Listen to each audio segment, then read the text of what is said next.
when the soul of Whitebeard summoned Blackbeard Teach to the captain's cabin. All the crew members thought the traitor would face punishment. However, this Whitebeard from another world placed the captain's hat on Teach's head, and the power of the Tremor fruit rippled across the deck. Use your long-desired ambition to conquer the world, and the entire Whitebeard pirates will support you. Under the stunned gazes of everyone, Blackbeard knelt down in tears, intertwining the power of the dark fruit with the Tremor fruit on the deck, forging a new alliance. From then on, a bizarre legend spread across the sea. The man who should have died at Marineford was preparing to turn the entire world government upside down with his chosen heir. Chapter 1. Transmigration into Whitebeard Storage of the Mind. At night, the 2nd and 4th Divisions of the Whitebeard Pirates fell asleep after successfully defeating the Decalban brothers under Ace's leadership. They had captured the brothers and brought them into the Whitebeard Pirates. Lying on his wooden bed, Blackbeard Teach kept his eyes wide open, counting the time with his fingers. At a certain moment, a wicked smile appeared on Blackbeard's face, and he couldn't contain his excitement inside. Dark fruit, here I come. Blackbeard got up and carefully walked out of the room, knowing that everyone was drunk beyond recognition. Only a few patrolling guards were still on the deck. Blackbeard was well aware that this was his only chance. If he missed it and returned to the Moby Dick at dawn, he would completely lose the opportunity to obtain the dark fruit. After waiting for over 20 years, Blackbeard Teach did not want to fail at this moment. He planned to grab the dark fruit and escape immediately. As for the escape route, he had already simulated it countless times in his mind. Reaching the door of Sachi's room, Blackbeard swallowed hard and cautiously pushed the door open, sneaking inside. Upon entering, he immediately spotted the box on the table containing the dark fruit he had long desired. The drunken Sachi, due to years of fighting, had developed a reflex to slowly open his eyes. Sachi's awakening made Blackbeard frown. He had only intended to take the dark fruit and leave, but now that Sachi was awake. Still groggy from sleep, Sachi saw that it was Teach who had entered and asked in confusion, "Teach, what are you doing here?" "Ha ha ha." Blackbeard Teach revealed a ruthless smile and said, "Sachi, you shouldn't have woken up." "Teach, what's wrong with you?" Sachi felt that Teach was unusually strange, as if he had become a stranger at that moment. Blackbeard Teach slowly approached Sachi while reaching behind his back to draw a small knife to eliminate Sachi. Suddenly, a large hand landed on Blackbeard Teach's shoulder. Startled by the sudden touch, Blackbeard Teach broke out in a cold sweat, and his already dark complexion turned even darker. Sachi widened his eyes in disbelief as he looked at the suddenly appearing Whitebeard, exclaiming in shock, "Dad, how did you suddenly appear?" Blackbeard Teach turned his head bit by bit, and upon seeing Whitebeard's towering figure, he fell to the ground in fright. It was over. Everything was over. How did Dad suddenly appear behind him? Furthermore, why didn't he notice anything with his strength? Whitebeard's gaze gradually bore down, finally locking on a Blackbeard Teach, and he slowly spoke, "Teach, what were you just about to do?" Aye. Blackbeard Teach stuttered. He knew that at this moment, it was all over, and all his plans would come to nothing. Sachi, still confused, asked, "Dad, did Teach do something wrong?" "Sachi, you go out for a bit. I need to have a good talk with this foolish son of mine without anyone interrupting." Whitebeard gestured for Sachi to leave, creating a private space with Teach. Although Sachi didn't understand what was happening, he obediently closed his mouth and walked out of the room. The floor where Blackbeard Teach was sitting was already soaked with cold sweat. With a strong desire to survive rising within him, Blackbeard Teach hurriedly bowed to Whitebeard, saying, "Dad, spare me. I didn't do anything." Whitebeard simply watched Blackbeard Teach quietly. In fact, the current Whitebeard was not the real Whitebeard, but a boy from Blue Star who had been thrown into the pirate world after being hit by a truck and transmigrated into Whitebeard. After receiving all of Whitebeard's memories, he had been worried because the Marineford War was about to begin, meaning his life was not long for this world. Fortunately, as a transmigrator, he also possessed a system. The function of his system was quite simple and crude. Retirement would make him stronger, but this strengthening was conditional. Regarding why Whitebeard could suddenly appear here, it was due to receiving a beginner's gift package. In Whitebeard's mind, there was a system panel. Host, Whitebeard 72/95 Conquerors Hockey. Top-tier armament hockey. Top-tier observation hockey. Top-tier martial arts. Top-tier human fruit. Mythical type. Spacequake beast form awakened. Basic physique, 0. Basic spirit, 0 after retirement, the official. Calculation begins.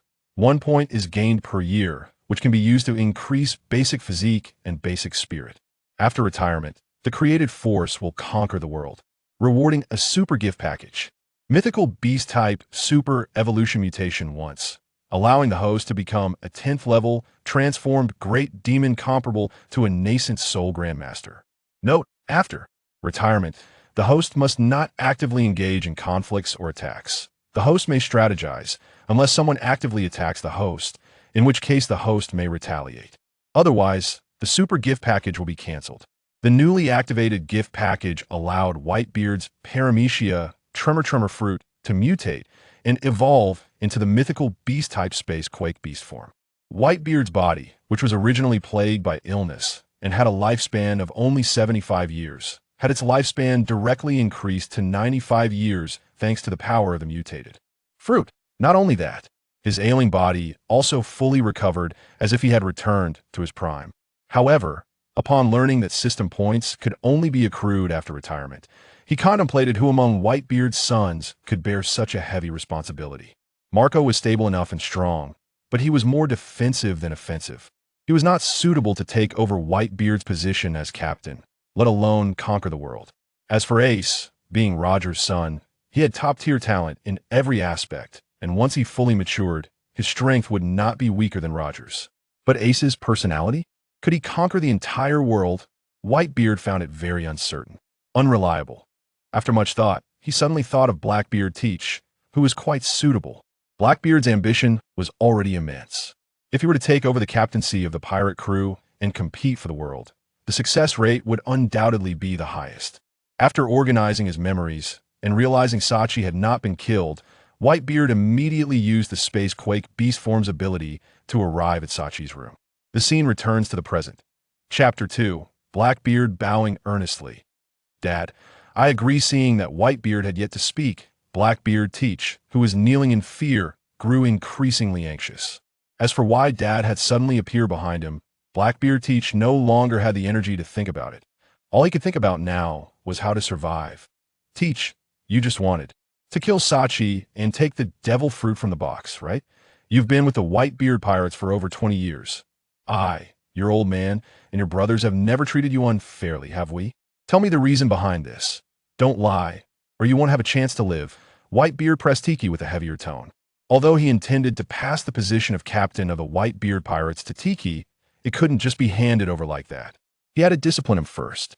Tiki, who was already scared, was now trembling even more at the words of his old man.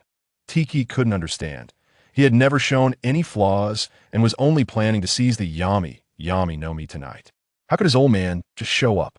Tiki, my patience is limited. I'll give you 3 seconds.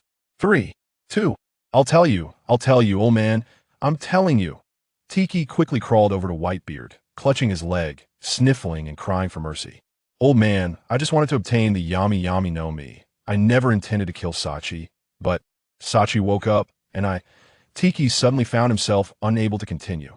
Because Tiki was too scared that if he spoke, his old man would use the power of the Gura no Mi to kill him with one punch. Tiki, don't you know the rules of the Whitebeard pirates? Whitebeard looked directly at Tiki, who was holding his leg. Tiki instinctively swallowed, feeling his saliva burning in his throat. Whitebeard sternly commanded, go get the box. Why yes, old man. To save his life, Tiki obediently crawled over to get the box. Even though his old man was old and sick, Tiki knew all too well about his terrifying strength. He could fight back, but in the end, he would still meet his death. It was better to completely submit, or at least have a slight chance of survival. In Tiki's eyes, as long as he could live, what did it matter if he suffered humiliation? Whitebeard took the box that Tiki handed him, opened it, and took out the Yami no Mi. Kneeling on the ground, Tiki secretly glanced at the Yami no Mi, and his greedy eyes couldn't help but reveal their desire. The devil fruit he had been waiting for over 20 years was right in front of him. All he had to do was kill an old man to obtain it. At that moment, the Yami no Mi placed before Tiki ignited the ambition deep within him. Just as Tiki's greed and ambition surged, along with the desire to seize it, He instinctively caught the yami yami no mi that his old man threw to him and asked in confusion, "Old man, what is this?" "You brat, haven't you always wanted the yami yami no mi? Eat it."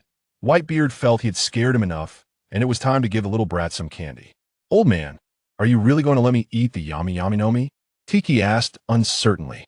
"Don't ask. I'm taking it back right now." Whitebeard raised his hand and slapped Tiki on the head. With a loud smack. "Eat it, I will." The intense desire for greed made Tiki shove the yami yami no mi into his stomach in one go to as for the extremely bad taste. As disgusting as excrement, Tiki seemed to feel nothing at all. At the moment he ate the yami yami no mi, Tiki felt like he was tasting the most delicious food in the world. Tiki wasn't stupid. He reacted quickly and immediately kowtowed to his old man 3 times. "Thank you, old man. I will definitely take care of you in your old age." When Whitebeard heard Tiki say he would take care of him in his old age, it felt so uncomfortable. "Tiki, do you know why I let you eat the yami yami no mi?" Whitebeard's gaze locked onto Tiki. "Why, old man?" Tiki already knew that his old man wouldn't kill him. Otherwise, he wouldn't have given him the yami yami no mi. Whitebeard pulled out a chair and sat down, deliberately showing a weary expression as he said, "Old man, I'm getting old. The Whitebeard pirates need a new, capable captain too. Led, you know Marco's personality. Tiki, he isn't suitable to lead such a large crew." Tiki wasn't stupid. At this moment, his old man suddenly saying these things to him made him wonder if his old man had known about his plans all along. The thought made Tiki break out in a cold sweat again. It was too frightening. Why did it feel like his old man had grown old and cunning, making Tiki feel terrified? Ace, although he possesses the Conqueror's haki, that's precisely why I've been training Ace these past couple of years. I hope that after I'm completely old, he can carry the flag of the Whitebeard pirates. Whitebeard deliberately looked more fatigued as he spoke. But Ace's personality is very naive, and Tiki, you often stay with Ace so you know without me saying, "Old man, are you planning to let me?"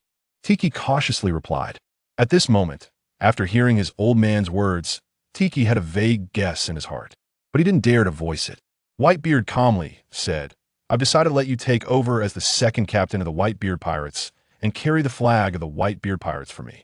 As for any opposition or dissatisfaction from others, it doesn't matter. As long as I'm still alive, these opinions are just clouds. However, Tiki, if you achieve results and lead the Whitebeard pirates to greater heights, those who oppose you will naturally come to accept you. And I only have one request. Take over the whole world. I and the entire crew will support you. Do you have confidence?" The moment Whitebeard finished speaking, Tiki immediately bowed deeply. "Old man, I am willing." "Please rest assured, old man. During your lifetime, I will show you the moment the Whitebeard pirates become even stronger." Chapter 3. Whitebeard announces his retirement. Not long after Sachi left the room, many people on the deck began to wake up one after another. However, thanks to Sachi's reminder, they all knew that their old man had arrived. With a puzzled look, Ace asked, "Sachi, why do I feel like the old man is scolding Tiki? Otherwise, why would we keep hearing Tiki begging for mercy? What exactly happened? It seems Tiki didn't violate any rules of the Whitebeard pirates." "I don't know either," Sachi shook his head in response, actually just as confused. "We should know what happened once the old man brings Tiki out." Ace nodded in agreement. At that moment, the door to the room opened. Everyone saw their old man walking out with Tiki and respectfully greeted, "Old man, I know you're all confused. Once we return to the Moby Dick, there will be an important announcement." Whitebeard glanced at Ace, Sachi, and the other sons. His words only deepened everyone's confusion. They set sail back to the Moby Dick in the middle of the night. Along the way, Ace and Sachi didn't dare to disturb their old man's rest and could only take turns asking Tiki what had happened. However, Blackbeard Tiki only awkwardly explained that the old man wouldn't let him say anything. To be honest, Blackbeard Teach is still excited deep down inside. When Daddy first said to him that he would take over as the second captain of the Whitebeard pirates and conquer the entire world, Teach had a moment of doubt. After so many years of comfort, the Whitebeard pirates had no ambition to dominate the world.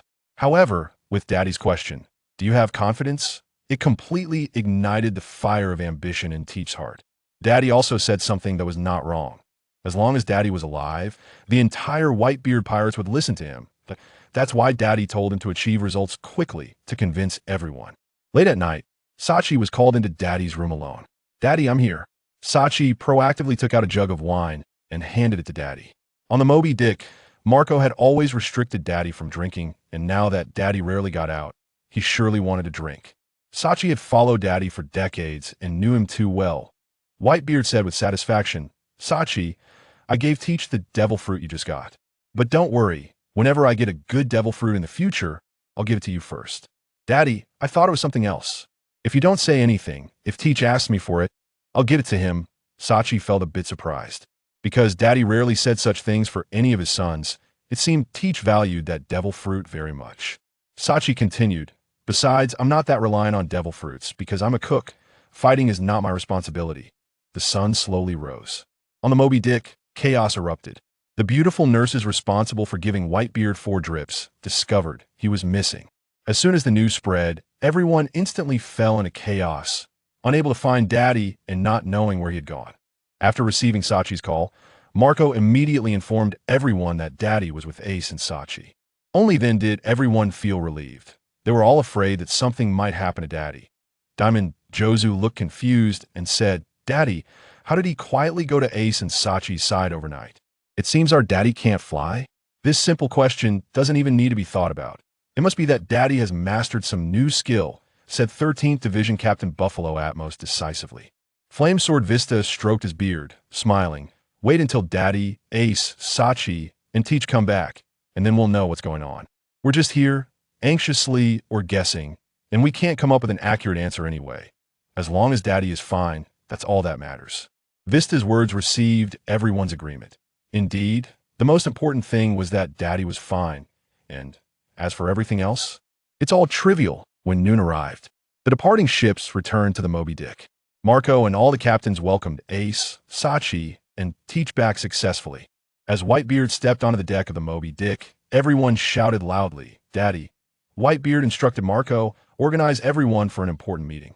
"Yes, Daddy." After receiving the order, Marco immediately began to organize everyone into orderly rows. All 16 division captains stood in the first row, while Blackbeard Teach was among the crowd of the 2nd Division. At that moment, the entire scene fell into an unusual silence. No one dared to say a word, all waiting for Daddy to speak. Whitebeard spoke in a strong voice, "Teach, come out and stand by my side." As soon as Whitebeard's words fell, all of Whitebeard's sons were puzzled about when Teach had earned such favor from Daddy. Blackbeard Teach swallowed and walked out with a silly smile, then knelt before Daddy and knocked his head hard before standing up and moving to Daddy's side. This scene left everyone even more confused. Several division captains secretly glanced at Ace and Sachi, who helplessly expressed through their facial expressions that they also didn't know what was going on. Now Ace and Sachi were also in the dark, with only Sachi guessing a little. Whitebeard spoke with a powerful voice. "Everyone listen, your old man is preparing to step down from the captain's position." Whitebeard didn't give anyone a chance to speak. "Let me finish first. Your old man is getting old and is preparing to retire and enjoy life. Of course, you don't have to worry. I will continue to stay with you. And I plan to pass the position of the new captain of the Whitebeard Pirates to Teach, so he can lead everyone to a more glorious future." As soon as Whitebeard finished speaking, it was as if a tsunami struck the island, causing a huge uproar. Everyone's gaze turned to Blackbeard Teach, all puzzled as to why Daddy would pass the captaincy to Teach. Chapter 4. All of you need to be mentally prepared. The days of comfort are over. The thick-skinned Blackbeard Teach felt embarrassed as everyone stared at him. However, with the support of Dad, Blackbeard Teach was confident that he could win everyone over, especially after consuming the dark fruit, which boosted his confidence to the extreme. Since it was a command given by Dad himself, no one dared to refute it directly. Aizu, the captain of the 16th Division and a samurai by background, was more inclined to flatter personal strength, so he expressed his opinion. "Dad, I support your decision. However, the new leader of the Whitebeard Pirates must be a powerful individual. Otherwise, there are many lurking dangers on these seas, all eyeing the Whitebeard Pirates. If they see an opportunity, they will surely swarm us. At that time, we will be exhausted from dealing with them, which could lead to significant losses." As Aizu voiced his opinion, many people immediately agreed with him. They were pirates, and since they were pirates, strength was naturally paramount. If the new captain of the Whitebeard Pirates lacked strength and was defeated easily, it would be a huge joke. They couldn't understand why Dad would pass the captaincy to Teach. In fact, everyone in the Whitebeard Pirates knew deep down that since Ace joined their crew, Dad had been subtly grooming Ace for the captain's position. It was just that Ace was too naive to notice it. Marco, the visible second-in-command of the Whitebeard Pirates, stepped forward and asked, "Dad, I think Ace is more suitable. He has great potential." At this moment, Marco was essentially putting himself at odds with Teach and defying Dad's command. But even so, Marco was acting solely for the benefit of the Whitebeard Pirates. Me as captain? Marco, you didn't expect Ace to support you like this. At that moment, Ace was very touched. Marco did this because over the years, he felt that Teach was not suitable, mainly because he had an inexplicable feeling early on that Teach had his own ulterior motives. As Marco actively supported Ace, Diamond Jozu also chimed in. "Dad, I think Marco is right. Ace possesses the Conqueror's haki and has such impressive strength at a young age. He is very suitable to take your place." Following Marco and Diamond Jozu, the other division captains also voiced their support for Ace to become the new captain of the Whitebeard Pirates. Originally, everyone thought Dad would pass the captaincy to Ace in a few years, but they didn't expect it to be moved up by so many years. Furthermore, passing it to Teach instead, it wasn't that Teach was bad. It was just that the scale of the Whitebeard Pirates was too massive. With 16 divisions and over 600 members on the main ship, plus more than 40 affiliated pirate crews, the total number reached at least 30,000. While everyone was supporting Ace to become the new captain, Blackbeard Teach felt no surprise. To be honest, Ace was quite popular in the Whitebeard Pirates and had a good rapport. Coupled with Ace's hard strength, he could basically stand shoulder to shoulder with Diamond Jozu and Vista, second only to Marco. It was not surprising that he received everyone's support, especially since Dad had been subtly grooming Ace all along. Sitting in the main chair, Whitebeard laughed heartily. "Ha, sons, I know your concerns. The reason I chose Teach to take over as the new captain is because I have my considerations. As for your worries about strength, that can be resolved. Ace." "Here, Dad." Ace immediately stood up straight, waiting for Dad's command. In fact, Ace didn't particularly want to become the captain of the Whitebeard Pirates, but since everyone supported him, he didn't want to hurt their feelings at this moment. Ace wanted to shout out loud that he wanted to fully assist Dad in becoming the Pirate King. However, given the current situation, it was obviously inappropriate to say that. Whitebeard continued, "Ace, you and Teach will have a duel. The winner will become the new captain of the Whitebeard Pirates. Sons, do you have anything to add?" Everyone exchanged glances. Dad had already made a concession and provided them a way out, so they should take it, or it would be a disservice to Dad. Ace muttered softly, "Dad, everyone, let's forget it. Actually, Dad, you're still quite healthy and could definitely compete for the title of Pirate King." Seeing this, Blackbeard Teach immediately provoked Ace. "Ace, are you scared? Fight me fairly. Are you disregarding Dad's command? Don't you know it would hurt him? Or are you just going to back down at a critical moment? You are not worthy of being the new captain of the Whitebeard Pirates if you act like this. This sea won't show mercy just because of your kindness. Strength is what matters." "Teach, how can you speak like that?" Diamond Jozu was about to rush up to restrain Blackbeard Teach, but was held back by Marco.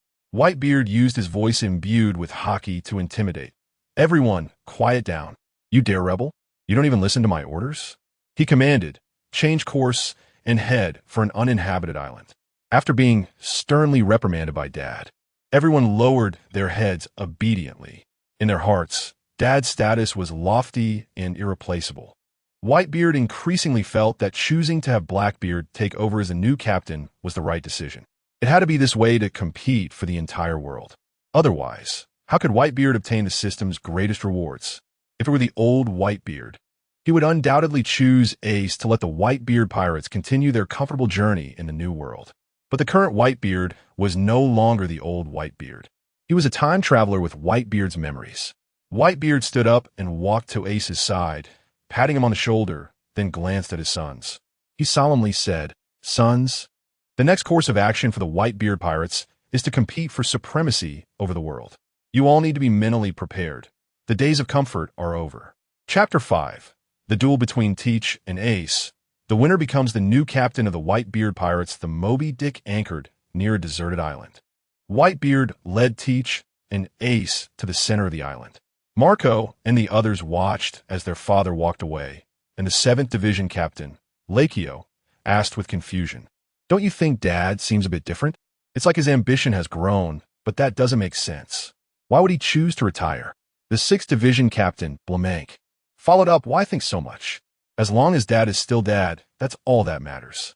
The real question is, does Teach really have the strength to fight Ace? In response to everyone's doubts, Marco explained, Teach has always been hiding his strength. No one knows exactly how much he has concealed. I only know that he has hidden his power. Since Dad has nominated Teach to be our new captain, his true strength must be considerable. Diamond Jaws, with his arms crossed and a serious expression, said, I'm more concerned about what Dad said about our pirate crew's next course of action, to dominate the world. What is the deeper meaning behind Dad's words? In Jaws' heart, no matter what decision Dad made, he would support it. But this time, Dad's decision left him completely puzzled about the reason behind it. Sachi looked towards the center of the island and murmured, I never thought there would come a day when Ace and Teach would fight. Meanwhile, at the center of the island, Whitebeard looked intently at Ace and Teach, sternly reminding them, in this match, I hope both of you will hold nothing back and show your full strength. Yes, Dad, Blackbeard Teach replied resolutely. Although the process of being appointed the new captain by Dad wasn't smooth, it was within Teach's expectations. However, he wouldn't let such a significant opportunity slip away. Teach knew very well that he had already simulated his plan in his mind, but executing it was no easy task. Just the effort to form a pirate crew comparable to the Whitebeard pirates would require an immense amount of work, and even then, success was not guaranteed. I understand, Dad. Ace and Teach responded simultaneously. At this point, Ace was still confused. Everything had been fine yesterday, and now so much had changed. Now he had to fight Teach to confirm the new captain of the Whitebeard pirates. And, judging by Teach's demeanor, he seemed confident that he could defeat him. Ace had his own pride. Apart from losing to Dad, he had never lost to anyone else. Whitebeard leaped high into the air, landing on a massive stone over 100 meters away, leaving the battle space to Teach and Ace. At this moment, Blackbeard Teach gradually revealed his true nature, a wicked smile appearing on his lips as he said, Captain Ace, it's perfect timing to test my dark fruit abilities on you. Are you ready? As a special ability within the Logia category, although it couldn't elementalize, it could counter all devil fruit abilities. Suddenly revealing his true nature, Blackbeard Teach made Ace feel unfamiliar. Or was it that Teach's previous personality was all an act? If so, he had done it exceptionally well. Not only that, but he had maintained the act for decades. Or could it be that Teach's personality changed in just one day? There are too many trees here.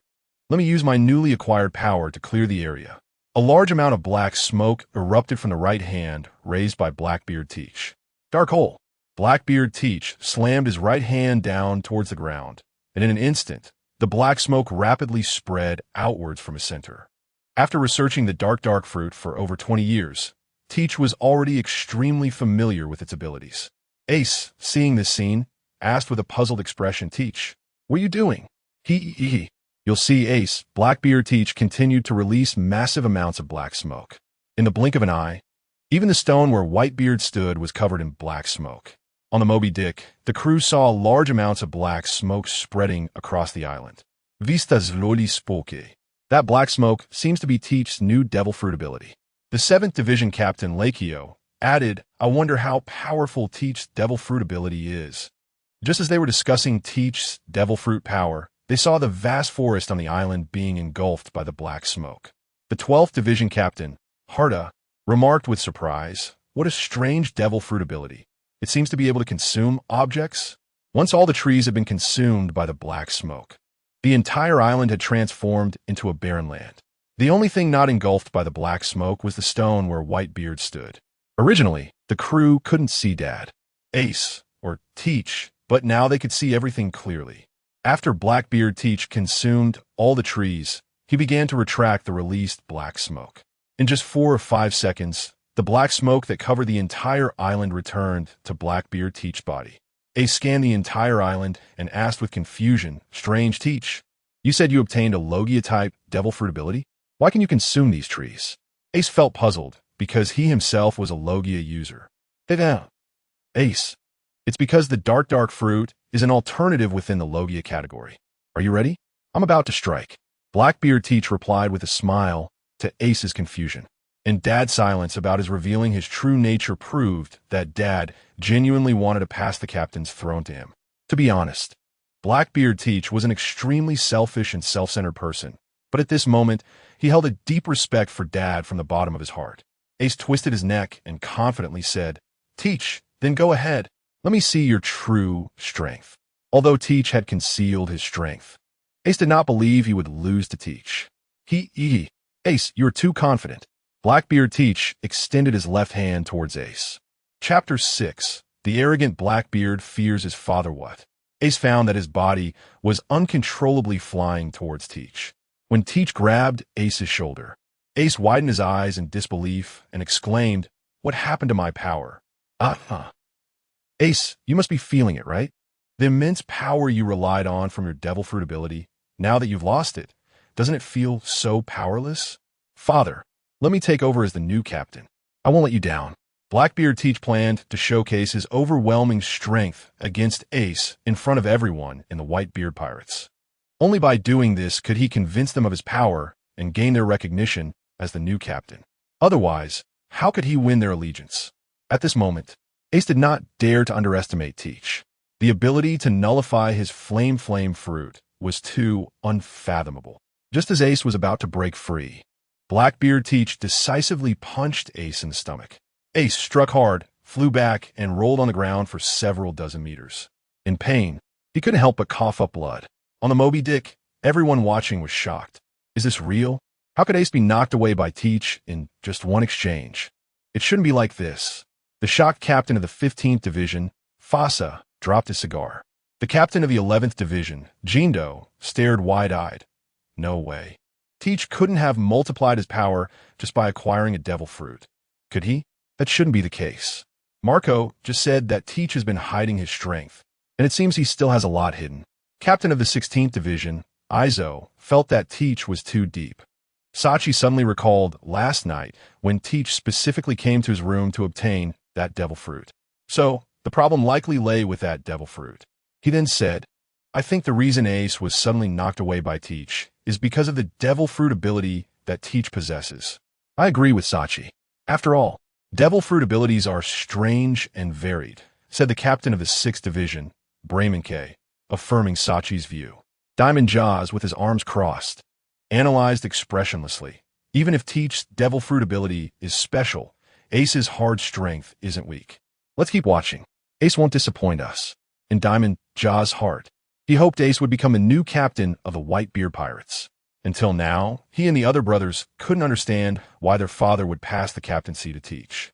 However, if Ace really lost to Teach in the end, they would accept Teach as the new captain. After all, their father had spoken. At the center of the island, Ace stood up, wiped the blood from the corner of his mouth, and spat out a mouthful of blood. Teach, I don't know why I lost my flame fruit ability after you grabbed me. But as long as you don't catch me, I can still use my flame fruit ability. Blackbeard Teach spread his arms and laughed loudly. Ha ha ha. Useless Ace. You'll gradually feel the true power of the dark fruit ability. Whitebeard calmly surveyed Teach and Ace, thinking, fighting is fighting. Why do they like to talk so much? Don't they know that villains die from talking too much? It seems to be a common issue in the pirate world. They love to talk during battles as if they can't fight without talking. At this moment, Ace focused all his energy. From the power of Teach's punch just now, it was evident he was strong. If Teach wasn't powerful enough, he wouldn't be able to deliver such a forceful punch. Teach, you should be ready to take my hit. Ace erupted with flames, compressing them rapidly into his right fist. Fire Fist. Ace unleashed a full-powered flaming punch at Teach, and a massive flame fist shot directly above Blackbeard Teach's head. Blackbeard Teach, however, did not dodge or evade and took Ace's flaming punch head-on. Boom! A mushroom cloud of flames soared dozens of meters high. Damn it, it's so hot. Blackbeard Teach rolled on the ground in agony, desperately using the black smoke from the dark fruit ability to extinguish the flames burning on him. Once the flames were completely extinguished, Blackbeard Teach managed to stand up.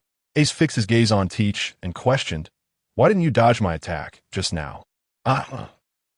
Ace, I just wanted to test the side effects brought by the dark fruit ability. I didn't expect that after absorbing your flames, I would still feel the burning sensation. It hurts. Blackbeard Teach rubbed his fat belly in the areas that had been most severely burned by the flames. I already told you, the natural type Dark Fruit ability does not possess the elemental transformation ability of other natural types. It also comes with more than double the pain. But compared to these side effects, it is the nemesis of all Devil Fruit users. At this moment, I am invincible. Upon hearing Teach's arrogant words, Ace retorted with a blank expression. I say, Teach, you think you're invincible? Do you really believe your strength surpasses that of our father? Ace's words made Blackbeard Teach, who had been overflowing with confidence, instantly wilt. What a joke. My father is an invincible presence in my heart. How could I possibly be his opponent? 100 of me wouldn't be able to match even a single finger of my father. Blackbeard Teach desperately tried to downplay himself and flatter their father, fearing that their father would be displeased from a distance. The drastic change in Blackbeard Teach's demeanor left Ace dumbfounded. Is Teach an actor? Changing his face in a second? 100 meters away, standing on a rock and watching, Whitebeard was also amused by the scene displayed by Blackbeard Teach. Little Blackbeard's personality is not good. He gets easily carried away. It seems I need to give him more guidance to make him learn a lesson. At this moment, Blackbeard Teach secretly glanced at their father a few times. After realizing that their father wasn't angry, he slowly breathed a sigh of relief. Thank goodness, thank goodness. Our father isn't mad. Father is father, so magnanimous. This is the greatest father in my heart. Chapter 7. The Clash of Flame and Darkness. Marco and the others watched as Ace and Teach unleashed their full power in a fierce battle, with the sounds of their intense fighting echoing throughout the island. Bista, though reluctant to admit it, said, Teach's Devil Fruit ability is too restraining against Ace. At this rate, Ace might lose to Teach. It wasn't just Bista who noticed this issue. The other division captains had also recognized the problem.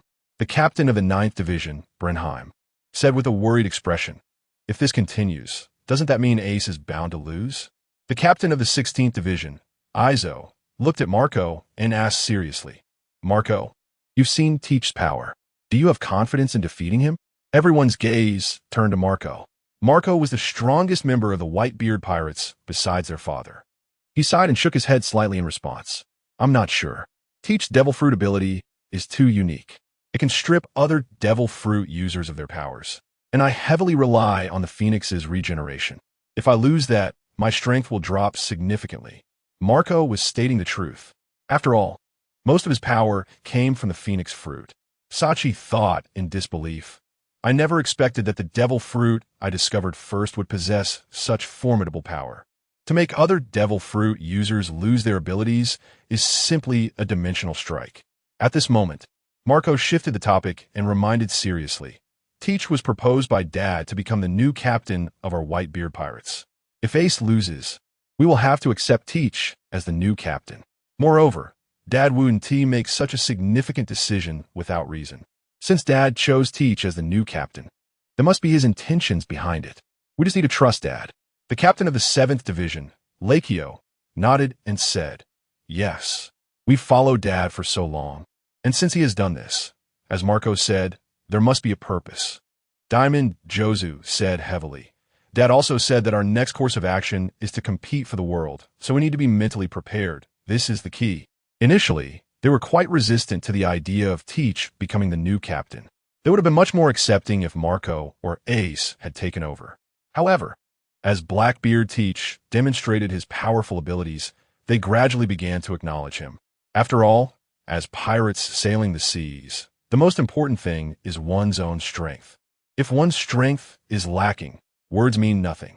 Meanwhile, at the center of the island, Blackbeard Teach was gasping for breath, his eyes fixed on the blood-soaked Ace in the distance. He laughed and said, "Ha, Ace, just admit defeat. By now you should understand. You are not my match. If this continues, you will only get hurt even more." One thing Teach dared not do was to seriously injure Ace. After all, Ace was someone Dad valued. In the future, when he became the new captain of the Whitebeard pirates, Ace would be his right-hand man. Teach, you bastard. I never expected you to hide so much power. My bones feel like they're about to break. Ace wiped the blood off his face.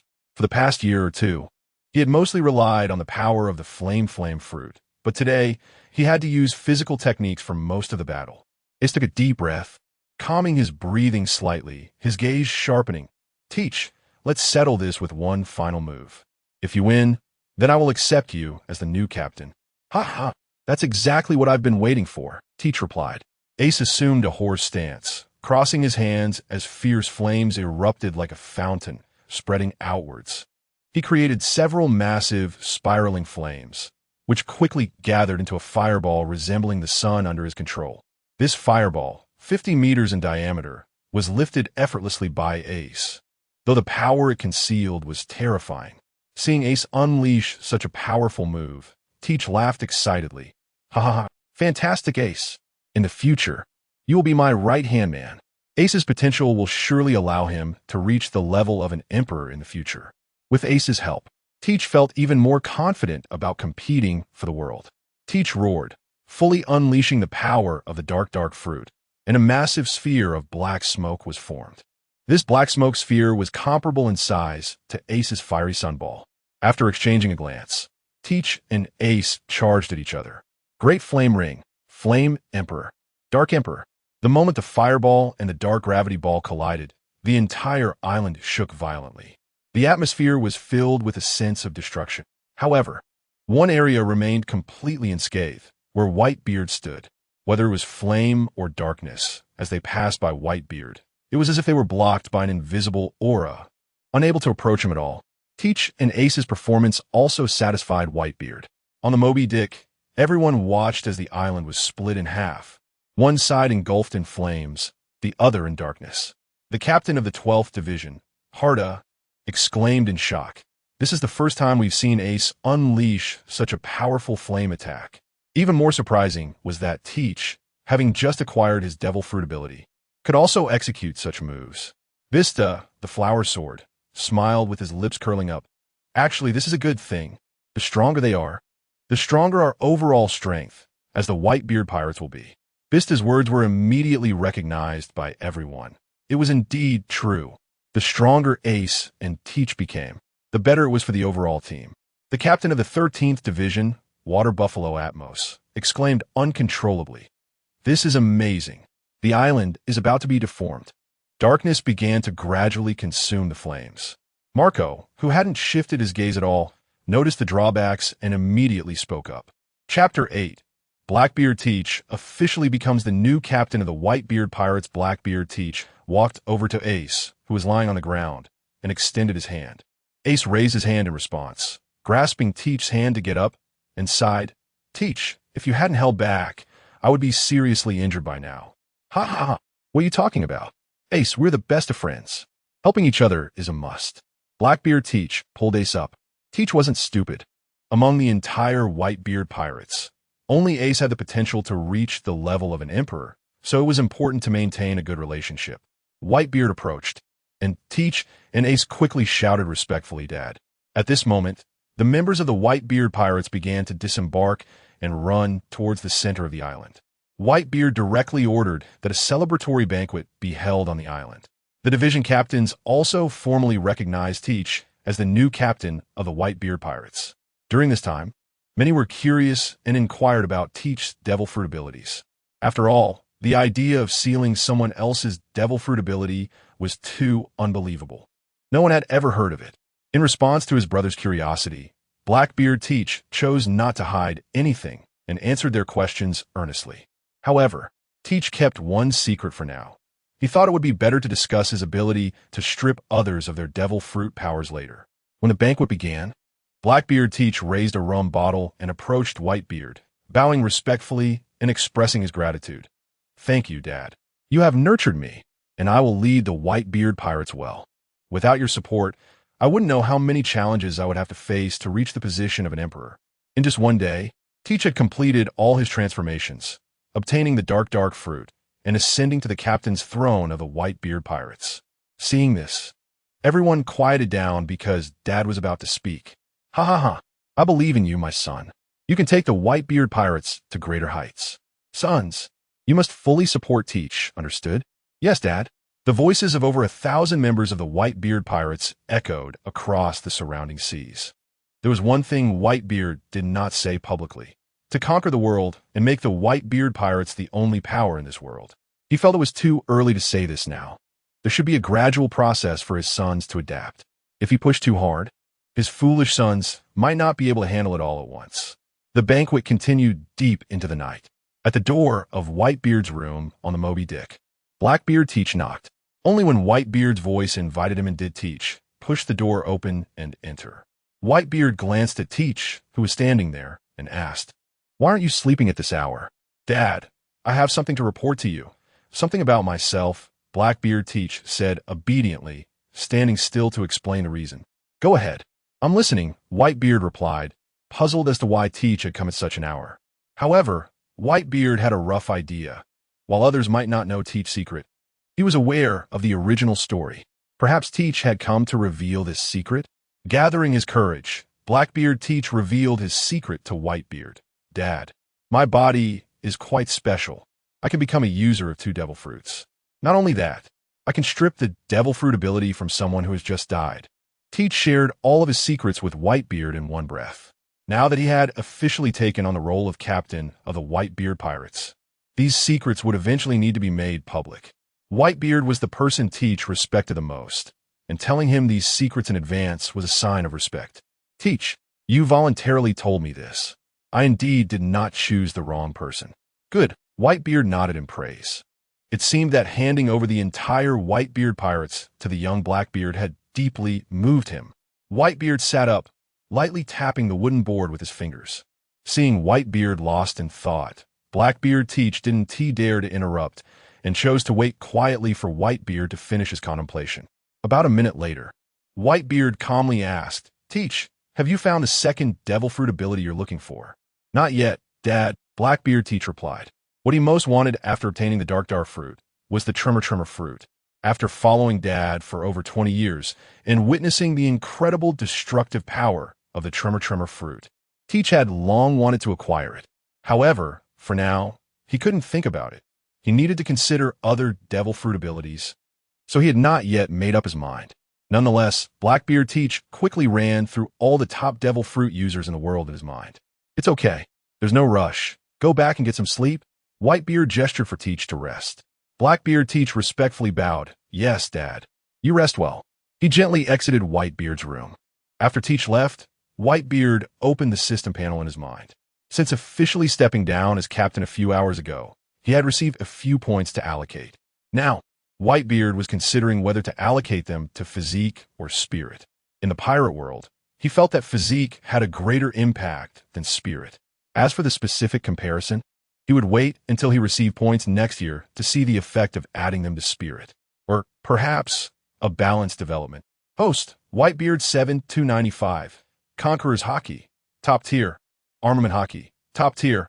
Observation Hockey, top tier. Swordsmanship, top tier. Physical Combat, top tier. Human fruit. Mythical Type, Spatial Quake Beast Form, Awakened. Base Physique, 1. Base Spirit, 0. When Whitebeard allocated the points to physique, he instantly felt a surge of energy in his body. Although the increase was only about a fraction of 20, he believed this increase in strength was a fixed value. It might not show immediate remarkable effects, but if he lived for a few hundred years, the results would be astonishing. Chapter 9. The retirement of Whitebeard sends shocks around the world. 1. A new day dawns as the sun rises. Morgans, one of the kings of the underworld, president of the World Economic News Agency, whose main business is to gather various news and publish newspapers, is known as the Big News Bird and possesses the albatross fruit ability. A news reporter hurriedly runs up to Morgans, breathless and unable to speak. Upon seeing this, Morgans immediately realizes that something big has happened. Otherwise, his subordinate wouldn't be in such a state. Morgans patiently reminds him, "Take a sip of water and tell me in detail what major event has occurred." After taking a sip of water, the reporter slightly calms his extremely shocked mindset. "Boss, it's a big event. Just now, someone from the Whitebeard Pirates called to say that their captain has retired, and the new captain is someone named Marshall D. Teach.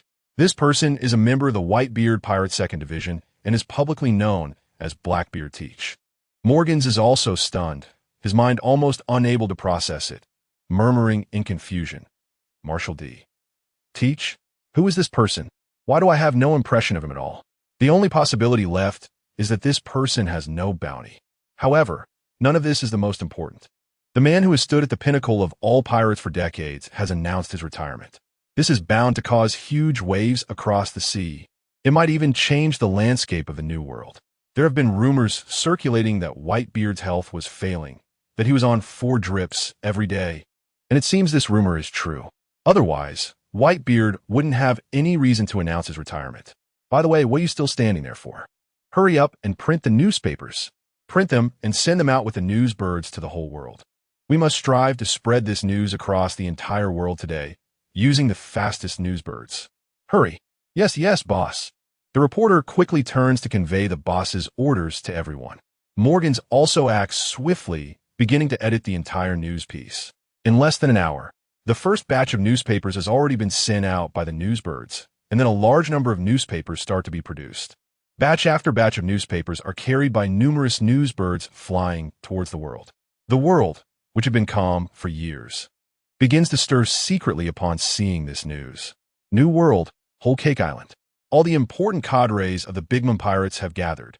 Big Mom, Charlotte Linlin, stares at the information on the newspaper, lost in thought, while her children can't guess what their mother is thinking. Parasparrow is the first to speak up, suggesting, Mom, it seems that the world's strongest man, Whitebeard, is really on his last legs, and the new captain is just a nameless nobody. We can definitely send troops to seize the territory of the Whitebeard pirates, especially Fishman Island, which you love so much. Upon hearing her eldest son's suggestion, Big Mom Charlotte Linlin puts down the newspaper and says darkly, I'm pondering a question. Is that bastard Whitebeard truly unable to continue, or is it just a ruse? Why would he pass the torch to someone named Blackbeard Teach? The choice of successor by Whitebeard is too illogical, causing Big Mom Charlotte Linlin to become wary. Charlotte Cracker voluntarily suggests, Mom, if you're worried about this, why don't I go test the waters with the Whitebeard pirates? Cracker, don't do anything foolish. Katakuri immediately stops Cracker from attempting to probe the Whitebeard pirates. Katakuri scans the siblings present, noticing that many have been blinded by the potential benefits. Therefore, Katakuri sternly reminds them, don't forget, Whitebeard is only retired. The Whitebeard pirates as a whole haven't changed at all. They're still intact. If we rush in to test the waters with the Whitebeard pirates now, it will only lead to mutual destruction, which is not worth the loss. My suggestion is to first observe what actions the Whitebeard pirates will take under the new captain, Blackbeard Teach. After that, we can act according to the situation, which is the most prudent plan for our Big Mom pirates. I support Brother Katakuri's plan. Charlotte Smoothie immediately backs Katakuri's suggestion. Many others also support their brother Katakuri. Brother Katakuri, truly the most reliable man in the Big Mom Pirates, is so steady. However, there are still some who are very envious of the vast territory of the Whitebeard pirates and want to take a big bite out of it. After all, if they could take a big chunk, the entire Big Mom Pirates will be greatly strengthened. At least in terms of resources, they will gain more. Parasparrow begins to seek attention for himself, sharing his thoughts. Now that Whitebeard has announced his retirement, many people will surely be itching to take action. It's just a matter of who will be the first to make a move against the Whitebeard pirates. We can also wait for others to wear down the Whitebeard pirates, and when the time is right, we can swoop in to harvest the spoils. In this way, our Big Mom Pirates' interests will be maximized. Charlotte Mondor nods in agreement. What my brother said does make some sense. This plan is feasible. After all, such a large piece of cake as the Whitebeard pirates is naturally under the watch of many. Moreover, the Whitebeard pirates now have an unknown rookie as captain. Their future path won't go far.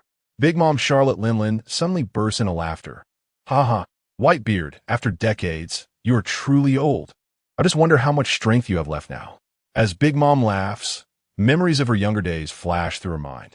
She never expected that so many years have passed in the blink of an eye, and they have each dominated this sea for decades. And most importantly, Whitebeard's retirement signifies that he is aging, while she herself is only a few years younger than Whitebeard. Will she also be unable to continue in a few years? What a joke. She is Big Mom, the sea's female overlord. Big Mom Charlotte Linlin firmly instructs Katakuri, you're responsible for keeping an eye on the movements of the Whitebeard pirates. Yes, Mom. Katakuri respectfully acknowledges the order. Chapter 10. The big news of Whitebeard's retirement spreads across the world. Part 2. In the Dressrosa Royal Palace. Baby 5 held the latest newspaper in her hands and read seriously. The world's strongest man, Whitebeard, who stands at the top of all pirates, has officially announced his retirement. The second captain of the Whitebeard Pirates will be succeeded by the 2nd Division member Marshal D. Teach, known as Blackbeard. Blackbeard Teach has officially taken over Whitebeard's position as one of the 4 emperors, dominating the New World. As Baby 5 read the information from the newspaper, all the executives of the Don Quixote family were shocked and began to discuss among themselves. It was too outrageous. This event occurred completely out of the blue, with no warning. With such a significant event, it wouldn't be long before the entire New World would be thrown into chaos. And the purpose would definitely be to test the new captain of the Whitebeard Pirates. Toripoll asked with a panicked expression. Doflamingo, with Whitebeard retiring. It will definitely cause a huge stir. What if it affects us? Doflamingo kept his gaze on the red wine in his cup and did not respond to Toripoll. Diamante expressed his opinion. As long as our young master is in charge, who would dare to come looking for trouble? In my opinion, the key point is whether the new captain of the Whitebeard Pirates, Blackbeard Teach, can withstand the pressure. After all, a person without any bounty suddenly becomes the successor to Whitebeard's throne. It's something to be envied and hated. Pika made an unusually sharp comment. Our young master is destined to become the Pirate King. These people will eventually be stepped on by him.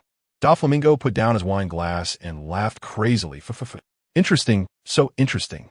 Whitebeard's sudden retirement must have caught everyone off guard. I wonder what choices those monsters will make, and will the Navy observe? Or will they intervene personally?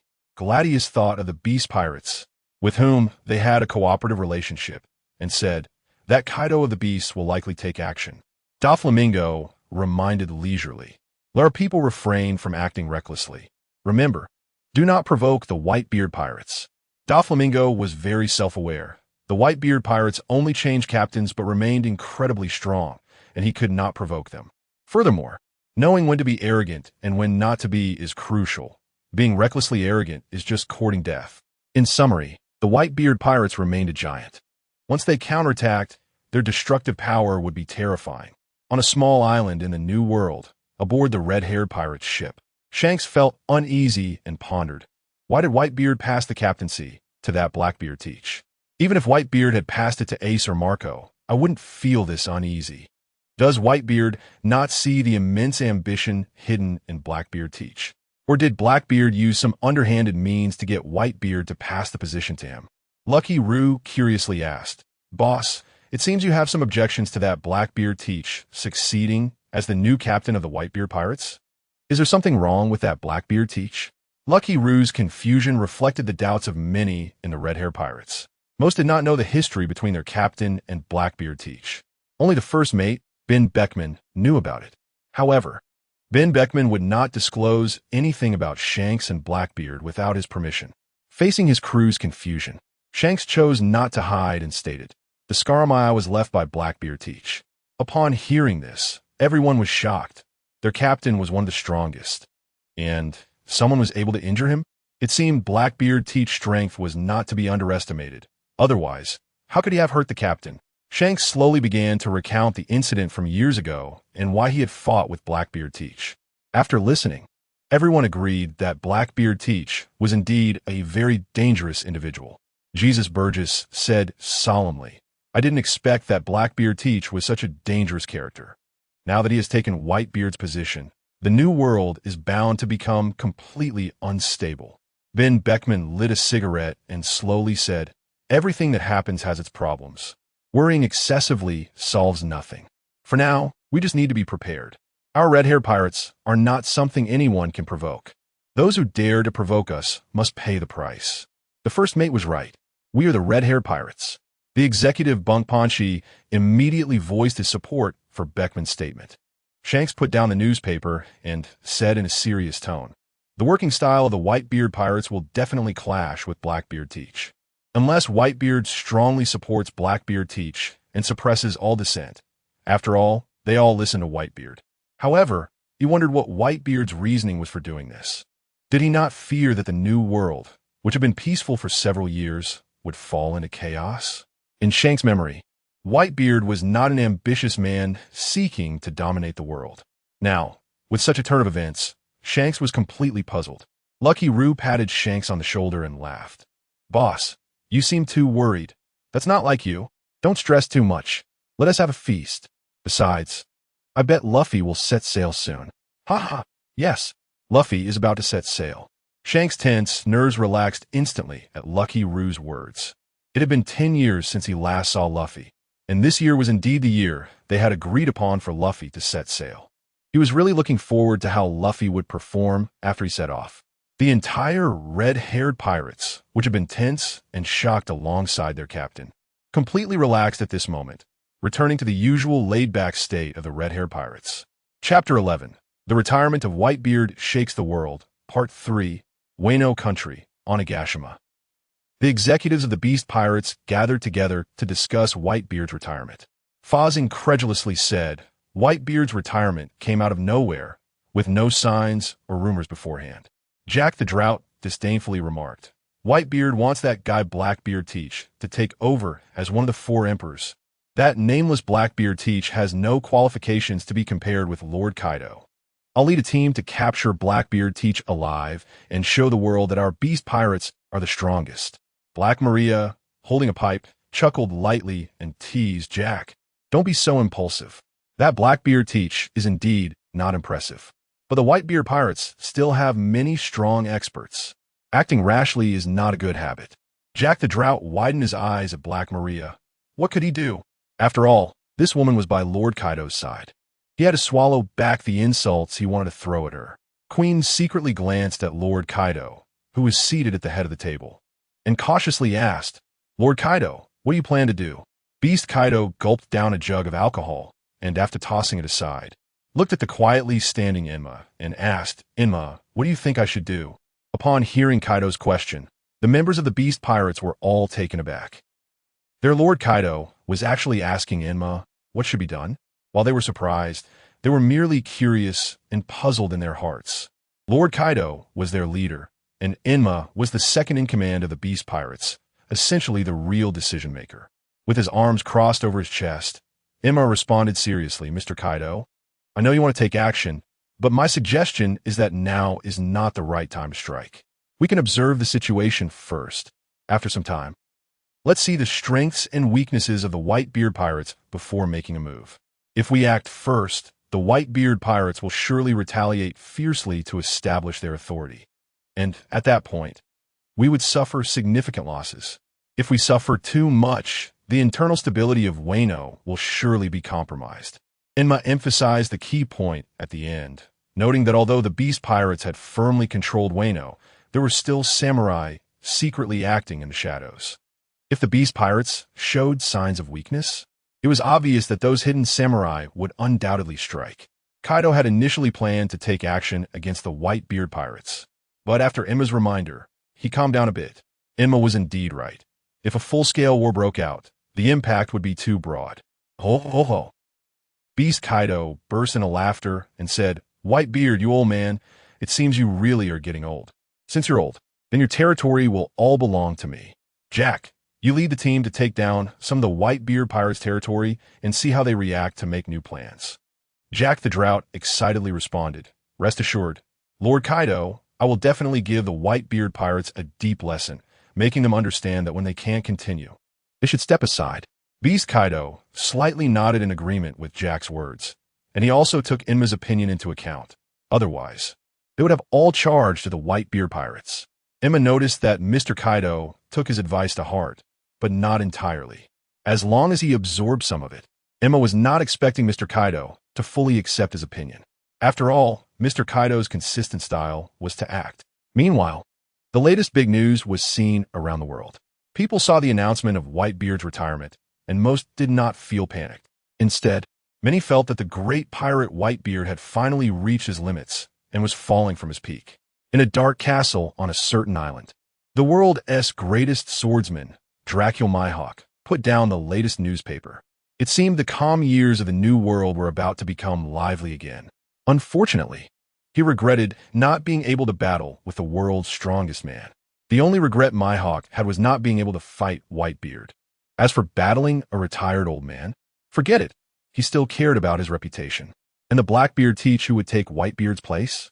Mihawk had little interest in getting to know him, unless the other party displayed extraordinary strength. In Mihawk's view, a man like Whitebeard, standing at the pinnacle, should die on the battlefield to be worthy of his life. Retiring and dying of old age? Of course, he had no right to comment too much on Whitebeard's decision. Bartholomew Kuma, who was with Vegapunk, asked, "Doctor, what do you think about Whitebeard announcing his retirement?" Everyone ages. Even if Whitebeard hadn't announced his retirement today, he would eventually do so one day in the future, Vegapunk said with a more open-minded perspective. After all, making any comments on such matters was of little significance, because the most genuine situation was only known to Whitebeard, the person involved, truly worthy of being the doctor. Your views and insights are different, Bartholomew Kuma expressionlessly praised Vegapunk. Under the sea, Fishman Island, Royal Palace. King Neptune, looking nervous and anxious, asked Jinbe, Whitebeard has retired. What will happen to Fishman Island? Without Whitebeard's flag for protection, many will target Fishman Island. King Neptune, you don't need to worry too much. Dad is still alive. A skinny camel is bigger than a horse, Jinbe reassured King Neptune. Moreover, the overall structure and power of the Whitebeard pirates have not changed. They are still one of the 4 emperors. While comforting King Neptune, Jinbe himself was also puzzled about why Dad would pass the captaincy to Blackbeard Teach. Normally, it should have been most likely passed to Ace. After all, Jinbe knew Ace possessed Conqueror's Haki, and for the past 2 years, Dad had been cultivating Ace.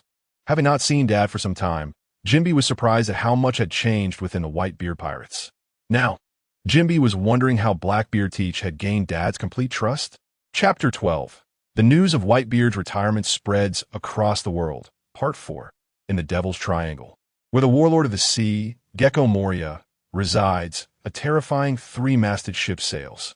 Perona, holding the latest newspaper, runs up to Gecko Moria. "Captain, look! Big news! The world's strongest man, Whitebeard, has retired." "What?" Gecko Moria, who was originally lying on the sofa and didn't want to move, instantly jumped up and snatched the newspaper from Perona's hands.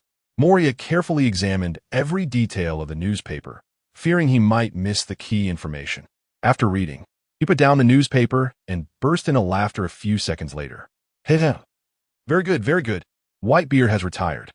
Surely someone will not be able to resist attacking the Whitebeard pirates. At that time, there will definitely be many corpses, and those corpses will be the key to significantly enhancing my power." Moria has already envisioned that as long as the Whitebeard pirates clash with many eager opponents, several key officers will surely die. At that time, those officers' corpses will be his targets. Of course, the corpse Moria wants the most is that of the world's strongest man, Whitebeard. If he can obtain Whitebeard's corpse and fuse it with a powerful shadow, he will have an incredibly strong subordinate. Then, the day of revenge against Kaido of the Beast will be drawing closer. Meanwhile, Perona watched Moria laugh so terrifyingly and instinctively moved away. As for why Moria was so excited, it must be related to Whitebeard's retirement. In the kingdom of Alabasta in the rain, Nico Robin, holding the latest newspaper, slowly walks toward a living room, her expression calm, yet making one wonder what she is thinking. After a short while, she enters a living room and immediately sees Crocodile sitting on the sofa, legs crossed, smoking a cigar. "Boss, there's news about the Whitebeard pirates." Nico Robin approaches Crocodile and hands him the newspaper. "News about the Whitebeard pirates?" Crocodile takes the newspaper from Robin and immediately sees the large headline, "Whitebeard retires." That old man retired? Crocodile focuses intently on the paper, growing more and more furious as he reads. The moment he finishes, he crumples the newspaper into sand and lets it fall to the floor. "Whitebeard, you let someone with no reputation take your place. What a joke. You really make me look down on you. But even if you've retired, I will personally snap your neck." Nico Robin quietly watches Crocodile and suddenly asks, "Boss, are we going to the New World to kill Whitebeard now?" Crocodile, who is filled with anger, is instantly calmed by Robin's question. Although he really wants to kill Whitebeard right away, it doesn't mean he lacks intelligence. Even if Whitebeard is old and his strength has declined, He is not someone just anyone can provoke. Moreover, Crocodile lacks confidence in fighting Whitebeard, which is why he is planning for ancient weapons in the kingdom of Alabasta. Crocodile lights another cigar and replies, "We'll talk about this later. Our strength is not yet sufficient. It's not the right time." "All right, boss. Then I'll head out first." Nico Robin doesn't intend to continue the conversation with Crocodile and plans to leave the living room. Just as she is about to step out, Crocodile reminds her, "Nico Robin, let me remind you, the reason you are still alive is that I provided you with protection. You better remember this well. Do you understand, Nico Robin?" Hearing Crocodile's increasingly heavy tone, Nico Robin still responds in a leisurely manner. "Okay, boss, I'll remember your words." After responding to Crocodile, she leaves the hall. Crocodile flicks the ash from his cigar and sneers, "Heh, Nico Robin, if it weren't for your usefulness in finding ancient weapons, do you think I would keep you around? You better show your value quickly, or else." In the windless zone on Nine Snake Island, the pirate nation of Amazon Lily, the former queen, Guruliosa, is currently focused on reading the latest newspaper. After finishing the paper, Guruliosa looks up at the clouds in the sky, lost in thought. She recalls many memories from her time in the Rocks Pirates. Guruliosa doesn't know how long she has been reminiscing before her thoughts slowly return to reality. "I'm getting old. It's normal for Whitebeard to retire. It also marks the end of an era. This era has been called Whitebeard's era, and now, with his retirement, it officially ends, ushering in a brand new era. It's probably something no one expected. Whitebeard's sudden announcement of retirement should have caught everyone off guard." Guruliosa looks at the poster of Blackbeard Teach in the newspaper and feels increasingly uneasy. She shakes her head and mutters, "I must be overthinking it.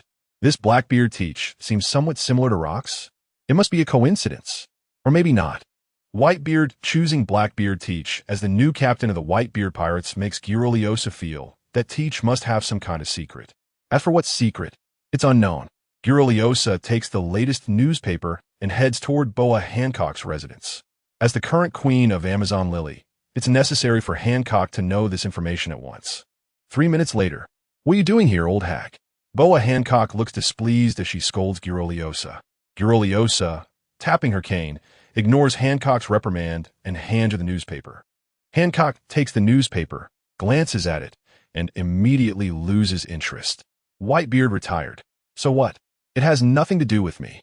Hancock dismissively tosses the newspaper aside, because that's a matter of the New World, and it's very safe in the windless zone.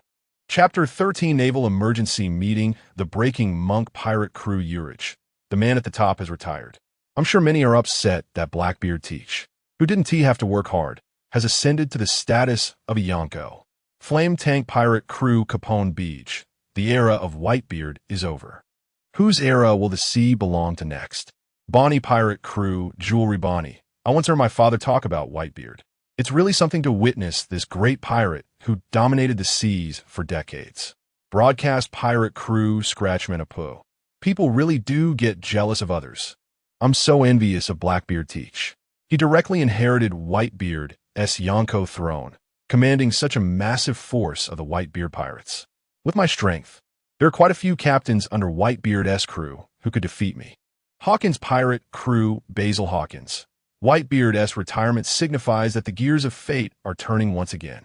Drake Pirate Crew X. Drake, as a Navy undercover agent. I was supposed to disrupt the New World's balance. It seems that from a moment Whitebeard retired, the balance of the New World has already begun to change. I just wonder what kind of countermeasures the Navy will take. Heart Pirate Crew Trafalgar D. Water Law. Even if Whitebeard has retired, as long as he is still alive, his deterrent power is not something anyone dares to touch. Kid Pirate Crew Eustace Kid. Killer, this era is destined to belong to us. Yes, I believe in you, Kid. You will definitely become the Pirate King. Killer firmly believes in Kid. The Straw Hat Pirates are currently engaged in a fierce battle with the Fishman Pirate Crew, so they have not received the news about Whitebeard announcing his retirement immediately. At the Marine headquarters in Marineford, Sengoku quickly convened an emergency meeting of the admirals. In the office, Fleet Admiral Sengoku spoke sternly. What do you all think about Whitebeard's retirement? Sengoku, since Whitebeard has announced his retirement, you might as well consider retiring too. After all, we're quite old. Carp, who was sitting nearby picking his nose, casually teased Sengoku. Sengoku, who had originally looked very serious, turned dark at Carp's words and shouted angrily. Carp, be serious. This matter is of great importance. Relax, relax, Sengoku. Whitebeard's retirement is a good thing. Don't be so tense. Carp pulled out a pack of sunbae from under his chair and started eating in public. Kawaii, mister. Carp's mindset is really good. The lewd-looking Admiral Kazuru praised Carp's good attitude. Vice Admiral Tsuru, sitting next to Carp, reminded him sternly. Carp, tone it down a bit. This is a meeting, not a casual gathering. I want to interrupt. You all talk, I'll just eat sunbae. Carp declared that he would only eat and not get involved in the discussion. Tsuru shook her head helplessly, sighing. Carp has always been this way. What was originally a serious meeting was completely altered by Carp's antics. Carp couldn't understand what Sengoku was so tense about. Whitebeard retired. It's not like Whitebeard was coming after them. Admiral Akainu, with a resolute expression, spoke heavily. The successor chosen by Whitebeard, Blackbeard teach. Our Navy intelligence system only records him as an ordinary crew member. This indicates a flaw in our internal intelligence. If Blackbeard teach were truly just an ordinary crew member, then Whitebeard would not have chosen him to be the new captain of the Whitebeard Pirates. In my opinion, Blackbeard teach's strength is at least not weaker than Marco. Otherwise, there would be no reason to choose a weakling as a successor. Sengoku was very satisfied with Akainu's remarks. Akainu, you've analyzed it well. Indeed, Blackbeard teach's strength is definitely not weaker than Marco. The next step for our Navy needs to address the fact that after Whitebeard's retirement, the New World will definitely not remain as calm as it is now. While there have been many pirate skirmishes in the past, this time the scale will far exceed previous ones. My greatest concern is, will the upcoming changes in the New World exceed our limits of endurance? Vice Admiral Tsuru then added, the red-haired pirate crew shouldn't be involved, as they're not the type to provoke trouble. Currently, the most likely to test the Whitebeard pirates are Charlotte Linlin and Kaido of the Beast Pirates. Admiral Akiji, who had been sitting with his eyes closed, slowly opened his eyes, looking as if he had just woken up, and said, Oh dear, the battle between the Yonko is no small matter. That's right. That's why I hope everyone can take this seriously. Sengoku pointed at the table, feeling gratified that the admirals were giving it serious consideration. According to previous rumors, Whitebeard has frequently been on 4 drips in recent years, indicating that his health has deteriorated. With Whitebeard announcing his retirement, it confirms the earlier rumors that his health is failing. Of course, this is not the most important thing. As Akiji just mentioned, the battle between the Yonko is no small matter. The implications are far-reaching. We cannot do nothing and let the situation in the New World deteriorate uncontrollably. Akainu raised his voice. Fleet Admiral Sengoku, let me go to the G1 branch in the New World. If a battle breaks out between the Yonko, it will be a great opportunity to reap the rewards. It's time for our Navy to gradually take root in the New World. The outside world claims that the New World is a paradise for pirates.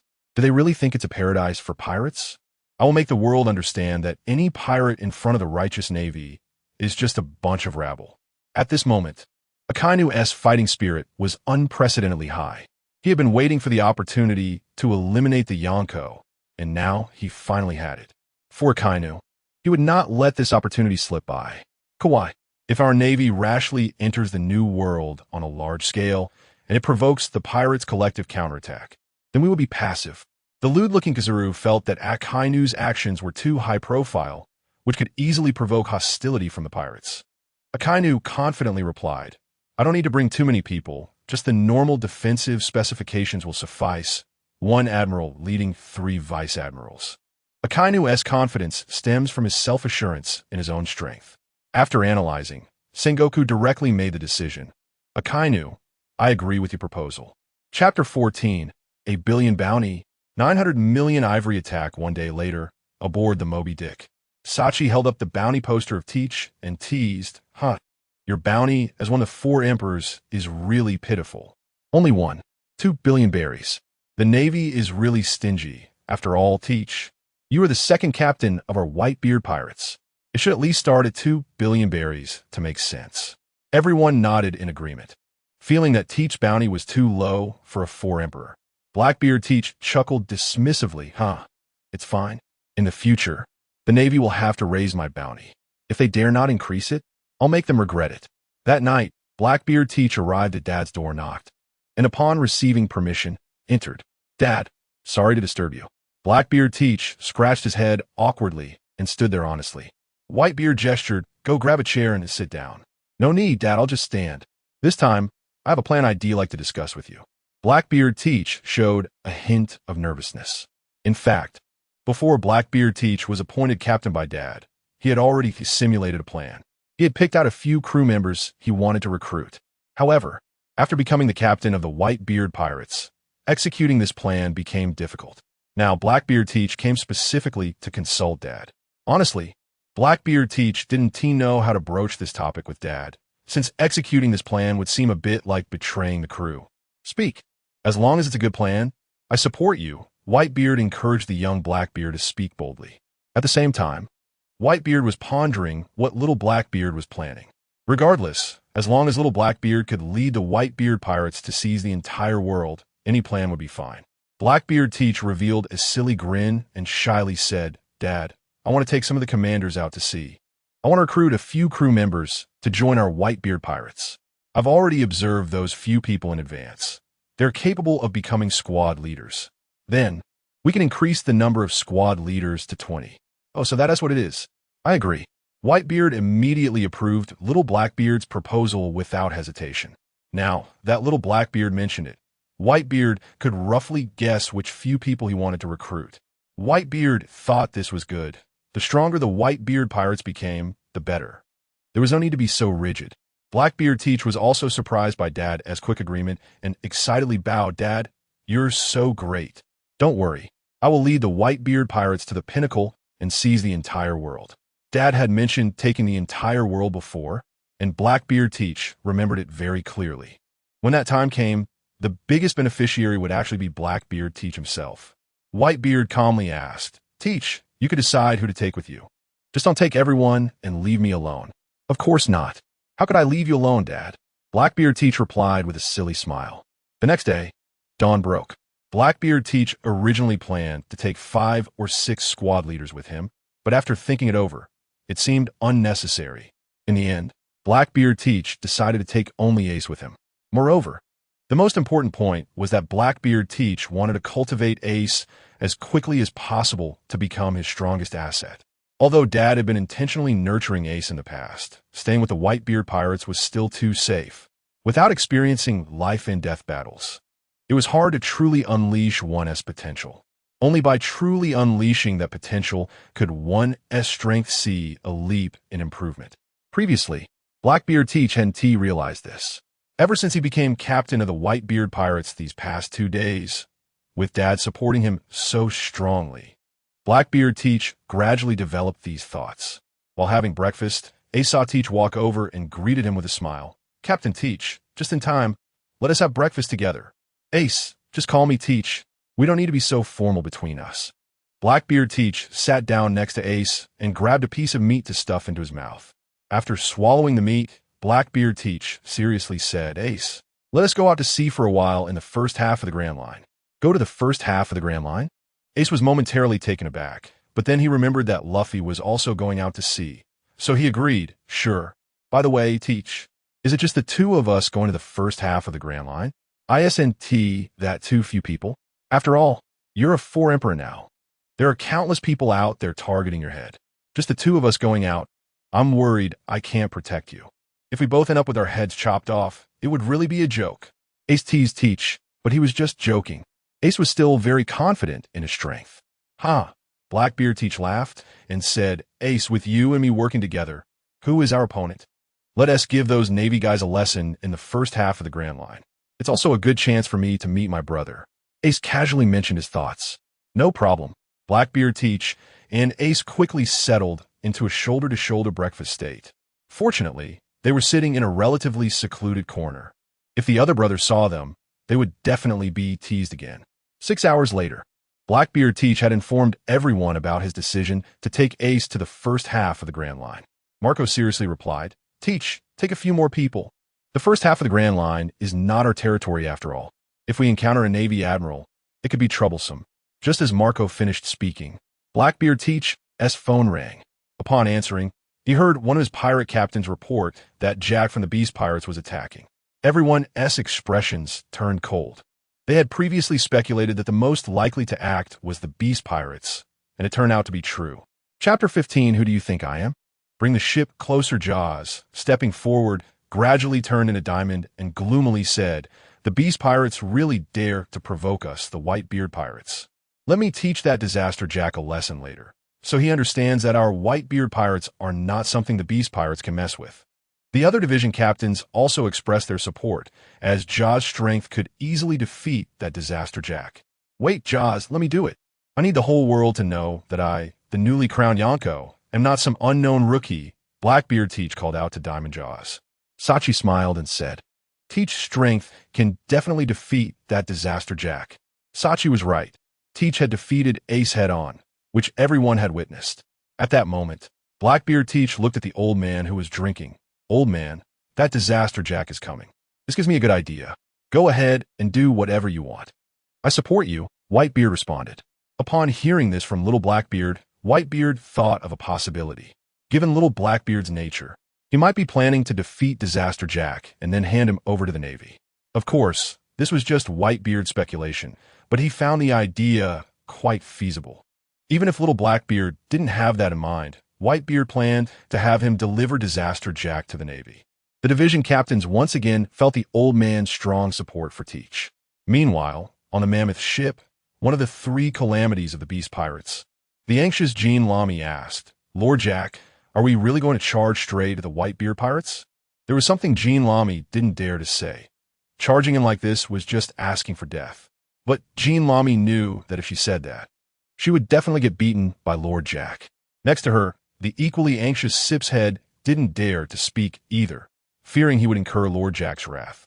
After all, he and Jean Lamy were direct subordinates of Lord Jack. Usually, Lord Jack was reckless because the enemies weren't strong enough.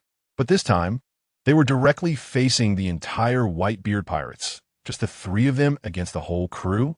It was like going in head first. However, to Disaster Jack, the nervousness of Jean Lamy and Sipshead was simply cowardly behavior. Disaster Jack scolded directly, "Do you two want me to fix you up?" "But it's too risky, Lord Jack." "Shouldn't we?" Sipshead cautiously reminded. "Who do you think I am?" "Bring the ship closer," Disaster Jack shouted loudly, causing dozens of pirates on the ship to feel pain in their ears from the deafening voice. Jean Lamy and Sipshead quickly nodded in compliance. They could already imagine that if they continued to voice their opinions, they might end up at the bottom of the sea.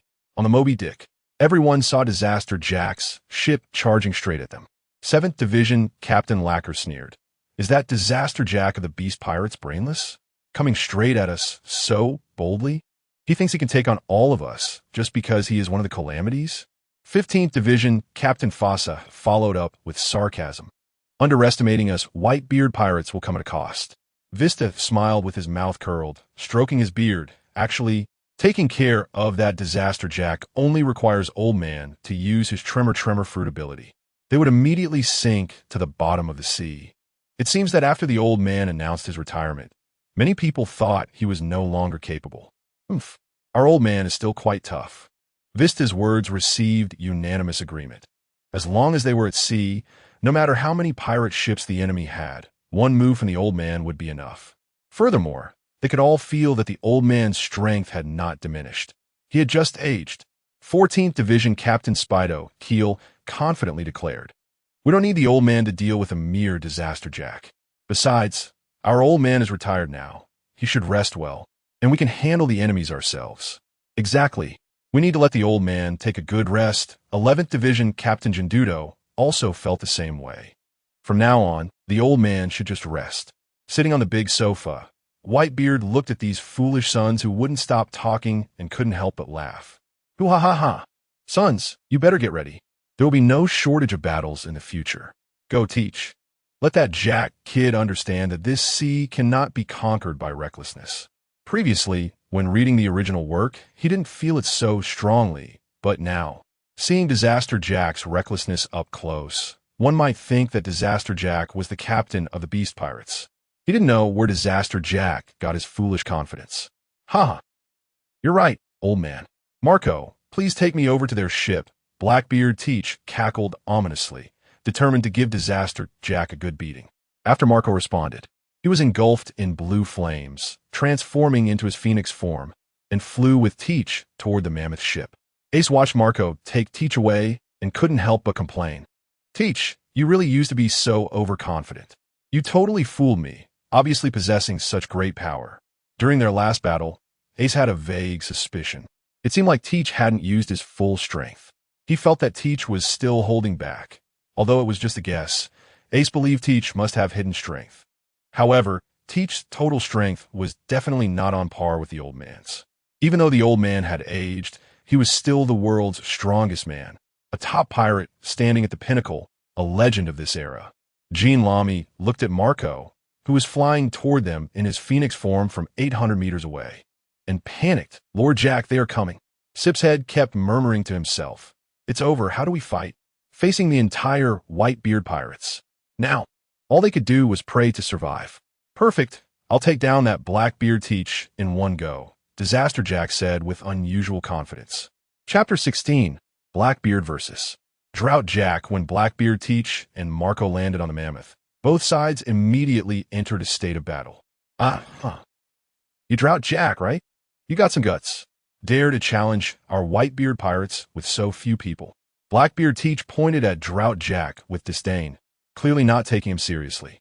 Drought Jack flared his nostrils in anger, and his entire body began to swell at an astonishing rate. 1/3 of the deck space on the ship was occupied by Drought Jack, transformed into a mammoth. Ha ha ha, an ancient Zoan-type devil fruit. That's a pretty good ability, but you have an even greater use to me. Blackbeard Teach spread his hands, and a large amount of black smoke began to billow from his body.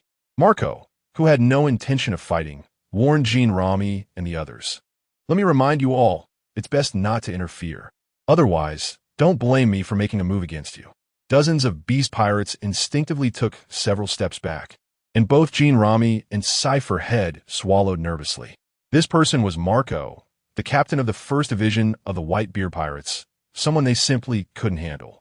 Drought Jack, transformed into a mammoth, had no intention of wasting words with Blackbeard Teach and charged directly at him. Drought Jack's head collided with Blackbeard Teach.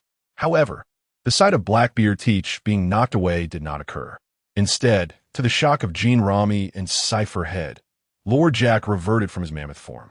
Cypher Head questioned in confusion. Lord Jack, why did he revert from the mammoth form? I don't know. Jean Ramy was equally puzzled. Normally, Lord Jack doesn't have a habit of showing mercy to his enemies. Sitting cross-legged on the railing, Marco chuckled softly and thought, if Teach's dark fruit ability catches someone off guard, it can easily turn the tables. It poses a devastating blow to those who rely on their devil fruit powers. As the party involved, Drought Jack widened his eyes in disbelief at Blackbeard Teach, questioning, why can't I use my ability? Blackbeard Teach, what have you done to me? Drought Jack roared as he shook off Blackbeard Teach's grip on his wrist. At the moment he broke free, Drought Jack noticed that his mammoth ability had returned. Drought Jack, are you shocked? The best part is yet to come. Blackbeard Teach raised his left hand, which was still emitting black smoke, aiming it at Drought Jack. Drought Jack wasn't completely thoughtless in battle. Instead of fully transforming into his animal form, he chose to shift into his hybrid form. This way, he wouldn't be too large and could analyze why his devil fruit ability had just disappeared while fighting. Useless, because any devil fruit user will be attracted to my power. Dark water. With that, Blackbeard Teach unleashed the power of his dark fruit. Drought Jack, a towering figure, was uncontrollably drawn towards Blackbeard Teach. What's happening? Drought Jack desperately tried to stabilize his flying body, but couldn't manage it, until Blackbeard Teach's hand once again gripped Drought Jack's wrist. The mammoth hybrid form of Drought Jack regressed back into an ordinary human form. Could it be that you? Drought Jack stared in disbelief at Blackbeard Teach, realizing this person had the ability to seal others' devil fruit powers. What kind of ridiculous ability is this? Jean Ramy and Cypher Head were completely dumbfounded. Having witnessed Lord Jack being forced out of his animal form twice in a row, they could roughly guess what was happening. If Blackbeard Teach really had the ability to seal others' devil fruit powers, it made sense that he was chosen by Whitebeard to be the new captain of the Whitebeard pirates. After all, for those who relied on their devil fruit abilities, Blackbeard Teach was practically their natural nemesis. Marco, sitting cross-legged in his chair, thought to himself, it seems the best way to deal with Teach is through hockey and martial arts or swordsmanship. Devil fruit abilities are the least useful against Teach. Instead, they will be restricted everywhere. He wondered how Daddy would deal with Teach's dark fruit ability. At that moment, Marco wanted to slap himself, thinking, what am I even considering? Daddy's strength doesn't rely solely on the tremor fruit. He's a versatile hexagonal warrior. Whether it's the 3 types of hockey, martial arts, or swordsmanship, he's at the pinnacle of this sea. Even without the tremor fruit, Daddy's strength can still stand at the world's peak. So for Daddy, facing Teach is just about not being able to use the tremor fruit. Everything else won't have much of an impact. However, it was different when Teach faced others. He truly suppressed them hard. As long as that person's hockey or martial arts were not as good as Teach's, it was really. While Marco was pondering these issues, Blackbeard Teach's fist had already heavily struck Drought Jack's stomach. Drought Jack spat out a mouthful of blood and was sent flying backward. Jean, Rami, and Cypher had quickly dodged the incoming Lord Jack, but the others were not so lucky. Nearly 10 pirates were directly knocked away by the flying Lord Jack. Lord Jack also crashed heavily onto the ship's wooden planks. Cypher had muttered softly, Jean, Rami, Lord Jack was knocked away by that Blackbeard Teach, right? Yeah, he was knocked away. Jean, Rami couldn't believe that such a powerful Lord Jack was sent flying by Blackbeard Teach in just one encounter. A towering figure leaped out from the wreckage. Drought Jack coldly said, Blackbeard Teach, you really have some skill. That last had hurt a lot. Blackbeard Teach looked up and down at Drought Jack, commenting with a laugh. You're quite tough. Chapter 17. Blackbeard Teach's large-scale war plan. Drought Jack let out a roar and charged towards Blackbeard Teach, shouting loudly, I am one of the 3 disasters under Lord Kaido. Even without the power of the Devil Fruit, I can defeat you. Since the Devil Fruit abilities would be sealed by Blackbeard Teach, he decided not to use them. Drought Jack's strength does not completely rely on his Devil Fruit abilities. Facing the oncoming Drought Jack, Blackbeard Teach raised his right hand, covered in armament hockey, and laughed heartily. At the moment of collision, Blackbeard Teach stepped back half a step but firmly blocked Drought Jack's charge. Jean, Lamy, and Cyphus had exchanged surprised glances. How could Blackbeard Teach withstand Lord Jack's charge so easily? After all, Lord Jack's strength is immense. Drought Jack, is your strength only at this level? It seems the so-called 3 disasters of the Beast Pirates are quite overrated. Blackbeard Teach thought he had overestimated Drought Jack, who seemed weaker than Diamond, Jozu, and Vista. On board the Moby Dick, everyone watched the battle between Teach and Drought Jack from a distance. Sachi smiled and commented, Drought Jack challenging Teach is simply overestimating himself. It won't be long before Teach can win. Captain of the 9th Division, Brenheim, said earnestly, do the Beast Pirates only rely on brute force and not focus on combat skills? Swordmaster Vista teased. Actually, Teach's fighting style is also quite brute force oriented, lacking in technique. Ace looked at Dad, who was sitting in the big chair, and curiously asked, Dad, what level do you think Teach's strength is at in this sea? Many around him also became curious about this question. In fact, each division captain had their own opinions and answers. Compared to Dad, Teach still has a long way to go. After all, they have witnessed Dad's combat power during his peak many times. They know that to lead the Whitebeard pirates, he must at least not be much weaker than Dad during his peak. Otherwise, it would be very difficult to continue leading the Whitebeard pirates. The difficulty lies in the fact that if others believe the captain of the Whitebeard pirates is not strong enough, countless challengers will appear. Either he must show overwhelming strength to intimidate those so-called challengers, or else many foolish challengers will come forth.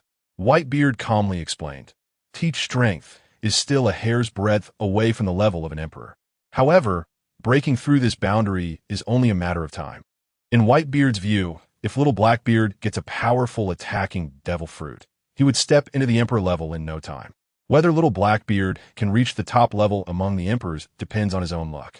After hearing Dad's explanation, everyone understood what level Teach's strength was at now. Moreover, it seemed Dad still had high hopes for Teach. Otherwise, Why would Dad choose Teach to take over as the new captain of the Whitebeard pirates? The reason must lie here. More than 10 minutes later, Blackbeard Teach was panting heavily, his hand, shrouded in black smoke, firmly grasping Drought Jack's neck, while Drought Jack was covered in blood. Ha! Dealing with you has really taken a lot of effort. Blackbeard Teach did not expect Drought Jack's strength to be mediocre, but he was indeed tough and resilient. Moreover, most members of the Beast Pirates are Zoan-type devil fruit users, so their blood thickness is definitely higher than that of others. Jean Lamy and Cyphus Head were in a state of panic. Lord Jack had been defeated. If they rushed in, they would only be sending themselves to their deaths. Moreover, the captain of the First Division of the Whitebeard Pirates had been watching them the whole time. If they made any rash moves, the next second they would definitely be attacked. The ordinary pirates of the Beast Pirates had long been frightened into submission. Blackbeard Teach looked directly at Jean Lamy and Cyphus Head, sneering, "Huh, are you too afraid to make a move? The Beast Pirates are nothing but this. If our Lord Kaido comes personally, would you still be laughing?" Jean Lamy mustered his courage and retorted, "Based on the strength you just displayed, you're not even a match for Lord Kaido. Lord Kaido's strength is like that of a monster among monsters." "Ha, Kaido of the Beasts. Right now, I am indeed not a match for Kaido of the Beasts, but that doesn't mean I can't defeat him in the future." Blackbeard Teach's words revealed an unprecedented confidence. With the power of the dark fruit as his foundation, he planned to get a strong, offensive devil fruit. Then, even if Kaido of the Beasts came personally, Teach would have confidence to fight him to the end, but not now. "I'll let you people go back and tell Kaido of the Beasts that his capable subordinate, Drought Jack, has been captured by me. If you want Drought Jack back, bring me a sufficient amount of berries as a trade." He added, "If during this time, your Beast Pirates continue to attack the Whitebeard Pirates, don't blame me for being merciless. I'll kill Drought Jack directly." When Blackbeard Teach said these words, he didn't really intend to do so. It was just a show for the Beast Pirates in front of him. From the moment Drought Jack jumped out to challenge him, a good plan had already formed in Blackbeard Teach's mind. He wanted to obtain the existing top powers devil fruit ability, which was difficult. Therefore, he could utilize the initiation of a large-scale war and then harvest what he wanted. Drought Jack was the breakthrough point for Blackbeard Teach to trigger a large-scale war. Jean Lamy and Cyphus Head exchanged glances, surprised that they were just allowed to leave. This was good. They could go back and tell Lord Kaido. Lord Kaido would definitely have a way to deal with the Whitebeard Pirates and rescue Lord Jack. Chapter 18. Blackbeard takes Ace out to cause trouble. Blackbeard and Marco brought the severely injured and unconscious Jack the Drought back to the Moby Dick. Thatch gave a thumbs up and praised, "Not bad. Blackbeard, this battle is just right to show the whole world that our new captain of the Whitebeard Pirates is not some useless waste." "Ha ha, Thatch, why does that sound so off to me?" Blackbeard Teach responded with a smile and walked up to Dad. "Dad, I have a major decision to report to you. Although I have now become the captain of the Whitebeard Pirates, I still feel I must report everything to you, so I won't betray your training." Whitebeard waved his hand, signaling his sons to step back, leaving enough personal space for Teach to report his significant decision. Soon, only Whitebeard and Blackbeard Teach remained on the deck, while the others all entered the cabin of the Moby Dick. Blackbeard Teach's expression turned serious as he spoke. "Dad, I plan to hand over Jack the Drought to the Navy. As for the Beast Pirates, I'll temporarily stabilize a few small pirates and have them return to send a message. The goal is to force the Navy to publicly execute Jack the Drought, thereby provoking the Beast Pirates into war with the Navy. In the end, I will lead our Whitebeard Pirates to reap the fruits of victory." As Teach spoke these words, his eyes were filled with ambition. Whitebeard couldn't help but be somewhat shocked by the young man's words. It was indeed the right choice to have this kid take over as captain of the Whitebeard Pirates. It hadn't been long, and he was already thinking of a major scheme. If Teach's plan succeeds, then the Beast Pirates would essentially be finished. As for how much strength could be weakened from a navy, it seemed difficult. At most, they could only take out those below the rank of admiral. However, as long as they didn't kill an admiral, it wouldn't be considered a serious blow to the Navy. With a world recruitment drive, they would be fully replenished. Not to mention, Whitebeard knew that after the Marineford War in the original story, the world government recruited Admiral Fujitora and Admiral Greenbull. Seeing Dad lost in thought, Blackbeard couldn't help but wonder if Dad would disagree with his decision. It shouldn't be. Earlier, Dad had urged him to go to any lengths to take over the world. Ha ha ha. Whitebeard laughed heartily. Very well, Teach. I agree with your decision. Go ahead and do it. I believe in you. You will be able to eliminate all other forces and let the Whitebeard pirates stand at the pinnacle of this world. Don't worry, Dad. With you and the brothers helping me, there won't be any problems. After receiving Dad's approval, Blackbeard Teach was thoroughly excited. If he could ignite the fuse for this large-scale war, then his reputation would undergo a tremendous transformation. At that time, by defeating a powerful enemy and devouring their devil fruit ability, Blackbeard Teach would officially stand at the pinnacle of this world. No one could stop his ambition. For hours later, Blackbeard Teach and Ace departed from the Whitebeard pirates on a small fireboat. The crew on the Moby Dick watched as Teach and Ace left. The captain of the 11th Division, Jindo, worriedly said, if Teach and Ace go out, it could be troublesome if they get targeted by the Navy. Don't worry too much. They've already set off on their way to the Grand Line.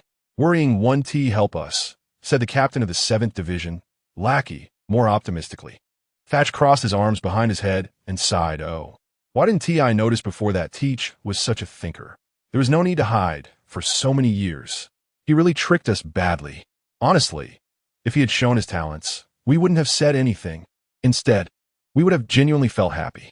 Marco looked out at the gradually disappearing fireboat carrying Teach and Ace, wondering, Teach, why did you keep hiding your abilities? In Marco's view, Teach and truly trusted the Whitebeard pirates for over 20 years. Otherwise, why hide his strength for more than 20 years? However, now if he were to say these words, it would have no meaning, because Dad had already passed the captaincy of the Whitebeard pirates to Teach, and now Teach was their captain. The significance had completely changed. From these recent actions, Marco had already realized that Teach genuinely intended to lead the Whitebeard pirates to greater heights. Marco also understood that most of this was due to Dad's influence. Without Dad, Teach might have left the Whitebeard pirates in the end. Marco shook his head, not wanting to think about these things anymore. The Swordmaster Vista stroked his beard and smiled. Teach and Ace are working together. Many people are probably going to have headaches over this. Besides, our Ace is quite the knack for getting into trouble. We just need to wait and see the fun.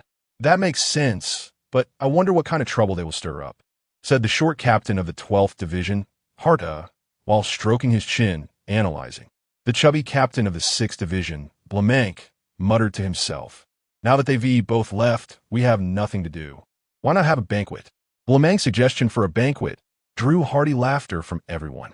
However, no one directly agreed or made a decision, but instead looked at Dad, sitting in the large chair. It can be said that everyone in the Whitebeard pirates had gotten used to asking Dad for opinions on everything over the decades. Even now that Dad had announced his retirement and was no longer in charge, they maintained this habit. If they didn't do this, it would feel uncomfortable for them. So it was better to let things take their natural course. At least it would become a habit. Ha ha ha. Agreed. Let us have the banquet. Whitebeard laughed heartily. Marco walked to Dad's side and seriously reminded him, Dad, you can't drink too much later. You have to take care of your health. Although Marco didn't know why Dad's entire physical condition had completely improved and returned to peak form after announcing his retirement, he still felt that he should take care of his health. What if an old ailment flared up again? Chapter 19. Whitebeard informs Sengoku. Delivering the great gift of Drought Jack Wano country, Onigashima. After hearing Kinemon's report, the furious Kaido of the Beast immediately unleashed his conqueror's haki. Countless pirates affected by the wave of his haki were knocked unconscious. That fool Jack actually embarrassed me this much. Enraged, Kaido drew his kanabo, just as he was about to personally charge towards the Whitebeard pirates to rescue Jack. Yamato quickly reminded him, Wait, Mr. Kaido. It's not appropriate to act rashly right now. What do you mean? That retired old man can't stop me. Kaido's eyes burned with anger. If it had been anyone else speaking at this moment, he would have smashed them down with his kanabo. But since it was Yamato, Kaido suppressed his anger to hear him out. The main point is that Jack has been captured alive by the Whitebeard pirates, and soon the news will spread across the world. At that point, the so-called strongest creature in the world will become a joke. Yamato patiently explained, Mr. Kaido, if you charge indirectly now, you may fall into the trap of the Whitebeard pirates. Although they can't threaten you, if they manage to contain you for a while. Our internal stability in Wano could become problematic. Moreover, the Whitebeard pirates captured Jack and made it clear they want to exchange him for berries. So we can negotiate with them. We can settle this account with the Whitebeard pirates slowly later. Yamato hoped that Kaido would take his words to heart, emphasizing that they weren't attacking with all their forces, which wouldn't pose a lethal threat to the Whitebeard pirates, unless they went to full-scale war. Kaido slammed his kanabo heavily on the ground, seething with anger. Damn it, what I care about is my reputation. This means that little Blackbeard Teach will step on my reputation and boost his own fame. It doesn't matter, Mr. Kaido, it's just some empty fame. Yamato continued to persuade him, hoping to prevent a blind attack that could lead to greater losses. In the near future, when we destroy the Whitebeard pirates, it will naturally create an astonishing deterrent effect on all pirates. But we need to wait for the right opportunity. Kaido snorted, his thoughts drifting back to his time with the Rocks pirates. Whitebeard, you old bastard. Yamato, go contact the Whitebeard pirates and see how many berries they want. Kaido decided to adopt Yamato's suggestion. Yamato had reminded him more than once about the internal issues in Wano. In fact, Kaido had been arranging personnel to deal with the hidden dangers in Wano, but those hidden samurai seemed to have disappeared. The purpose of forcing the people of Wano to work hard was also to flush out those hidden samurai. Seeing that Mr. Kaido had calmed down, Yamato began to express his true thoughts. Mr. Kaido, let's not rush to negotiate with the Whitebeard pirates. We can release news within Wano first. We can say that Jack was captured alive by the Whitebeard pirates, and you went to rescue him, but also got captured. I'll prepare the cadres for battle. And when those hidden samurai reveal themselves, we can catch them all at once. Yamato made a slicing motion across his neck.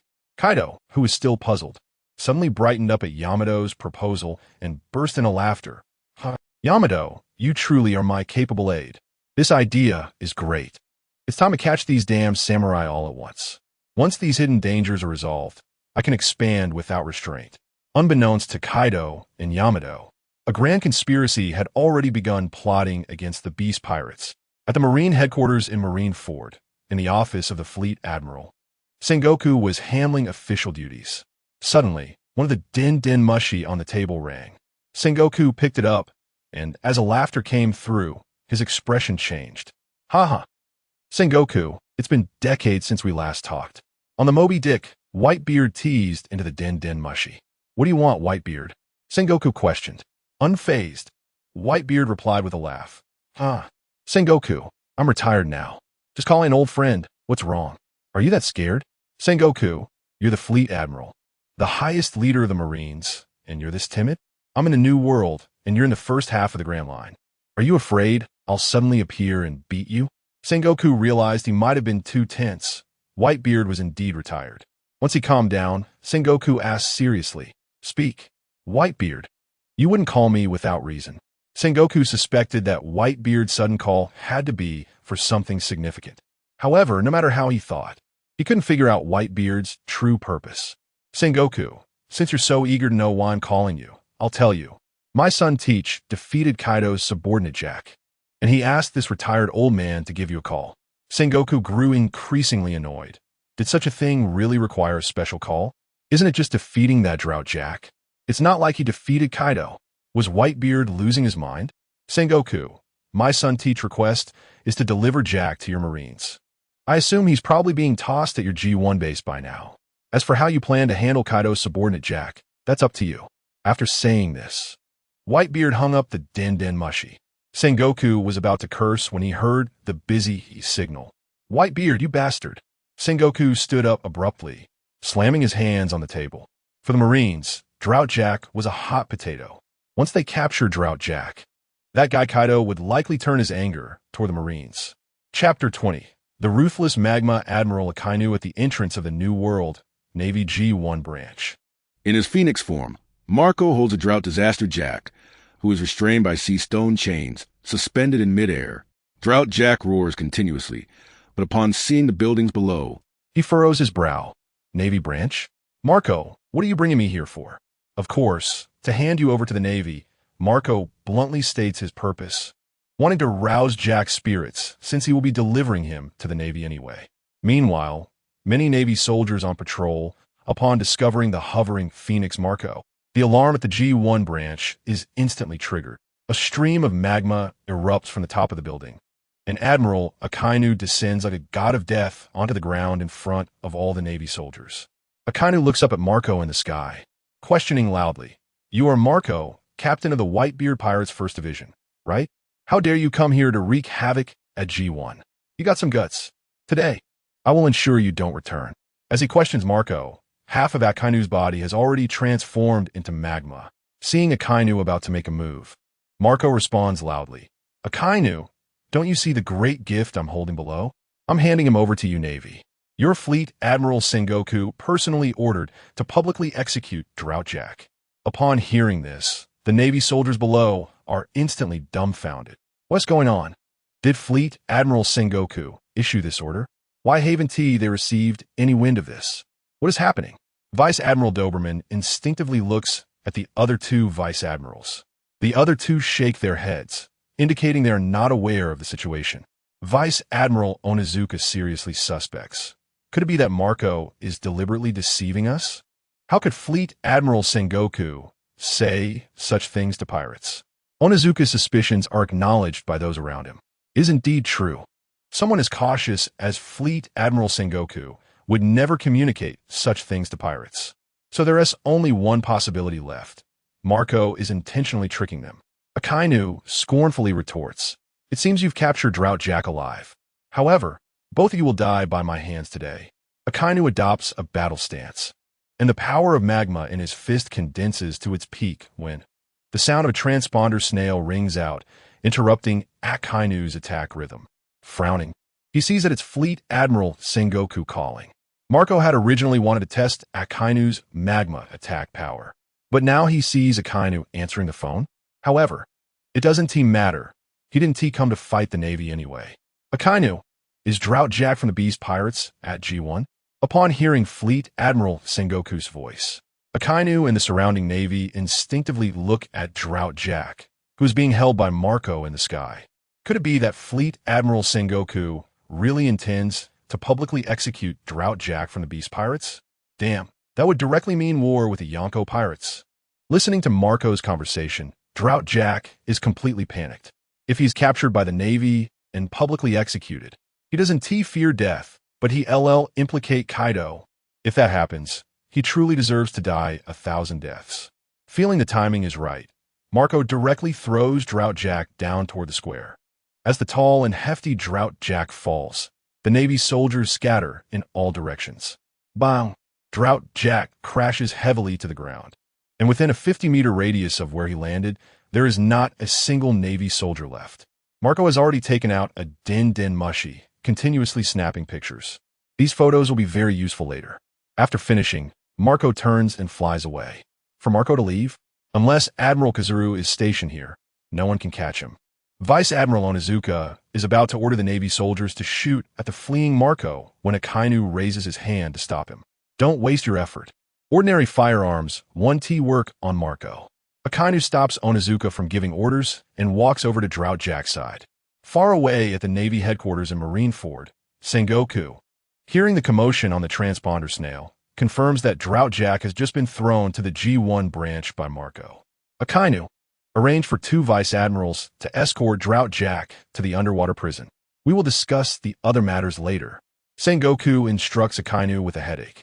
Understood, Akainu replies, and then he hangs up with Sengoku. Drought Jack, trying to move his body, sees Admiral Akainu walking towards him and roars fearlessly, "Navy, if you have the ability, kill me now. Otherwise, just let me go, you waste of a Navy. Come on, I'm right here. Do you dare touch me?"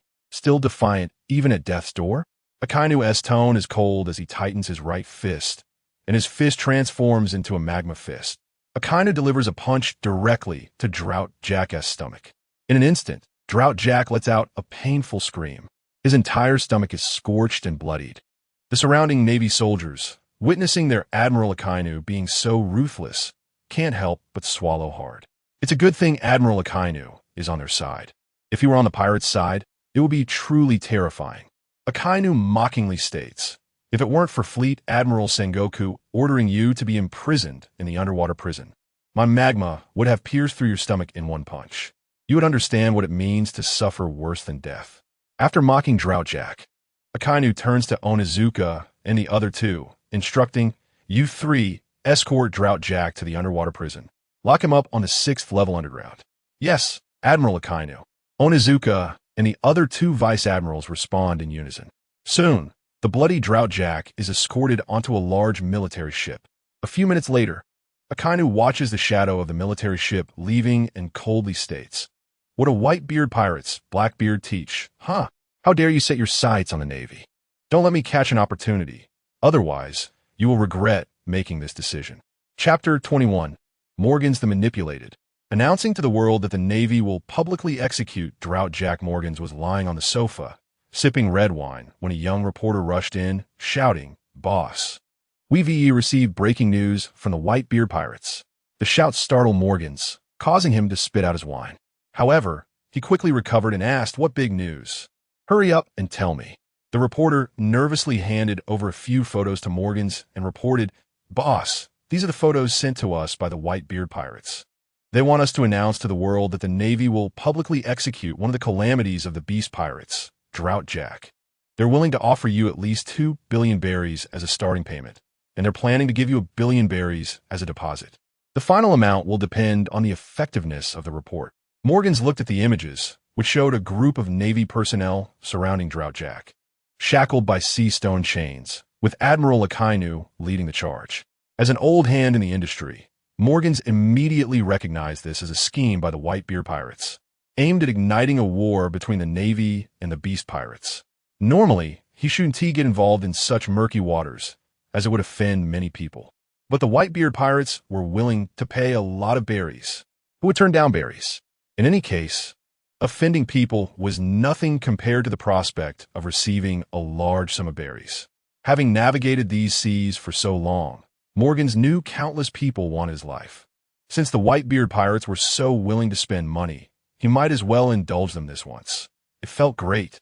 Morgans waved his hand and shouted, "Spread the word. Everyone get moving. The content must be stunning and easy to understand."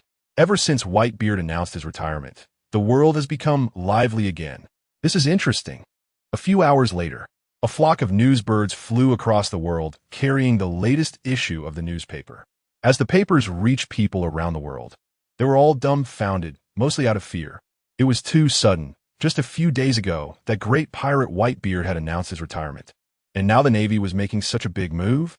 In the Shabadi archipelago, at the number 13 island bar, the once world-renowned beauty, Shaki, flicked the ash off her cigarette and looked at the newspaper, puzzled as she analyzed. What is the Navy doing?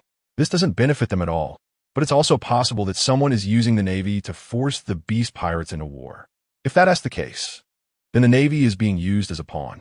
Shaki dared to analyze this because the newspaper was not officially released by the world government or the Navy.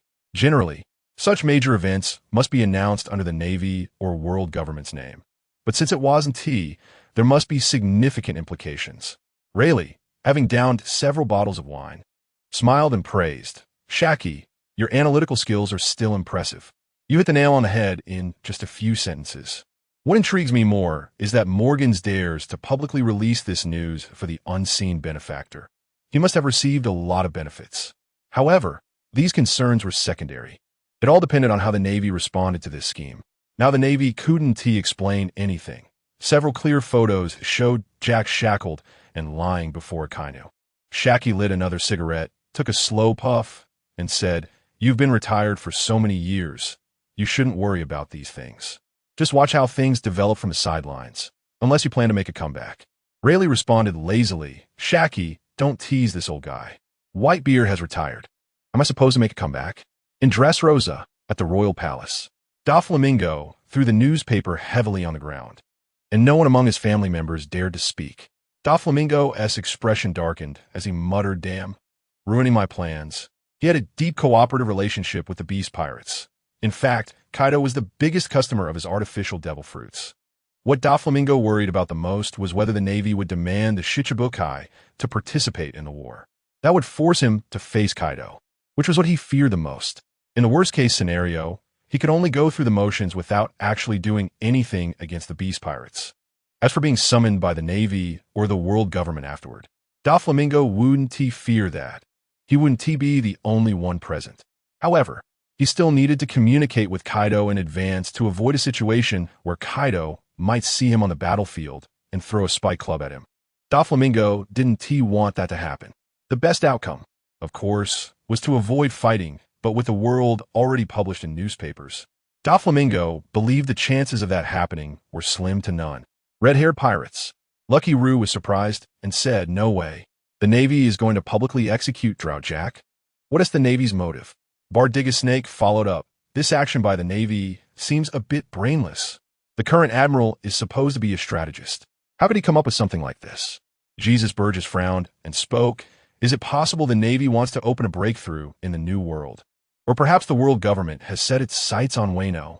They immediately engaged in a heated discussion about the Navy's intention to publicly execute Drought Jack. Shank's expression grew increasingly grim.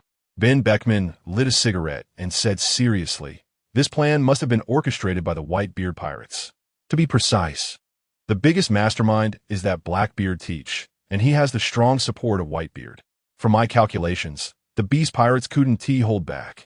So Drought Jack was sent out, but after being defeated, he was handed over to the Navy. At the same time, Morgans was bribed heavily. Otherwise, there would be no reason for Morgans to take such risks and offend the Navy and the world government." Ben Beckman praised, "As expected of our first mate, you identified the key issues right away." At this moment, everyone turned to their captain. Shank's eyes flashed with a red light, and an astonishing conqueror-esque hockey enveloped him as he said in a deep voice, "Teach, you truly are a great malignancy." What puzzled Shanks the most was how Whitebeard could support that guy Teach so much. Chapter 22. I am Kaido, the Beast, and I don't care about the Navy at all. Whole Cake Island. After reading the latest newspaper, Big Mom Charlotte Linlin couldn't stop laughing loudly. "Ha ha ha, I'm dying of laughter. That fool Kaido is going to have a hard time now. I really want to see what your expression looks like." Big Mom really wanted to mock Kaido in person. Katakuri analyzed the situation seriously and reminded her, "Mom, this matter is not that simple. There's something wrong." Upon hearing her son's words, Big Mom, who was still in an excited state, was taken aback and asked, "What problem? Tell me, Katakuri." Although Big Mom liked to act as a dictator, she sometimes listened to her most outstanding son. The other siblings present were also curious, waiting to hear what Katakuri had to say. With his arms crossed and a serious expression, Katakuri said, "This news was released by Morgans. Also, it's generally impossible for the Navy to have someone else publish news for them. Therefore, we can infer that Morgans has secretly received benefits from someone and is doing work for them." After hearing her son Katakuri's explanation and recalling Morgan's style of doing things, Big Mom realized that Katakuri's analysis had a high probability of being correct. Big Mom began to calm down, no longer as excited as before. After grabbing a cake next to her and swallowing it in one bite, she sneered, "Ha ha ha. The possibility of that red-haired guy doing such a thing is almost zero, so it must be the Whitebeard pirates. That old man Whitebeard would never stoop to such underhanded tactics, so it must be that new captain Blackbeard Teach. It seems that Whitebeard's chosen successor has some skills. He directly set up Kaido's pirate crew. He even used the Navy's knife to weaken the Beast Pirates. I wonder how Kaido will respond to this." After calming down, Big Mom's ability to think clearly improved instantly. Having held the position of one of the four emperors for so many years, Big Mom wasn't truly brainless. After understanding this major event, Big Mom sternly commanded, "Everyone, do not interfere. Let's see how the Navy and Kaido and the Whitebeard pirates will end this." "Yes, Mom." Her siblings in the Charlotte family respectfully responded in unison. Wano Country, Onigashima. At this moment, the important officers had all gathered together. Sitting in the lead, Kaido of the 100 Beasts remained silent, but his conqueror's haki was constantly radiating. At this moment, the 100 Beasts pirates felt an unprecedented immense pressure. No one dared to speak first and break the eerie silence. After an unknown amount of time, Kaido's gaze shifted to Ash, asking, "Ash, what do you think is the success rate of me going alone to rescue Jack?" In war, Kaido had never feared anyone, but to fully engage in a battle with the Navy and risk the 100 Beast pirates he had painstakingly built, Kaido was reluctant and unwilling to invest such a high cost. whether he won or lost, his crew would suffer significant damage. Mr. Kaido, with all due respect, your success rate of going alone to rescue Jack is almost zero. At this moment, Ash spoke frankly without any politeness. Because this statement was not an exaggeration at all. Ash continued patiently. Mr. Kaido, causing trouble and rescuing someone are completely different concepts. Regarding the public execution of Jack, whether the Navy is acting actively or passively, they must have set a trap. Of course, I believe the best approach is not to rescue Jack. The damage to our 100 Beast pirates' reputation would be huge, but our strength would not suffer much. Emotionally, Ash was very supportive of rescuing Jack, but regarding the survival of the 100 Beast pirates, Ash firmly stood by the best decision. Kaido couldn't help but rub his temples. The other officers present did not expect Ash to say such cold words. Usually, the relationship between the Drought Jack and Ash wasn't that bad. With a face full of excess flesh, Queen grumbled. The most despicable one is that Whitebeard pirates. They actually threw Jack to the Navy? And that damn Morgans too. Otherwise, we wouldn't be so passive. Renette asked in a slightly displeased tone. So what should we do now? Just wait? Or wait until the Navy executes Jack and let the whole world see our joke? Sister, lower your voice. Page Yvonne quickly reminded his sister, thinking it would be best to stay silent. But since his sister had already spoken, Page Yvonne could only pray that Lord Kaido wouldn't get angry. Otherwise, they would really suffer. We should indeed consider how to solve this matter. Sitting and waiting is not a solution, Sasaki followed up. Fusif pulled his cigarette with his eyes closed, knowing very well that if the 100 Beast pirates fought the Navy, their chances of winning were almost terrifyingly low. Moreover, the Navy held the initiative, putting them in a passive position. Undoubtedly, the strongest person in the 100 Beast pirates was Lord Kaido, who was also one of the world's top powerhouses. The problem was that the Navy had many strong fighters. Just 3 admirals were enough to give anyone a headache. Only Lord Kaido had the capability to pose a threat to the 3 admirals. As for Ash, in Fusif's view, being able to match one was already very good. For their 100 Beast pirates, the risk of rescuing Jack was still too great. In fact, Fusif fully agreed with Ash's decision, which was to abandon the Drought Jack and preserve the strength of the 100 Beast pirates. However, he would never say this out loud, because what he said would not have the same effect as what Ash said. At this moment, Black Maria gently walked to Lord Kaido's side and lifted her beautiful hands to massage his back. Kaido exhaled a breath of hot air, and after a few seconds, his eyes suddenly flashed with a red light as he roared. I am Kaido of the 100 Beasts. I don't care about the Navy at all. Chapter 23. The Navy decides to go to war with the Beast Pirates just arriving in the first half of the Grand Line. Blackbeard Teach and Ace both saw the latest newspaper. Blackbeard laughed maniacally, saying, Dad is amazing. This situation is really completely unexpected. I never thought Dad would make such a big deal out of it. If that's the case, the Navy will have to face this issue. If they don't face it, it's equivalent to telling the world that the Navy is afraid and doesn't dare to take action against the 4 emperors. And if the Navy chooses to take action, then Blackbeard Teach has achieved his goal. At that time, no matter who gets seriously injured on the battlefield, they will all become his targets. Ace couldn't help but think of Wano country, of Yamato and Odin. The promise he once made must be fulfilled at some point. At Marine Headquarters Marineford, many Navy generals were sitting in the conference room. Everyone was arguing fiercely. They were most annoyed that they had been used as pawns by others. The scene was divided into 2 factions arguing. One side advocated taking the initiative to eliminate those who plotted against the Navy, while the other believed in using strategy to retaliate, insisting they shouldn't suffer in silence. It had always been the Navy hunting pirates. How could they be turned around like this? At that moment, Admiral Akainu returned from the G1 branch in the New World and walked into the conference room. Upon seeing him, the arguing voices quieted down significantly. Following Akainu, the lazy-looking Admiral Kizaru also walked in, and after sitting down, he pulled down his visor to continue sleeping. Wow, everyone seems very excited, Kizaru said with his usual lewd grin as he entered the conference room and saw everyone's expressions. Come on, Admiral Kizaru, please don't tease us. Right now, we're being plotted against by pirates, Squirrel said helplessly. Quiet, prepare for the meeting. Sengoku entered the conference room with Garp and Vice Admiral Tsuru, reminding everyone to settle down as soon as they came in. Garp and Tsuru each took their seats. Sengoku, sitting at the front, got straight to the point. Regarding the rumors about publicly executing Drought Jack, I have just consulted the Gorosei, and their intention is to go to war.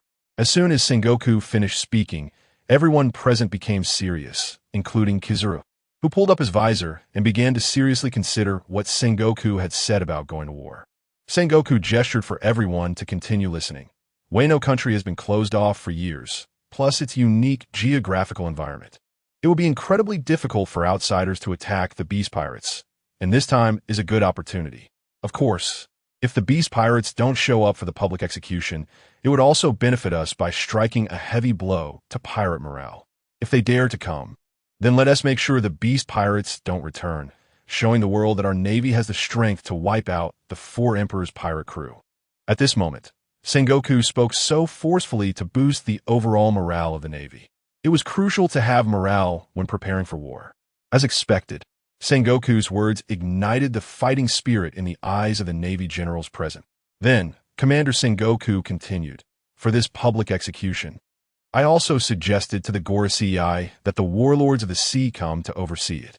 In short, as long as the Beast Pirates dare to come, we will show the world the might of a Navy and let the power of justice cover the entire world."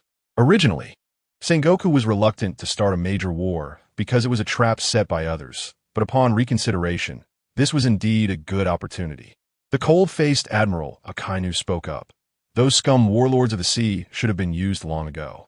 If they enjoy the benefits of their title, they must pay the price. If they dare not come, then we might as well revoke their titles. There are plenty of people out there eyeing the warlord positions." Akainu's words immediately gained the approval of many vice admirals. It was indeed the case. Those warlords of the sea had enjoyed the benefits of their titles for too long. This public execution, calling them to help maintain order, was only right. Kizuru, with his usual lewd demeanor, said, "Wow, I'm just afraid that when the warlords of the sea come, they won't exert any effort, and then we'll have a headache. It doesn't matter. As long as they come, we don't expect the warlords of the sea to fight the Beast Pirates for us." Vice Admiral Tsuru replied slowly. "The main force to annihilate the Beast Pirates will still be our Navy, but the presence of the warlords of the sea will at least provide significant deterrence to the Beast Pirates." Kizuru didn't express his opinions, but his mind was already linking the Gorosei's push for this public execution. The probable goal was to open up Wano country. After all, Wano's geographical location was crucial. Garp watched as Sengoku finished discussing the important matters before he began to take out a bag of sanbei and started eating. Next, the topic gradually shifted to analyzing the combat strength of the Beast Pirates. The final plan was confirmed to publicly execute Drought Jack at Marine Headquarters Marineford Square in half a month. The official announcement from the Navy would be made a week later. During this time, they planned to draw elite forces from naval branches and divisions around the world to prepare for the battle. Meanwhile, in the New World, aboard the Moby Dick of the Whitebeard pirates, standing in front of Dad, Marco awkwardly expressed the dilemma. "Dad, right now we don't have enough money to give Morgans 1 billion berries. We only have less than 600 million berries left. Should I call Morgans and tell him we'll pay him later?" When Dad asked him to say this to Morgans back then, he thought Dad had secretly saved a lot of berries. But now, hearing Dad say he had no berries at all, this time, the Whitebeard pirates were going to look foolish. So embarrassing. Whitebeard laughed nonchalantly. "Marco, it's just a matter of not having enough money. It's not a big deal." "Not having money is not a big deal, Dad," Marco retorted in confusion. "You really have no idea what you're talking about. Come on, let us go out and collect protection fees." Whitebeard thought Marco's mindset was seriously limited. Chapter 24. Heading to Gold City to collect protection fees. Whitebeard, along with Marco and Diamond Jaws, set sail on a small Moby Dick away from the main ship. On the way, Marco curiously asked, "Dad, where are we going?" Marco felt puzzled because they were heading in a direction that was clearly outside the territory of the Whitebeard pirates. Previously, Marco thought that when Dad mentioned collecting protection fees, it was for the kingdoms within their territory. But now it seemed otherwise. Beside him, Diamond Jaws chuckled foolishly and said, "Marco, when did you become so curious?" Wherever Dad takes us, we just follow. Once we get there, we'll know what it is. In Ja's view, there was no need to know or be curious in advance. Once they arrived, it would naturally become clear. Ha ha ha. Jaws, I like your silly personality. Whitebeard suddenly remarked, appreciating Ja's goofy demeanor. Receiving praise from Dad, Diamond Jaws excitedly replied, Dad, you flatter me too much. I just think it's enough to follow you honestly. After all, when Dad wanted to tell them something, he would naturally do so, and if they asked when he didn't want to say, it seemed pointless. After listening to the conversation between Dad and Jaws, Marco, looking frustrated, complained, Dad, Jaws, you make it seem like I'm a silly one. Ha ha. Whitebeard laughed heartily and then slowly said, the purpose of our trip is to Gold City. Gold City? Marco and Diamond Jaws exclaimed in surprise simultaneously. The reason Whitebeard brought Marco and Diamond Jaws along was to have two fighters with him. Otherwise, he couldn't take the initiative unless he was retaliated against. He valued the final reward from the system very much. Whitebeard solemnly instructed, this time, that Guild Tesoro will definitely be reluctant to pay the protection fee. So, when the time comes, you two need to teach that Tesoro a lesson, making him remember that spending some money can save him from physical pain. Diamond Jaws chuckled foolishly. Dad, you're much worse than before, but I like it. I enjoy doing this with you. Marco rubbed his temples and sighed helplessly, I guess. It won't be long before the reputation of our Whitebeard pirates starts to change.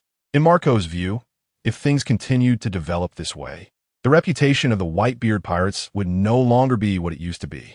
Forget it. Let Dad do as he wishes. Drifting on the sea, the massive ship Gold City was docked with many different vessels, including merchants, pirates, the Navy, and the world government. Anyone who loved gambling, whether they had assets or not, would think about coming to Gold City to make a fortune. After all, Gold City was known for its abundance of gold. At that moment, a large military ship arrived at the docking area of Gold City.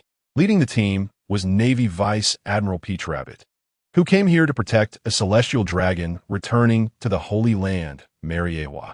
As a Vice Admiral, she was aware of the Navy's high-level decisions.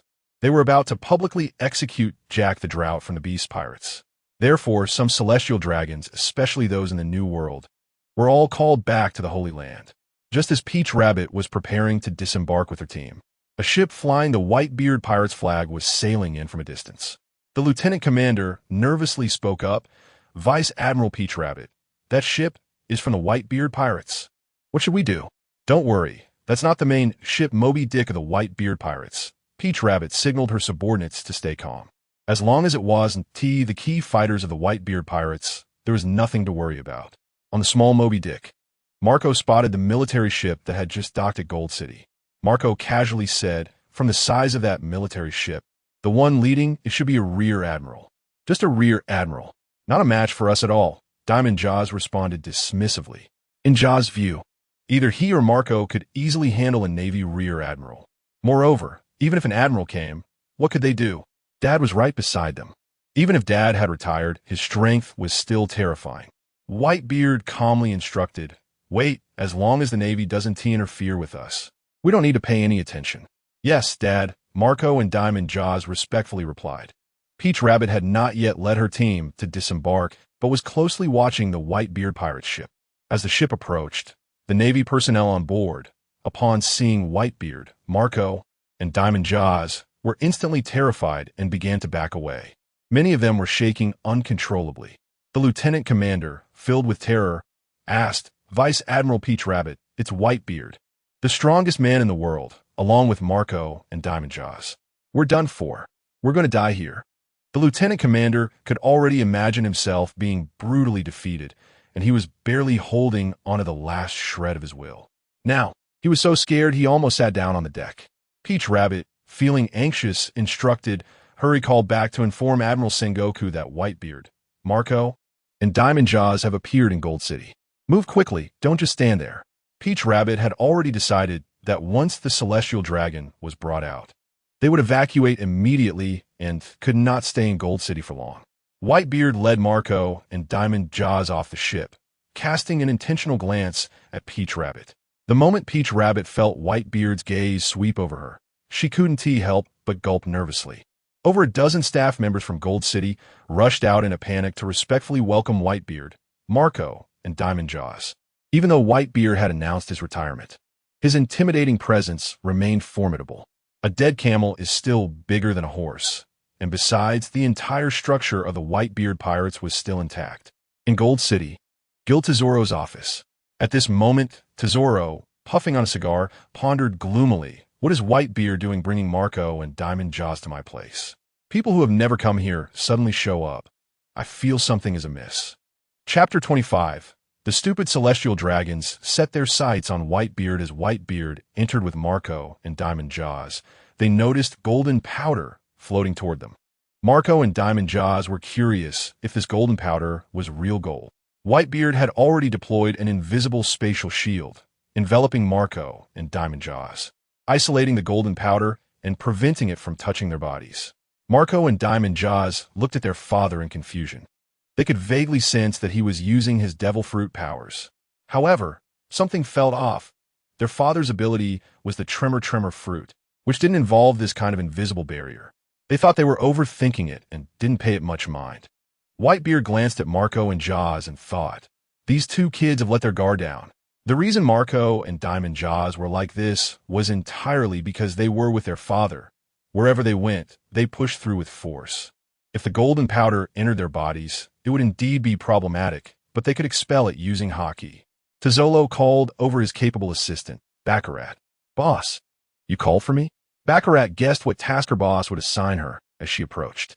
Tesoro flicked the ash off his cigar and instructed seriously, "That retired Whitebeard has come here with Marco and Diamond Jaws. Go deal with it and see what his purpose is for coming to Gold City." "Boss, aren't you being a bit too nervous?" Baccarat gently countered, "Isn't it possible that Whitebeard has retired and just came to have some fun? And Marco and Diamond Jaws are responsible for protecting him?" The reason Baccarat mustered the courage to question Tesoro was that after activating her luck fruit ability, she felt a vague sense of being enveloped by hell. This terrifying feeling was something Baccarat had never experienced before. It made her hesitant to face Whitebeard. Whitebeard hadn't come before, and there was no such situation. Now that he was here, this situation arose. It made Baccarat doubt whether facing Whitebeard would bring danger. She was indeed Tesoro's capable assistant. Yet Baccarat felt her own life was more important. Why would she knowingly walk into danger? However, she couldn't directly express this to Tesoro, so she tried to find another way to avoid it. After listening to Baccarat's analysis, Tesoro slowly said, "The possibility you mentioned isn't non-existent, but what if? Not to mention that old monster Whitebeard, just the strength of Marco or Diamond Jaws was enough to give me a headache. In any case, hurry over and test Whitebeard, and make sure he doesn't notice your intentions." "Okay, boss," Baccarat respectfully replied on the surface, but deep down she felt quite helpless. It seemed that when facing Whitebeard later, she could only try not to offend him. Even if she couldn't glean any useful information, that was fine. In the casino within Gold City, when people saw the tall and sturdy Whitebeard enter with Marco and Diamond Jaws, they all instinctively lowered their heads, not daring to look at the retired strongest man in the world, Whitebeard. Many were already preparing to sneak away from the Gold City casino. Who knew what might happen here? However, some people chose to stay out of curiosity, hoping to see a good show. Baccarat approached with two attractive maids, smiling as she came before Whitebeard, respectfully greeting him. "Greetings, Lord Whitebeard. I am Tesoro's assistant, and I will introduce you to the various entertainment options in Gold City." Tesoro didn't come out to greet you himself. What does that mean? The towering Whitebeard fixed his gaze on Baccarat. The moment she was met with his intense gaze, Baccarat was frightened and retreated several steps. His aura was terrifying. So, this is the conqueror's haki of the strongest man in the world? Even at such an old age and retired, he still possesses such a fearsome presence. "Lord Whitebeard, please forgive me. Boss Tesoro is temporarily occupied. I can take charge, and all your expenses in Gold City will be half off." Baccarat had to muster her courage to face Whitebeard. Marco and Diamond Jaws knew that their father had brought them here to collect protection fees. So, Diamond Jaws stepped forward and said, "Call Tesoro over to entertain our father. If he doesn't come, my fist can't guarantee this place won't be destroyed." As he spoke, his fist transformed into diamond form, ready to strike at any moment. Many people engaged in gambling, seeing this scene, immediately disregarded everything and stood up to leave, avoiding Whitebeard and the others. They feared that the next second they would be targeted by Whitebeard. A tiger descending the mountain was still a tiger, not a cat. In a luxurious private room, Jeffries Saint listened to the sounds of running from outside, becoming quite impatient. The three young women kneeling on the ground, wearing collars, trembled in fear. Jeffries Saint, displeased, could shoot someone at any moment. The captain of the black-suited team waved for someone to go outside to check the situation. One of the black-suited team members quickly jogged out to investigate. Upon seeing Whitebeard and the others, he hurried back into the luxurious private room and immediately reported to the captain that Whitebeard had come to Gold City. The captain felt tense upon hearing that Whitebeard had arrived and cautiously approached Jeffries Saint, reporting, "Lord Jeffries Saint, 3 powerful pirates have come outside, one of whom is the retired strongest man in the world, Whitebeard. I suggest you return to the Holy Land, Mary Geos. The Navy's Vice Admiral Peach Rabbit is coming to pick you up." Powerful pirates? Whitebeard. Jeffries Saint's mind recalled what his elders had told him about the formidable pirates in these seas, including the infamous Whitebeard. Jeffries Saint excitedly said, "If I could capture Whitebeard as my slave, wouldn't I become the most dazzling person among all the celestial dragons?" Lord Jeffries Saint, don't do anything foolish. The black-suited captain's legs went weak upon hearing Jeffries Saint's words. Chapter 26, Killing the Celestial Dragons Without Hesitation. Tao, too, led his men around Whitebeard and the others and entered the luxurious box where the celestial dragons were located. As soon as they entered the box, they saw a celestial dragon shooting at his subordinate, leaving the Navy stunned. St. Jeffries put away his golden pistol and coldly reprimanded. "Dare to say that I, Saint, do foolish things? It seems that since you have been such a diligent dog for so many years, I will break your right leg today. If they're essay next time, you'll become a slave." Although Tao Tu didn't know exactly what happened, he could roughly guess from a scene. The celestial dragons, truly difficult to describe. Just as St. Jeffries was about to give orders to Tao Tu, he heard the last thing he wanted to hear. "St. Jeffries, please return to Mariehua immediately. This place is very dangerous now." Tao Tu just hoped that this celestial dragon wouldn't cause any more trouble. St. Jeffries, already enraged, turned dark when he heard Tao Tu's words. Pointing at Tao Tu, he loudly ordered, "Navy, go and capture Whitebeard outside for me. If you catch Whitebeard, I will reward you with 1 billion berries, no? I'll reward you with 2 billion berries." Hearing such brainless words from St. Jeffries, Tao Tu was about to refute when the wall of the luxurious box was suddenly smashed open. Tao Tu quickly drew his golden pistol to sweep away the flying debris. Whitebeard swaggered in, accompanied by Marco and Diamond Jaws. "Ha! Marco Jaws, did you hear that?" That punk's words, Whitebeard laughed, accompanied by a terrifying killing intent. "We heard it, Dad," Marco and Diamond Jaws responded in unison, their tones also filled with murderous intent. Anyone who insulted their father would pay the price. The Force follower Bakura felt like the sky was about to collapse. Something was wrong. Tao Tu immediately instructed his frightened subordinates, "Quickly take the celestial dragons and leave. I will hold off Whitebeard." St. Jeffries, upon hearing Whitebeard call him a punk, was enraged. His face contorted as he raised his golden pistol and pulled the trigger at Whitebeard. Whitebeard's lips curled into a sinister smile. Since St. Jeffries didn't take the initiative to attack, he couldn't take action himself, but he actually attacked him first. Then, Whitebeard's right hand opened 5 fingers and instantly clenched. Spatial strangulation. St. Jeffries was compressed into a mist of blood by an invisible force. All of this happened in an instant. No one had time to react. Even Marco and Diamond Jaws barely sensed that Dad had just wiped out a celestial dragon. And so did Tao Tuesday. Surprise and curiosity flashed in Marco and Diamond Jaws' hearts. When did Dad master this ability? Tao Tu, with wide eyes in disbelief, looked at Whitebeard and instinctively exclaimed, "What a terrifying move. This is the man known as the world's strongest man, Whitebeard." Bakura took several steps back involuntarily, looking at Whitebeard's back. Tazolo, who had been desperately running to the scene, was now completely chilled to the bone. He originally planned to let Bakura come over to test Whitebeard's purpose, but unexpectedly, the celestial dragon was killed by Whitebeard. This was a huge problem. He might be targeted by the world government. Seeing the situation was dire, Tao immediately called for his men to escape. The other Navy and the black-suited bodyguards also dared not engage Whitebeard and the others. It was pure suicidal behavior.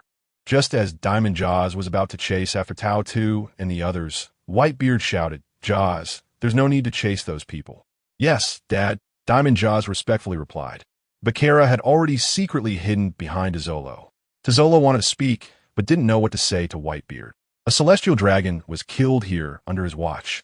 Whitebeard looked at the dazed Tizolo and coldly questioned, "Tizolo, you came here, and someone said they wanted to capture me. How are you managing as the boss? I'm not feeling happy right now. How do you think this matter should be resolved? And let me remind you, if you don't satisfy me, think about the consequences." The tall and robust Whitebeard walked up to Tizolo and raised his palm, slapping it on Tizolo's shoulder. This startled Tizolo, almost making him fall to the ground. After coming into close contact with Whitebeard, Tizolo realized just how powerful the world's strongest man was. That overwhelming aura of strength made Tizolo feel no desire to resist. Tizolo couldn't understand how a retired old man could still have such a terrifying presence. "Mr. Whitebeard, how should I compensate you?" Tizolo asked with a stiff expression, wanting this plague to leave Golden City as soon as possible. Staying here any longer? Tizolo doubted whether Golden City would be destroyed by Whitebeard. Whitebeard, thick-skinned, reminded him, "My head is worth over 5 billion berries.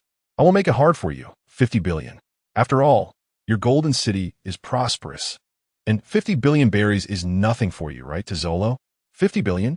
When Tizolo heard Whitebeard demand 50 billion berries, he instantly felt his scalp tingle. Tizolo realized that Whitebeard had come to rob him. "What are you still standing there for? Go prepare the berries. Do you want me to go get them myself?" Whitebeard's hand on Tizolo's shoulder applied pressure. With a crack, Tizolo's shoulder bone was directly broken by Whitebeard. "Ah, hurry, Bakera. Take people to get it." At this moment, Tizolo truly felt that Whitebeard was more terrifying than a giant sea king. The strength was beyond imagination. His bones felt as fragile as paper in front of Whitebeard. Watching Dad in action, Marco and Diamond Jaws felt that Dad's style had changed from before. Forget it. As long as Dad is still Dad, they wouldn't delve into why his approach had changed. In their hearts, no matter what Dad did, they would support him. Bakera quickly brought 10 boxes of berries and placed them in front of Whitebeard, each box containing 5 billion berries. Tizolo lowered his head, enduring the excruciating pain from his shattered shoulder. At this moment, he was filled with a strong desire for power. It turned out that no matter how rich one was, in front of a powerful person, it meant nothing. He was robbed and couldn't show any displeasure. Chapter 27, 2 shocking news stories spread across the world. Marco and Diamond Jaws looked at the 10 boxes full of berries. Realizing that such a sum of money would be enough to cover expenses for a long, long time, Whitebeard looked at Tizolo, who was unwillingly hanging his head, and burst into laughter. "Hoo-ha-ha-ha, not bad. It seems 50 billion berries really isn't much for you, Tizolo. How about this? I won't ask for your berries anymore. Your secretary here is quite good. I've heard she's a luck fruit user. I need to borrow her for a while. You won't mind, right?" As Whitebeard spoke, he walked over to Tizolo again, placing his hand on Tizolo's unbroken shoulder. "No objections, Lord Whitebeard," Tizolo replied, fearing that Whitebeard might crush his other shoulder. "Boss." Baccarat felt her heart drop to the bottom, as the bad premonition predicted by the luck fruit had indeed come true. Whitebeard had his eyes on her. Although Tizolo, her boss, treated her just as at least he had given her some power. What if she was taken away by Whitebeard? Baccarat had no idea what the future would hold. But what if she faced inhumane torment? A few days later, 2 shocking news stories spread across the world. In the first half of the Grand Line, in a tavern in Magic Valley Town, Blackbeard Teach, Ace, and the newly joined Lafitte, Van Oka, and Buggy were sitting together drinking. At that moment, the tavern owner ran over to Blackbeard Teach with the latest newspaper, respectfully handing it to him. Blackbeard Teach took the newspaper and suddenly widened his eyes, laughing maniacally. "Hoo-ha-ha-ha, as expected, a Dad. Well done, truly cool." Ace curiously asked Teach, "What happened?" Blackbeard Teach handed the newspaper to Ace, who also widened his eyes in shock upon reading it. Dad killed a celestial dragon in Tizolo's Golden City? Ace felt that after retiring, Dad had become more active. After Lafitte and the others finished reading the newspaper, Van Oka spoke deeply. Everything is the arrangement of fate. Just like Captain Teach finding us. Buggy raised his hands and laughed. I'm also part of the Whitebeard pirates now. Following Captain Teach and that Lord Whitebeard, I will definitely become a prominent figure in these seas. You should first focus on getting a high enough bounty. Buggy Q. Looking sickly, splashed cold water on Buggy. Haven't even started yet, and you're already daydreaming? Lafitte, with a pale face, shook his wine glass and said, The Navy is interested in the Beast Pirates. Captain Teach, what is the next plan? Of course, we can't miss this great battle. Blackbeard Teach's eyes revealed a fierce and ruthless look. Currently, all plans were proceeding as Blackbeard Teach had expected, and fortunately, he had Dad's strong support. Otherwise, achieving such results would be difficult. At this moment, Marco called in. Ace picked up the transponder snail and complained, Marco, you guys are too inconsiderate. Dad did such a big thing and didn't inform me and Teach. Ace, Teach, how about it? This surprise is not bad, right? Marco dice. Though this matter was something Dad had instructed not to mention yet. However, Marco did not reveal this part. It's indeed surprising. Ace still felt very shocked. Blackbeard Teach signaled Ace to hand him the transponder snail. Marco, bring some elite fighters secretly to the first half of the Grand Line. Don't bring everyone. Just the elites will do. We plan to participate in this great battle. This battle is crucial for us. Let Dad know. Blackbeard Teach reminded seriously. The purpose of all these plans was to ultimately enter and reap the spoils of war. Teach, I call for the same purpose. Marco responded seriously and continued. Dad specifically asked me to ask you how many people to bring meet you. Upon hearing Marco's words, Blackbeard Teach smiled excitedly. Hoo-ha-ha. As expected of my most beloved dad. So thoughtful. At this moment, Blackbeard Teach felt so happy to have Dad as an elder. Many matters didn't even need him to worry about. Dad had arranged everything. All right, Marco, just bring Jaws, Bista, and you three come to the first half of the Grand Line to meet us. Too many people would be inconvenient. The goal of participating in this war is to obtain the desired devil fruit, not to fight to the death with the Navy or the Beast Pirates. It was just right for Marco, Diamond Jaws, and Bista, whose strengths were strong enough to join the battle together. It wasn't that he didn't trust others. But Blackbeard Teach was also worried about what would happen if they lost manpower. Blackbeard Teach knew very well that everyone was Dad's son, and he couldn't let anything happen to make Dad sad. Okay, I understand. I'll inform Dad and then set off. Marco accepted Teach's order without hesitation. After hanging up the phone, Blackbeard Teach picked up a cherry pie and stuffed it in his mouth, swallowing it whole. Ace looked at Teach and solemnly proposed. Teach, let's go to the Alabasta Kingdom. My brother should be there. After meeting with my brother, we will act immediately. Blackbeard Teach knew that Ace had a brother. The newly debuted pirate Monkey D. Luffy, who had just received a bounty of 30 million berries. Blackbeard Teach calculated that there was enough time. Ace, your brother is also my brother. Let us go. Time is tight. We set off now. Whether they could make it in time depended on you, Ace. No problem. I'll handle it. Ace patted his chest in response. Their sailing speed relied heavily on Ace's flame power as a propeller. Otherwise, if they relied solely on wind power to sail the sea, it would take much more time. And time was extremely precious for Blackbeard Teach. Chapter 28. Ace meets Luffy. Teach educates Luffy that a simple person cannot become a great pirate on board the Moby Dick. After a few days with Whitebeard, Baccarat felt somewhat relieved when she realized that he hadn't done anything to her. The overall atmosphere of the Whitebeard pirates was quite harmonious. However, for the past few days, Baccarat had been pondering question. Whitebeard wouldn't have taken her away for no reason. So what was his purpose? It couldn't be that he was attracted to her beauty. Could it? Baccarat thought it was unlikely. With Whitebeard's status, what woman wouldn't he have? Moreover, her appearance was only moderately above average. There were many women more beautiful than her. Therefore, the last possibility remained. Whitebeard was interested in her luck fruit ability.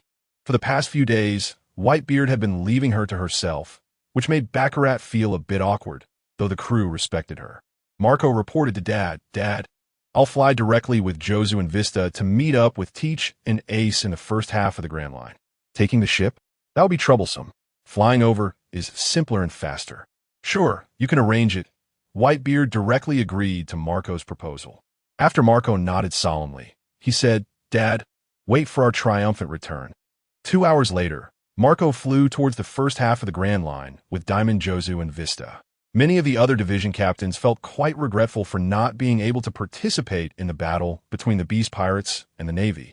A day later, just as Blackbeard Teach and Ace's group of 6 encountered the Straw Hat Pirates in Alabasta, Straw Hat Luffy excitedly hooked his tightly, and Ace returned the embrace, smiling as he said, "Luffy, long time no see." "Yeah, Ace, I've set sail too. My strength has improved a lot since then." Straw Hat Luffy flexed his muscles for Ace. Ace couldn't help but laugh heartily, saying, "Is that so? But to me, your strength still isn't enough." After saying this, Ace turned to Luffy's crew, bowed slightly, and expressed his gratitude. "Luffy is my brother. I know his personality, and he must have caused you trouble." "Not at all." Nami, Usopp, Sanji, Zoro, and Chopper felt a bit embarrassed. Princess Vivi, who was with the Straw Hat Pirates, chuckled softly. "Luffy's brother is really a polite person." The crew of the Straw Hat Pirates and a few of Blackbeard Teach's new subordinates were sizing each other up. However, they were still over 50 meters apart with no contact. Blackbeard Teach walked up beside Ace, looking at Straw Hat Luffy's innocent expression, and laughed. "Ha ha ha. Ace, your brother seems quite immature. As a pirate, this kind of personality won't work." "Who are you?" Straw Hat Luffy stared wide-eyed at Blackbeard Teach, feeling a strong dislike for him.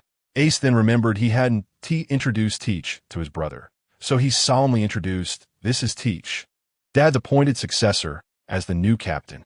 After Ace said this, Nami recalled seeing this Blackbeard Teach in the newspaper she had read before.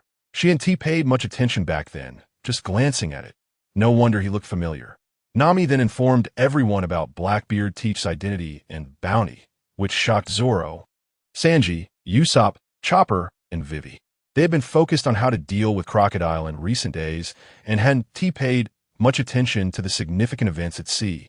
Blackbeard Teach thought it would be a good idea to teach Ace's brother a lesson, so he suggested with a smile, "Let your brother exchange a few moves with me, so he understands that in these seas, strength is the most important thing. Holding on to naive thoughts could lead to a grave end." Blackbeard Teach did this to further win over Ace, as he would be a valuable ally in the future. Having a helper capable of reaching the level of an emperor required extra effort. After hearing Teach's suggestion, Ace looked at Luffy and asked, "Luffy, the decision is yours. It's okay if you don't agree." "Oomph, I'm not afraid. Bring it on." Straw Hat Luffy showed no fear of Blackbeard Teach. "Ha ha, you have guts." Blackbeard Teach noticed the fearless look in Straw Hat Luffy's eyes and appreciated him even more. Not far away, Usopp slapped his forehead in despair and lamented, "That idiot Luffy. His bounty exceeds 1 billion berries. He has no match for him." Nami sighed helplessly, saying, "You know Luffy's personality, Usopp." Sanji lit a cigarette and said, "Taking this opportunity to see the strength of a great pirate isn't a bad thing for us." Zoro, with a serious expression, added, "If we want to stand at the peak of these seas, we will inevitably have to face many strong opponents. If we back down now, it's equivalent to losing the heart of a strong person, and we will never step into the summit in this lifetime." Zoro was also eager to see the strength of Blackbeard Teach, the man who succeeded the world's strongest man, Whitebeard. His strength should allow him to see more. Ace walked over to Teach and quietly reminded him, "Teach, be gentle. Luffy's strength is still weak." "Ha ha, let it be. Ace, without going through hardships, how can one grow?" Blackbeard Teach quoted a saying from Dad and said it word for word now. Everyone retreated 100 meters away, leaving the battle space for Blackbeard Teach and Straw Hat Luffy. In fact, everyone knew that in this battle, Straw Hat Luffy would undoubtedly lose. But Luffy's fearless gaze also earned everyone's respect. "Ha ha, Straw Hat Kid, I'll let you attack first." Blackbeard Teach intended to test Straw Hat Luffy's level. "That's what you said." Straw Hat Luffy quickly ran forward, stretching his fists back, extending them to over 100 meters in an instant. Gum Gum Rocket. Facing Straw Hat Luffy's attack, Blackbeard Teach simply sank into a stance, his chest covered with armament hockey. When Straw Hat Luffy's palms struck Blackbeard Teach's chest, not only did they rebound, but Luffy's own palms also hurt, causing him to cry out. Chapter 29. The miserable defeat of Straw Hat Luffy. Straw Hat Luffy fought against Blackbeard Teach for 20 minutes, ultimately suffering a miserable defeat. Time was running out for Ace, and he said goodbye to Luffy. For Ace, just being able to see him was enough, as there would be opportunities to meet again in the future. Chopper was bandaging Luffy's wounds and seriously reminded him, "Luffy, don't move around, just bear with it." Fortunately, they were just superficial injuries, and he would recover quickly. Usopp squatted on the ground, looking helpless as he said, "The gap in strength between Luffy and that Blackbeard Teach is so huge. Luffy didn't even have the strength to fight back in front of him." Usopp recalled the scene of Luffy fighting Blackbeard Teach, where Teach didn't even take it seriously, and Luffy lost so thoroughly. Nami kept comforting them, saying, "What are you saying? We've just set sail, and Luffy hasn't fully grown yet. Once Luffy matures, he definitely won't lose to that Blackbeard Teach, because I have full confidence in Luffy." As expected of Nami-chan, "You're right," Sanji said, admiringly kneeling on one knee in front of Nami, flattering her. Zoro said seriously, "We still have a long way to go, and we need to hurry up and strengthen our abilities. Otherwise, now that we've reached the Grand Line, the formidable enemies we encounter will only increase. If we don't hurry to improve our strength, once we lose, it will be a real defeat, not just a sparring match like today." Princess Vivi looked at Luffy with concern, wondering if he could defeat Crocodile. After all, Crocodile is a well-known pirate. Straw Hat Luffy smiled, showing his white teeth, and said, Fighting that Blackbeard Teach today was great for me. At least I now know the level of a strong opponent. Don't worry, in the future, I won't lose to that Blackbeard Teach. I'm going to become the Pirate King." Straw Hat Luffy was full of confidence, and this confidence indirectly boosted the morale of everyone around him. Meanwhile, Blackbeard Teach and his crew were leaving the Alabasta Kingdom. Burgess laughed and teased, "Wah, Captain Teach, how much of your strength did you use in that fight just now? Are you an idiot? Asking the captain such a question? Aren't you afraid of being killed by the captain?" The sickly-looking Doc Q coldly reminded Burgess, who was blabbering without thinking. Van Augur, shouldering a sniper rifle, commented expressionlessly, "Actually, that Straw Hat Luffy has a strong will, and it seems his potential is not bad. He might become a remarkable powerhouse in the future." "Van Augur, you have a high opinion of that Straw Hat Luffy," said Lafitte, twirling the cane sword in his hand with a pale face. Blackbeard Teach, with his legs crossed, looked at Ace and said with a smile, "Ace, I've gone easy on you, brother. In the future, when he comes to the New World, let him join our Whitebeard pirates." After fighting against Straw Hat Luffy, Blackbeard Teach also realized that the kid also had the potential to become strong. If he could pull Straw Hat Luffy into the Whitebeard pirates, then his support would increase significantly in the future. After all, to compete for supremacy in this world, one must have a sufficiently powerful team. Relying solely on himself is utterly impossible. Moreover, Dad is getting old. He can't always rely on him, right? That wouldn't be realistic. Besides, Dad has provided him with so much help. Blackbeard Teach wouldn't dare to ask Dad to retire, while also helping him compete for the world. Since Dad has retired, let him enjoy his retirement life. Hearing Teach's suggestion, Ace couldn't help but shake his head and replied, "Teach, Luffy can't possibly join our Whitebeard pirates. He has his own goals." Blackbeard Teach scratched his hair and laughed. That's really a pity." Blackbeard Teach recalled that during the battle with Straw Hat Luffy, the kid shouted at least 10 times that he wanted to become the Pirate King. But that's fine. If that Straw Hat Luffy can grow up, he should be a very good opponent in the future. After leaving Lowtown, Smoker, who was chasing Straw Hat Luffy with Tashigi, received a call from Admiral Akiji. "Smoker, put down all your current tasks and come to Marineford for assembly." After hearing Admiral Akiji's order, Smoker frowned and asked, "Admiral Akiji, are you pulling me in to fight against the Beast Pirates too? But I'm currently chasing a group of pirates. If I don't catch them, they will become a future threat to our navy." After receiving Admiral Akiji's call, Smoker knew he was going to lose his plan to capture Straw Hat Luffy, and he felt unwilling. Smoker understood that if he let Straw Hat Luffy go, the difficulty of capturing him in the future might increase several times, even dozens of times. "What kind of pirates are they?" Akiji asked Smoker through the Den Mushi.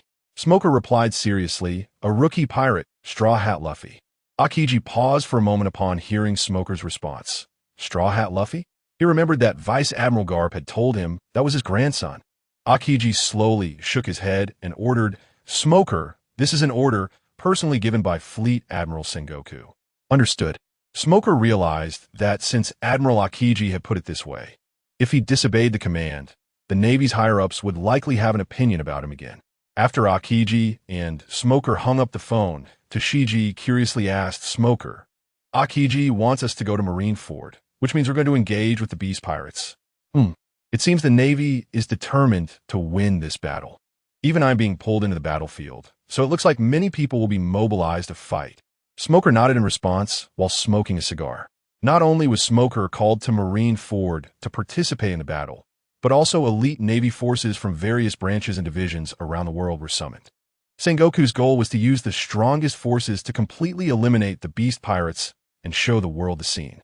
This way, the world would believe even more that the world government and the Navy are the strongest support and backing for the people. Chapter 30. The Beast Pirates assemble 30,000 troops 2 days later. In the Marine headquarters at Marineford, in the office of the Fleet Admiral, Sengoku was furious. This was a crucial moment when the 7 warlords of the sea were needed. Just as he heard the report from his subordinate that Crocodile had been defeated by Monkey D. Luffy, Sengoku's anger toward Crocodile reached its peak. What was worse was that Crocodile had committed treason, and this incident had been exposed. As a result, the reputation of the Marines and the world government had taken a significant hit due to Crocodile's actions. In the first half of the Grand Line, on a deserted island near the Subedi archipelago, Marco, Diamond Jozu, and Vista officially met up with Blackbeard, Teach, Ace, and a few others. Marco looked at the 4 crew members behind Teach and said, "Teach, are these for your new crew members? They seem pretty good." "Huh." Blackbeard Teach chuckled, patting his round belly. "Each of them has the potential and strength to be a captain." Ace, biting into a chicken leg, added, "I can vouch for that. Their strength is indeed impressive." Diamond Jozu walked up to Burgess and extended his palm, saying, "You're strong. Let's compare our strength." No problem. I'm up for it." Burgess was eager to test the strength of Diamond Jozu, the 3rd Division captain of the Whitebeard Pirates. 1 minute later, Burgess was defeated, unable to match Diamond Jozu's strength.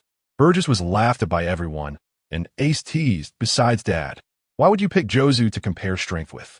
Isn't that just asking for trouble?" The group did not waste any more time and left the deserted island on their ship. Meanwhile, in Wano country, Onigashima, a flagship of the Beast Pirates, along with 30 pirate ships and a total of 30,000 pirates, was all set to go. This time, the Beast Pirates were going all out. In the hall of Onigashima, Kaido of the 100 Beasts sat in the main seat, with all the officers of the Beast Pirates standing below, including King, Queen, and Jack. The Toby Rappo and the numbers stood behind them, with 10 individuals comparable to giants. Everyone present was the main fighting force of the Beast Pirates. No one spoke, waiting for their Lord Kaido to address them. Kaido scanned his subordinates and loudly asked, "Hey, are you afraid of the Marines?" "We're not afraid. We swear to follow Lord Kaido to the death." Everyone shouted in response. "All right, listen up. We want to fight the Marines to the bitter end. Once we rescue Jack, we'll retreat immediately." Although Kaido liked to act recklessly, he was not truly foolish. He knew how to analyze whether the timing was right. Mindlessly charging and would only increase losses. After all, they had to return to the New World and defend Wano country. Many were eyeing Wano, and they needed to leave enough strength to deal with the lurking threats. Many breathed a sigh of relief upon hearing Kaido's words. They feared he would insist on a fight to the end with the Marines. If that were the case, most of them might not return to the New World and would have to face the Marines at Marineford. After taking a big swig from his flask, Kaido looked at his subordinate and commanded, "Hold'em, bring Yamato here." "Yes, Lord Kaido." The small Hold'em immediately set off to carry out Kaido's order. After giving his instructions to Hold'em, Kaido turned to his trusted aide, King, and commanded, "King, fly over to the Flower Capital and bring Orochi back." "Understood, Mr. Kaido."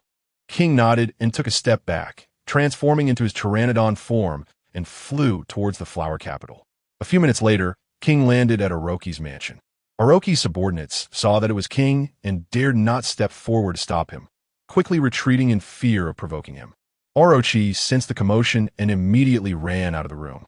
Upon seeing King, he asked in confusion, "Aren't you supposed to be fighting the Marines? Why are you here?" Orochi was puzzled about why King had come to find him. It couldn't be for no reason. King coldly replied, "Mr. Kaido wants me to take you with me." "Take me with you? I see." Faced with King's icy tone, Orochi obediently agreed. There was no choice. Under the roof, one must bow their head. As Orochi pondered what Kaido wanted him for, King, in his Pteranodon form, grabbed Orochi and flew back toward Onigashima. Orochi screamed in fright, but King immediately scolded Orochi. "Be quiet. Do you want me to drop you?" King's words instantly silenced Orochi.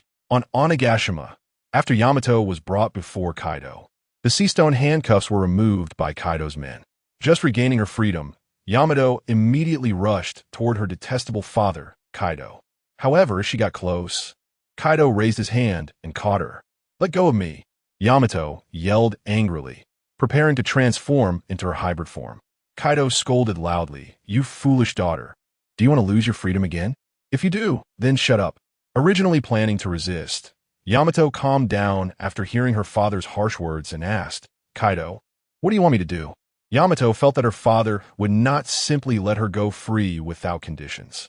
Kaido released his grip on his daughter and said sternly, "I'm going to fight the Marines, and you know this. My only requirement is that you follow the main force to attack the Marines. If you perform well, I promise to give you your freedom forever when we return." "Kaido, you're not lying to me, are you?" Yamato questioned Kaido skeptically. Kaido slammed his hand on the chair's armrest and scolded, "I'm your father. Do I need to say such things in front of everyone? If I don't keep my promise, wouldn't my words be meaningless? All right, you said it. All your subordinates heard it." Yamato felt this was an opportunity for freedom, and she was determined to seize it. Chapter 31. Ember Calamity presents the battle plan to Kaido. After Ember Calamity brought Orochi before Kaido, Orochi felt immense fear deep within. Seeing all the officers of the Beast Pirates present, he cautiously asked Kaido, who was sitting in the main seat, "Lord Kaido, may I ask why you summoned me?" Kaido released his Conqueror's Haki, pressing it down on Orochi, causing him to painfully collapse to the ground. Faced with Kaido's overwhelming presence, Orochi didn't even have the slightest courage to resist. Within 3 seconds, Kaido withdrew his Haki and laughed heartily. "Ha, Orochi, you don't need to be so nervous. I called you here for something important." Yes, please tell me, Lord Kaido." Orochi replied cautiously, afraid that raising his voice might anger Kaido. Kaido's tone became serious as he instructed, "Orochi, while I'm away, I don't want any issues within Wano. If I return and find chaos in Wano, I will take your life." Yes, rest assured, Lord Kaido. I guarantee with my life that there will be no turmoil in Wano," Orochi quickly promised, patting his chest. He believed that if Kaido returned to find chaos, his life would surely be forfeit. No matter what, there couldn't be any problems in Wano while the Beast Pirates were away. Everything was for the sake of his own life. After dismissing Orochi, Kaido announced loudly to everyone, "All of you, board the ship with me. We are heading to Marine Headquarters, Marineford, to rescue Jack and eliminate the Marines." Upon hearing Kaido's declaration, the members of the Beast Pirates erupted in excited cheers. They were one of the 4 emperors, the overlords of the New World, and had no reason to fear the Marines. The entire Beast Pirates fleet began boarding the ship one by one. Page 1 glanced at his sister beside him and quietly asked, "Sister, the Marines are gathering 100,000 troops against us. Are we doomed in this battle? What if we don't make it back?" To be honest, Page 1 was somewhat afraid of death deep down. His sister, Altai, shot him a glare and reminded him, "Is there any use in saying that now? When the fighting starts, you better not go soft. Otherwise, you'll embarrass the Beast Pirates, and I'll be dragged down with you. But when the fighting starts, don't challenge the Marine Admirals. You can't handle them. Those Admirals are Ember Calamity and Lord Kaido's opponents. We just need to deal with the other Marines." "Don't worry, I know that." Page 1 quickly nodded in agreement. "Not far away." Black Maria glanced at Altai and Page 1, then withdrew her gaze, pondering, "I wonder what those two are whispering about." Sasaki, walking with Fusif, leisurely asked, You used to serve in the world government's intelligence agency. If the Marines discover your identity during the battle and focus their fire on you, what will you do? What will I do? Of course, I will fight to the death with the Marines. What does it matter if I give my life for Lord Kaido? Fuzuf replied dismissively, as if he didn't even consider his own life. To be honest, if it weren't for Lord Kaido taking him in back then, he would have been secretly killed by the world government long ago. There would have been no chance of him being alive today. Besides, Fuzuf was quite confident in his own strength, as long as he wasn't up against those monstrous admirals in the Marines. Other Marines? He didn't take them seriously at all, except for that freak, Admiral Garp. One more thing, Fuzuf was also aware that the overall strength of the Beast Pirates had a significant gap compared to the Marines. However, their goal in this battle wasn't to determine a clear victor against the Marines. As long as they rescued the idiot Jack, they would withdraw from Marine headquarters immediately. Ember Calamity, Queen, and Yamato followed closely behind Kaido. At this moment, Yamato increasingly felt that the Marines were a formidable opponent. Otherwise, how could her despicable father Kaido possibly let her out? So she muttered quietly, "Idiot Kaido, it must be that the enemy is too strong that he has to rely on me." Upon hearing Yamato's words, Queen quickly put a finger to her lips, signaling her to be quiet and not speak ill of Lord Kaido. But Queen couldn't help but remind her, "Stop talking, or Lord Kaido will get angry." "Humph, I'm not afraid," Yamato retorted, completely unafraid of the idiot Kaido, knowing he wouldn't lay a hand on her at this moment. Therefore, even if the idiot Kaido was upset, he would definitely choose to endure. This rare opportunity to mock the idiot Kaido was too precious. Ember Calamity, who was closest to Kaido, seriously suggested, "Mr. Kaido, when the battle starts, please don't rush to engage. Let us take the initiative and test the Marine strength. You need to conserve enough energy to rescue Jack later. If you exhaust yourself too much, we can't guarantee the success of the rescue." "Ha! I was planning to make the Marines feel fear," Kaido chuckled in response. "But you do make a good point. We'll decide based on the situation. And you know my stamina. There's no one in this world who can deplete it." Although Marine headquarters was a den of danger, Kaido remained confident in his strength. He hadn't had a fair fight in a long time. Ember Kulemuti, still maintaining a high level of vigilance, spoke up, "Mr. Kaido, the rest of us can go in, but you must not. In a large-scale battlefield, if you go in, the Marine fleet Admiral Sengoku will definitely set a trap for us." "Ha! Calamity, you are reliable at critical moments." Kaido had always been very satisfied with Ember Calamity. Ember Calamity continued to propose, "Mr. Kaido, we can just coat the ships to get to Marine headquarters. Your Flame Cloud ability can be saved for our retreat. Otherwise, if we use it to get there, the Marines will surely be on guard." Chapter 32. Boa Hancock refuses to participate in the war in the Navy headquarters at Marineford, the lounge where the 7 warlords of the sea are located. At this moment, 5 people are seated on several sofas in the lounge. The world's greatest swordsman Dracul Mihawk, Don Quixote, Doflamingo, Gecko Moria, Jinbei, and Bartholomew Kuma. Gecko Moria is in an extremely excited state, spreading his arms and fingers. "Come on, Kaido. I want to turn your subordinates into a massive army of zombies and then kill you." Moria has always wanted to take revenge on Kaido, but he has never been able to gather enough strength to confront him. However, this time is different. With the backing of 100,000 elite Navy soldiers and 3 admirals, he definitely has a chance to kill Kaido. Unable to bear it any longer, Jinbei, who has been listening to Moria chatter, scolds him. "Gecko Moria, you bastard, be quiet. I want to meditate in peace for a while, and your voice is bothering me nonstop. Or do you want me to teach you a lesson right here?" "What did you say, Jinbei?" Moria immediately stands up, ready to fight Jinbei. Among those present, Moria is only slightly afraid of Mihawk. As for the others, he is not afraid at all. At this moment, Mihawk, who has been meditating with his eyes closed, reminds them, "Everyone quiet down. There are still a few days until the battle begins, and I don't want too much nonsense enter my ears." As soon as Mihawk speaks, Moria instantly backs down and sits down with a sullen face. Seeing that Moria has finally quieted down, Jinbei also closes his eyes. In fact, Jinbei doesn't really want to participate in this great war, but due to his status as one of the 7 warlords of the sea, he feels the need to maintain it. Therefore, he agreed to participate in the war. intending to just put on a show on the battlefield. As for fighting the beast pirates with full force, that is something the Navy should do, not the seven warlords. Doflamingo, with his fingers interlaced on his forehead and his thumbs constantly rubbing his temples, has had a headache since arriving at the Navy headquarters. He really doesn't want to face the beast pirates directly, but doesn't want to lose his position as one of the seven warlords, which brings him too many conveniences. At this point, he can only hope that Kaido doesn't target him. When the battle begins, as long as he doesn't take action against the beast pirates, Kaido is unlikely to blame him. Meanwhile, Bartholomew Kuma sits straight like a robot the entire time. Only Doflamingo knows the inside story of his situation. As for Mihawk, Jinbei, and Moria, they have no idea that Kuma has had his memories erased. They only find Kuma's behavior very strange. In their eyes, Kuma is the most obedient of all the seven warlords. As for Crocodile, who has just been removed from his position, no one mentions him, and even Hancock, who hasn't come over, is not questioned about the situation.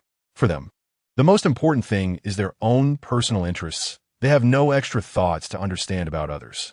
In the Admiral's office, Sengoku listens to the report from Vice Admiral Squirrel through the Den Mushi, his expression growing increasingly grim, asking, "That woman, Boa Hancock, still refuses to come and participate in this war, right?"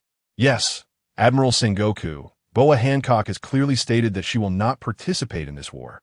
Vice Admiral Squirrel reports truthfully. "What should I do now?" Squirrel finds himself in a dilemma, unsure whether to proceed or back off. The main issue is that Hancock is a very important combat power. If they just give up on her, he feels the Navy will lose a lot of manpower. Sengoku taps on the table, instructing Squirrel to continue waiting, as he might not even be able to participate in this war himself. "Let her be. I have already invited that woman for more than 5 days, which is enough to give her face. Since she doesn't want to come, let her wait to be expelled from the seven warlords after the incident."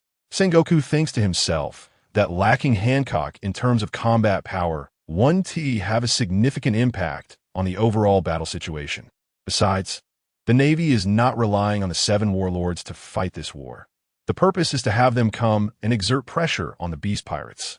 Sengoku wants to use the strongest force and the fastest speed to destroy a Yonko pirate crew in front of the world, delivering a devastating blow to all pirates. Yes, Admiral Sengoku. After hearing Sengoku's orders, Squirrel understands that they have to give up on inviting Hancock to participate.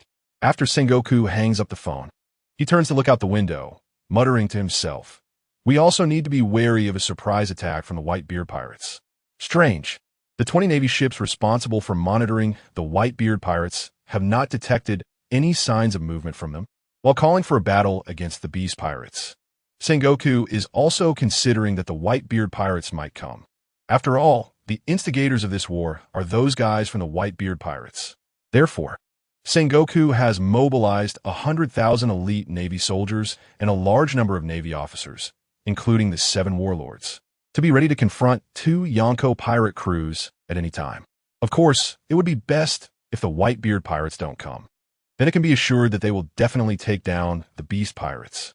The beast pirates are strong, but they're still far from being the Navy's match.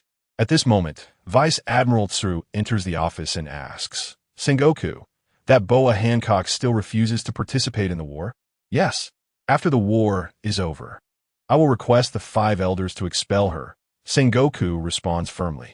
The title given by the world government to the warlords of the sea is not for them to just enjoy the conveniences it brings. Now is the time to contribute. If they don't contribute, there is no need for the title. Vice Admiral Tsuru takes out a blueprint and places it on the table, pointing to it. "This is the formation I have arranged. We occupy a geographical advantage. As long as we proceed steadily, we can reduce our losses to a certain extent and take down the beast pirates." Sengoku carefully examines the Navy formation blueprint plan by Tsuru and nods in satisfaction. "Well planned. Thank you for your hard work, Tsuru." Chapter 33. Because I want to meet Whitebeard, I agreed to participate in the war. In the Amazon Lily Kingdom, inside the palace, Granny New was as anxious as an ant on a hot pan, pacing back and forth, looking at Hancock, who still seemed indifferent, and said earnestly, "Hancock, do you know that if you don't participate in this great war, You will lose your title as a warlord of the sea. Once you lose that title, the Navy will definitely attack us here. Have you thought about the large sacrifice of your people at that time? In this war, you only need to go and show your face. You don't even need to fight. At least it shows the Navy that you are willing to participate. As for whether you fight or not, that's a different matter. Granny New said so much just to hope that Hancock would not act on her whims.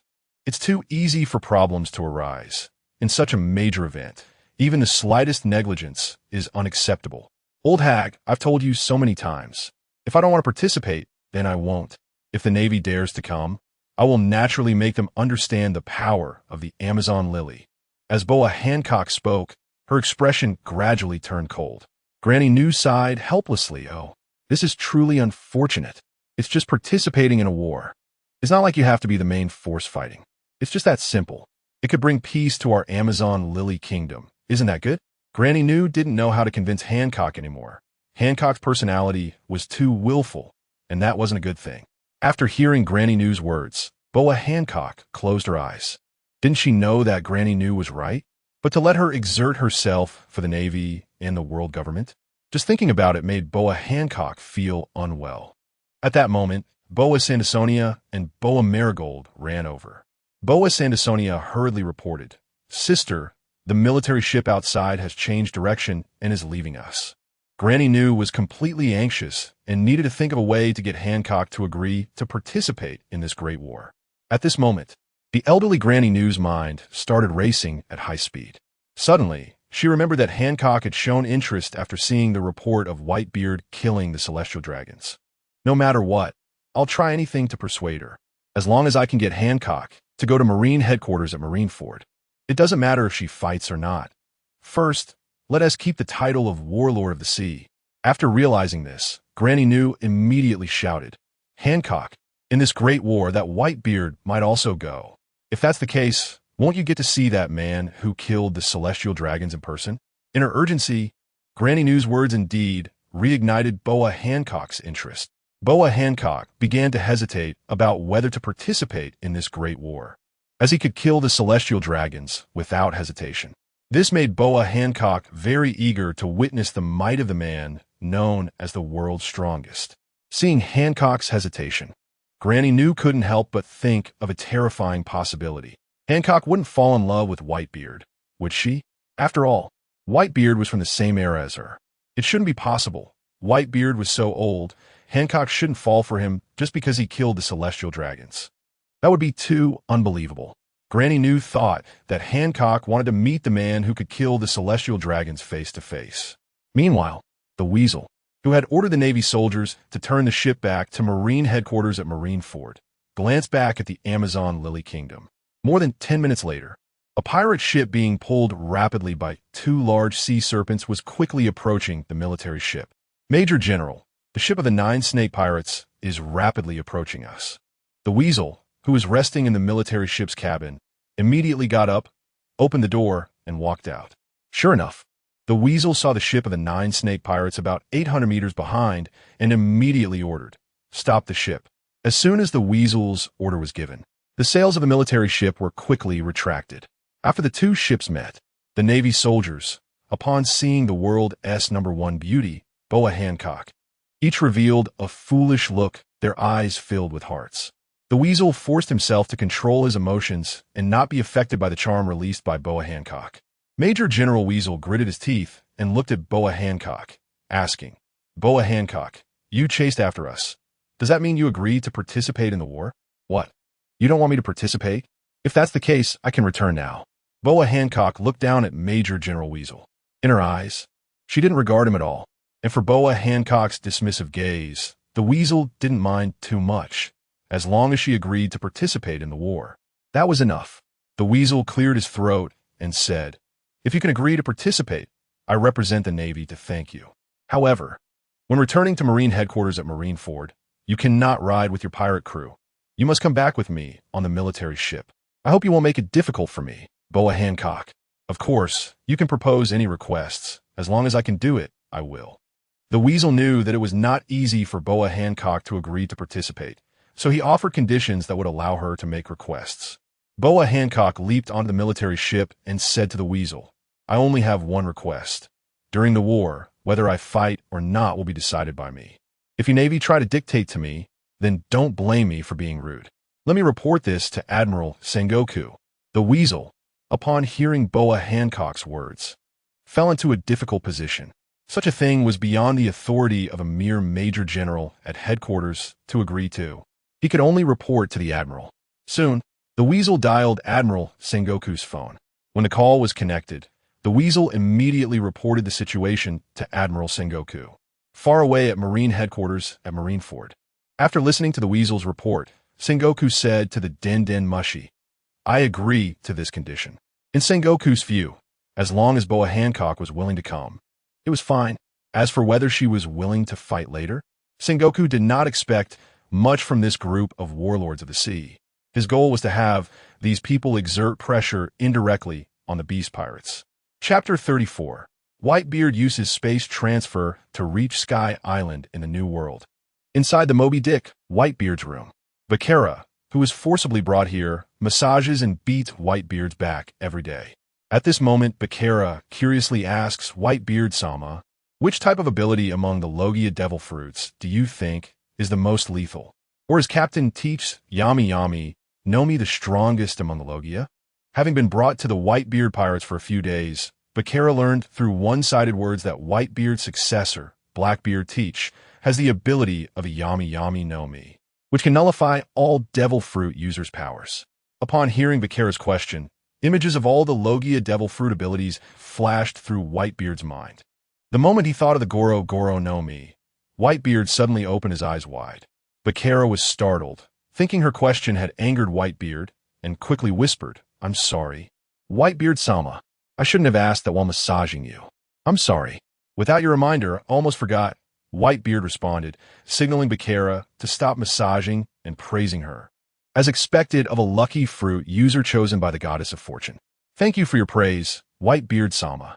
Bakara happily accepted Whitebeard's compliment. Ever since being brought to the Whitebeard pirates, she feared becoming a useless woman. As for leveraging her body, that seemed too worthless. Bakara didn't want to be that kind of person. What she wanted was status. Now, after being praised by Whitebeard, she saw hope.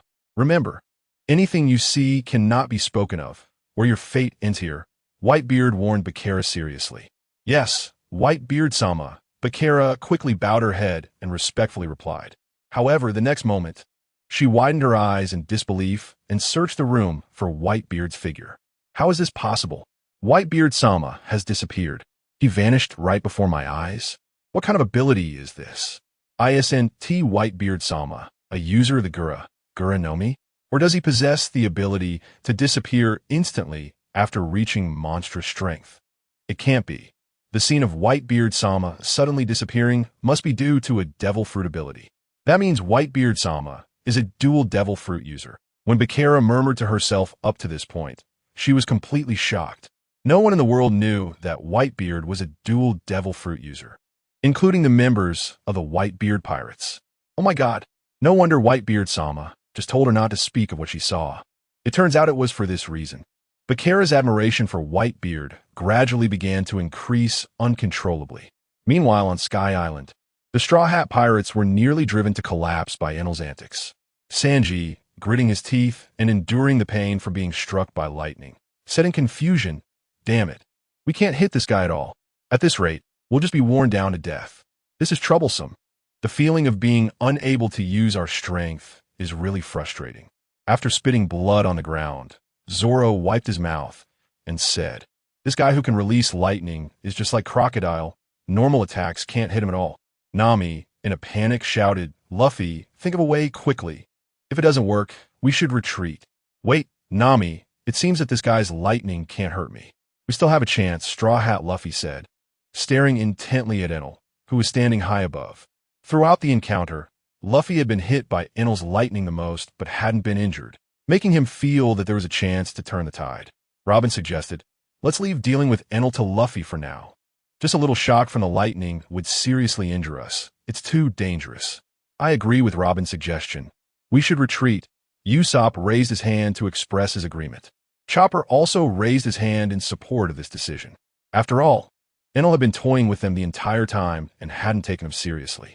If it gets serious, they could be severely injured, or worse, face life-threatening danger. Sitting atop the highest building, Enel munched on an apple while looking down at the chattering sea dwellers with disdain.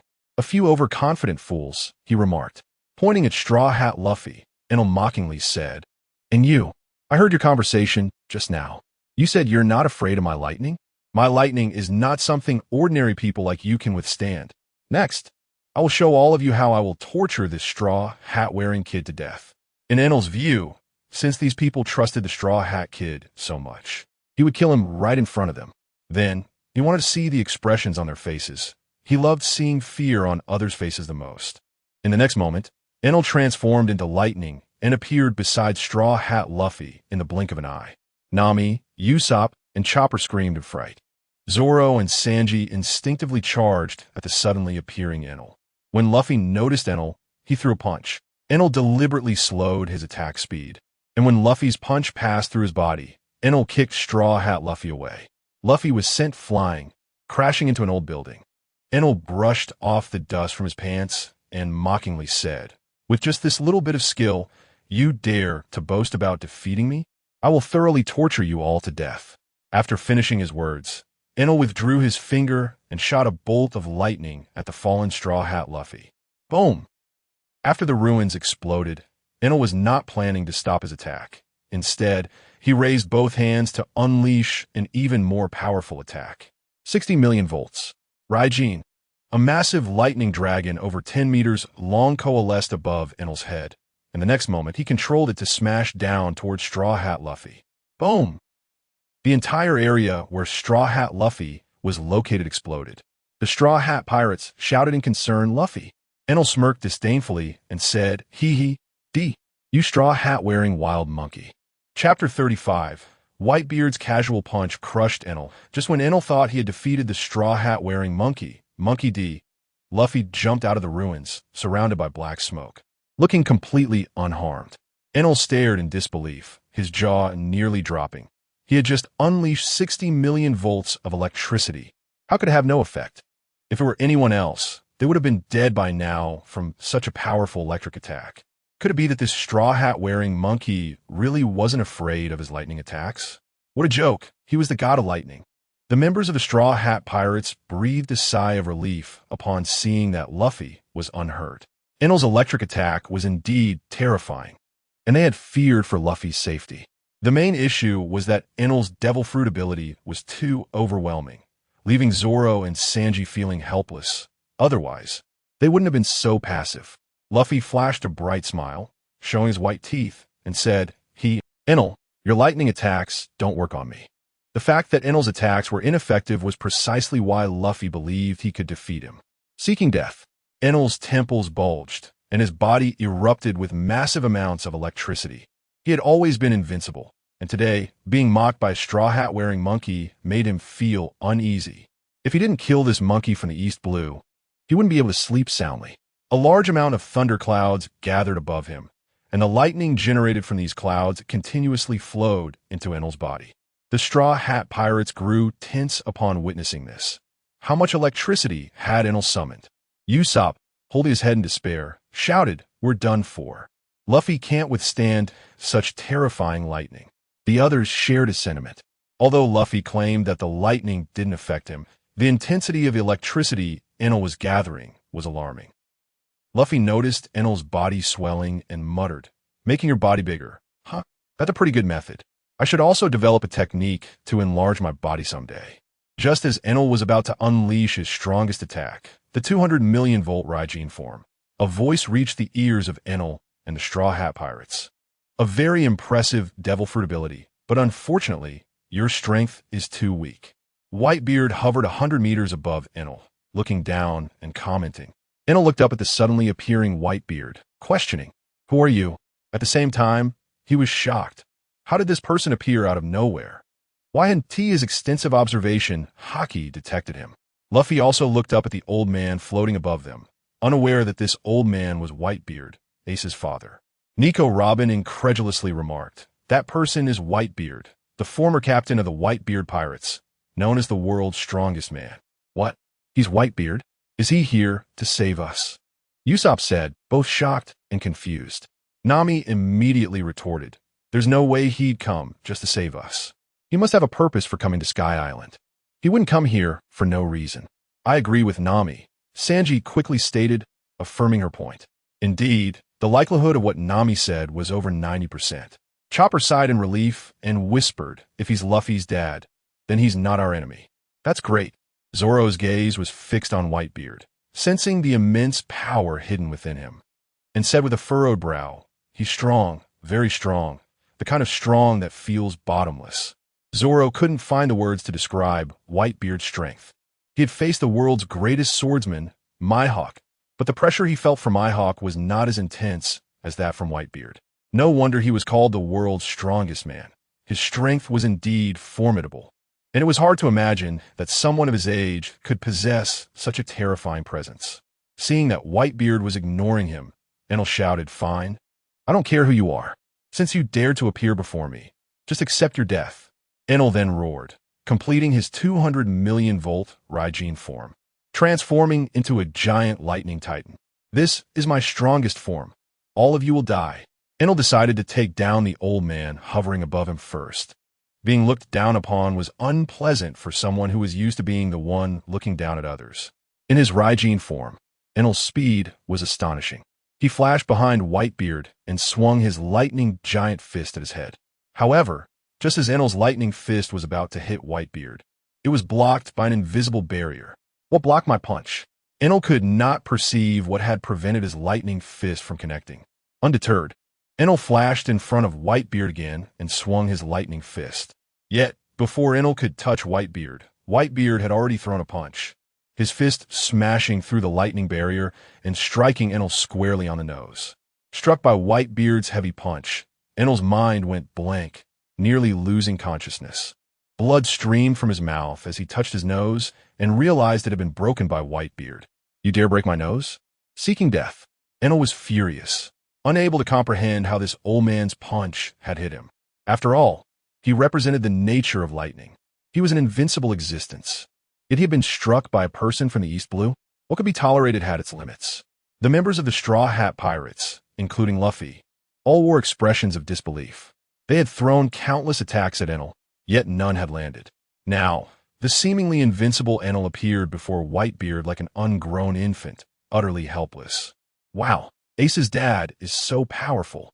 Luffy couldn't help but feel admiration for Whitebeard, Ace's father. Whitebeard had casually knocked Enel senseless, and the gap in their strength was unfathomable. Robin thought it was too exaggerated for a retired old man to possess such power. Chapter 36. Whitebeard reveals a glimpse of power. Refreshing the Straw Hat crew's perception, Enel wiped away the incessant flow of blood from his nose and questioned, "I don't know how you old man managed to hit me. But, however," before Enel could finish his sentence, Whitebeard casually slapped him across the face, instantly causing Enel's left cheek to swell and turn red. "Kid, talking too much is not a good habit." Whitebeard thought it necessary to discipline Enel's bad tendencies. Even if he couldn't change, Enel had to deeply understand the pain. Dazed, Enel felt a fiery pain in his face. How long had it been? Ever since he obtained the Rumble Rumble fruit, he hadn't felt any pain. Now, he was being humiliated by an old man? How infuriating. "I will kill you." Enel's fury towards Whitebeard reached its peak. Enel began to unleash lightning recklessly. A massive amount of lightning spread out in all directions, forcing the Straw Hat Pirates to retreat, except for Luffy, who ignored the lightning. When the lightning approached Whitebeard, it was blocked by an invisible barrier of space. Whitebeard calmly commented, "Kid, getting angry so easily is not a good habit. It seems you have many issues. All right, let's end it here. I don't have time to play with you." In disbelief, Enel watched as Whitebeard's hand passed through layer upon layer of electric nets and grabbed him. Enel's expression shifted from defiance to growing fear. "Who exactly are you? Why are you so powerful?" Enel finally understood that the reason was Whitebeard's overwhelming strength, completely suppressing him from all angles. Enel couldn't fathom where this ancient monster came from. Or was it that the blue sea below had many powerful beings like him? Impossible. How could there be so many invincible old monsters? That would be terrifying. Earlier, He had sensed through his mind that people were discussing this man, who was said to be the world's strongest man, which must mean he was indeed the strongest existence in this world. If you want to know who I am, just obediently return with me, and you will naturally understand, Whitebeard said as he firmly grasped Enel's body with his large hand. Enel, who had been desperately releasing lightning, was instantly extinguished as Whitebeard's hand grasped him, unable to use the Rumble Fruit's abilities at all, because Whitebeard had used Haki to completely seal Enel, preventing him from utilizing his Devil Fruit powers. Unless Enel himself possessed sufficiently strong Haki, he would never be able to break through Whitebeard's Haki barrier. Luffy, wide-eyed, exclaimed, "Amazing! So powerful! Is this really Ace's dad?" The expressions of the Straw Hat Pirates grew increasingly shocked. Their astonishment was beyond words. At that moment, they truly understood that the once invincible Enel was no different from a helpless baby before Whitebeard. Zoro, with unwavering determination, said in a deep voice, "The road ahead is still long. No matter what, I will become the world's greatest swordsman." After witnessing a true powerhouse, Zoro clearly realized that there was still a long way to go to reach that level. But no matter how long the road was, he would resolutely walk it. This was all for the day he could fulfill his promise to his dear friend and achieve his personal ideals. Sanji took out a cigarette to calm his emotions and remarked, "With such immense power, who can stop him?" Sanji couldn't help but think that with such strength as Whitebeard's, he could do whatever he wanted and no one could stop him. However, he also knew that this man, known as the world's strongest, was not that kind of person. Overall, his evaluation of Whitebeard leaned towards being a great legend. Usopp murmured to himself, "I don't know why, but I also want a dad as impressive as him. With such a powerful dad as a backer, who would dare bully you? Usopp, why don't you go find him as your dad right now? If this dad leaves, you won't have another chance," Nami coldly reminded him while staring directly at Usopp. Usopp was instantly terrified by Nami's words and quickly shook his head, replying, No, Nami, you misunderstood." Usopp was puzzled. He was just joking. Why did Nami seem like she was about to explode? Chopper sighed in relief and whispered, "Anyway, it seems we're safe now. Thank goodness for this Uncle Whitebeard, or we would have been killed by Enel." Nico Robin kept her gaze on Whitebeard above, analyzing and saying, "This retired legendary pirate came to Sky Island probably because of Enel." Robin felt her guess was surely correct. Otherwise, why would Whitebeard, having retired, come here for no reason? There had to be something in Sky Island that attracted Whitebeard's attention. Enel, caught in Whitebeard's grasp, said with a face of despair, "I, the self-proclaimed god of thunder, look like a baby in front of you. How ridiculous. Just kill me." Enel had given up struggling. After trying several times, he couldn't break free from Whitebeard's hand. "Kill you? That's a pity. I give you two choices. First, join the Whitebeard pirates. Second, die." Whitebeard was genuinely interested in Enel's Rumble Fruit abilities. If the Rumble Fruit was given to someone capable, it could quickly cultivate a top-tier powerhouse. This was mainly due to the high ceiling of the Rumble Fruit. Even an ordinary person who consumed it could instantly gain astonishing power. Upon hearing Whitebeard's offer to join the Whitebeard pirates, Enel thought that the other party wanted to take him under his wing. Deep within, Enel struggled for a moment. If he could live, why would he choose to die? "I agree to become your subordinate." In the end, Enel chose to live. Whitebeard didn't explain too much in detail to Enel. Once they reached the Whitebeard pirates, Enel would naturally understand. After all, on the surface, he had already retired. Whitebeard calmly said, "Good, kid, you made the right decision. In the future, you will be glad for today's choice." Chapter 37. Whitebeard unleashes the spatial quake. Beast form Whitebeard releases hold on Enel and commanded, "From now on, call me old man, and also take me to where the gold is stored." Enel was taken aback for a moment. Call this old man old man? Could it be that he likes to adopt sons? However, under the circumstances, he had no choice but to comply. Enel obediently replied, "Old man, I'll take you there right now." When Enel called Whitebeard old man, he felt very awkward. Is he really acknowledging him as a father? Well, considering how powerful this old man is, he didn't feel like he was at a loss. Whitebeard glanced towards Nico Robin in the distance below and reminded her, "Little girl, if you want to see the historical stone tablet, come along." The moment Whitebeard mentioned the historical stone tablet, Something deep within Nico Robin was instantly stirred. Her intuition told her to follow. Usopp, looking worried, cautioned, "Robin, maybe you shouldn't. It could be dangerous." Chopper immediately nodded in agreement, saying that the old man Whitebeard's strength was too terrifying. What if he had some ulterior motive? Robin could be killed in an instant. Sanji cautiously suggested to Robin-chan, "We can look for the historical stone tablet after they leave." Zoro remained silent. He respected Robin's decision, as the real choice lay with her. Nami approached Robin, took her hand, and expressed her concern. "Robin, I know you're very interested in the information on the historical stone tablet, but we are also very concerned about your safety. However, we support your decision." Nami didn't want Robin to feel pressured within their Straw Hat Pirates crew. At that moment, Luffy ran over and shouted, "Robin, if you want to see the historical stone tablet, hurry up and catch up. That old man Whitebeard is already far away. If you don't hurry, you won't even see his back anymore." After Luffy's words, Nami, Usopp, Sanji, and Chopper all looked at him with disdain. This idiot Luffy really knows how to say the wrong thing at the wrong time. Now, Robin, who was probably a bit hesitant, would likely choose to follow. Sure enough, Robin seriously stated to everyone, "I'm sorry for causing you trouble, but I want to see the historical stone tablet. This is not only my dream, but also my mission. Robin, let's go with you." Nami directly proposed. Nami's suggestion was immediately agreed upon. At this moment, the Straw Hat Pirates looked again toward the direction Whitebeard had left, only to find that there was no trace of him left. Usopp rubbed his eyes in disbelief and said, "Wait, what's going on? Just a moment ago, we could still see Whitebeard's back. How did he disappear all of a sudden?" "Exactly. It's like he just vanished in an instant. And that Enel too." Chopper was just as confused as Usopp.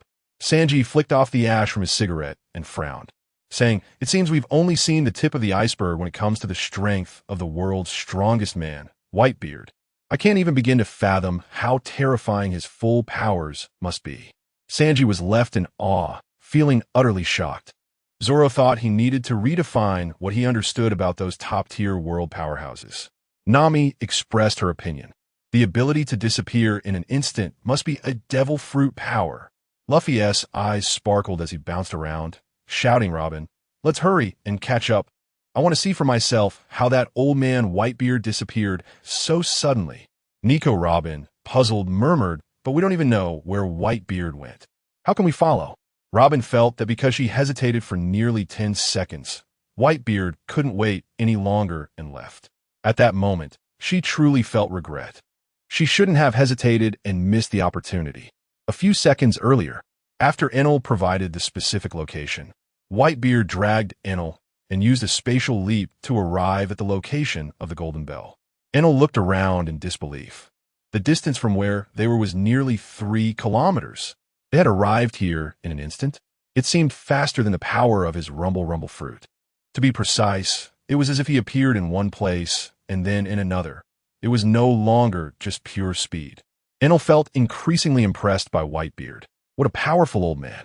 Although Enel admired Whitebeard's incredible strength, he was also very confident in his own rumble fruit abilities. He was the user of the rumble fruit and understood the potential this devil fruit gave him. Whitebeard looked at the vast expanse of gold before him.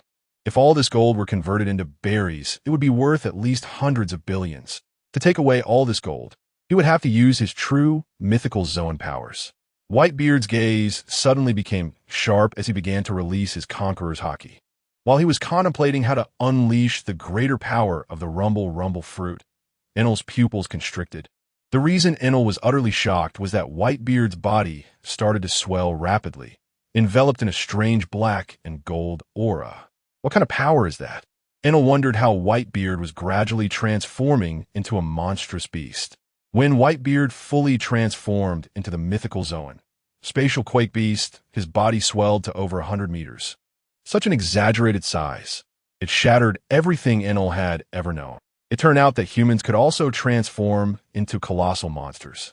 After completing his beast form, Whitebeard clapped his hands, and the blue light from the core of his chest grew increasingly brighter.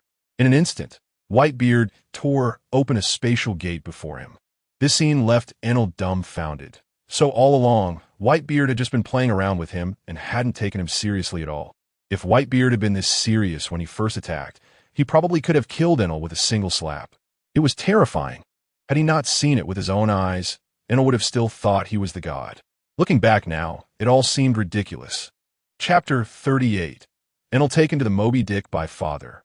Blackbeard leads the interception of the warship Enel swallowed hard after witnessing Whitebeard transform and absorb all the gold into that spatial gate, and then reverting from his monstrous form. Whitebeard glanced at Enel and calmly asked, "Enel, were you scared by what I just did?"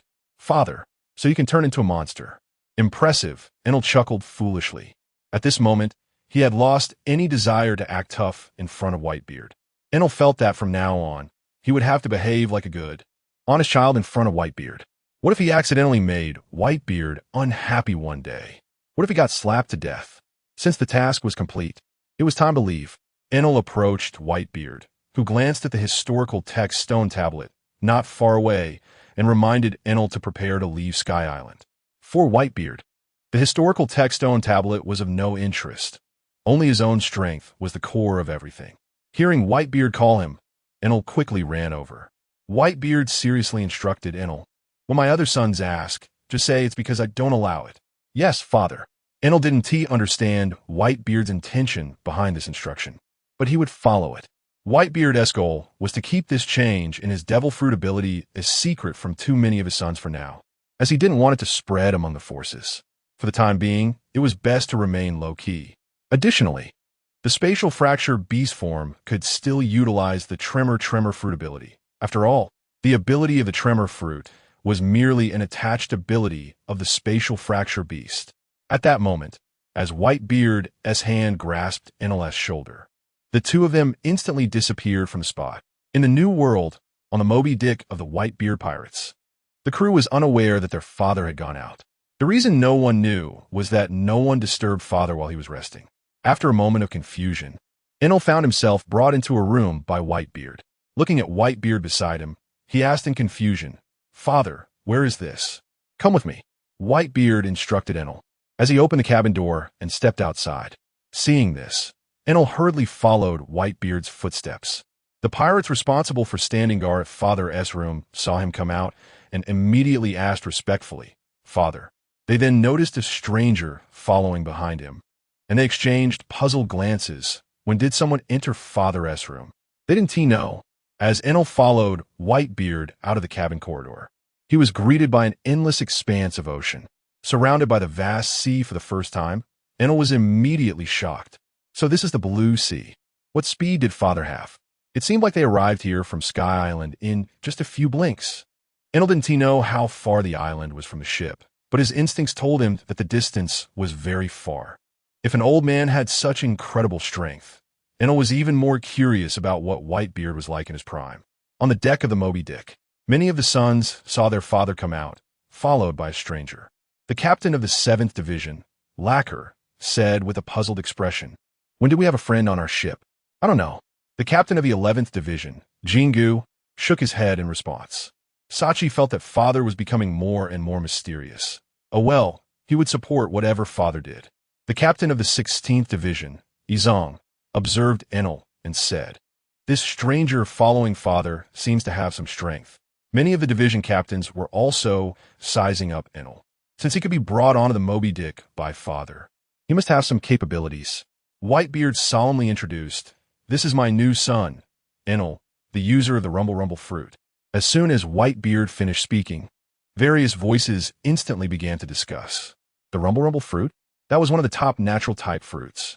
The captain of the 9th Division, Brenheim, said the Rumble fruit, according to records, hasn't appeared in hundreds of years. The captain of the 15th Division, Fasa, walked up to Enel and patted him on the shoulder, saying, "Good guy." The Rumble fruit, even if eaten by an ordinary person, would instantly grant them formidable combat power. You don't need to be nervous from now on. You and we are brothers, all sons of father. Enel grinned foolishly. If someone had spoken to him like that before, he would have zapped them with 30 million volts. But now, after being educated by Whitebeard, he had become very well-behaved and wouldn't act arrogantly. Whitebeard pointed at the division captains and instructed, "You all introduce Enel to our Whitebeard pirates properly. Also, if you want to spar with Enel, just don't damage the ship's wooden planks. Or find an uninhabited island. You can handle it. Okay, father. The division captains replied in unison, respectfully. Enel was quickly pulled into the crowd, and they started to chat with each other. In this harmonious environment, Enel unknowingly blended into the Whitebeard pirates. The captain of the 12th Division, Harda, curiously asked Enel, "Did you come to the Whitebeard pirates on your own, or did father bring you?" I'm sorry. Father asked me to keep it a secret for now," Enel replied, scratching his head awkwardly. Upon hearing this, everyone felt a bit puzzled. Ever since their father retired, his style of doing things had become increasingly mysterious. At that moment, the captain of the 13th Division, Water Buffalo Atmos, proposed the idea of sparring with Enel. Everyone immediately supported it. They also wanted to see how Enel's combat abilities were. Not to mention that the division captains wanted to test Enel's strength. Enel himself was also eager to test the strength of Father's sons. Meanwhile, in the first half of the Grand Line, a military ship heading towards the Marine headquarters at Marineford was intercepted by a group of people. Blackbeard Teach looked at the trembling Marine major and the terrified soldiers behind him, sneering, "Ha ha ha, this military ship is mine now." Chapter 39. Kaido secretly contacts Charlotte Linlin at the Navy headquarters in Marineford. A naval colonel hurriedly rushed into the marshal's office. Sengoku, who was formulating a more detailed battle plan, looked at his anxious subordinate, panting heavily, and asked with confusion, "Don't panic. Take your time to explain." The naval colonel swallowed hard, trying to calm himself before reporting in one breath. "Marshal Sengoku, Major General Sardo, has gone missing. The last time we contacted him, he was almost at Marineford. This means Major General Sardo was attacked near Marineford." Sengoku rubbed his temples, feeling a headache coming on, and instructed, "Let the admirals handle it. Aside from the beast pirates, I want them to deal with everything else. Also, pass down my order." Sengoku was nearing his breaking point. He was overwhelmed with tasks and hadn't slept in days. Meanwhile, Akiji and Kizuru seemed to be idly wasting time. It was time to increase their workload. "Yes, Marshal Sengoku." The naval colonel respectfully exited the marshal's office. Sengoku brewed himself a cup of hot tea and was just about to take a sip when a naval colonel rushed in without knocking. Sengoku's face darkened instantly. He had just instructed not to disturb him about anything other than the beast pirates, and yet, did these people not understand orders? "Marshal Sengoku, bad news. 20 Navy ships monitoring the beast pirates in the New World have been ambushed by Kaido of the Beast," the naval colonel reported, his face pale. "All 20 ships and personnel have been completely wiped out. We can no longer control the movements of the beast pirates." Seeing Sengoku's dark expression, the colonel braced himself to report. If he didn't report such a major incident, he would be guilty of a serious offense.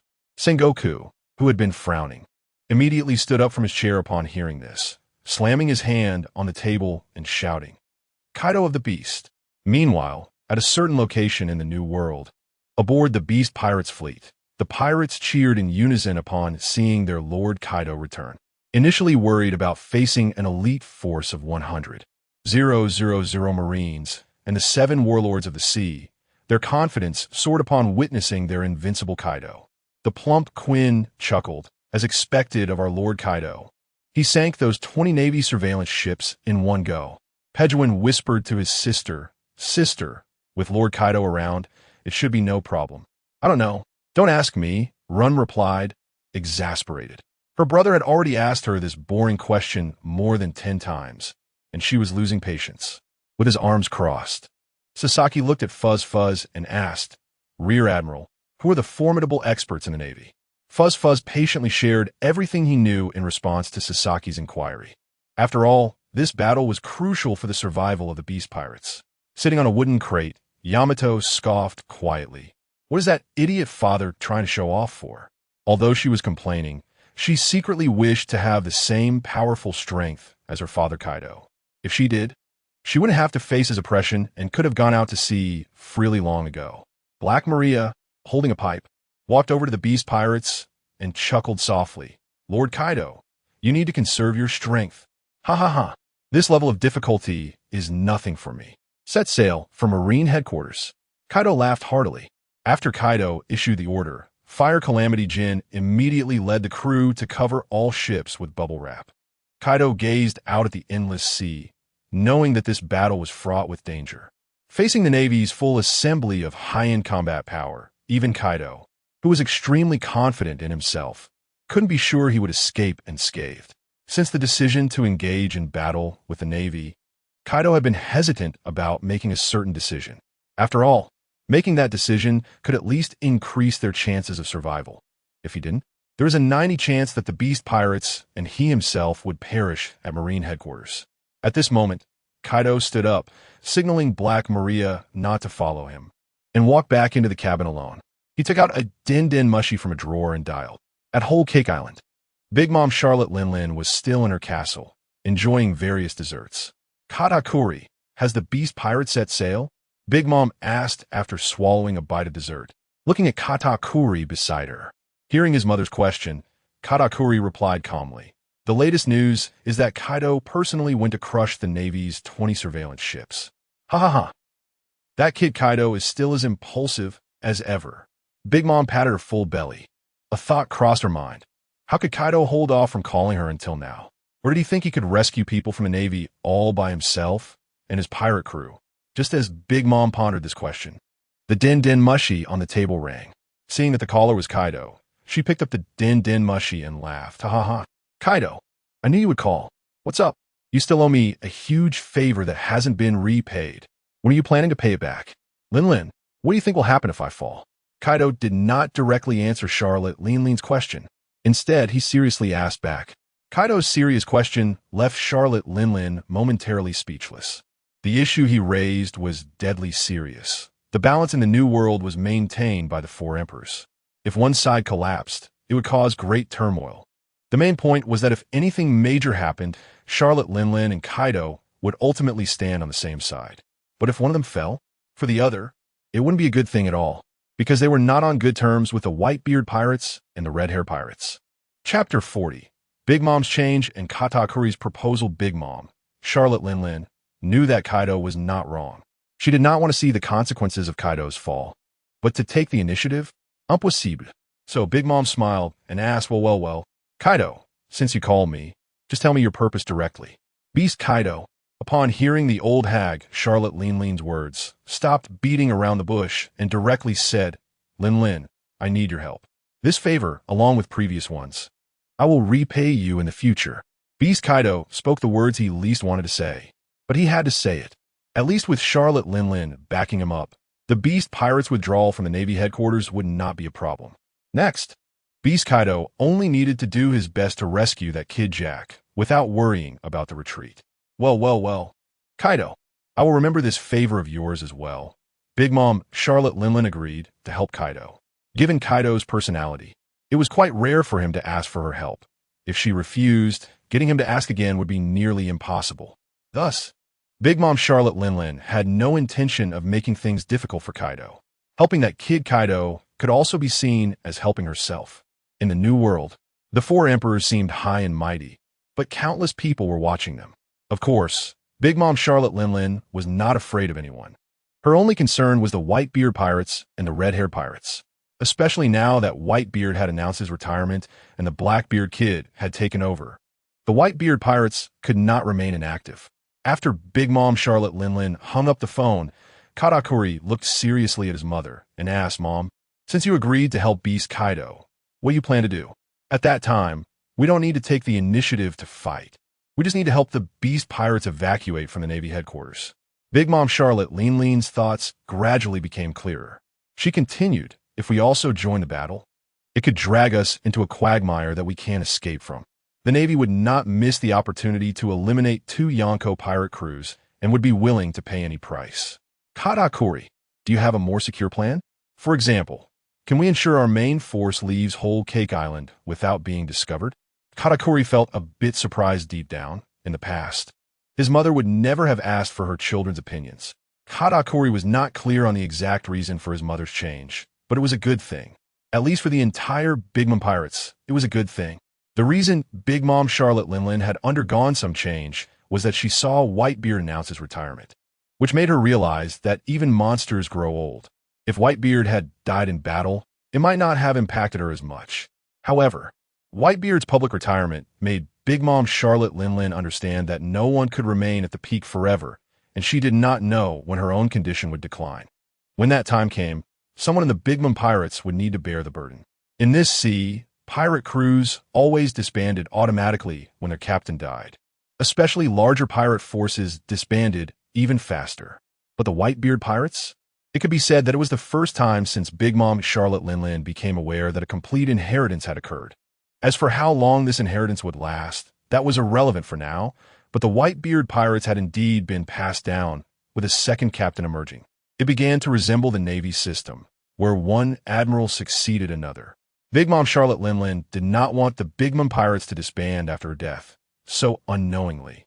She underwent some changes, all for the sake of ensuring that one day, the Big Mom Pirates could continue. And the only sons capable of shouldering the burden of the Big Mom Pirates were Katakuri. Big Mom Charlotte Linlin also felt that she could gradually hand over significant decision-making power to Katakuri for him to gain experience. After pondering for a moment, Katakuri seriously proposed, "Mom, let me take BRLE to sea. Once we reach a suitable position, we can use the Mirror Fruit's ability. Then, you and the main force can directly ambush the Navy headquarters through the Mirror Fruit's passage to assist the Beast Pirates in their evacuation. Moreover, we must not directly appear at the Navy headquarters, but choose to land nearby. Otherwise, if the Navy learns about our abilities, it would cause trouble. Additionally, if BRLE's abilities were to become known, it would lead to an increase in her bounty. For someone as weak as BRLE, that would not be a good thing."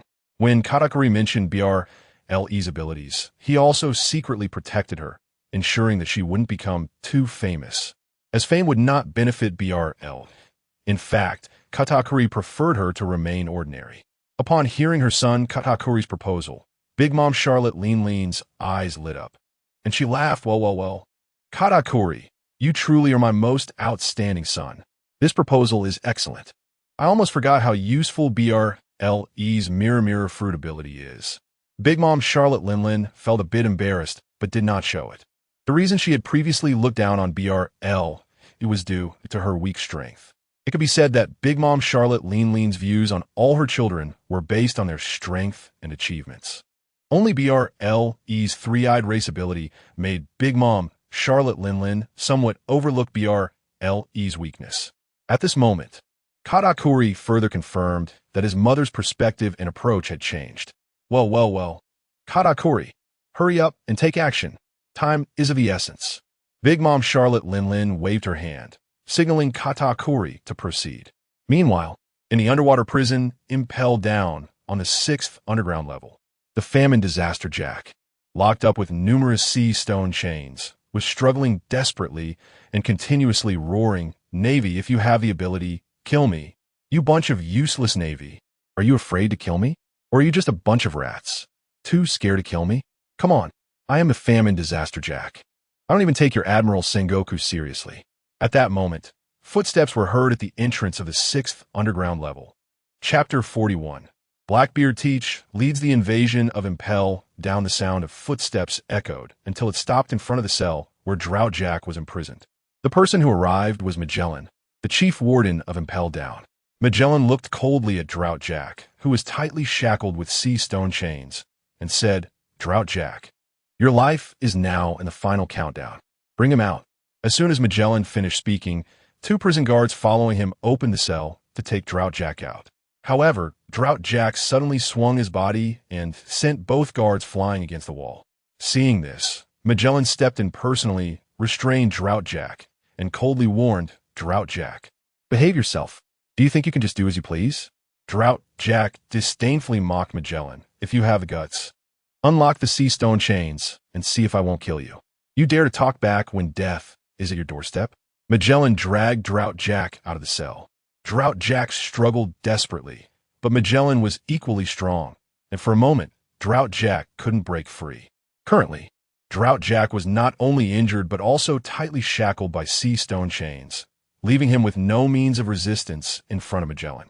As Magellan dragged Drought Jack away from the 6th underground level, various taunts directed at Magellan began to emerge from other cells.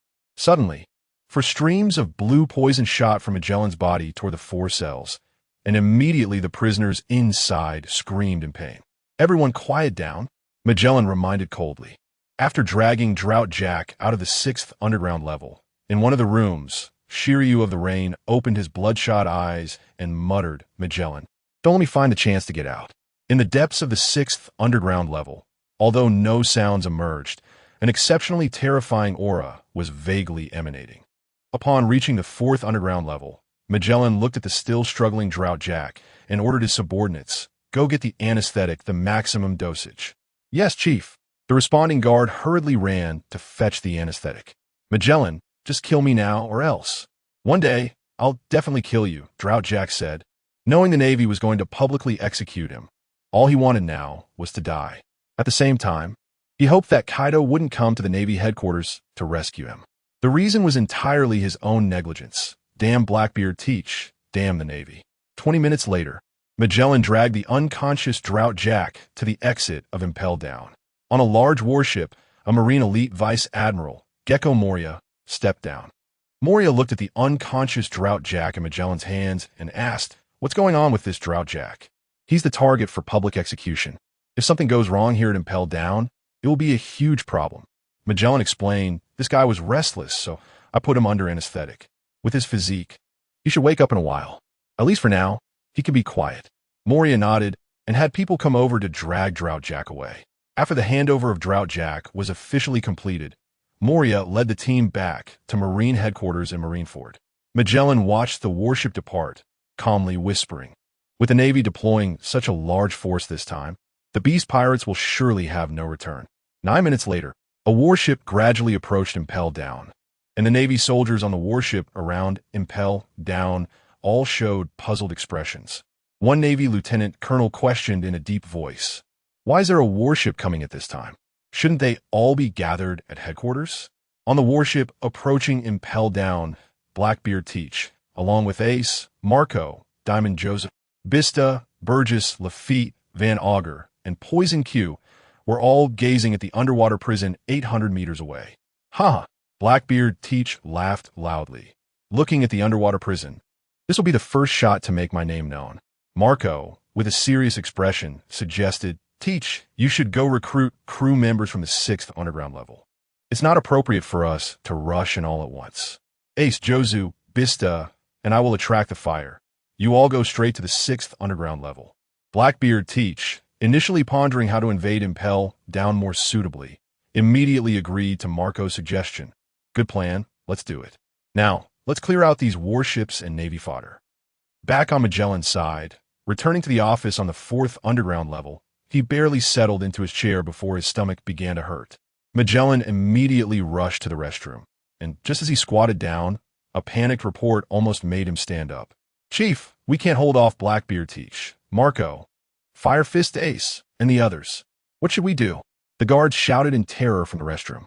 "Should we request the headquarters to send a general for support?" Magellan's face darkened to the extreme.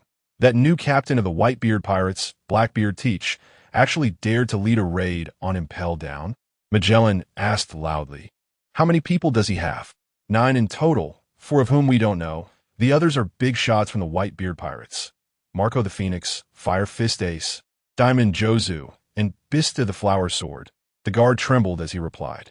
Magellan couldn't care less about finishing his business in the restroom. He directly stood up, opened the restroom door, and ordered, "Go release Shiryu, and tell him that as long as he assists in dealing with the enemy, I can request to lift his confinement." "Yes, Chief." The guard trembled as he turned to get the keys to carry out the chief's orders and release the Warden Shiryu of the Rain. As Magellan took the elevator up, poison began to ooze from his body. He said in a deep voice, "Daring to cause trouble at Impel Down? We'll catch you all in one sweep." Although Magellan was extremely confident in his poison fruit ability, the enemy was numerous, and releasing Shiryu was a necessary measure. Magellan wanted to inform the whole world. Anyone who dared to come to the underwater prison would die. Chapter 42. Carp's Proposal. "Let me teach Blackbeard's gang a lesson." Blackbeard Teach, lying on the bottom floor of the underwater prison, laughed and said, "Ah, the defense forces of Impel Down are not up to par."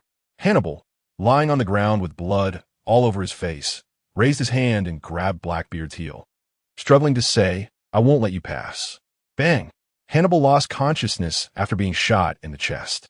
Van Oka put down his sniper rifle aimed at Hannibal and said, "Captain Teach, this guy is too noisy. I'll make him shut up so it doesn't affect your mood." "Ha ha ha. Good, let's keep moving." Blackbeard Teach was very satisfied with Van Oka's performance. He was indeed the crew member he had scouted long ago. Marco, Diamondoso. And Vista also slowly noticed that Teach's new recruits were quite ruthless. Ace, having interacted with them for a longer time, understood a bit more than Marco and the others. Just as Blackbeard Teach and his group arrived at the third underground level, they encountered Magellan coming towards them. Magellan's gaze swept across the 9 people in front of him, and he asked in a deep voice, "Are you Blackbeard Teach?" "Ha ha, that's right, it's me." Blackbeard Teach replied confidently, knowing that they didn't need to fear anyone as they stormed into Impelled Down. Poison Dragon. Without intending to waste words with Blackbeard Teach group, Magellan directly conjured a poison dragon and launched it at Blackbeard Teach and the others. It can be said that Magellan's attack came without any warning. He struck without hesitation. Blackbeard Teach was momentarily caught off guard, as the massive poison dragon, several meters in size, was already overhead. Just at that critical moment, Marco transformed into his phoenix form and blocked the incoming poison dragon. Marco used his continuously burning blue flames to isolate Magellan's poison. Seeing that his surprise attack was thwarted, Magellan couldn't help but frown and mutter, "Marco, the captain of the Whitebeard Pirates 1st Division? This is troublesome." Marco shouted to Blackbeard Teach behind him, "I said, Teach, you need to pull yourself together." Marco thought to himself that without his arrival, would Teach and the others just be waiting to be wiped out? Moreover, Marco noticed that Magellan's poison was very potent. Fortunately, he understood some medical knowledge and could see that. Diamond, Jozu, and Vista also reacted quickly, but Marco was faster and immediately intervened. Ace believed that as a natural-type user of the Mera Mera no Mi, he was generally immune to attacks. The new recruits Lafitte and his trio felt somewhat embarrassed. They hadn't reacted quickly enough because there were so many people they didn't take Magellan seriously. "Haha. Marco, you are really reliable." Blackbeard Teach maintained his wicked smile and praised Marco. Marco knew that Magellan was quite troublesome, so he shouted, "Teach, let's proceed according to the original plan." "Haha, good." Blackbeard Teach immediately nodded in agreement with Marco's suggestion. Right now, Magellan was the most troublesome presence in the entire Impelled Down. Having Marco and the others surround Magellan would almost guarantee victory. Soon, Blackbeard Teach continued forward with Lafitte, Van Oka, Burgess, and Poison Q. Magellan tried to intercept Blackbeard Teach group, but was blocked by a wall of flames created by Ace. Ace, engulfed in flames, laughed and said, "Magellan, why don't you play with us for a while?" Magellan glanced at the 4 people surrounding him from all directions. Marco, Fire Fist Ace, Diamond Jozu, and Vista, and couldn't help but chuckle, hee. To be surrounded by the 4 strongest captains of the Whitebeard Pirates. I suppose no one else has this privilege. At this moment, Magellan was also uncertain about how long he could withstand the 4-person assault. The only way to break the deadlock was for his poison to hit these 4. As for the Blackbeard Teach group, moving below, Shiryu of the Rain could hold them off for some time. He hoped that Fleet Admiral Sengoku could send someone for support soon. As for why Blackbeard Teach suddenly invaded Impelled Down, Magellan was also puzzled. Meanwhile, at the Marine headquarters in Marineford, Sengoku hung up the phone with Domino, the deputy warden of Impelled Down. "Damn Blackbeard Teach, Whitebeard, you chose a good candidate. Causing trouble so soon." They couldn't ignore the situation at Impelled Down. It was also a top priority for the world government and the Marine headquarters. But sending an admiral to deal with Blackbeard Teach and the others? That was clearly inappropriate. They were about to go to war with the Beast Pirates. According to Domino's report, there were 9 people invading Impelled Down, and besides Blackbeard Teach, Marco, Fire Fist Ace, Diamond Jozu, and Vista were also present. These were definitely the top combat forces of the Whitebeard Pirates. To deal with these people, at least an admiral was needed, and that might not be enough. Blackbeard Teach's strength was unknown, but that Marco was particularly troublesome. Sengoku, with a headache, murmured, "It seems I can only send an admiral to deal with Blackbeard Teach and the others." Damn it! An angry Sengoku couldn't help but slam his fist on the desk. At that moment, Carp and Vice Admiral Tsuru walked in together. Carp asked in confusion, "Sengoku, what's going on? I can hear you getting angry from afar." We've made so many preparations to deal with the beast pirates, so there's no need to worry too much. Hearing his friends teasing, Sengoku then told Carp and Tsuru about the situation at Impel Down. After listening, Carp and Tsuru furrowed their brows. Sengoku, we can't afford to lose Impel Down. It holds too many powerful individuals. Vice Admiral Tsuru felt a chill run down her back. Carp also realized the seriousness of the situation and solemnly proposed, Sengoku, let me go. Let me teach these little brats a profound lesson for not staying well in the new world and coming to the Marines' territory, even going to Impel Down. In the next moment, Carp's fist glowed with deep red lightning, and its terrifying power made Sengoku feel a bit shaken. His old friend Carp, even at this age, still showed no signs of a decrease in his haki. Vice Admiral Tsuru also spoke up, Sengoku, let me go with Carp. There are too many of them, and I'm still not fully at ease with Carp going alone. Chapter 43. The prisoners' mutual slaughter on the 6th level of the undersea prison. Sengoku felt that Carp and Tsuru alone were not enough. So he decided to send Bartholomew Kuma and Don Quixote Doflamingo as well. The reason Sengoku arranged for these two warlords of the sea to go to the undersea prison was that Bartholomew Kuma was already a weapon of the world government. There was no possibility of disobeying orders. As for Doflamingo, he had some unclear connections with the beast pirates. When the time came, if Doflamingo fought against the beast pirates, he would likely just watch the show. It would be better to directly take him to the undersea prison to help deal with Blackbeard Teach and others. At least their roles could be maximized. Carp couldn't understand why Sengoku arranged for the two warlords of the sea. But Tsuru quickly grasped Sengoku's intention. Tsuru nodded in agreement. This plan is good. Let's have Bartholomew Kuma and Don Quixote Doflamingo go with us to the undersea prison. Carp, who didn't understand the implications, didn't bother to think about it. His goal was simple, to go and beat those kids up hard. A Navy colonel entered the Warlords of the Sea's lounge and shouted, Doflamingo, Bartholomew Kuma, our admiral, is looking for you. Doflamingo, who was lounging with his legs crossed, paused for a moment. Why did Sengoku want him? Bartholomew Kuma remained expressionless, but stood up immediately and walked outside. Doflamingo, confused, chose to follow behind Kuma. After the two left, Gecko Moria couldn't help but ask Jinbei, what do you think Sengoku wants those two for? Jinbei shook his head, indicating he didn't know either. The elegant Mihawk, sitting on the sofa, didn't pay much attention to these matters. Doflamingo and Bartholomew Kuma entered the admiral's office, where Carp and Tsuru were present. The sight of Tsuru darkened Doflamingo's expression. Ha ha ha. Admiral Sengoku, what do you need us for? Doflamingo asked with a smile, but internally, he was very vigilant. Currently, Bartholomew Kuma was a thoughtless puppet, but he was different. On the way there, Doflamingo wondered if it was because of his secret cooperation with the beast pirates that the Navy was planning to target him. Sengoku got straight to the point. Blackbeard Teach has invaded the undersea prison. Doflamingo, you and Bartholomew Kuma will go with Carp and Tsuru to take them down. Meanwhile, in the undersea prison, Blackbeard Teach was preparing to enter the 6th level when he encountered someone. The man, Shiryu of the Rain, with a cigar in his mouth, scanned Teach's 5 men and said in a deep voice, 5 people? It seems your other companions are fighting with Magellan. Lafitte drew his sword. Van Augur aimed his sniper rifle at Shiryu, and Bagus assumed a combat stance, as did Poison Q.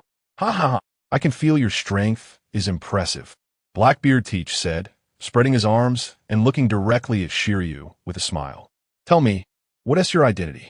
Shiryu of the Rain, the chief warden of Impel Down. I know you, Blackbeard Teach, the new Yonko succeeding Whitebeard, Shiryu said, carefully observing Teach. Teach pointed at Shiryu with his right hand and sneered. Since you know who I am, are you sure you want to stop me? Why would I want to stop you? Meeting you here is a stroke of luck. Shiryu slowly sheathed his half-drawn sword. Bagus was taken aback and asked in confusion, what does this guy mean? Is he not going to fight us? He wants to join us. Lafitte realized Shiryu's intention and also sheathed his sword, responding to Bagus's confusion. Blackbeard Teach was somewhat surprised, not expecting to recruit such a strong ally. He sensed that Shiryu was a swordsman not weaker than Vista, and with him joining, their invasion of the undersea prison would surely yield significant rewards. Ha ha, Shiryu, you will be pleased with your decision. Teach extended his hand in an inviting gesture. Shiryu stepped forward and shook hands with Teach, saying, "I look forward to working with you, Captain Teach. So, are you planning to enter the 6th level? Let me lead the way." "Ha ha, good." Teach had a very favorable first impression of Shiryu. 1 minute later, Blackbeard, Teach, and Shiryu's group stepped onto the ground of the 6th level, and countless voices erupted. "Let me out. I have a lot of treasure. I'll give it all to you. Just let me out, and I'll be your subordinate." The pirates who had been imprisoned on the 6th level for years were not fools. They knew someone had invaded the undersea prison and had succeeded. Just look at Shiryu standing next to them. Blackbeard Teach's gaze swept across all the cells, and he disdainfully mocked. "You fools want to get out, huh? Now, I'm giving you this opportunity to fight each other. The ones who survive can become my partners. There are only 3 spots." As soon as Blackbeard Teach finished speaking, someone immediately launched a sneak attack, and within moments, various sounds of fighting and screams erupted from the cells. However, witnessing this scene, Blackbeard Teach became even more excited. The reason Teach wanted 3 people was that the Whitebeard pirates were too large. Having too many people was not beneficial for managing the entire crew. Furthermore, Teach had to consider whether the new recruits would get along with the current members of the Whitebeard pirates. This was a very important issue. Teach did not want any internal strife among the crew due to discord. After all, he had to live up to the old man's cultivation of him. As time passed, the sounds of fighting and screams gradually decreased. Teach observed the performance of those fighting amongst themselves. Curious, Bages pointed to the innermost cell and asked, "Captain Teach, why is there no movement from the person locked up inside?" "Don't do anything foolish," Shiryu quickly reminded. Chapter 44. Blackbeard and his crew officially meet Hero Carp. Blackbeard Teach focused his gaze on the innermost cell, and the moment Douglas Barrett opened his eyes, a cold smile appeared on Blackbeard Teach's forehead as he whispered with a chuckle, "Ha ha ha. So this monster is still alive. Boys, don't provoke the monsters locked in the innermost cells." Blackbeard Teach did not want to clash with those monsters here. It could cost him his life. Lafitte, Van Augur, Baji, and Poison Q finally understood that the person imprisoned in the innermost cell was definitely the strongest of the monsters. Otherwise, Captain Teach wouldn't show such a nervous expression. A large amount of blood flowed out from dozens of cells, signaling the end of the slaughter. Pale-faced Lafitte twirled his saber and said with a smile, "Looks like a winner has been decided." Blackbeard Teach's gaze finally locked onto the 3 people in the cells, and he smiled with satisfaction. "Ha ha ha. I'm very pleased with you 3. Baji, take the keys and open those 3 cells." Blackbeard Teach pointed to the 3 cells. Soon, the Tyrant King Avaro Pizarro, the Moonlit Hunter Katarina Devon, and the Beryl Bascho were released by Baji. Stepping out of the cell and feeling the long-lost freedom, Tyrant King Avaro Pizarro laughed. I'm finally free." Moonlit Hunter Katarina Devon looked directly at Blackbeard Teach and asked, "Why don't you introduce yourself to us? Our new captain." I'm Blackbeard Teach, the newly appointed captain of the Whitebeard pirates designated by Daddy Whitebeard, a man destined to seize the world." Blackbeard Teach opened his arms and laughed loudly. The expressions of the 3 and those remaining in the cell were all shocked. Douglas Barrett, imprisoned in the innermost cell on the 6th underground level, and the aloof Redfield began to regard Blackbeard Teach with serious eyes. Tyrant King Avaro Pizarro said in disbelief, "The successor of Whitebeard?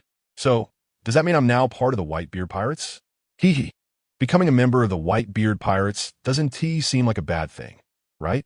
Katarina Devon was somewhat indifferent, thinking that joining that pirate crew was just joining. Moreover, Blackbeard Teach gave Katarina Devon the impression of being someone with considerable potential.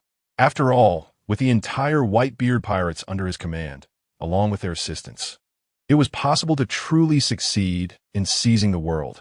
It wasn't out of the question. The seemingly exhausted Bass choked, but looked like he could fall asleep at any moment, said dismissively, "As long as I can eat and drink well, it's fine by me." Tyrant King Avaro Pizarro bowed to Blackbeard Teach. "Captain Teach, I look forward to your guidance in the future." Reigns Shiryu thought to himself that with his strength, joining the elite Whitebeard pirates could secure him a good position. On the other side, Magellan could no longer withstand the assault from Marco, Ace, Diamond Jozu, and Vista, and fell heavily to the ground, severely injured. As Magellan's consciousness gradually faded, he still muttered, "I want to let you guys from the Whitebeard pirates get away with this. The nightmare of all pirates in the underwater prison. I want to let you break it. You want to die, huh?" Diamond Jozu stepped forward, his right hand turning into diamond, ready to silence Magellan for good. Diamond Jozu's diamond fist slammed hard into Magellan's face, causing his nasal bone to fracture and several teeth to break. As Diamond Jozu looked at Magellan, whose eyes rolled back and lost consciousness, preparing to deliver a final blow to end his life, he heard raucous laughter from a distance. "Ha ha! Good job, brothers." Blackbeard Teach walked up from below and immediately saw the unconscious Magellan. This trip to the underwater prison was very successful. The new crew members he recruited were exactly the type Blackbeard Teach wanted. Next, they would head to the Navy headquarters at Marineford. Blackbeard Teach had already thought it through. The priority was to seize the mythical Zoan fruit, and only then the Logia-type devil fruit abilities. As for the mythical Zoan, there were only two powers to acquire, Kaido's or Sengoku's. Then it would depend on who had a higher chance of being killed, and he'd act on that. Following Blackbeard Teach, Rain Shiryu looked at the pitifully lying Magellan and scoffed. "So you have your day too, Magellan. Marco Sidious Lidi Maindif. We are invading the underwater prison so openly. We don't know who the Navy will send over. Blur taxmila taxitali and laugaludli. Huh. That guy lying on the ground still has a breath left, right? We'll take him along to threaten the Navy later. My plan will not go awry halfway." Ace looked over Blackbeard's newly recruited crew and teased. "Teach, your new crew members all look like ruthless characters." The straightforward Ace asked his question without any reservations. The gazes of Rain Shiryu, Avaro Pizarro, Katarina Devon, and Bastchote instantly focused on Ace. Rain Shiryu locked his eyes on Ace and slowly spoke. "You must be Fire Fist Ace, right?" "That's right. Pleased to meet you." Ace revealed a bright smile and extended his hand. Rain Shiryu couldn't help but reach out to shake hand with Ace. Boys, this is how Ace is. After spending some time together, you'll find ES very easy to get along with. Blackbeard Teach introduced Ace's situation to his newly recruited crew. Blackbeard Teach understood Ace's character very well. If used properly, Ace would definitely be his strongest ally in the future. After all, looking at the entire Whitebeard pirates and the new recruits, the one with the greatest potential was still Ace. The upper limit of others was likely about maxed out, but Ace's limit? It had yet to be fully realized.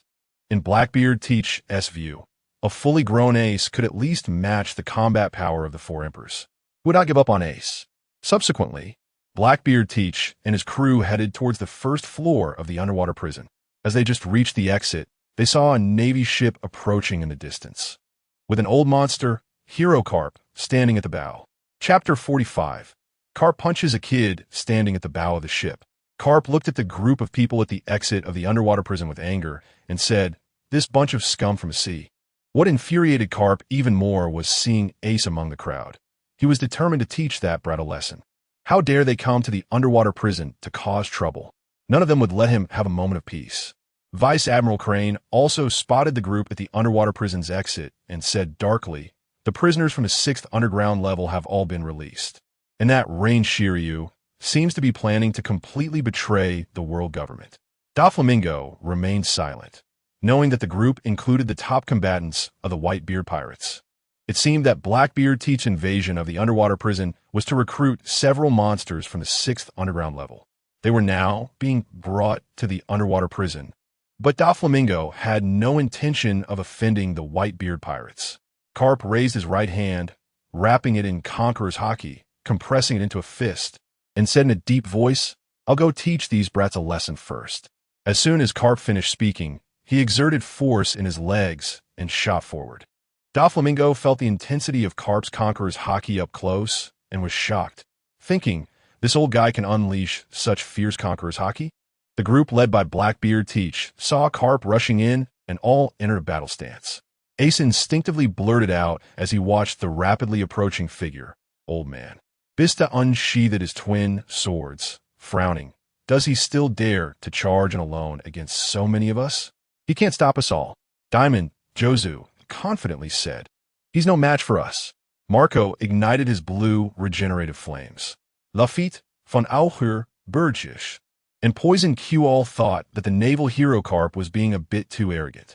Rain Shiryu drew his cursed sword and whispered, "Today is just right to test the strength of the naval hero Carp." Come on, Blackbeard Teach said with overwhelming confidence. As Carp leaped into the air above the underwater prison, his hockey-wrapped fist crashed down. Fistbone shockwave. In an instant, a massive wave of Conqueror's hockey engulfed the area around the underwater prison's exit. Boom! The first to bear the brunt, Blackbeard Teach, spat out a mouthful of blood, and the others were not much better off, all coughing up blood.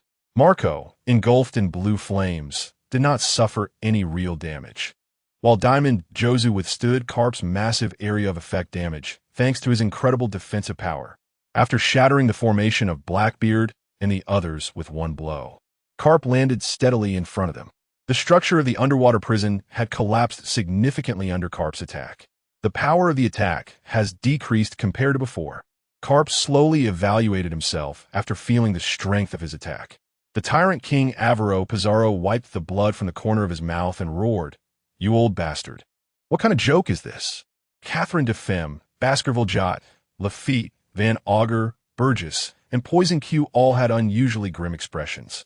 Rain Shiryu, unfazed by the blood at the corner of his mouth, excitedly laughed. "At this age, you can still exert such tremendous power. No wonder you are the hero Carp." Bista grumbled, "Why does it feel like facing old dad?" "Old man is very strong," Ace replied seriously. In Ace's mind, Whitebeard was undoubtedly the strongest. But Carp's strength could not be underestimated either. Ace did not wish for Carp to be in danger fighting against so many of them. Diamond Jozu said seriously, "With so many of us, no matter how strong Carp is, he is not our opponent." Blackbeard Teach's breathing became rapid as he looked at Carp and laughed. "Ha ha ha, Carp still going strong, huh? But I don't believe that you old bastard won't be affected by age. First of all, can your stamina support you in a fierce battle? You apprentice brat from Whitebeard's ship has learned to talk big, then I'll take you down first." As Carp spoke, a terrifying Conqueror's hockey enveloped his body. In the next moment, Carp charged towards Blackbeard Teach with incredible speed. Facing the rapidly approaching Carp, a hint of fear flashed in Blackbeard Teach's eyes, but he quickly recovered. With so many people on his side, there was nothing to fear from this old man. Just as Carp was within 10 meters of Blackbeard Teach, Marco stepped in to block him. "It's you? Whitebeard's most capable subordinate, Marco?" Carp remarked upon recognizing the person who blocked his fist. After evaluating Marco, Carp unleashed all the energy of his Conqueror's hockey. In the next moment, Marco was sent flying backward by Carp's punch like a bullet. Rain Shiryu seized the opportunity, gripping his cursed sword and launching a sneak attack from behind Carp. Just as Rain Shiryu's cursed sword was about to stab into Carp's back, Carp turned and grabbed the cursed sword. In that moment of surprise for Rain Shiryu, Carp seized his collar. "Rain Shiryu, you scum from Impel down!" Carp roared, not giving Rain Shiryu a chance to resist, and swung him down hard against the ground. After taking a heavy blow, Rain Shiryu spat out a mouthful of blood. Avaro Pizarro, Catherine de Femme, Baskerville Jot, Lafitte, Van Auger, Burgess, and Poison Q all rushed to attack Carp. Against such a large number of attackers, Carp was able to evade or withstand attacks with his keen observation hockey and incredible armament hockey. However, Carp's counterattacks were unbearable. He sent one flying with each hit. None could pose a substantial threat to Carp. Seeing the situation was unfavorable, Diamond Jozu and Bista also joined the fray against Carp. At this moment, Marco, engulfed in blue flames, soared out from the ruins and landed beside Ace, whispering, "Ace, if you feel uncomfortable, you don't have to join the attack." Ace opened his mouth, but ultimately swallowed his words. Blackbeard Teach's eyelids twitched. That damned old man, since Carp was not a devil fruit user. His dark fruit ability was rendered ineffective, and he had to endure double the pain. Doflamingo on the warship was also shocked by Carp's exaggerated combat power. Taking on so many alone? Chapter 46. The power of the old era, Leadfield, Wald, and Barrett released faced with multiple attackers. Even if Carp's strength was formidable, he couldn't block all the attacks and ambushes. After 2 minutes of fighting, Carp's shoulder was cut open by Bista's knife. Although Avaro Pizarro, who had taken 2 punches from Carp, felt as if his bones were about to break. He immediately laughed excitedly upon seeing Carp injured. That old guy Carp is finally hurt. After 2 minutes, Poison Q was knocked out by a punch from Carp, while Bagus wasn't in much better shape. Van Auger and Lafitte didn't dare to approach Carp and only risked long-range attacks. The others were also somewhat injured. If this continued, if Carp wasn't injured yet, their confidence would be shattered by him. Each of them, when taken out separately, could be considered a strong figure known in their own right. Yet they were all attacking Carp together and were being beaten helplessly by him. The only ones not yet joining the assault on Carp were Blackbeard Teach, Ace, and Marco. Marco didn't join the attack because he needed to guard against Admiral Tsuru, Don Quixote Doflamingo, and Bartholomew Kuma. On the warship, when Admiral Tsuru saw Carp was injured, she immediately shouted, "Let us go." The reason she hadn't rushed in a battle earlier was that she knew Carp, her friend for decades, needed to have a good fight. Bartholomew Kuma immediately followed Admiral Tsuru to attack, while Don Quixote Doflamingo's expression turned gloomy. In a real fight, he could easily become the target of the Whitebeard pirates. So he needed to find someone less insane to battle. Otherwise, if he encountered a madman, he could easily fall into an endless cycle, which was not what Doflamingo wanted. Noticing the three from the warship coming at him, Blackbeard Teach shouted, "Marco, Jozu, Bista, deal with those three." As soon as Blackbeard Teach finished speaking, Diamond, Jozu, and Bista stopped attacking Carp and turned to confront Admiral Tsuru, Doflamingo, and Bartholomew Kuma. Doflamingo, who was the slowest to react, saw Marco coming for him and couldn't help but remind him with a smile. "I have no deep grudge against you Whitebeard pirates. I'm just following orders. How about we just pretend to fight? Exhausting too much energy isn't good for you either." Originally planning to defeat Doflamingo as quickly as possible, Marco thought for a moment after hearing Doflamingo's words and found them reasonable. Since Doflamingo didn't intend to fight to the death, then pretending to fight was also acceptable. Seeing Marco's reaction, Doflamingo knew he had consented and secretly breathed a sigh of relief. Just as Blackbeard Teach joined the assault on Carp, he was immediately targeted by Carp. "You little apprentice of Whitebeard, you think you're capable now?" Carp accelerated and smashed through Katarina Devon, reaching Blackbeard Teach's head, raising his fist. "Damn it!" Blackbeard Teach quickly lowered his body and crossed his arms to protect his head. Boom! Carp's Conqueror's hockey-wrapped fist landed solidly on Blackbeard Teach's arms. Blackbeard Teach gritted his teeth, holding on, but inside, he was shaken. This old man's hockey was no weaker than old Dad's. In less than 3 seconds, Blackbeard Teach was knocked out of his defensive stance and slammed into the ground, which instantly caved in. So painful, so painful. Damn it. The violent impact made Blackbeard Teach scream like a pig. The double pain from the side effects of the dark fruit made him feel like he was dying. After slamming Blackbeard Teach into the ground, Carp turned his attention to Ace. Feeling the old man's gaze, Ace awkwardly responded, "Old man. Hey, don't call me old man. Call me Grandpa. And you come here to cause trouble in the underwater prison? Can't you be a little more peaceful?" Carp couldn't help but roar loudly. Everyone, who had been tense, froze when they heard Carp tell Ace to call him Grandpa. What's your relationship? All of you, step back. I'm going to teach my grandson a lesson. If you dare interfere, I'll deal with you first. Carp warned the likes of Shiryu of the rain, and his Conqueror's hockey directly enveloped them. Shiryu and the others were suddenly unsure whether to continue attacking Carp or not, and they all looked at Captain Teach, who was getting up from the dented ground. "Ha ha ha, Carp, you old man, your hockey intensity is truly terrifying. But can you take on all of us?" Blackbeard Teach sneered. Since the dark fruit's ability was ineffective against Carp, he decided to engage Carp with hockey and physical skills. "Everyone, don't be fooled by this old man. Let's all go together and finish this quickly." Blackbeard Teach had no intention of dragging this out with Carp. He still needed to go to Marine Headquarters Marineford to seize the devil fruit abilities he wanted. If he missed the opportunity because of this old man Carp, it wouldn't be so easy to find such opportunities again. In the end, if they couldn't quickly deal with Carp, they would have to leave some people behind to hold him off. Blackbeard Teach would then lead the others to invade Marine Headquarters Marineford to find the chance to seize the mythical zone abilities they desired. Carp originally wanted to give Ace a lesson, but when he saw the group rushing at him again, in the 6th level of the underwater prison, the deepest cell, Douglas Barrett, Leadfield, and Bondywald used their respective methods to break free from the sea prism stone restraints and walked out of their cells one after another. At the age of 78, Bondywald felt freedom and laughed exuberantly.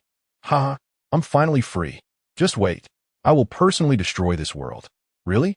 How much strength do you have left, old man?" Douglas Barrett, in the prime of his life, sarcastically mocked Bondywald. In his view, whether it was Bondywald or the even stronger Leadfield, these two old men were around 80 years old. Even if they returned to the sea, they couldn't stir up much of a storm. "Barrett, do you want to fight me here?" Bondywald questioned Barrett. The white-haired Leadfield walked directly between them and calmly reminded, "Want to fight? Go back to the sea and fight as much as you want." Chapter 47. The attitudes of the three admirals Blackbeard Teach felt that capturing Garp would take too much time, so he shouted loudly, "Lafitte!" Upon hearing Captain Teach call him, Lafitte immediately understood and picked up the unconscious Magellan, bringing him to Captain Teach's side. Garp, who was fiercely beating Range and Shileu, noticed Blackbeard Teach grabbing Magellan, and his expression darkened as he warned, "Blackbeard, let him go." "Haha, let him go no problem, but first let us leave." Blackbeard Teach planned to use Magellan to force Garp to back down. Otherwise, if he continued fighting this old man, even if he won, he would miss the opportunity to harvest the abilities of the mythical Zoan Devil fruit. Blackbeard Teach was clear on what was more important, just as Garp was about to refuse Blackbeard Teach's proposal. He widened his eyes in disbelief at the sight of three figures walking up from the exit on the lower level. Redfield, Douglas Bullet, and Bondywald were not simple characters. All were madmen. Blackbeard Teach and the others also noticed the three who had come out behind them. The gray-haired Redfield's expression darkened as he recalled the 10 days and nights he fought Steelbone Kong one-on-one. After defeating Steelbone Kong, that bastard Gar came to pick up the pieces and imprisoned him in the underwater prison. Otherwise, would he have wasted decades of his life in that prison? Now, seeing Garp, Redfield's suppressed anger was instantly released. Douglas Bullet glared at Garp with rage. Back then, he had single-handedly destroyed the large-scale Demon Slaughter Order, only to be worn down in a wheel battle and picked up by that damned old man Garp, ending up imprisoned in the underwater prison. Bondywald was filled with hatred for Garp. He had been set up by the Navy back then, which led to a traitor in his pirate crew. Ultimately, he was captured by Garp and imprisoned in the underwater prison. Decades had passed, but the scene from back then was still fresh in Bondywald's mind. Garp looked at the three he had imprisoned in the underwater prison and had made up his mind. He shouted, "Blackbeard Teach, let Magellan go, and I will let you leave." "Haha, a wise decision, Hero Garp." Upon hearing Garp's words, Blackbeard Teach laughed heartily, at least avoiding a prolonged fight with Garp. The gray-haired Redfield said dismissively, "It seems Garp has shifted his target onto us. Just try to take him down." Bondywald eagerly anticipated the moment he would personally kill Garp. At that moment, Blackbeard Teach shouted, "Boys, seize a warship, and we will leave here immediately." Doflamingo watched as Marco turned to leave and smiled, asking, "Fufufu, Marco, can you tell me where you plan to go next?" "I won't tell you." Marco felt Doflamingo's question was unnecessary. How could he reveal the plans of the Whitebeard pirates to others? Meanwhile, Vice Admiral Ghost Spider escorted Disaster Jack to the Navy headquarters at Marineford. Surrounding Marineford were 50 large warships. In a square, the Navy generals organized elite soldiers into formation. A Navy Rear Admiral entered the Warlords of the Sea, shouting, "Gentlemen, it's time to assemble. Please head to the square." However, the Rear Admiral's gaze fell upon the elegant Empress Boa Hancock sitting on the sofa, and his eyes turned into hearts at that moment. The Rear Admiral was frozen in place, unable to move, his gaze solely fixed on Empress Boa Hancock, while everything else faded from his sight. Moonlight Moria was the first to get up, his large, stout body making every step seem very laborious. "Come on, Kaido of the 100 Beasts. I want to kill you myself." Moonlight Moria could hardly wait to start the battle to kill Kaido of the 100 Beasts. As Moonlight Moria walked out, Jinbei followed behind. Jinbei did not plan to get too deeply involved in the upcoming battle between the Navy and the 100 Beast pirates. He thought it would be enough to play around with the ordinary pirates of the 100 Beast pirates. As for who would win or lose, Jinbei cared, but not overly so. Hawkeye Mihawk showed no change in expression throughout. The only thing that interested him in this battle was to witness the physique of Kaido of the Hundred Beasts, who is known as the world's strongest creature. The last to stand up was Boa Hancock, who wore a face of disdain. On the other side, a Navy lieutenant colonel arrived at Admiral Akiji's office and found Akiji lying on the floor, sleeping soundly. The lieutenant colonel nervously called out, "Admiral Akiji, it's time to assemble." After calling once and finding that Akiji did not respond and was sleeping very deeply, the lieutenant colonel called again. "Ah, is it time to assemble? No more nap?" Akiji, still half asleep, slowly sat up and stretched. Seeing Akiji's lazy demeanor, the lieutenant colonel nervously reminded, "Admiral Akiji, please wake up." The lieutenant colonel began to doubt whether Akiji, in such a drowsy state, would perform well in the battle a few hours later. Would he drop the ball at a critical moment? Of course, he didn't dare voice these thoughts. In Admiral Kizaru's office, another Navy lieutenant colonel went to notify him to assemble. Kizaru was leisurely drinking tea and reading the newspaper, with his legs up on the table, enjoying a moment of relaxation before the battle. "Admiral Kizaru, it's time to assemble." The lieutenant colonel raised his right hand in salute and respectfully reminded. With a lewd grin, Kizaru put down the newspaper, took a sip of tea, and replied, "Kawaii, 100 Beast Pirates. It's making it, so I don't even have time to enjoy my afternoon tea." In the marshal's office, Akainu, with a resolute expression, arms crossed over his chest, proposed, "Marshal, let me handle the prey Kaido of the 100 Beasts. I will make him understand that the Navy headquarters is not a place you can come and go as you please." Sengoku understood the implication of Akainu's words. He wanted to single out Kaido, but Sengoku wanted the outcome to be the three admirals working together to unleash their full capabilities and defeat the 100 Beast Pirates, showcasing the Navy's strength to the world and making it clear that the Navy could protect the people of the entire world. Chapter 48. The war begins. Sabeti Archipelago. 3 huge screens were set up. In front of the screens stood thousands of different crowds, including civilians, nobles, and scrupulous underground dealers and pirates. There was no doubt that countless people were paying attention to this great battle between the Beast Pirates and the Navy, except for the Straw Hat Pirates, who had not yet arrived at Sabeti Archipelago. All the other Supernova pirate crews had already gathered. The Supernovas, upon seeing the scale of the Navy's organized 100,000 elite soldiers on the big screen, felt a chill run down their spines. What pirate crew could possibly contend with such a scale of the Navy? Just thinking about their own pirate crews, which numbered only a few dozen, with the real experts basically being just themselves as captains, facing so many Navy soldiers was daunting. Jewelry Bonnie stared at the 3 big screens, searching for her father, Bartholomew Kuma, but couldn't find him. Among the 7 warlords of the sea present, only 4 were there. Jewelry Bonnie couldn't help but wonder if her father, Bartholomew Kuma, had refused the Navy's request to participate in this battle. She felt there was a strong possibility that if her father had agreed to fight, he should have already appeared in Marineford Square by now. Urge swallowed instinctively, contemplating, "This is terrifying. The Navy, known as the strongest force on the seas, is indeed not to be underestimated." Capone Beach, with a cigar in his mouth, only realized it was burnout after it was finished. He murmured, "In this battle, the Navy has the advantages of time, place, and people. The chances of the Beast Pirates successfully rescuing Jack the Drought are minimal, but they will definitely inflict significant casualties on the Navy." Scratchman Apu felt a mix of worry and disappointment. He had originally planned to join the Beast Pirates after entering the New World. Now it seemed that after this battle, whether the Beast Pirates could even continue to exist was questionable. Basil Hawkins had been fiddling with his tarot cards, but no matter how he tried to calculate, he could not come up with any results. "It seems my abilities are limited."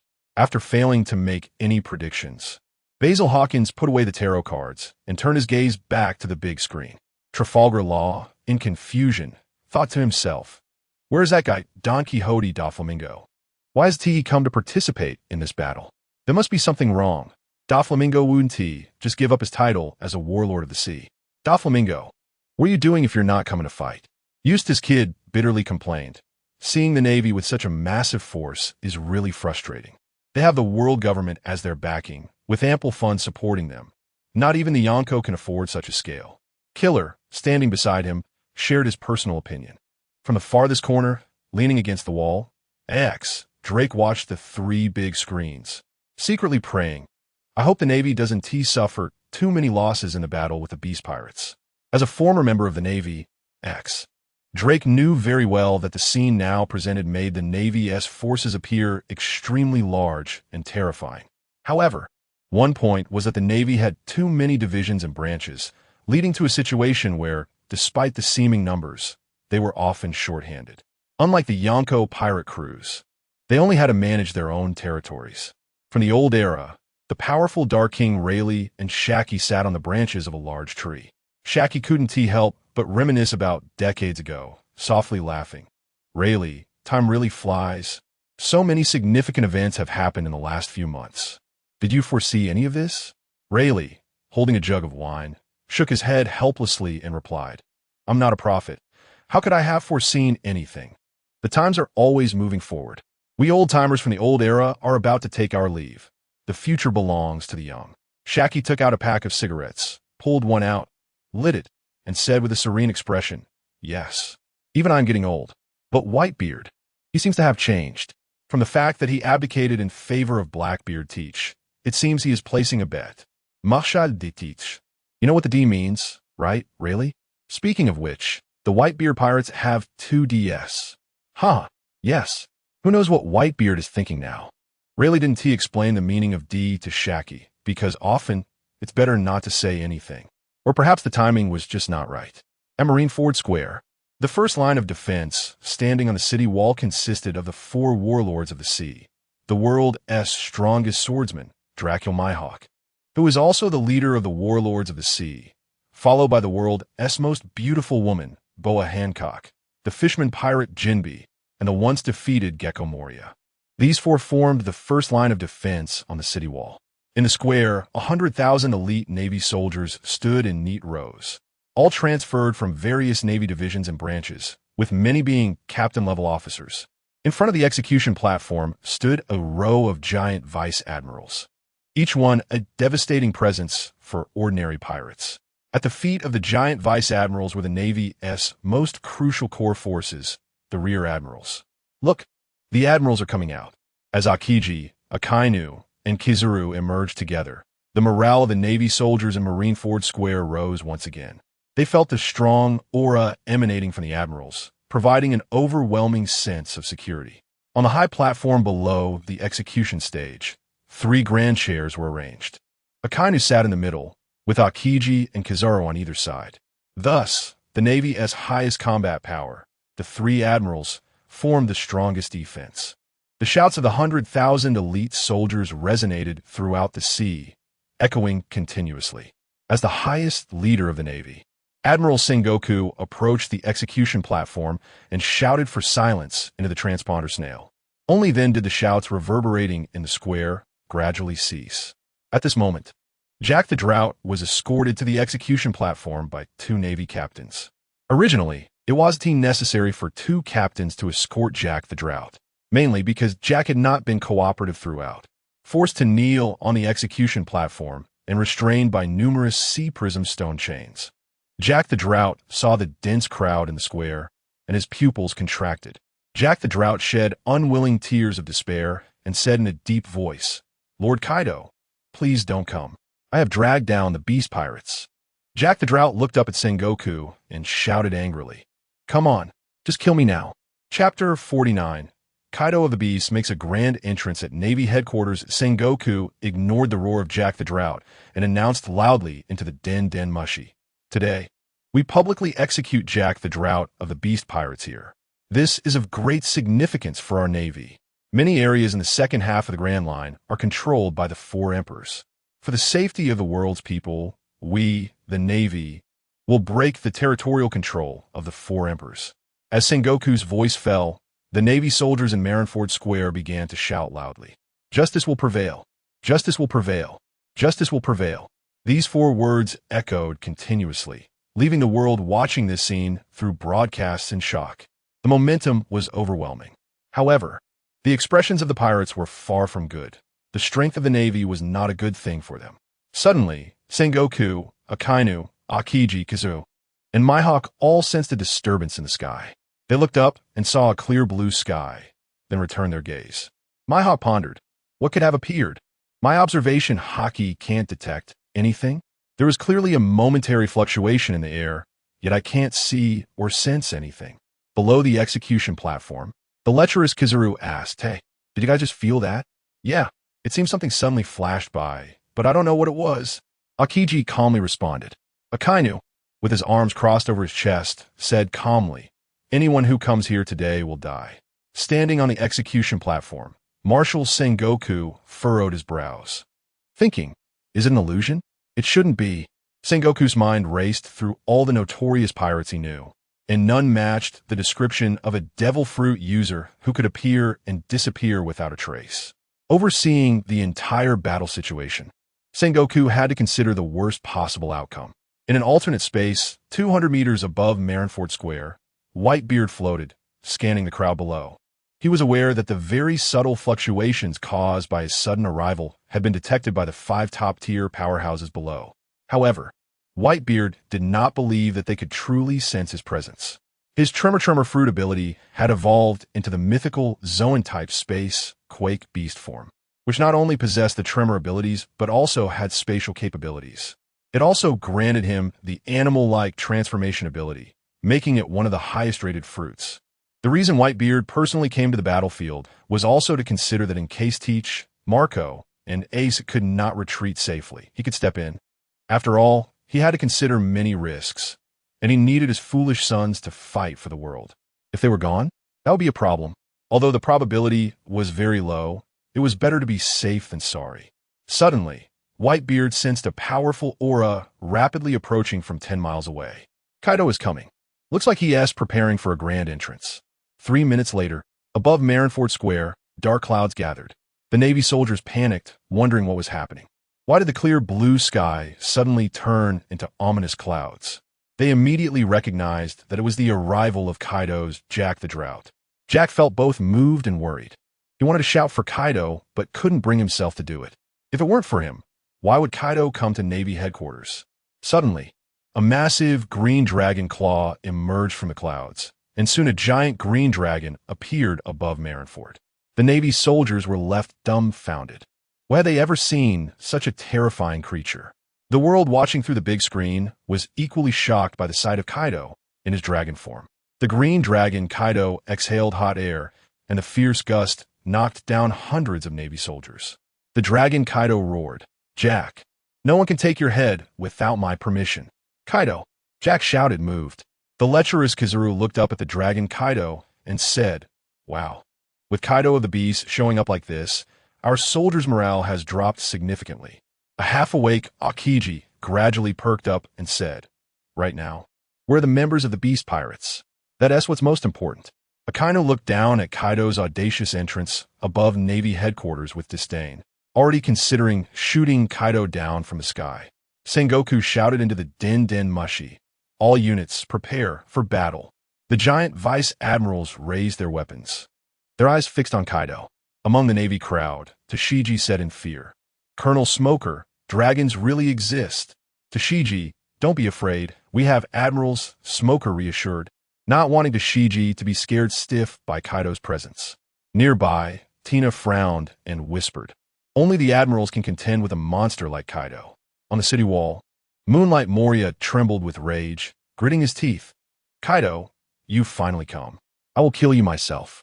Jinbei glanced at Moonlight Moria and thought to himself, does Moria not recognize the gap in power? In Jinbei's view, Kaido's presence was far stronger than Moonlight Moria's. Moria claiming he would kill Kaido was overly arrogant.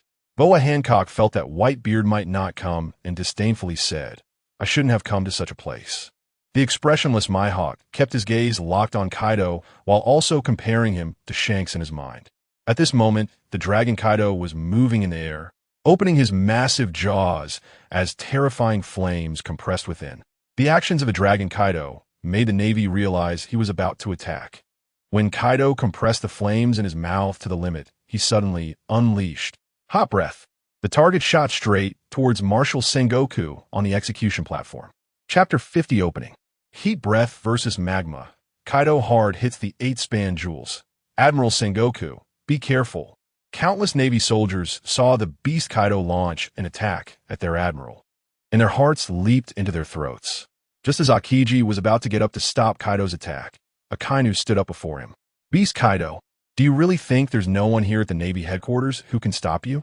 Akainu's right hand transformed into magma and fiercely struck down at the heat breath that was fired at him. Great fire! Akainu roared loudly, and his magma fist expanded into a giant fist several meters wide in an instant. When Akainu's magma blast collided with Kaido's heat breath, a large number of magma projectiles and ultra-high temperature flames fell toward the square below. Run! The Navy soldiers below instantly panicked, and as they instinctively tried to dodge, the crowding made it impossible to escape. In less than 5 seconds, hundreds of elite Navy soldiers had already suffered casualties. However, the clash between Admiral Akainu and Beast Kaido showed no signs of ending. At this moment, a large number of Navy soldiers were thrown into panic, as those hit by the falling magma projectiles or ultra-high temperature flames had no chance of survival.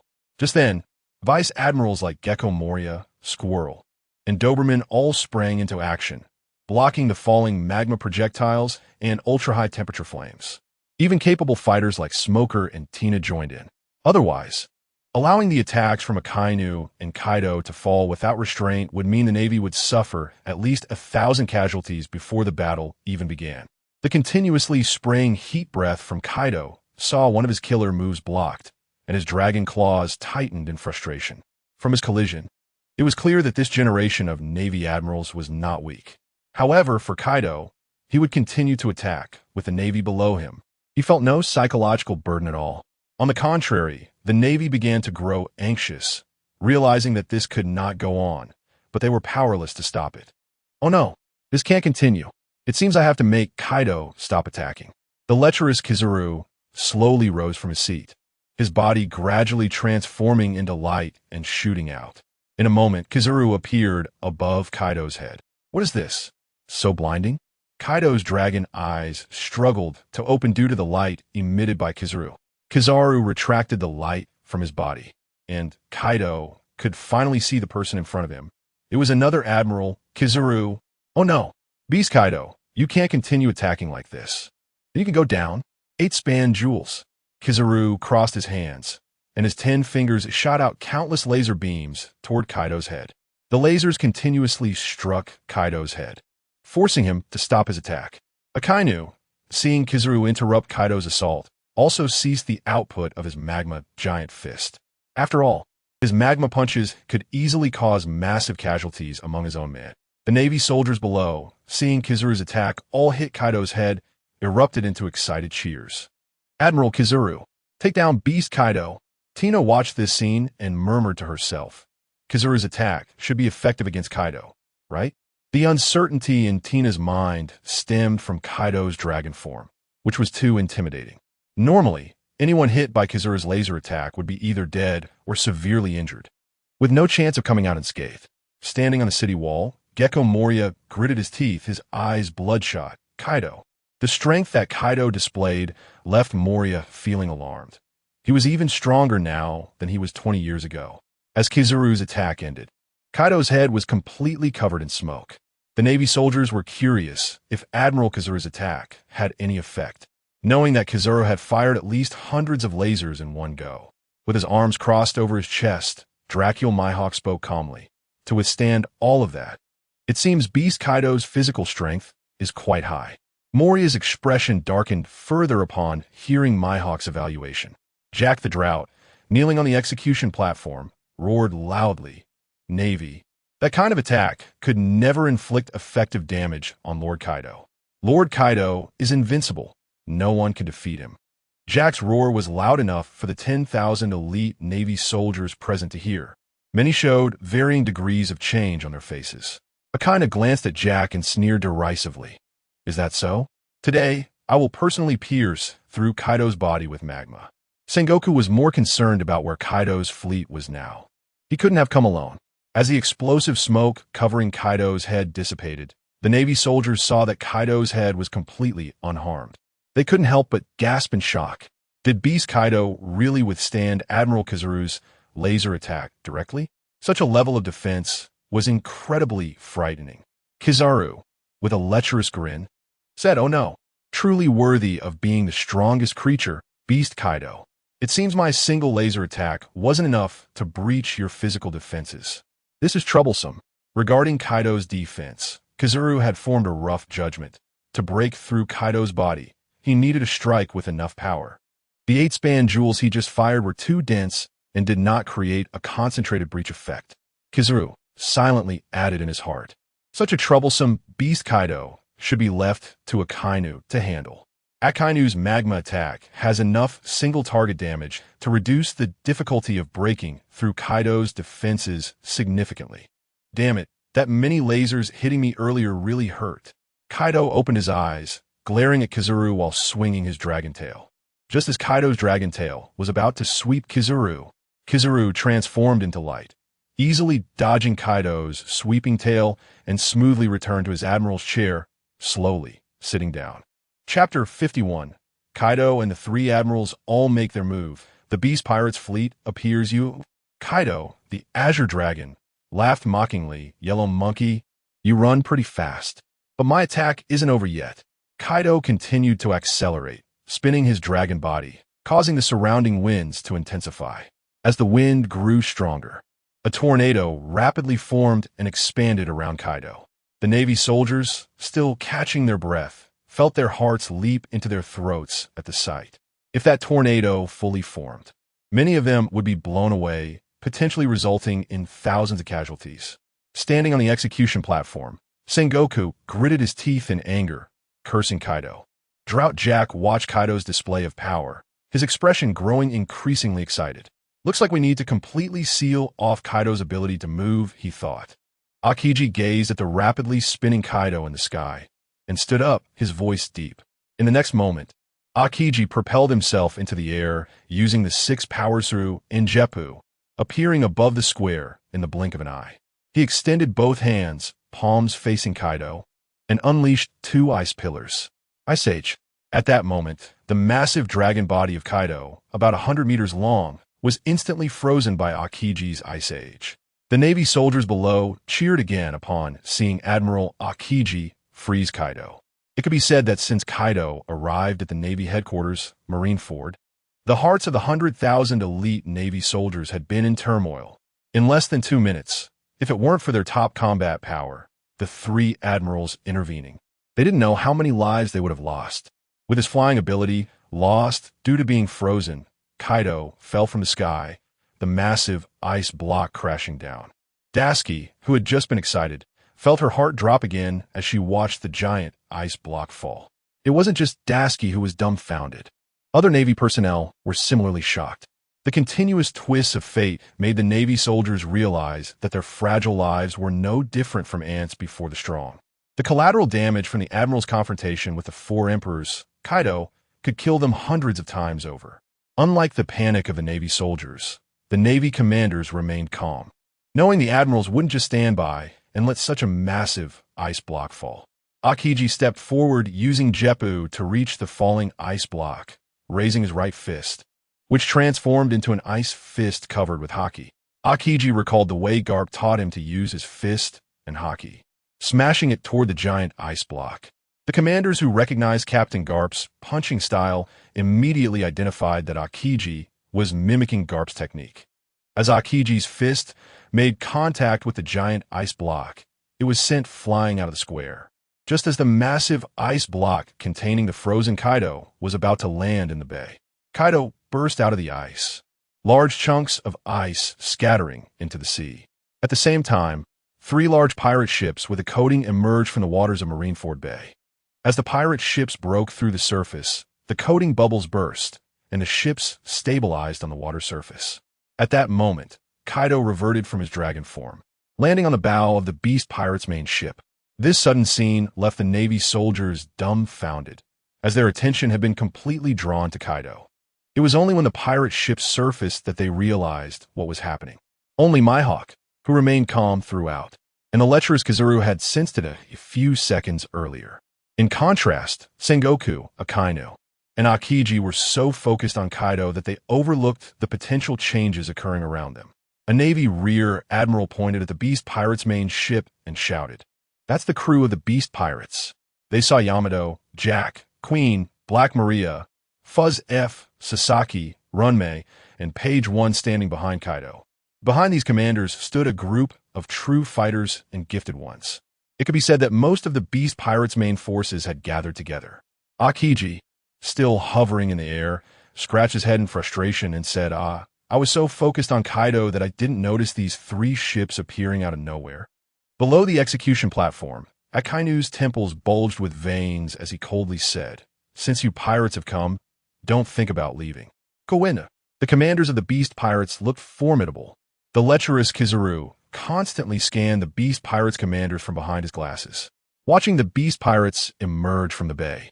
Sengoku nearly crushed the Den Mushi in his hand, gritting his teeth and saying, "Damn it, we've been tricked." Drought Jack looked at everyone, feeling guilty deep down. Even if they were successfully rescued, he wouldn't know how to face them.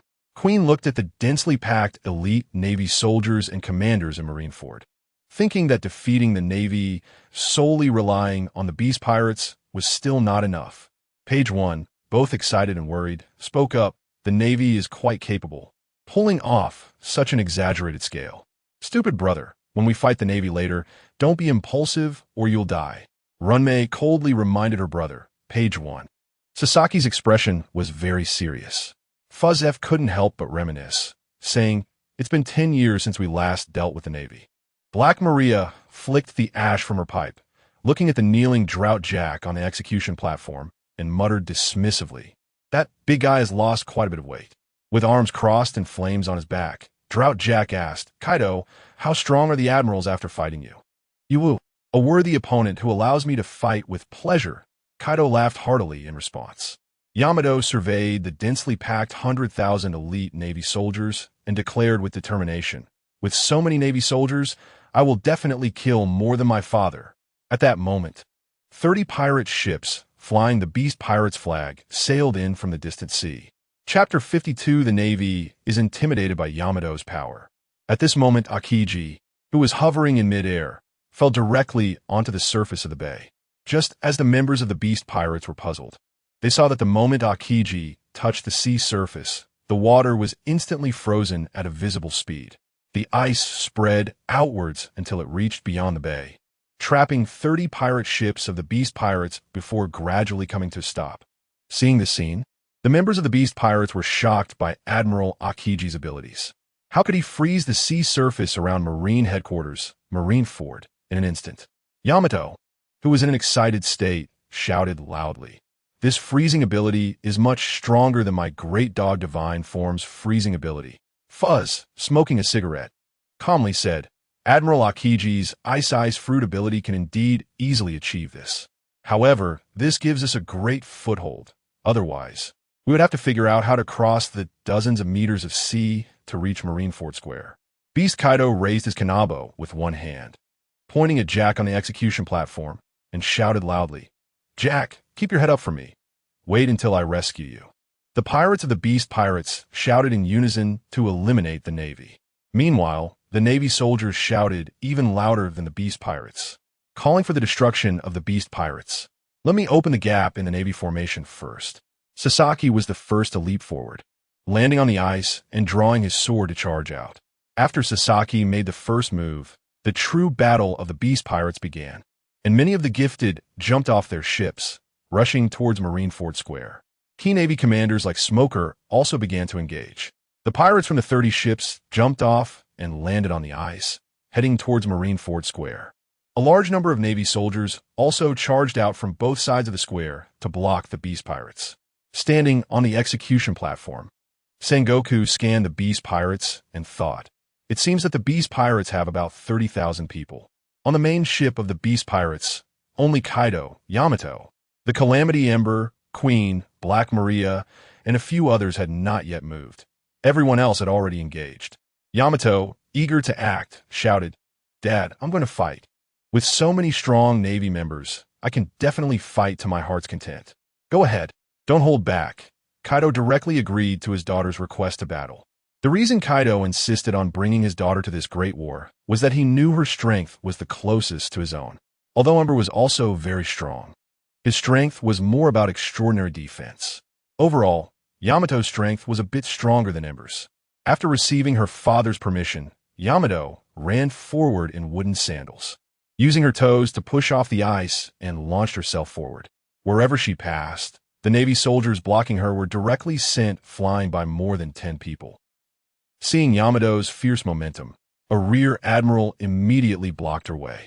The Navy rear admiral raised his large sword and swung it at Yamato. "Pirate, you are too arrogant. Stop." Yamato did not stop her running steps and directly swung her kanabo at the rear admiral. Bang! The moment their weapons clashed, the Navy rear admiral was dumbfounded. In just an instant, his sword shattered and he was struck in the head by the kanabo, causing his entire face to cave in. The next second, the rear admiral flew back like a bullet, knocking down dozens of Navy soldiers. Yamato's ability to instantly defeat a Navy rear admiral also caught the attention of several Navy lieutenants. The bounty poster for the Beast Pirates did not include this woman, leading many Navy members to believe she was just an ordinary woman. But now, she possessed the power to easily defeat a rear admiral in one move. This made many in the Navy realize that this woman was also a strong member of the Beast Pirates, likely even a notable one. "Everyone step aside. Let me deal with this woman." With a cold gaze, Vice Admiral Doberman tightened his grip on his sword and ordered the Navy soldiers to clear a path. The Navy soldiers surrounding Yamato saw their Vice Admiral stepping in and quickly made way. With Vice Admiral Doberman in action, this woman was as good as dead. After all, Doberman was an elite Vice Admiral. The Navy soldiers were full of confidence in their Vice Admiral Doberman, believing that the woman from the Beast Pirates would only be able to hold out for a few moments before being defeated. Yamato looked at Doberman in front of her and smiled as she commented, "I can feel that your strength is quite good. I just wonder if you can withstand my attacks." Arrogant. Doberman covered his sword with armament haki, gripping it tightly as he charged at Yamato. Yamato also gripped her kanabo with both hands, and in the next moment, red lightning spread around her, activating her Conqueror's haki. Yamato immediately drew the attention of 5 individuals: Mihawk, Akainu, Akiji, Kizuru, and Sengoku. Thunderbagwa. Yamato unleashed her father's signature move, Thunderbagwa, towards Doberman. Doberman was stunned, his eyes wide with disbelief as he exclaimed, "What kind of power is this?" Bang! Doberman could only withstand it for a second before being sent flying by Yamato's kanabo, even losing his sword in the process. Doberman rolled on the ice several times until he crashed into the city wall, collapsing a section before finally coming to a stop. Yamato's ability to knock out an elite Vice Admiral directly boosted the morale of the Beast Pirates by 3 points. Mihawk's mind flashed with the realization that there was another person in the Beast Pirates who possessed Conqueror's haki. Sitting in the Admiral's chair, Kizaru said with a lewd smile, "Wow, that female pirate just used Conqueror's haki, right? How terrifying." "The Beast Pirates," Akainu said with a dark expression. "Let's eliminate her as well. Otherwise, she will be a big trouble in the future." Among the Navy soldiers, Akiji scratched his head and said in a low voice, "How come there's no information about this woman in the Navy's records?" Standing on the execution platform, Sengoku almost cursed, feeling furious. What a bunch of useless idiots in the intelligence department. How could they not know about someone with Conqueror's haki? Kneeling on the execution platform, Jack the Drought knew that Kaido's daughter was very strong, but he wasn't sure exactly how strong. Now it seemed that Kaido's daughter's strength might not be inferior to Ember's, but whether she was stronger than Ember, he didn't know. However, Jack did know that Ember's defensive power was even stronger than Kaido's. Chapter 53: The Duel Between Phantom Beast Freezing and Natural Freezing on the main ship of the Beast Pirates. NEI Jean praised, "Mr. Kaido, your daughter Yamato has mastered your Thunder Bagua quite well. Haha, normally, she gives me a headache, but I didn't expect her to be so impressive on the battlefield." Beast Kaido was quite satisfied with his daughter Yamato's performance. The burly and overweight queen chuckled, "Lord Kaido, it's my turn now. I need to show these Navy scum my power." Queen also added in his heart that he hoped to increase his bounty through this battle. In fact, there was another reason. He didn't dare stay on the ship too long, in case Lord Kaido got angry. Meanwhile, Doberman slowly stood up from the rubble, wiped the blood from the corner of his mouth, and touched his chest, where one of his ribs was broken. Who was that woman? How could she unleash such a powerful attack? A group of Navy soldiers surrounded General Doberman, all concerned about his condition. General Doberman, are you all right? A Navy sergeant asked worriedly, fearing that Doberman's injuries were too severe for him to fight. Doberman spoke seriously, I'm fine. You all continue to fight the pirates. This level of injury is not enough to take my life.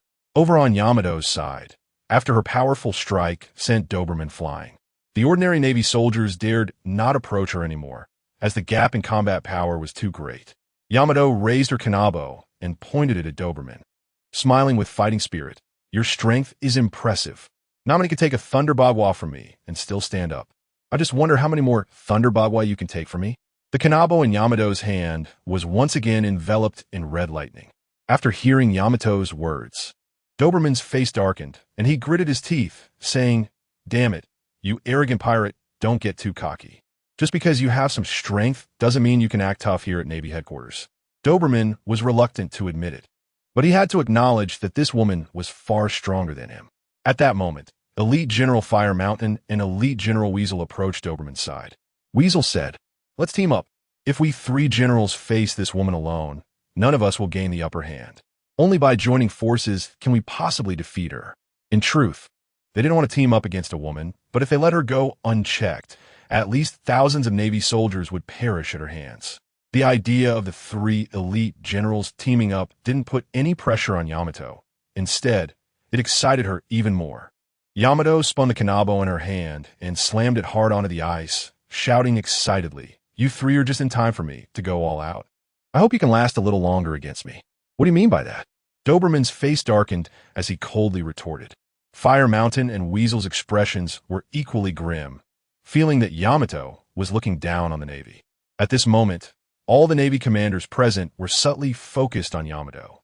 Below the execution platform, sitting in the admiral's chair, Kazuru was shocked and lecherously exclaimed, Wow, a Zoan-type Phantom Beast? It turns out that there are two Phantom Beast users in the Beast Pirates. This is going to be a problem. Even if her strength isn't on par with Kaido, it's still very close, and it seems she is the most troublesome person aside from Kaido. For Kazuru, it was easy to see through Yamato's strengths and weaknesses. From her displayed strength, it was clear that without an admiral stepping in, they wouldn't be able to handle her. Beside him, sitting with arms crossed in another admiral's chair, Akainu firmly stated, No pirate here will leave today. Fully entering her hybrid beast form, Yamato was surrounded by blue flames, exhaling cold air. Akiji, who had been casually observing among the Navy ranks, couldn't help but show a hint of surprise and lazily remarked, The Phantom Beast's additional ability is the same, freezing as mine? It seems she's even developed her Zoan abilities to an awakened state. Standing on the execution platform, Sengoku briefly analyzed the situation and concluded, I see. Kaido's daughter has really hidden her strength well. If it weren't for this battle, the Navy might not have learned about her for several more years. Weasel Fire Mountain and Doberman looked at Yamato as she entered her Phantom Beast hybrid form, and without any hesitation, they each drew their swords and charged at her with full force. Facing the three rushing towards her, Yamato opened her mouth and exhaled freezing air, the power of this technique nearing her father's heat breath. No samurai ice fawn. Where this attack passed, the surrounding Navy soldiers turned into ice sculptures.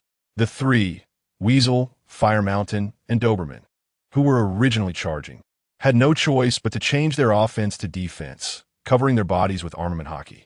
A figure appeared before them at an astonishing speed, raising a hand to shoot out an ice pillar that canceled out Yamato's no samurai ice fawn. Upon seeing the figure, Weasel, Fire Mountain, and Doberman spoke in unison. Admiral Akiji, you guys go deal with the others. Leave this woman to me, Akiji instructed seriously without turning around. In response to Admiral Akiji's direct order, Weasel, Fire Mountain, and Doberman scattered to find other members of the Beast Pirates. Yamato, surrounded by blue flames, eagerly stared at Akiji, saying, That ice user of yours will be a good match for me. I can feel your strength is much greater than those three just now. You are the strongest I've faced, aside from my father. Father? Is your father Kaido of the Beast? So that's why you're so strong. The previously lazy expression on Akiji suddenly sharpened. He finally understood why this woman possessed such immense power. It was because her father was one of the 4 emperors, Kaido. At that moment, a layer of ice crystal armor began to cover Yamato's skin. Knowing Akiji's strength, Yamato didn't let her guard down. The freezing air also wrapped around her kanabo. The next moment, she pushed off with her toes, launching herself towards Akiji. Akiji similarly assumed a fighting stance, elementalizing his hands and wrapping them in haki.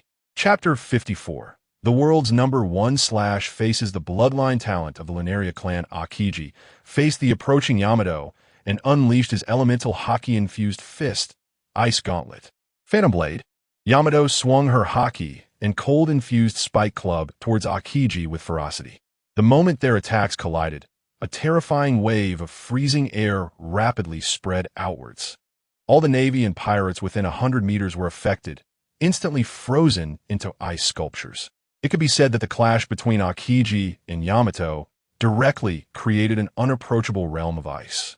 Those outside the affected area, yet to be impacted, saw this and began to distance themselves from the battle zone of Akiji and Yamato.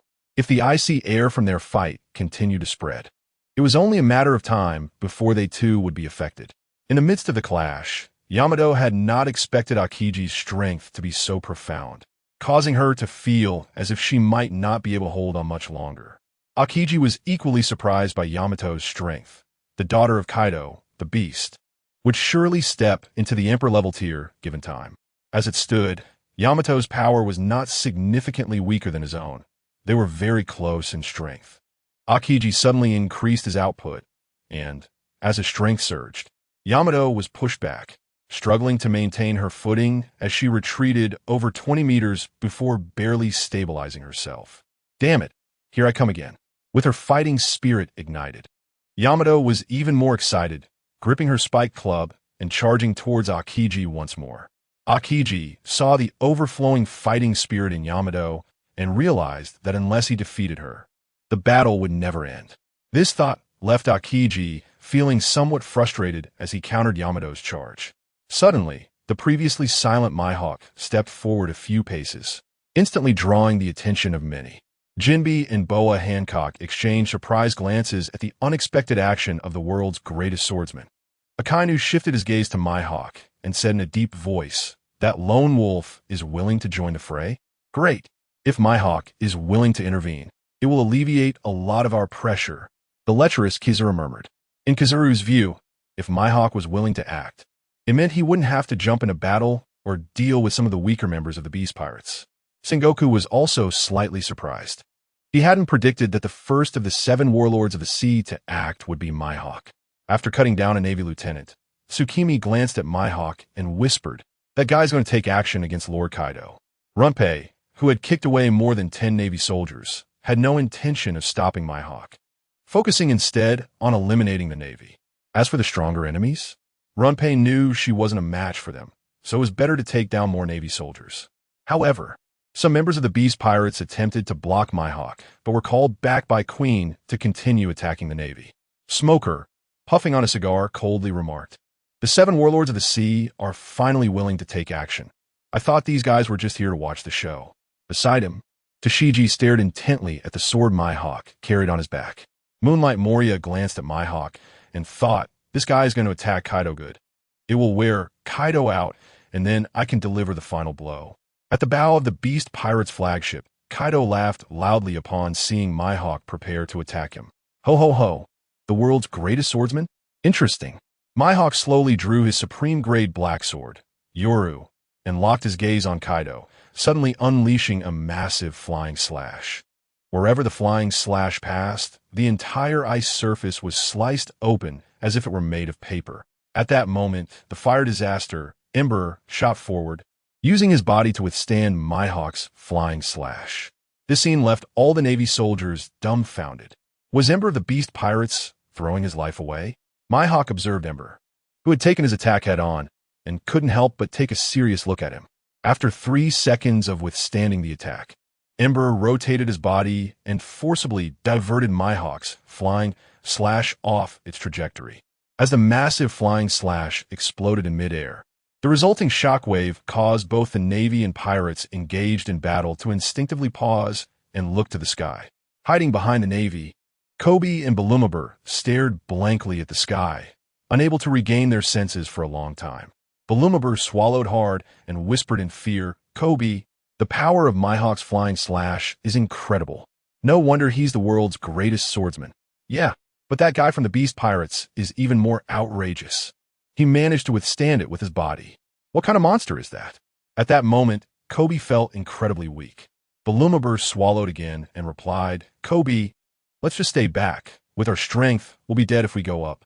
Balumabur was terrified, especially fearing that if he fought, he might encounter the officers of the Beast Pirates, which would surely mean death. Kobe didn't respond directly to Balumabur, but subconsciously agreed with him. After all, Balumabur was right. With their current strength, what was the point of going up? Kobe felt that he needed to work even harder in the future. Only by becoming stronger could he have the power to defeat pirates. In truth, deep down, Kobe was telling himself this out of fear, trying to deceive himself. The lecherous Kizaru observed Ember, whose back was ablaze and who could withstand Mihawk's flying slash with his body. He had already formed a detailed assessment of Ember in his mind. The bloodline of the Lunaria clan, after all, was on the verge of developing the Seraphim using the power of the Lunaria bloodline. Responsible for the safety of Vegapunk, Kizaru quickly reached a conclusion. Standing on the execution platform, Sengoku looked at Ember and muttered with a frown, "Incredible defensive power, isn't it?" Akainu began to take Ember seriously, stating in a deep voice, "Any incredible defensive power is useless against my magma destruction." Akainu was fully confident in his magma abilities, believing he could penetrate the bodies of any strong opponent in the world. Chapter 55, Vice Admiral Longs of the Giants. Kaido of the Beasts, you've shown a flaw. After failing to achieve the desired result with a single strike, Dracul Mihawk withdrew his supreme great sword, the Black Blade Yoru. After all, he was merely testing Kaido of the Beasts and had no intention of engaging in a life-and-death battle with the Beast Pirates. If he forced the issue, it would only draw the firepower of the Beast Pirates towards him, which was unnecessary. Yamato Jin, seeing Mihawk retract his attack, secretly breathed a sigh of relief. If that flying slash had been just a bit stronger, it could have broken through his defenses. Unless he used armament haki for defense, he really couldn't easily withstand Mihawk's flying slash. It's safe to say that he truly is the world's greatest swordsman. At that moment, Navy Colonel Tina confronted Fuzz Fuzz of the Beast Pirates and questioned, "Who are you? Why are you using the 6 powers?" "Who am I?" "You're Navy Colonel Tina, right? Instead of thinking about how to defeat me, you're asking such a silly question?" Fuzz Fuzz's words were filled with disdain towards Tina. Tina's expression darkened, and she coldly replied, "No matter how you learned the 6 powers, let me bring you to justice today. You're so brazen."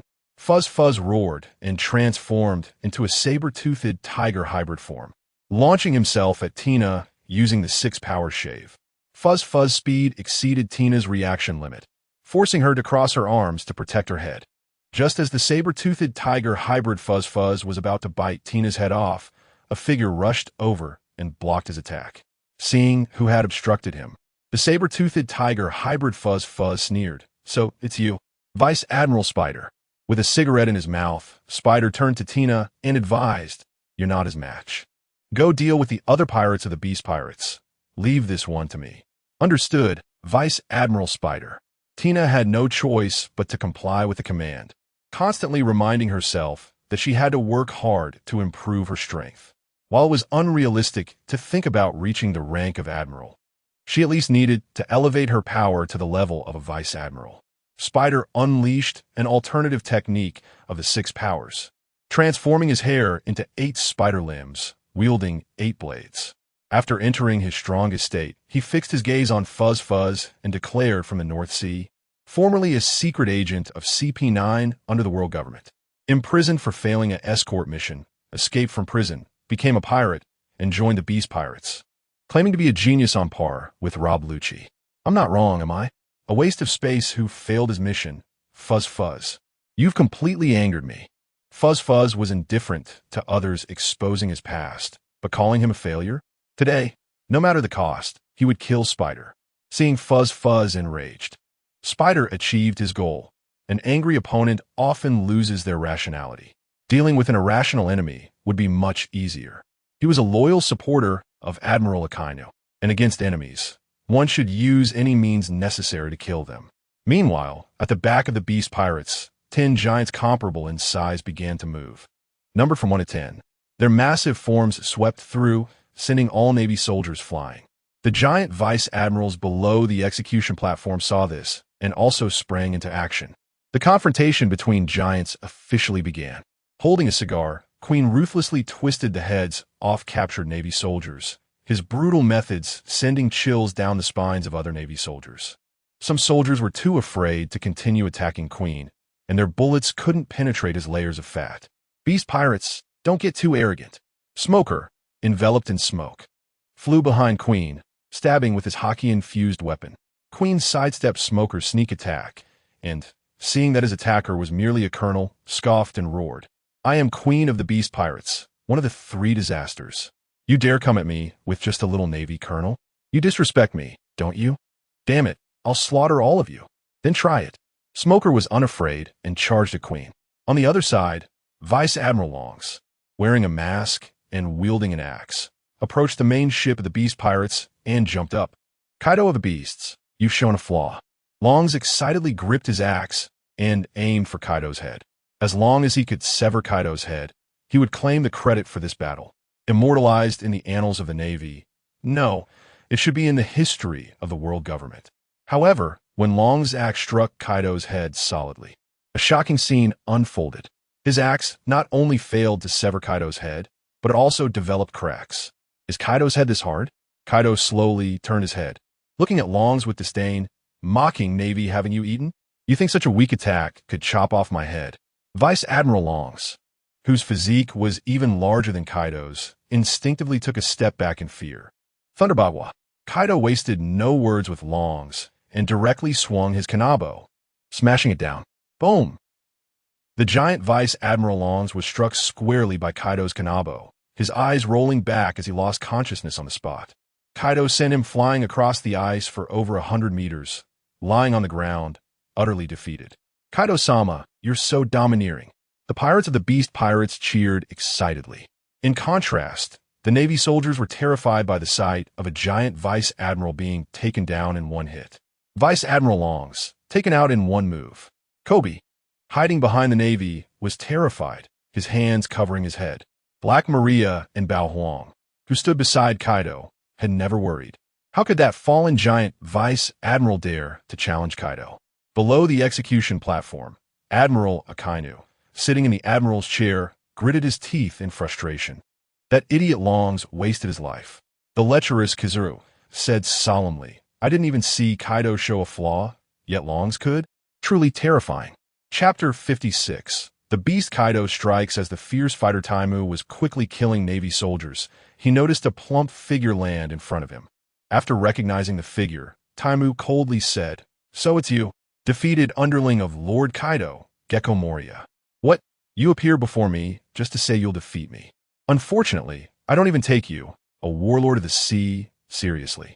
For Taimu, as long as a warlord of the sea didn't face off against my hawk. The Hawkeyes, it was basically not a problem. And this Gecko Moria? Taimu didn't sense any strong aura from him at all. It was clear that Gecko Moria was just a weakling. You dare look down on me? My zombie soldiers.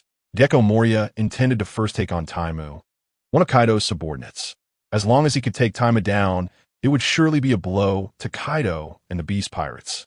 On the other side, the Calamity, Ember, scanned the entire battlefield, his gaze lingering on Akiji for 2 seconds before finally settling on Jack, who was kneeling on the execution platform.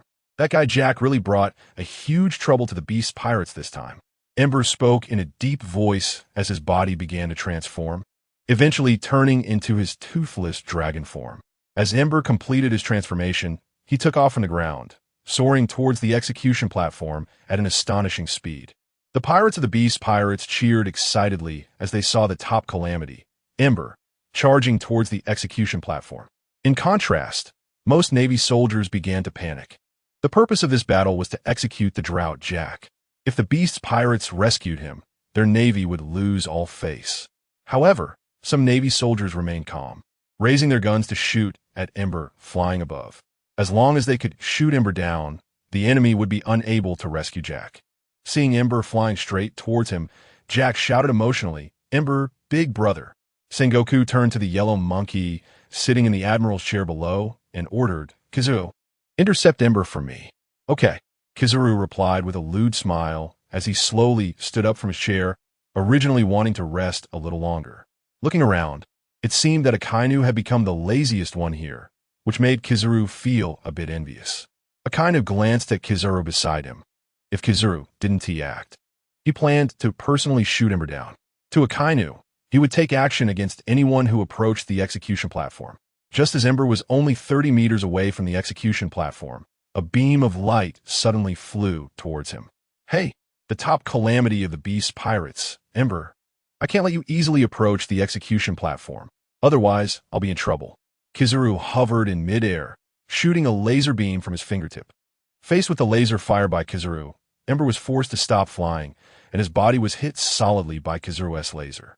The Navy soldiers saw Ember being intercepted by Admiral Kizaru. Their initial worries turned into excitement.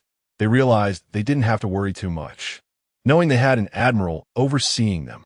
The Beast Pirates definitely couldn't break through their defenses to enter the square.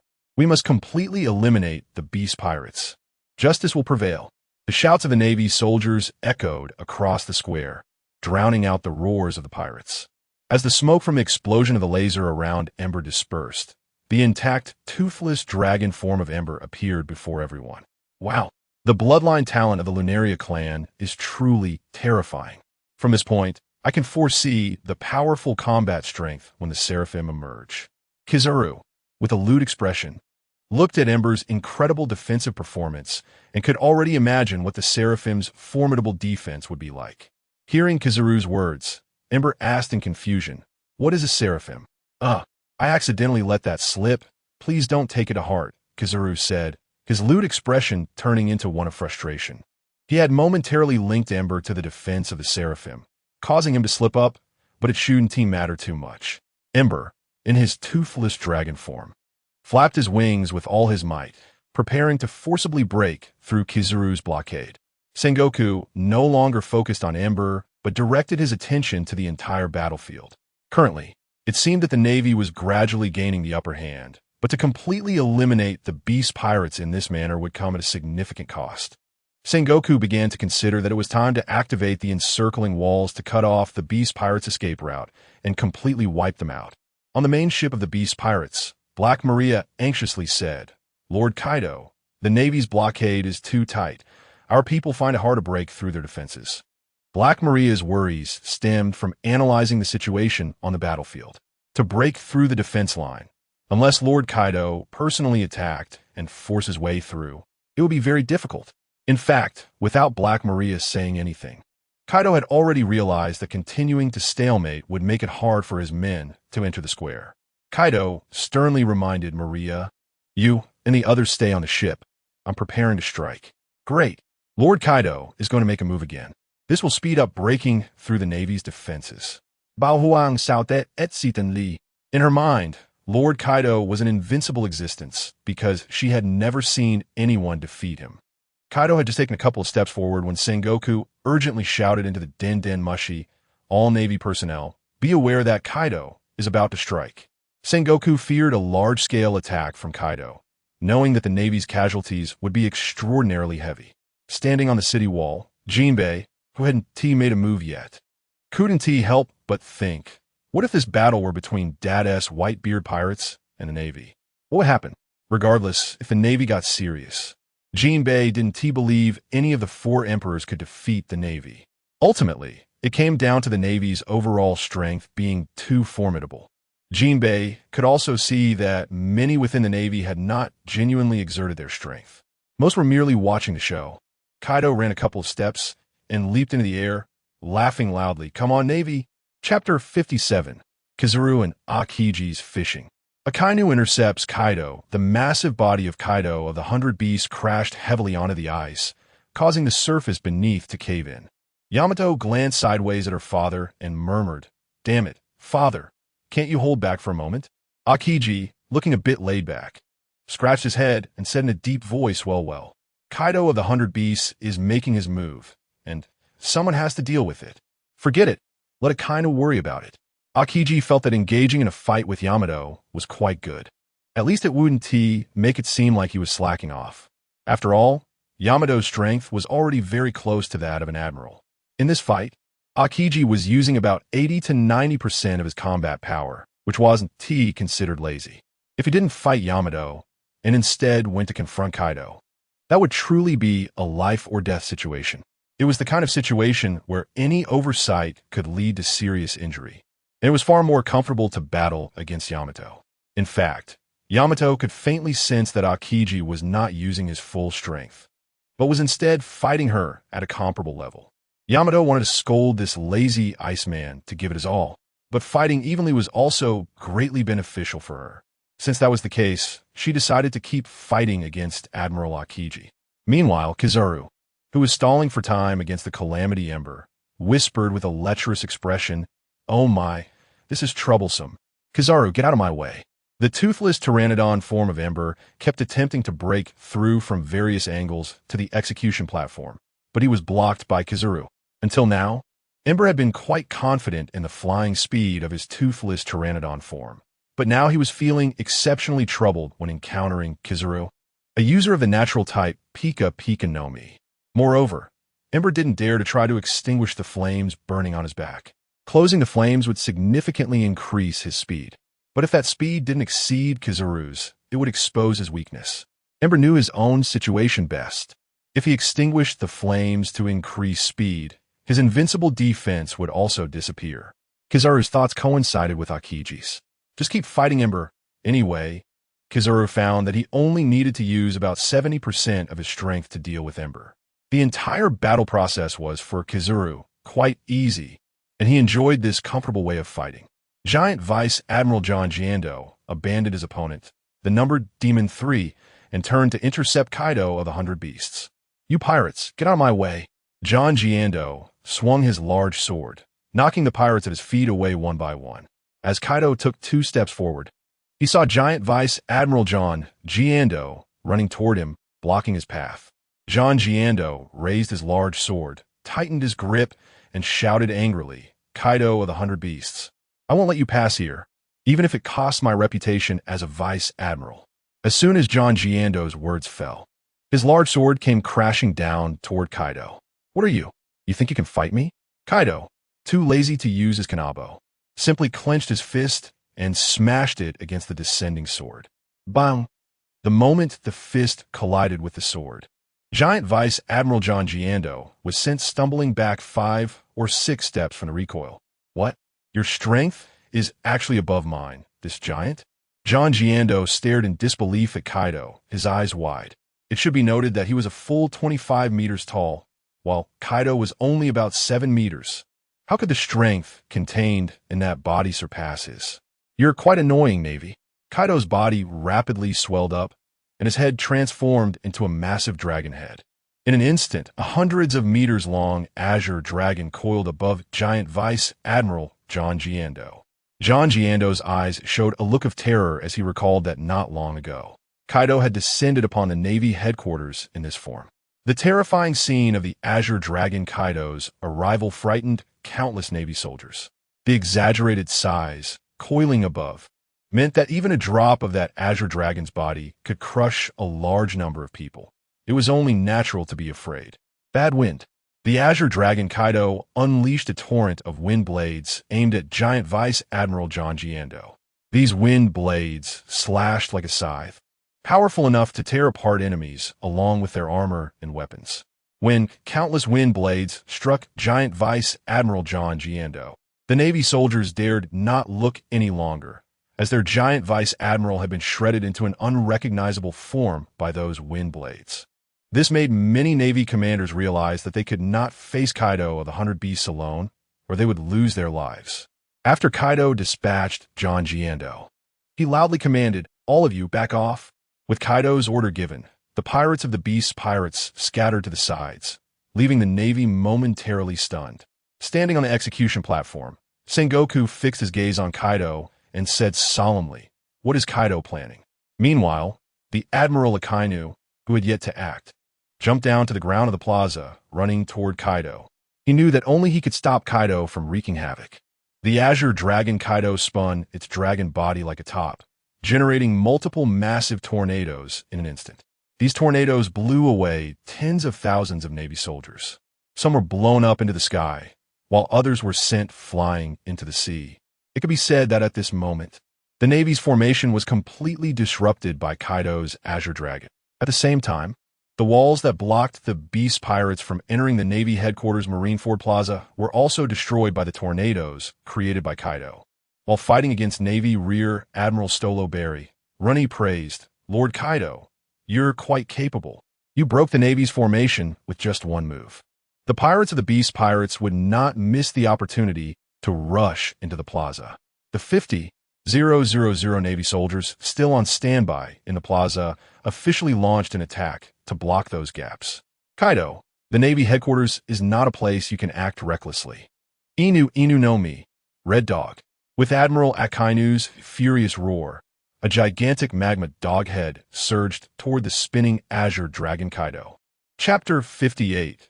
Blackbeard Teach's arrival at Marineford. Beast Kaido faced the enormous magma dog head charging at him, and without hesitation, he opened his dragon mouth and unleashed a powerful blast of heat. The two attacks collided briefly before both combatants ceased their assaults. Both Kaido, the Azure Dragon, and Akainu understood that prolonged large-scale clashes could endanger their own forces. Kaido roared in anger and gradually shifted from his dragon form back to his human-dragon hybrid form.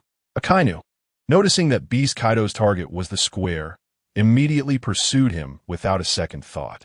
As Dragon Kaido transformed, he used the momentum to shift away from his original position, ultimately landing in the Marineford Square. The moment Dragon Kaido touched down, all the Navy soldiers around him were knocked over by the shockwave. Dragon Kaido's eyes gleamed red, and his Kanabo was enveloped in Conqueror's haki, laughing loudly. Ho ho ho. Today, I'm here to see just how much ability you, the Marine Admiral, really have. Dragon Kaido intended to defeat Akainu in front of all the Marines, which would undoubtedly deliver a devastating blow to their morale. Of course, if he couldn't defeat Akainu in a short time, he had no intention of getting entangled in a protracted fight. His purpose for coming to Marine headquarters was to rescue that fool Jack. Seeing Akainu charging at him, Dragon Kaido immediately unleashed one of his signature moves. Gripping his Kanabo with both hands, he swept it toward Akainu at incredible speed, executing a reinforced technique known as Thunderbagwa, condensed to its extreme. Great Thunderbagwa. Dark Dog. As Akainu rushed forward, he quickly extended his molten arm to attack Beast Kaido. This attack not only boasted remarkable speed, but also tremendous power. At this moment, both Beast Kaido and Admiral Akainu unleashed their full firepower. The intensity of their battle shattered everyone's expectations. Only a few top-tier strongmen were unfazed, while the others were left stunned. They had never witnessed the spectacle of royal-level combatants going all out. The ferocity of the fight between Beast Kaido and Admiral Akainu surpassed that of the battles between Yamato and Admiral Akiji, as well as between the Calamity Ash and Admiral Kazuru. This led some Navy soldiers, brought in from all over the seas, to mistakenly believe that the strongest of the three admirals was Akainu. The overwhelming power Akainu displayed at this moment was indeed extraordinary and terrifying. Kaido felt a deep shock within as he sensed Akainu's exhibited strength. This Marine Admiral could actually contend with him at full power? The thought of swiftly defeating Akainu after going all out vanished. In this situation, determining a clear victor would at least require 3 days and nights of fighting, or else it would be challenging to declare a winner. Meanwhile, aboard a military ship heading to Marine headquarters Marineford, Blackbeard Teach, Ace Marco, and Shiryu of the Rain were devouring meat. Shiryu calculated the time and said, "We should arrive at Marineford in about 20 minutes. Captain Teach, what are your plans? Should we strike directly or wait until they've worn each other down a bit before intervening?" The concern Shiryu expressed was shared by everyone present. Bagus laughed excitedly. "We're all strong here. Once we enter the battlefield, both the Navy and the Beast Pirates will surely be dumbfounded." After biting into a piece of meat, Blackbeard Teach replied with a chuckle, "Haha, it's fine. We'll assess the situation once we reach the battlefield. For now, Blackbeard Teach had no intention of revealing all his thoughts to the others. Once on the battlefield, if Kaido was seriously injured, he would strike directly at him. If Kaido was unharmed, then he would target Sengoku. For Blackbeard Teach, what he needed most right now was to increase his offensive power. He couldn't consider his father's Tremor fruit ability, so he thought about other options. Only a mythical Zoan could provide him with a second ability. Marco analyzed. Once we arrive at Marineford, the Navy won't just let us go unchecked. That's fine. It's just right for us to test the Navy's strength, Diamond Joseph said. Appearing excited, Ace, quietly enjoying his roasted meat, occasionally glanced toward the direction of the undersea prison, silently thinking, "Old man, please don't get into trouble. If we can't capture those three, letting them go is better than losing our lives." Meanwhile, at the undersea prison, Carp was covered in blood, gasping heavily, clearly exhausted. It was already quite a feat for him to hold his ground against Douglas Bullet and Ryukajiu alone. Douglas Bullet wiped the blood from the corner of his mouth and grumbled, "If it weren't for being imprisoned for too long and not fully recovering my strength, I wouldn't need to team up with you, old man, to deal with Carp. Since you don't need me, then go deal with Carp by yourself." "I want to stop you," Ryukajiu said, a wound bleeding profusely from his forehead. In fact, Ryukajiu felt even more frustrated at this moment, having been imprisoned for decades. He realized through this battle that not only was his stamina nearly depleted, but more importantly, the intensity of his haki had diminished. It seemed that being imprisoned for so long had significantly impacted his strength, far more than he had anticipated. This reinforced Ryukajiu's resolve that once he left this place, he must find the mythical Zoan vampire fruit that could restore youth. Otherwise, this feeling of weakness from aging annoyed him greatly. Conqueror's haki once again enveloped Carp's fist as he excitedly shouted, "Come on, Ryukajiu, Bullet, today I'm gonna put you both back in prison." Arrogant. Douglas Bullet charged at Carp first. Ryukajiu's eyes darkened as he forcefully activated his aging body as haki. Not far away, Vice Admiral Tsuru coordinated with Bartholomew Kuma and the opportunistic Don Quixote Doflamingo to keep Bondi Wald firmly suppressed. Throughout the fight, Doflamingo focused on offense while conserving energy, ensuring he had enough strength left for any unforeseen circumstances. Chapter 59 Whitebeard watched the battlefield the whole time. After more than 10 minutes of fighting between Kaido of the 100 Beasts and Admiral Akainu, "Kaido, don't get too carried away. As long as you get hit by my magma just once, it will be your death sentence." The ground beneath Akainu was completely covered in magma. Akainu himself was already enveloped in magma, making it clear that anyone who touched his body would be severely injured or worse. Unless one continuously used haki to keep his magma at bay, who could maintain haki all the time? Only that Guy Akiji's freezing ability could counter his magma. "Hey, your name is Sakazuki, right? I do recognize your strength. You can indeed go toe-to-toe with my full power. But if you think you can defeat me just by relying on magma, then today, I'll show you that magma is no different from bathwater in front of me. Today, I'll use you to test my new move. Activate Dragon Form and unleash the Fire Dragon Torch." With a smile of excitement, Kaido in Dragon Form had flames erupting from his mouth, enveloping his entire body. Akainu furrowed his brow instinctively as he saw Kaido, now engulfed in flames, grow even larger, standing 8 meters taller than him. Looking at the giant flame dragon Kaido, he snorted, "Boring, just some flashy moves." Great fire.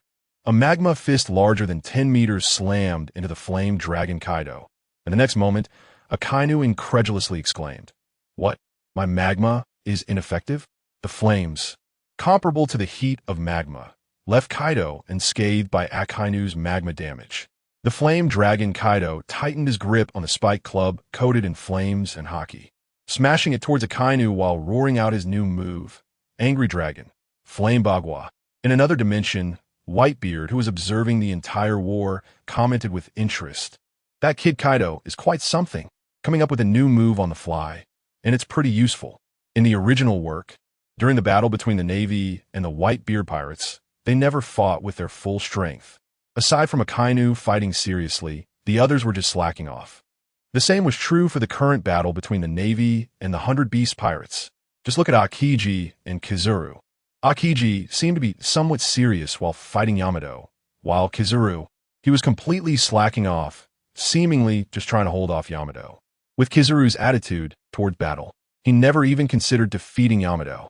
At Sabaody Archipelago, the supernovas watching the war were shocked by the battle between Kaido of the 100 Beasts and Admiral Akainu. Urich stared at the screen, muttering to himself. So this is the true strength of the Yonko and the Admirals? It's truly terrifying. To become a new Yonko, one must at least possess comparable strength. Capone Beej analyzed quietly. From the current situation, the 100 Beast pirates have little chance of successfully rescuing Jack. It's almost negligible. I don't have much faith in the 100 Beast pirates. Whether they can retreat safely is questionable. Scratchman Apo was sweating and thinking, this is terrifying. Whether it's the Yonko or the Admirals, they're not something ordinary people can contend with. Jewelry Bonnie was munching on pizza, complaining, damn it, Kaido is taking too long. Hurry up and beat Akainu, so he can find his teeth. She hoped that Kaido would exert himself and humiliate the Navy. If that retired, strongest man in the world, Whitebeard, were to step in, he would surely give Akainu a good beating. Kaido gave the impression of not being someone with particularly rapid attack power, but rather a stamina monster, capable of enduring a prolonged battle indefinitely. Basil Hawkins was holding a deck of tarot cards, murmuring, strange, I can't make any calculations at all. Could it be that this battle is more than it seems? The only ability that could render him unable to make any calculations was an overwhelming number of unknowns. In other words, this battle was not as straightforward as it appeared. At the back of the crowd watching X, Drake leaned against a wall, observing the big screen, thinking to himself, as long as the Navy continues like this, they can surely defeat the 100 Beast pirates. I hope this process can minimize losses. In Drake's mind, the Navy was the most powerful organization in the world and could not lose to any pirate crew. If the world-class hegemon, the Navy, were to be defeated by a Yonko pirate crew, the consequences would be unimaginable. Sitting on a wooden crate, Trafalgar Law was fiddling with two beads, whispering, Doflamingo hasn't shown up on the battlefield yet. Could it be that he really isn't participating in this war? With his style, he wouldn't miss out on it. Was he afraid of offending Kaido?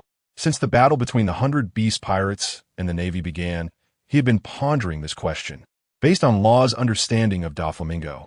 Even if Doflamingo was indeed afraid of offending Kaido, he would also be equally afraid of offending the world government and the Navy.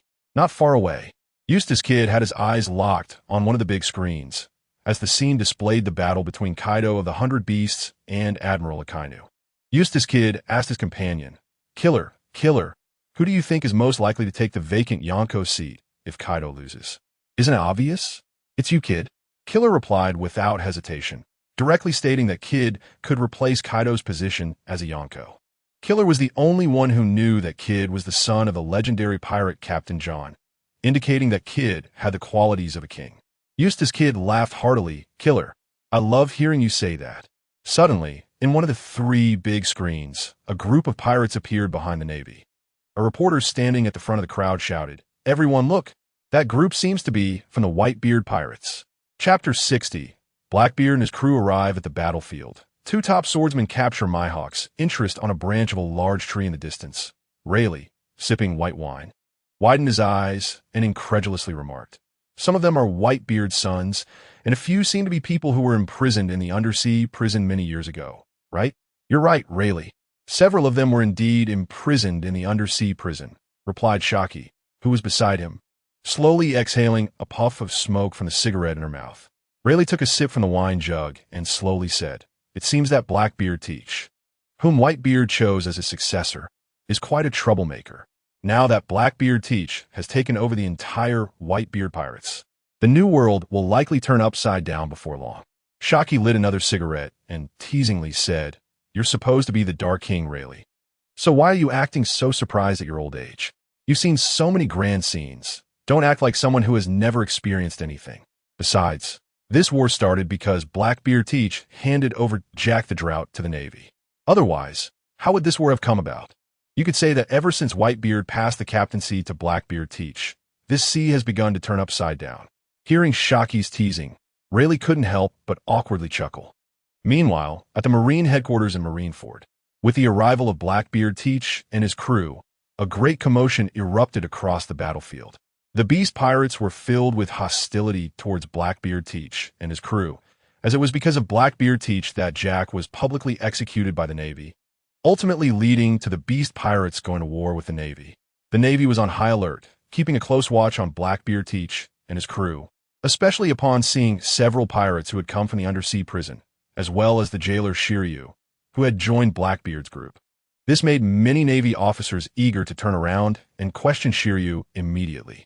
At that moment, both the Beast Pirates and the Navy were eager to attack Blackbeard Teach and his crew, but had to consider the enemies they were currently engaged with, especially Jack the Drought, kneeling on an execution platform, who hated Blackbeard Teach to the bone and wished he could swallow him whole. With a cigar in hand, Shiryu surveyed the entire battlefield, especially noticing the fierce battle between Kaido of the Beasts and Akainu, and remarked, "What a rare spectacular scene." The pale-faced Lafitte twirled the cane sword in his hand and slowly spoke. "It seems that both the Beast Pirates and the Navy hold us in great hostility. Bah! That's because the instigator of this war is our Captain Teach." Baji raised his hands and laughed excitedly. Lying weakly on a horse, Q said to himself, "Don't attract their firepower over here. We can't withstand it." Marco was seriously analyzing the current situation between the Navy and the Beast Pirates, secretly pondering. The Beast Pirates are quite formidable. They can actually contend with the Navy to this extent. Marco's gaze eventually landed on Yamato, who was fighting against Admiral Akiji. Who is this woman? When did the Beast Pirates have such a character? Ace also noticed Yamato in battle and said, "Teach, Marco, Josevista, everyone, I'm gonna help my friend." "Ha ha ha, no problem. Go ahead. Ace, just be careful not to lose your life." Blackbeard Teach immediately agreed to Ace's decision. In Blackbeard Teach's eyes, there were only a few people on the battlefield who could pose a threat to Ace. Besides, even if they faced off, so what? His overall combat power here could already match that of the Yonko pirate crew. Blackbeard Teach himself, along with Ace, Marco, Diamond Jozu, Vista, Shiryu, Lafitte, and the three of them, including Avaro Pizarro, formed a configuration that could be considered a proper Yonko pirate crew, if not even more formidable. After nodding to everyone, Ace ran towards the place where Yamato was fighting Akiji. Ace's actions immediately attracted the attention of many Navy soldiers and Beast Pirates. They didn't know who Fire Fist Ace was going to attack. Fire Fist, facing a large number of blocking Navy soldiers. Ace directly raised his hand and launched a Fire Fist. As the massive flaming fist passed, a large group of Navy soldiers was engulfed by the flames. "Quick, quick! Stop Fire Fist Ace! Their target is us, the Navy." The Navy soldiers reacted, realizing that Fire Fist Ace's target was indeed them. This made them doubt whether Fire Fist Ace would attack the Beast Pirates. Yamato, who was fighting Akiji, saw Ace coming over and happily shouted, "Ace, long time no see." "Oh no. So Fire Fist Ace is here to help you against me?" What a headache. Akiji felt a bit depressed. Originally, dealing with Yamato alone was quite easy for Akiji, but now having to deal with two people was truly not easy at all. The main issue was that the Devil Fruit abilities of these two could prevent Akiji's freezing ability from being maximized. Yamato, being a mythical Zoan type, inherently possessed freezing abilities, which countered Akiji's freezing capabilities. And the oncoming Fire Fist Ace had a fire ability that had little substantial effect against Akiji's ice ability.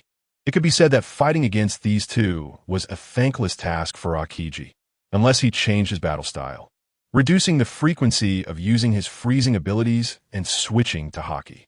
Meanwhile, Kizuru, who was engaged in an aerial duel with Ember, muttered with a smirk, "Wow, the people Blackbeard Teach brought are all tough characters, huh?" Kaido of the Beasts and Akainu glanced at Blackbeard Teach group before continuing their full-on duel. For both Kaido and Akainu, whoever retreated first would be the coward. At a certain position on the city wall, Mihawk's gaze was mostly fixed on Bista and Shiryu.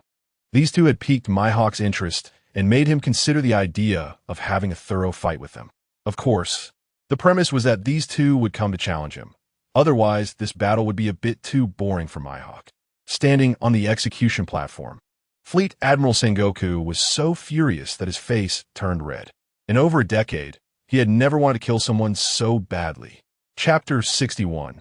Blackbeard begins to target Admiral Sengoku. Sengoku immediately picked up the transponder snail and announced to the entire Navy that they would allocate 20,000 soldiers and half of the vice admirals and below to suppress Blackbeard Teach and his crew. As for the Beast Pirates, with 3 admirals to suppress them. Even with Kaido leading, it will be difficult for the Beast Pirates to break through the Navy's layers of blockade. After all, the strength of an admiral can be compared to that of a Yonko level. Although there is a gap between the admirals and the Yonko, they essentially belong to the same level of power. It is not so easy for one side to quickly defeat the other, unless there is a significant disparity in strength. Like Rox defeating an admiral back in the day at Mariewa. No, that admiral was severely injured by Rox and died. However, in this sea today, there is no one who can match Rox 100, not even the peak Whitebeard, who was slightly inferior to Rox. Once Sengoku's order was given, the Navy quickly adjusted their formation, dispatching half of their officers to encircle Blackbeard Teach and his crew. This alone shows how much hostility Sengoku harbors towards Blackbeard and his crew. Another thing that Sengoku was very concerned about was what had happened to Garp and Tsuru, or had they been defeated by Blackbeard and his crew. Garp's strength is indeed unrivaled, but he is getting older, and Sengoku knows from experience that as one ages, strength diminishes. On Blackbeard Teach's side, Avero Pizarro was speechless, complaining, "Isn't it ridiculous? That guy Sengoku has such a strong opinion of us? It seems we are really hated." Lying weakly on the horse, Poison Q replied weakly. Blackbeard Teach looked at the approaching Navy and laughed loudly, instructing, "Men, get ready to act." Blackbeard Teach had already locked onto his target, and as long as he successfully obtained the mythical Zoan Devil Fruit ability from the prey, then Blackbeard Teach's own attack power would significantly increase. Vista's gaze finally locked onto the world's #1 swordsman, Dracul Mihawk, standing on the city wall, and said, "Teach, this is a rare opportunity. I plan to spar with Mihawk. Otherwise, after missing this chance, who knows when I can experience the power of the world's #1 swordsmanship." Ha ha ha. Sure. Blackbeard Teach directly agreed with Vista's desire to challenge Mihawk. After all, their purpose in coming to the Navy headquarters, Marineford, was to create chaos. Rain Shiryu, upon hearing Captain Teach agree to Vista's request, immediately followed up, "Captain Teach, let me also have a go at Mihawk." Ha ha. Looks like everyone wants to challenge the strong. All right, whoever wants a challenge can go. Blackbeard Teach waved his hand, allowing his subordinates to unleash their potential. Blackbeard Teach knows that to lead these people well, he must appropriately satisfy their needs. Otherwise, if he doesn't meet the crew's needs, how could he lead the entire Blackbeard pirates? Vista and Rain Shiryu exchanged glances and then ran towards Mihawk's position. As for the Navy soldiers blocking their path, or some lieutenant-level Navy officers, they will be dealt with in a single slash. At the very moment Vista and Rain's Shiryu acted, Mihawk immediately noticed. It seems it won't be so boring now. A hint of battle intent flickered in Mihawk's calm demeanor as he drew his supreme greatsword, Guru, and jumped down from the city wall to the plaza. Seeing this, the Navy soldiers quickly cleared a long path for Mihawk. For the Navy, having Mihawk, the strongest among the 7 warlords of the sea, step in to deal with the enemy was a tremendous benefit. After all, the title of the world's greatest swordsman is not just for show. Now that Mihawk is willing to take action, the Navy has no reason to stop Vista and Rain Shiryu. Vista and Rain Shiryu made their way unimpeded to Mihawk. Vista smiled and said, "Dracul Mihawk, it's truly an honor to fight you here." Rain Shiryu followed up, "Mihawk, you don't mind us teaming up against you, do you? I hope you won't disappoint me." Mihawk didn't care whether they teamed up as 2 or 3. What he wanted was simply a sword duel that could be somewhat fulfilling. The battlefield became chaotic due to Blackbeard Teach's intervention. As a large number of Navy soldiers and several Navy officers surrounded Blackbeard Teach and his crew, Lafitte, Burgess, Van Augur, Poison Q, Avero Pizarro, Katarina Devon, and Bash Shot all charged to meet the enemy. However, Blackbeard Teach did not let Marco and Diamond Jozu engage. He couldn't handle the battle against Admiral Sengoku alone. In the distance, Jinbe watched Ace fighting against Admiral Akiji, as well as Bista heading to challenge Mihawk.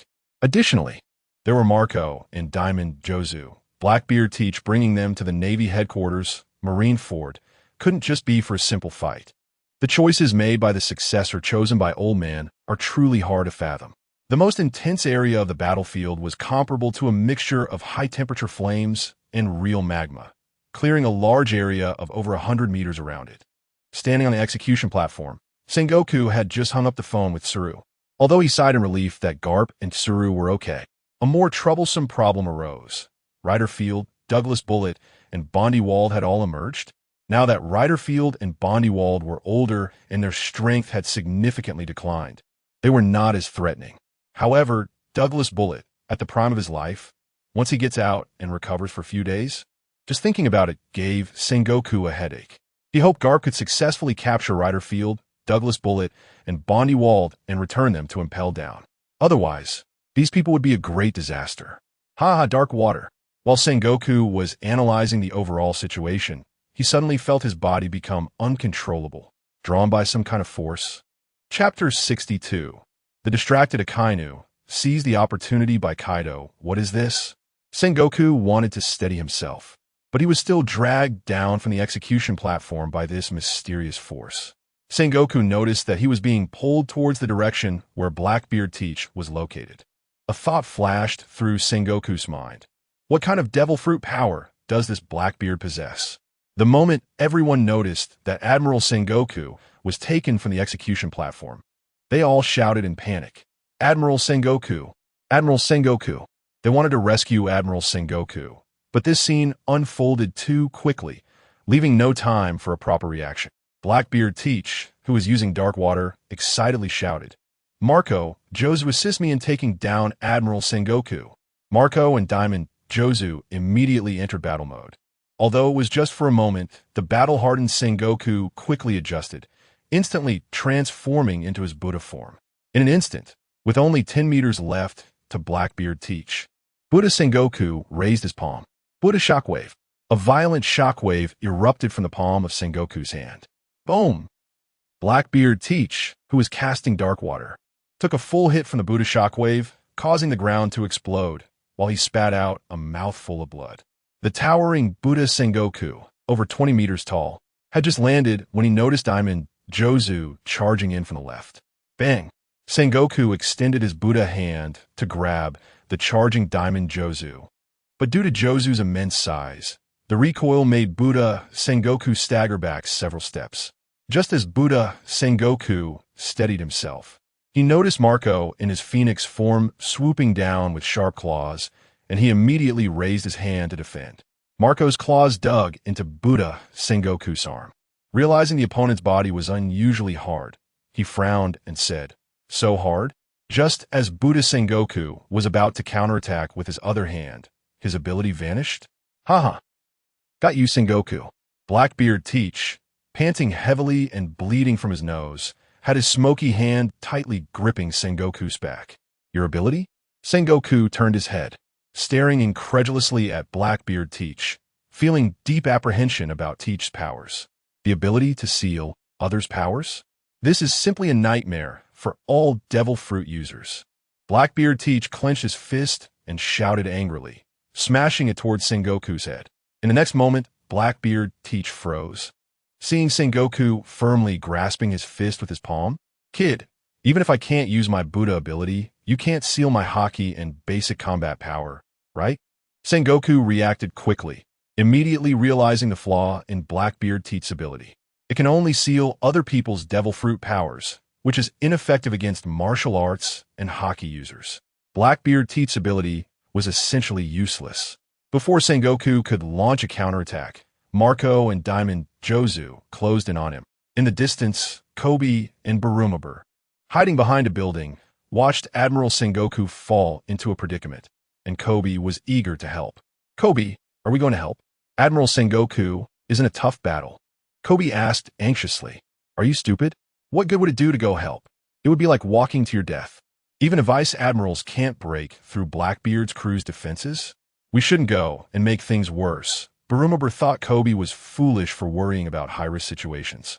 Kobe muttered unwillingly, "Damn it, our strength is just too weak." Yamato, attacking Akiji alongside Ace, curiously asked, "Ace, What is your goal in coming all the way here? Akiji, who had been calmly defending against their attacks, also became curious. He wanted to know Blackbeard Teach's true purpose for bringing people to Marine headquarters, Marineford. They couldn't have come all this way just to help the Beast Pirates attack the Navy. If they were truly planning to assist the Beast Pirates, they wouldn't have given the Drought Jack to the Navy. Ace awkwardly replied, I don't know what Teach's goal is. Yamato felt speechless at Ace's answer. She wanted to retort, why do you always act like you know nothing? Meanwhile, the yellow monkey, easily handling the flames of ember, occasionally glanced towards Admiral Sengoku's direction and muttered with a sly look, Kawaii in it. The situation over there with Admiral Sengoku doesn't seem good. Could it be that Blackbeard Teach group aimed for Admiral Sengoku? The yellow monkey thought of the worst possibility, that Blackbeard Teach and his crew came to Marine headquarters, Marineford, to kill Admiral Sengoku. If Admiral Sengoku were to be killed by pirates at Marine headquarters, the yellow monkey dared not think further. It would deal an unprecedented blow to the Navy's reputation. The already furious Akainu noticed the situation with Admiral Sengoku and coldly said, Whitebeard pirates, you have guts. Once I free my hands, it will be your death.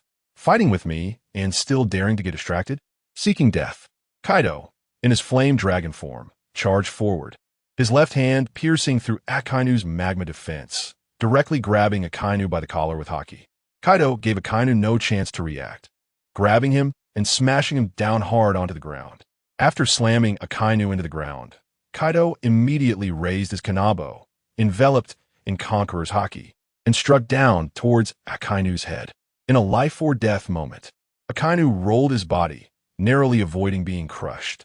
Kaido switched to a two-handed grip on his kanabo and pursued the rolling Akainu. The previously evenly matched clash turned in favor of Kaido as Akainu became distracted. Seeing that Kaido had the upper hand, Black Maria immediately shouted, Kaido, go! Take down Admiral Akainu. Kaido quickly suppressed Akainu, indirectly attracting the attention of many Navy soldiers. Many Navy soldiers were so frightened that they dared not engage with the Beast Pirates, as the Navy was gradually becoming passive. Faced with the fully powered trio of Blackbeard Teach, Marco, and Diamond Juzu, Sengoku's stamina began to decline severely. The drawbacks of age and lack of stamina were evident. If he could maintain his Buddha form, his stamina wouldn't drop so severely. Blackbeard Teach laughed excitedly. Marco, Jozu, let's put in more effort. This old guy's stamina is really dropping. In fact, Blackbeard Teach wanted Kaido's dragon fruit even more, but the problem was after killing Kaido, they wouldn't be able to stop the remnants facing the Navy and the Beast Pirates. Chapter 63. Blackbeard Teach loses consciousness, get out of the way. Smoker shouted coldly at Lafitte. Lafitte, pale-faced, looked unconcerned as he twirled his cane sword and said, We won't let you disturb Captain Teach. You can only fight us for now. Tina, who was fighting alongside Smoker, sternly reminded him, Smoker, don't waste time talking to these pirates. We need to defeat them to help Admiral Sengoku. Smoker felt frustrated, but knew Tina was right. If they didn't defeat these people, they wouldn't be able to help Admiral Sengoku. Tina added, We must trust Admiral Sengoku. He is the man at the pinnacle of our Navy. It's a pity, though, that he is just an old man nearing his end. Lafitte directly mocked Admiral Sengoku, calling him a dying old man.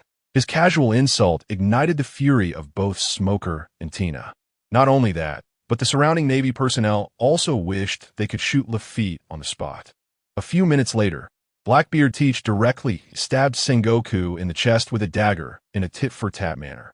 However, Blackbeard Teach himself was not in a better state, as Sengoku had broken his neck. The 10-centimeter-long dagger was still embedded in Sengoku's chest. As Sengoku coughed up blood and attempted to pull the dagger out, Diamond Jozu slammed into his back. Sengoku stumbled, nearly collapsing to the ground.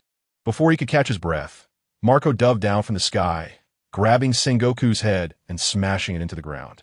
All of this happened in an instant, but it had a devastating impact on the morale of the Navy. Their admiral was in crisis. If anything happened to him, their Navy's reputation would be utterly ruined.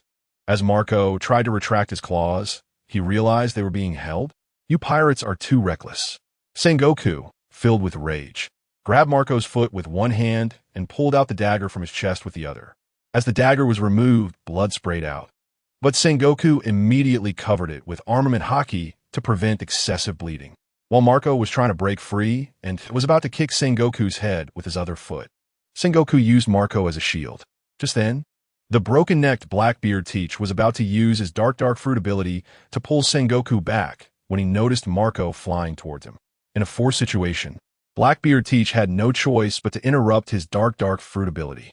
This delay allowed Sengoku to seize the opportunity to enter his Buddha form. Blinding golden light radiated from the towering Buddha figure, causing many Navy and pirates around to squint in the brightness. Sengoku gave Blackbeard Teach no chance to breathe. Leaping into the air and charging his palm to the Max Buddha shockwave. The violent shockwave slammed into both Blackbeard Teach and Marco. At the moment Marco was hit hard, the flames of the Phoenix automatically ignited around him. However, Blackbeard Teach was in a terrible situation, already seriously injured and having his neck broken by Sengoku. He now faced the full force of Sengoku's Buddha shockwave, coupled with the side effects of the Dark Fruit power in that instant. Blackbeard Teach not only spat blood from his nose, but also continuously bled from his mouth. More importantly, his eyes rolled back as he lost consciousness. As Sengoku's Buddha shockwave exploded, both Marco and Blackbeard Teach were sent flying. However, Marco quickly stabilized himself using his Phoenix wings. Sengoku didn't care about Marco. His target was never Marco. Seeing Teach knocked down and motionless on the ground, Marco rushed over to check on Teach. The sudden turn of events excited the Navy, who began to shout Admiral Sengoku's name loudly. Meanwhile, Blackbeard Teach's newly recruited crew members were dumbfounded. Would their new captain, Blackbeard Teach, be taken down just like that? If he were defeated so easily, would they have to disband? After all, they had just joined the Whitebeard pirates. Bages shouted in frustration. Captain Teach, get up quickly. You're embarrassing the Yonko. Poison Q, who was weakly lying on a horse and poisoning Navy soldiers, said darkly after seeing Captain Teach knocked out by Sengoku. Are we going to disband? Van Augur said expressionlessly. No matter what happens, it's all fate's arrangement. Lafitte, pale and unhurried, said, if it were so easy to die, then Whitebeard Wu and T have chosen Captain Teach as a successor. Still talking tough when death is near? You want T escape today. Smoker scoffed at Lafitte. In the midst of the battle, Alvaro Pizarro commented with disdain, Captain Teach is really useless. He can't even hold on for long. If it really comes to it, I'll take that Yonko throne. Nearby, Katarina Devon sneered and reminded him, do you have the strength to subdue the entire Whitebeard pirates? What about that retired strongest man in the world, Whitebeard? As soon as Katarina Devon said this, Alvaro Pizarro felt a chill run down his spine and chose to keep quiet, no longer discussing the topic. Despite the many pirates who had grievances against Whitebeard, one thing was undeniable. Whitebeard had fought his way to the top of the pirate world with his fists and feet. If Whitebeard didn't have that strength, he would be called the strongest man in the world. Bartolomeo was using alcohol to attack the Navy in front of him when he heard Katarina Devon's words and added, who knows, maybe that Whitebeard will come to save the day. Bartolomeo's casual remark frightened the surrounding Navy. The strongest man in the world, Whitebeard, might come? On the other side of the battlefield, Bista and Rain Jichio, who were fighting against Mihawk, glanced over at Teach lying on the ground. Rain Jichio asked worriedly, Bista, Captain Teach won't be in trouble, right? Don't worry, he won't die. Bista replied, appearing quite calm. After all, Dad once said that Teach had a very hard life. Chapter 64. Blackbeard stands up again. Rayleigh's psychological attack on Carp Hawkeye Mihawk watched as Vista and Rain Shiryu were distracted, a fierce glint flashing his eyes as he unleashed a sweeping attack. A massive flying slash surged towards the two. Mihawk's sudden outburst immediately snapped Vista and Rain Shiryu back to their senses. Faced with Mihawk's serious strike, the two quickly prepared to defend with all their might. In another chaotic battlefield area where fire and ice clashed, Yamato turned to Aces after creating some distance and asked, Ace, your new captain seems to be struggling. Do you want to go help him? If he dies here, your Whitebeard pirates will become a joke. Shouldn't be a problem. Ace replied, puzzled as to why Teach was so weak against attacks. That shouldn't be the case. However, with Marco and Jozu around, Teach shouldn't be killed. In the ruins, Blackbeard Teach gradually regained consciousness and laughed aloud. Ha ha ha. As expected of the man at the top of the Navy, that last hit almost made me think I was going to die. Immediately, a large amount of black smoke enveloped Teach's body, swallowing the damage he had just received. However, the intense pain in his body still contorted Teach's face. Struggling to stand up, he fixed his gaze on Sengoku in the distance. At that moment, Sengoku was engaged in a fierce battle with Marco and Diamond Jozu. Enduring the pain, Blackbeard Teach unleashed a surge of black smoke and slowly approached Sengoku. In the distance, Navy Major Brand-New saw the situation was increasingly unfavorable for the Navy. If this continued, it might lead to an uncontrollable situation. Taking out a Den Mushi, Brand-New directly called Vice Admiral Tsuru. Beep beep beep. At the top floor of the underwater prison, there wasn't a single intact place left. Bartholomew Kuma was assigned by Vice Admiral Tsuru to assist Carp against Rayleigh and Douglas Bullet. Otherwise, Carp would be at a disadvantage fighting these two alone for an extended period. Vice Admiral Tsuru herself had Doflamingo assist against Bondywald. At this moment, Vice Admiral Tsuru heard her Den Mushi ringing. Upon answering, she immediately heard Brand-New's anxious voice. Brand-New quickly and succinctly informed Vice Admiral Tsuru about the situation at the Marine headquarters in Marineford. Doflamingo secretly slowed his attack on Bondywald, eavesdropping on the conversation from Tsuru's Den Mushi. After hearing Brand-New's report, Doflamingo couldn't help but show a shocked expression, thinking to himself, "So that's it. Blackbeard Teach's target is Sengoku, but has Blackbeard lost his mind? If he kills Sengoku at the Marine headquarters, the Navy will undoubtedly be in a death struggle with the Whitebeard pirates. After all, it's unprecedented for a pirate to kill the highest leader of the Navy, the Admiral, at the Marine headquarters. While there have been cases of admirals being killed, there has never been a case of an admiral being killed, especially not in such a core area of the Navy. That will be incredibly interesting."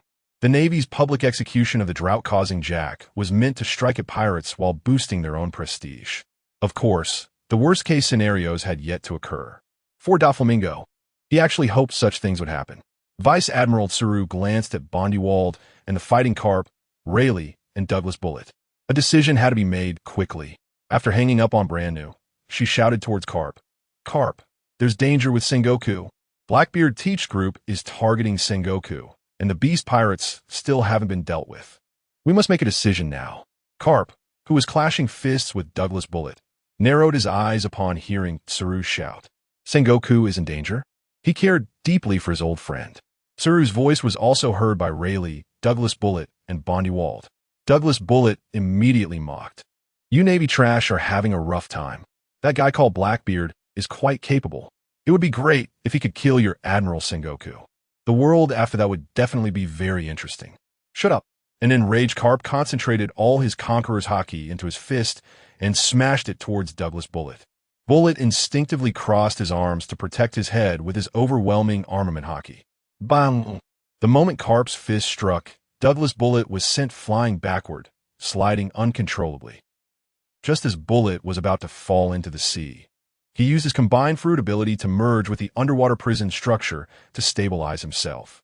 On the other side, facing emotions Bartholomew Kuma, Rayleigh easily dodged all laser and paw shockwave attacks.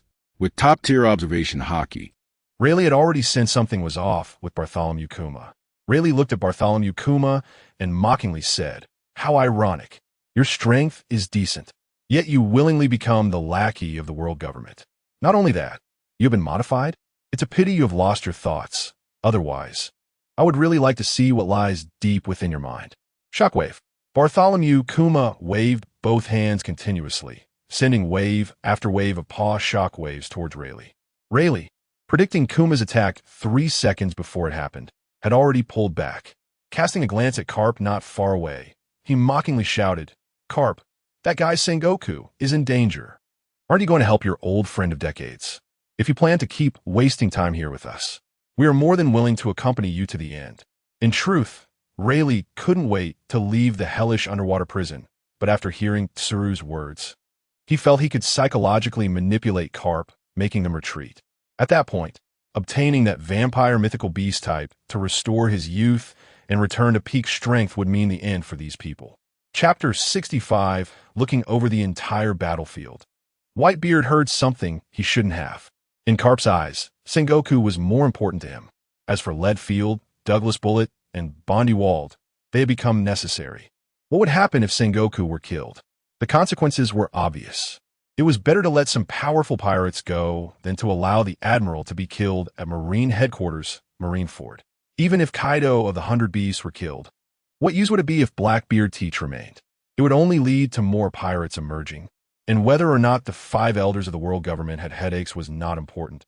What mattered was that the Navy would be in chaos, which was not the outcome Carp wanted to see. Normally, the Marine Headquarters shouldn't be in such a passive position. After all, each of the 3 admirals was considered the highest combat power of the world government, and this was no exaggeration. Although there were differences in strength among equals, the gap was not significant.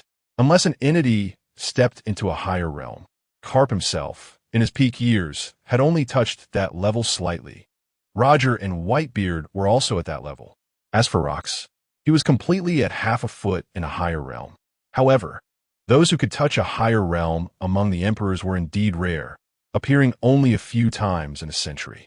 Therefore, with all 3 admirals present, such a situation should not have occurred, leaving only one possibility. One of the 3 admirals did not fight with all their strength. Otherwise, Sengoku, the admiral, would not have fallen into a passive situation. In the end, Carp made up his mind to return to Marine Headquarters, Marineford, to support Sengoku.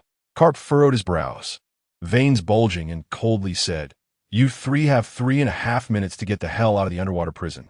Otherwise, I will risk my life to drag you down with me." As Carp warned, all of his conqueror's haki was unleashed. In his 70s, Carp was already overexerting his conqueror's haki, but he couldn't care less now. Upon hearing Carp's words, Leadfield, Douglas Bullet, and Bondi Wald immediately thought no further and ran in different directions. Bondi Wald used Moonwalk to leave.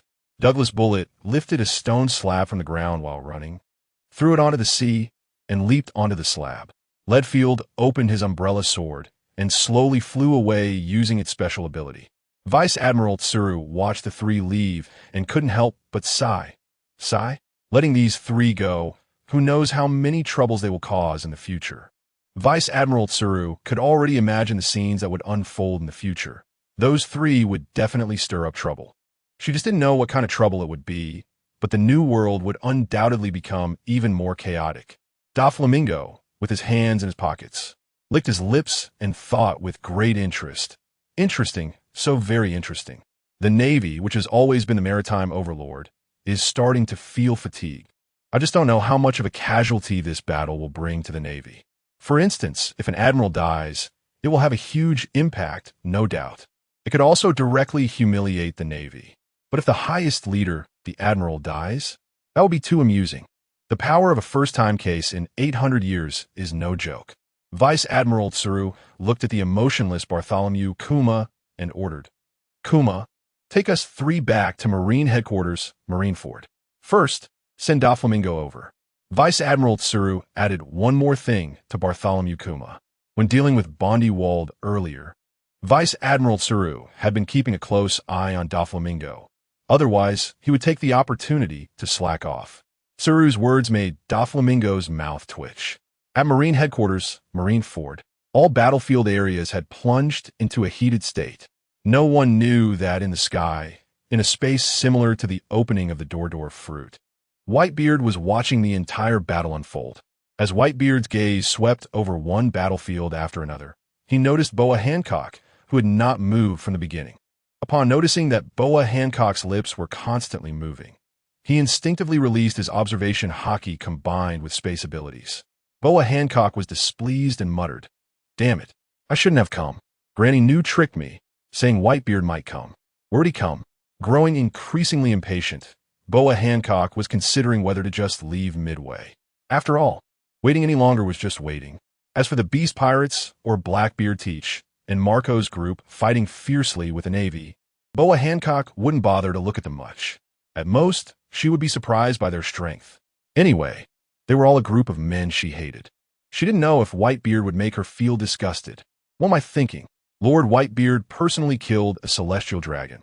How could I possibly dislike him? What Boa Hancock didn't know was that all her words were heard by Whitebeard. In the alternate space, Whitebeard staggered, almost losing his balance while floating. Otherwise, he would have been struck by lightning. Whitebeard found it incredible and speechless, murmuring, "No way. That woman Boa Hancock is curious about me? Shouldn't she be in love with Monkey D. Luffy? You know I'm over 70 years old. A Beauty and the Beast situation?" Initially, Whitebeard's heart was resolute, solely pursuing the highest realm and strength. However, upon inadvertently hearing Boa Hancock's words, Whitebeard found a slight itch in his heart.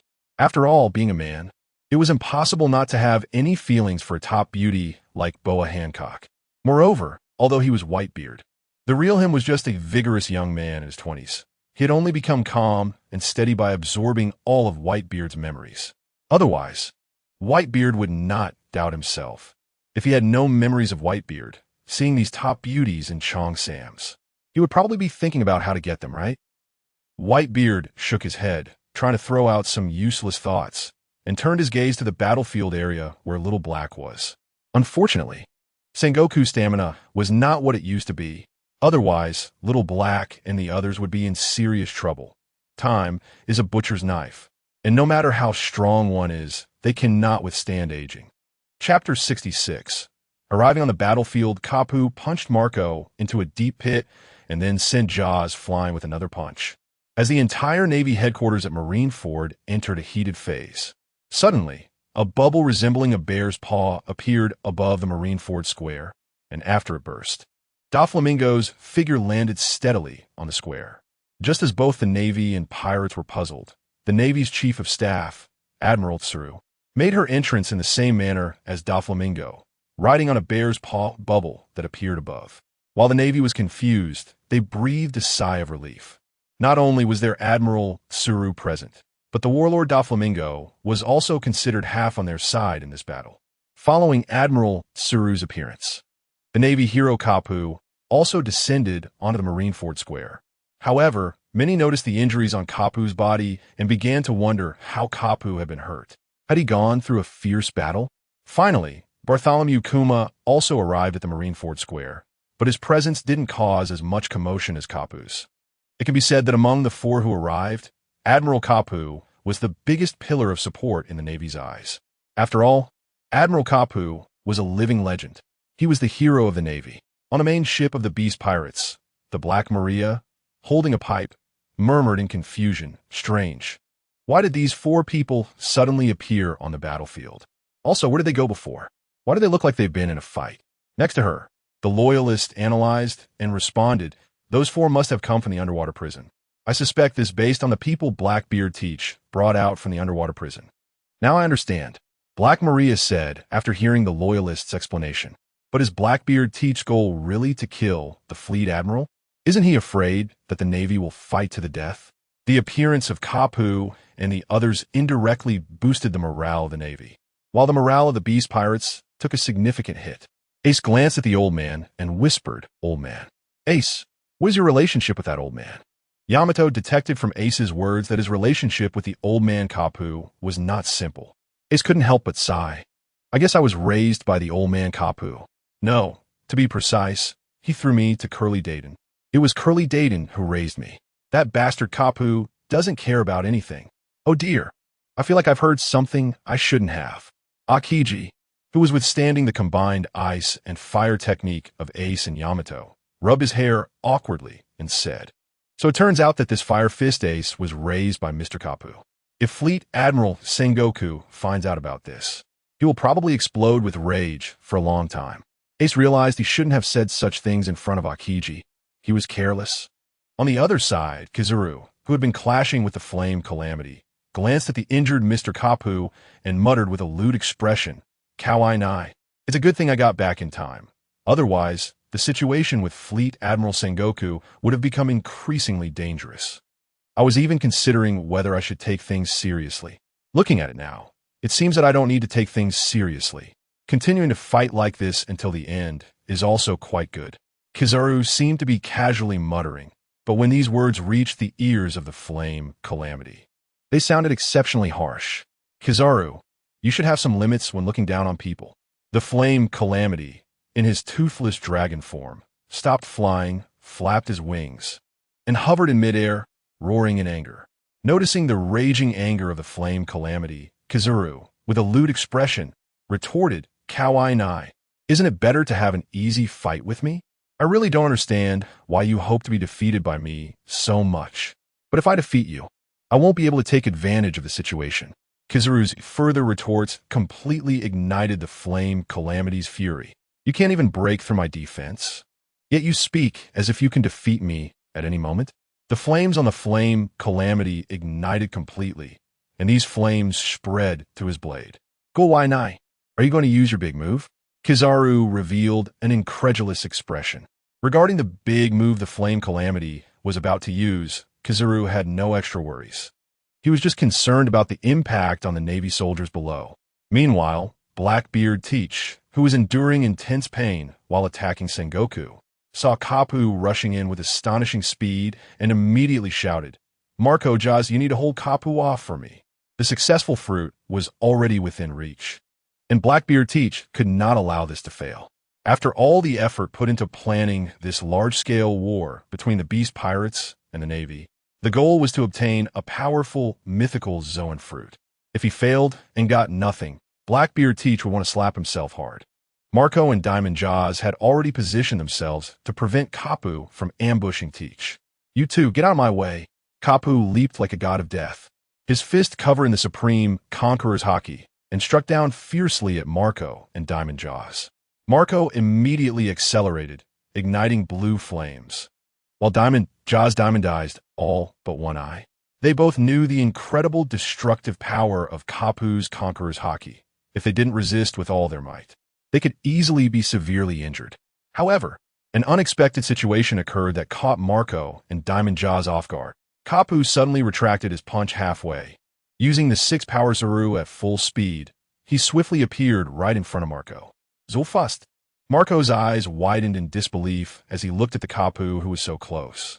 With his full power unleashed, Kapu grabbed Marco's head and shouted angrily, You Whitebeard pirates! Do you dare to think about killing Sengoku? Did you ask for my permission? With a downward motion, Kapu sent Marco crashing into the ground, creating a deep pit in the Marineford Square, a pit that seemed bottomless. The entire pit was continuously radiating red Conqueror's Haki lightning. Marco, Diamond Jaws sprinted at full speed towards Kapu. In the low air, Kapu forcefully stomped his legs, activating Moonwalk combined with Soru, shooting towards the approaching Diamond Jaws. In the next moment, Jaws' fist struck Kapu's forehead. At the same time, Diamond Jaws himself was also hit in the face by Kapu, and then Jaws was sent flying by Kapu's punch, soaring backward like a bullet. Chapter 67. The Furious Ember and the Slightly Serious Kizaru. Kaido and Akainu's evaluation of each other. Injured and unable to move much, Sengoku looked at the timely arrival of Garp and thought gratefully, Thank you, old friend. If you hadn't shown up just in time, I might really have lost my life. Blackbeard Teach's face darkened to the extreme. He was about to take down Sengoku, but then Garp showed up. Garp, who had just knocked Marco and Diamond Jozu away, was breathing heavily. He looked down at his fist and muttered, Has my stamina really declined this much? In the past, such a high-intensity attack wouldn't have exhausted me so quickly. There was only one reason: age. Garp couldn't help but understand why Whitebeard announced his retirement, even if his attack power remained. His endurance and stamina were nowhere near what they used to be in his prime. More than 100 meters away, Diamond Jozu lay on the ground, covered in blood, as a group of Navy soldiers quickly surrounded him. Don't move, Diamond Jozu, you're under arrest. A leading Navy rear admiral signaled for his subordinates to put a sea stone handcuff on Diamond Jozu. As soon as the Navy soldiers approached Diamond Jozu, he punched one of them, breaking their ribs, and then stood up. The rear admiral, seeing Diamond Jozu rise, instinctively took several steps back in fear. Diamond Jozu wiped the blood from his face and gritted his teeth, saying, What a terrifying old man. Garp's strength reminded Diamond Jozu of his father. The old generation of strong fighters indeed had remarkable power. When Garp's fist struck him, Diamond Jozu had already covered himself in diamond and armed haki, yet he still couldn't withstand the punch. As for Marco, who was also knocked into the ground by Garp. Diamond Jozu showed no signs of worry. The Phoenix form's recovery ability. He'd witnessed it for decades. Unless someone could kill Marco in one blow, Marco would recover. At that moment, Marco flew out from the pit and landed on the ground, his eyes warily fixed on Garp. In the distance, on the chaotic battlefield, Vista showed a worried expression and said to Mihawk, shall we fight another time? Whatever you want, I'm always up for it, Mihawk replied, recognizing that Vista no longer had the heart to continue fighting. Fighting against a swordsman who wasn't interested in continuing? Mihawk had no interest in that. As Vista turned to run towards Marco and the others, Shiryu of the Rain followed closely behind. If Vista didn't want to continue fighting Mihawk, Shiryu wasn't foolish enough to challenge Mihawk alone. From their previous exchanges, Shiryu could tell that Mihawk was handling both of them with ease. It was clear that Mihawk hadn't fully exerted himself. Otherwise, how could he appear so relaxed? However, being able to fight with Mihawk and witness the world's strongest swordsmanship was worth the trip.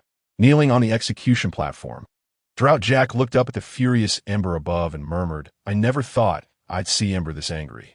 In Jack's memory, he had never seen Ember in such a rage. Today was the first time. The other members of the Beast Pirates had also never seen the furious Ember. Their top disaster had always been known for his calm demeanor. Ember unleashed a dragon-shaped flame hundreds of meters long from his sword, the scorching flames spreading like lava. The Navy soldiers on the Marine Ford Square were in trouble. Many of the flames unleashed by Ember fell onto the square. Run! Don't let those flames touch you. Right below Ember, the Navy soldiers were in chaos as they quickly left the area to avoid the falling flames. However, with so many people, it was impossible to avoid. Not on my watch. I can't let you continue to unleash flames recklessly, the lecherous Kizaru said, noticing the increasing panic among the Navy soldiers below. Dragon of Fire, obey me, Ember roared, sending the massive fire dragon charging towards Kizaru. Kizaru dodged the fire dragon, but it quickly pursued him. At that moment, the Navy soldiers below watched in shock as their Admiral Kizaru was being chased by a massive fire dragon hundreds of meters long. Meanwhile, the Beast Pirates outside the bay were all cheering excitedly. Their top disaster, Ember, was finally going all out. While dodging the fire dragon, Kizaru continuously fired laser beams, piercing through the dragon's head. However, it seemed ineffective against the fire dragon. What the hell? My laser isn't working? Seeing that his lasers had no effect on the fire dragon, Kizaru's body transformed into hundreds of particles of light.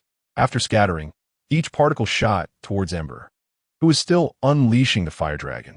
Upon seeing the approaching laser particles, Ember immediately formed a wall of flames for defense. Suddenly, the hundreds of particles transformed into Kizaru, leaving Ember momentarily stunned. With so many Kizaris suddenly appearing, Ember didn't immediately notice which was the real Kizaru. Each Kizaru, with a sword in hand, charged towards Ember, leaving the fighting navy and pirates below dumbfounded. The most shocking battle they had witnessed was the fight between Admiral Akainu and Kaido of the Beast Pirates. And now Kizaru's battle with Ember had suddenly intensified. In the rear, Vice Admiral Tsuru looked at the now serious Kizaru in the air and commented in surprise. It's rare to see Kizaru so serious. On the other side, since the battle broke out, Kaido and Akainu had not diminished their attack power for a moment. For the first time, they pulled back and stared at each other. Akainu felt a headache. In a one-on-one situation, taking down Kaido was very difficult. He had to admit that Kaido's strength was indeed formidable. Kaido also felt a headache. Akainu's tenacity exceeded his previous expectations. His conqueror's haki lacked the penetrating power. Otherwise, it wouldn't have reached this situation. Chapter 68. What the hell is going on? A group of people being beaten senseless by two old men on the verge of death? Carp approached Sengoku, looking at the severely injured Sengoku, and teasingly said, Sengoku, you're not doing well. Hurt like this by a bunch of kids? Oomph. Are these people just ordinary kids? Every one of them, if taken out, is a great pirate. Sengoku wiped the blood from his body and gasped for breath as he replied. After Sengoku responded, he seriously expressed his gratitude. Thank you, Carp. If you hadn't come back in time, I might have met my end here. What a joke. You are the fleet admiral of the Navy. If you die, who knows what kind of impact it would have? Don't tell me you don't understand. Carp stared at Sengoku in disbelief. Usually Sengoku, that jerk, always says he is brainless. But at this moment, Carp felt that Sengoku was the one who truly lacked sense. If the highest-ranking fleet admiral of the Navy were to be killed by pirates in Marine headquarters, Marineford, what would the world think of the Navy tomorrow? Even if they killed all the pirates here, would it be useful? It would only lead to more pirates emerging. And that would be when the Navy truly has a headache. Forget it, seeing that Sengoku is already seriously injured. Carp and T want to continue scolding this guy in front of him. He should save some face. Listening to Carp's words, Sengoku's face turned a mix of blue and white. Usually, he was the one scolding Carp, but now he was being scolded by Carp. Although Sengoku's expression wasn't good, he was still very grateful to Carp. Vista and Shiryu of the Rain also rushed back to Blackbeard Teach's side, confronting Carp and Sengoku directly. Marco and Diamond Jaws were also among them. The other members couldn't gather by Blackbeard Teach's side because they still needed to deal with a large number of Marines. Marco frowned and asked in a deep voice, "Teach, what are you planning to do now?" Blackbeard Teach, surrounded by a massive amount of black smoke, wore a grim smile and said, of course, we continue to fight. This opportunity, once missed, will never come again. The Navy hero Carp and Fleet Admiral Sengoku are just what I want. These two old guys can't hold out for long. Marco, Jos, you two try to hold Carp back. You don't need to defeat him, just hold him off. Also, remember not to fight to the last breath. We still need to leave Marine headquarters. After all, once Sengoku is killed, the Navy will likely retaliate fiercely. All right, but you need to be careful too. Marco nodded solemnly in response. Marco also guessed that Teach's obsession with killing Sengoku was most likely due to his desire for Sengoku's mythical Zoan fruit, the Buddha fruit. Blackbeard Teach continued to command, Bista, Shiryu, you two focus on using swordsmanship to ambush Sengoku, while I resist him head-on.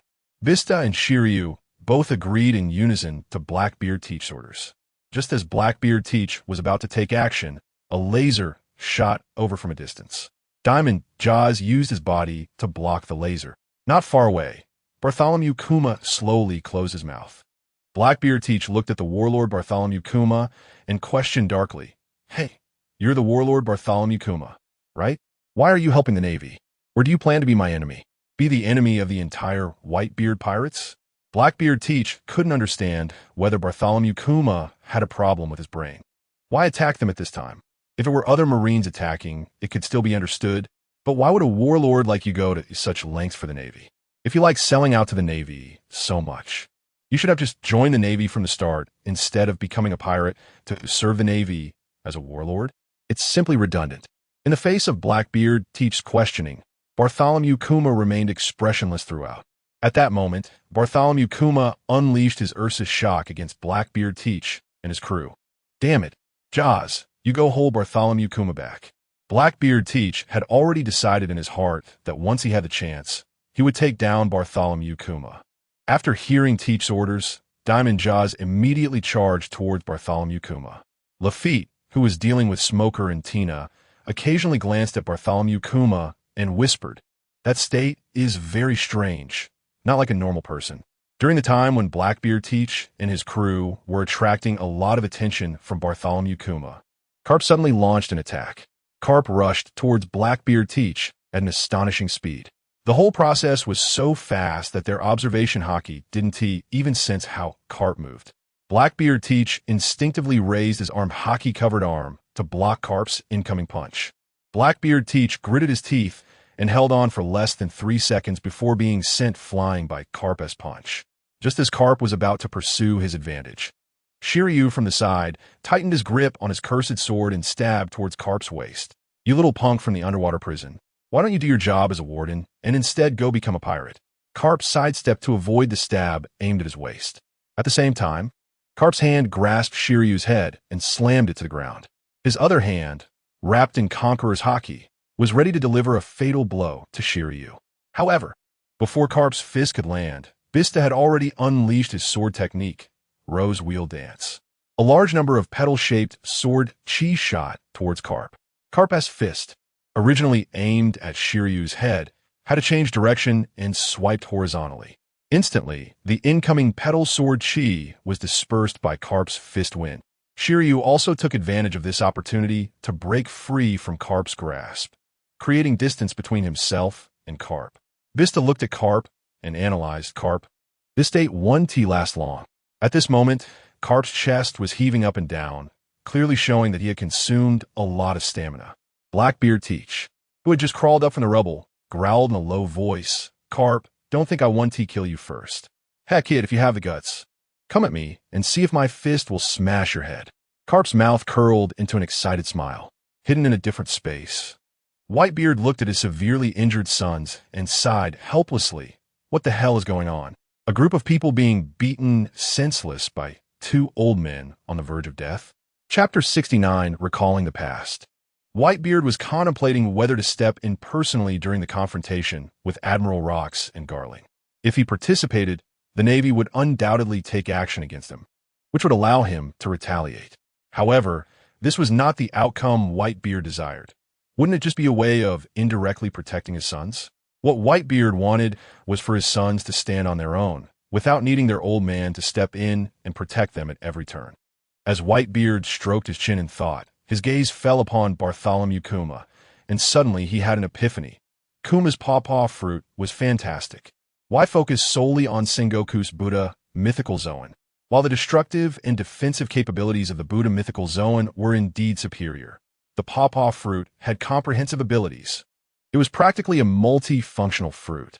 If utilized well, the pawpaw fruit could yield unexpected results, making Whitebeard himself want to acquire it. After all, the fruit that appeared in God Valley was no ordinary one. The pawpaw fruit not only allowed its user to bounce back damage inflicted on themselves and others, but it could also reflect attacks back at enemies with its palm. In fact, what caught Whitebeard's attention the most about the pawpaw fruit was its ability to send people flying. When the time came, he could launch his own people to wherever they needed to be, allowing for rapid deployment. Sailing on a ship would be rather time-consuming. Although Whitebeard's current mythical Zoan form, the spatial quake beast, also possessed this ability and was even more perfected than the pawpaw fruit, he couldn't act freely due to system restrictions. Furthermore, to achieve the ultimate system rewards, he needed his sons to seize the world. It seemed necessary to redirect Little Black to target the pawpaw fruit instead of stubbornly trying to take the Buddha mythical Zoan. Securing the pawpaw fruit would be much more practical. As for the extent of the attack power increase, it didn't matter. First, he needed to obtain the multifunctional pawpaw fruit. Even if the war dragged on to the end, at least his people could leave by being sent flying, unlike the beast pirates, who faced uncertainty in escaping the Navy headquarters. Meanwhile, because Diamond Jaws went to confront Bartholomew Kuma, only Marco remained to hold off Carp. Marco disregarded his physical exhaustion, continuously accelerating and burning his blue flames to recover from the damage he had sustained. Carp, having fought all the way from the underwater prison to this point, had significantly drained his stamina, resulting in a decline in his attack power. Otherwise, even with Marco's Phoenix Flames repairing his injuries, it would be difficult to withstand Carp's Conqueror's hockey-infused punches. On the other side, Blackbeard Teach had Bista and Shiryu of Arain constantly ambushing Sengoku, while he used the powers of the Dark Fruit to continuously restrict Sengoku's Buddha form. Sengoku, already severely injured, was further burdened. Admiral Akiji, who was currently battling Ace and Yamato, noticed the increasingly dire situation with Admiral Sengoku and Carp's declining stamina. I can't keep playing with you two anymore." Akiji's gaze sharpened. As soon as Akiji's words fell, a wave of extreme cold erupted from within him. Within a 100-meter radius, every pirate from the Beast Pirates was turned into ice sculptures, while the Navy was unaffected. Ace noticed the terrifying aura emanating from Admiral Akiji, reminiscent of Admiral Akinu's, and hurriedly pulled Yamato behind him, loudly warning, "Yamato, fall back. Ace, you're no match for him alone." Yamato panicked, fearing Ace would protect her and end up in danger. In the next moment, Akiji accelerated toward them. Fire Fist, facing the massive flaming fist. Akiji did not dodge or evade, but instead covered himself in a layer of ice armor, passing through Ace's Fire Fist.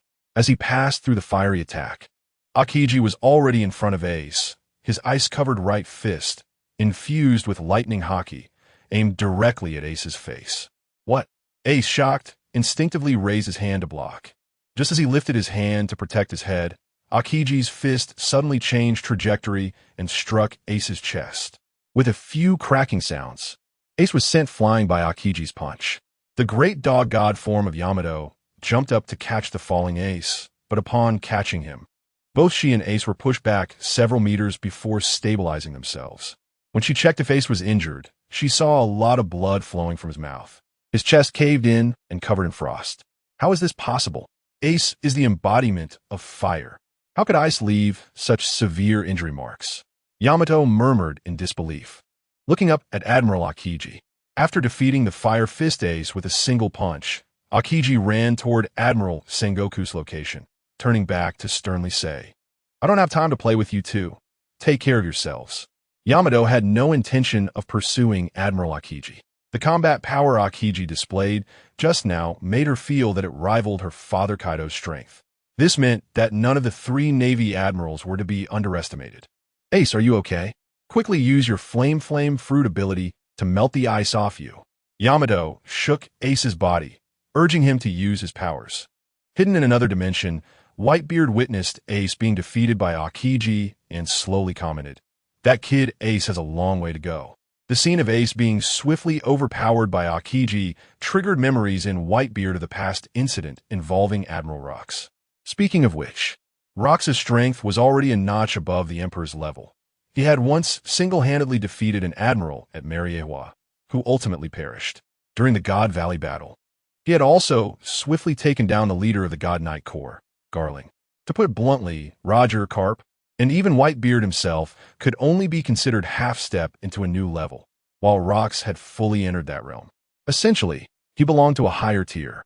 Back in God Valley, Rox ultimately fell because the world government seized upon his weaknesses, coupled with betrayals from some crewmates and being surrounded by multiple opponents. Thinking of this, Whitebeard couldn't help but shake his head, feeling a sense of regret. Chapter 70. The voice of Whitebeard echoed in Blackbeard Teach's mind, redirecting the target to the pawpaw fruit. The barrel-like Busker Choate, who had brutally killed numerous Navy soldiers, was suddenly struck by an incoming blast of freezing air. In the next moment, Busker Choate was completely frozen into an ice sculpture. The sudden turn of events shocked Blackbeard Teach and his crew. Busker Choate had been taken out in an instant.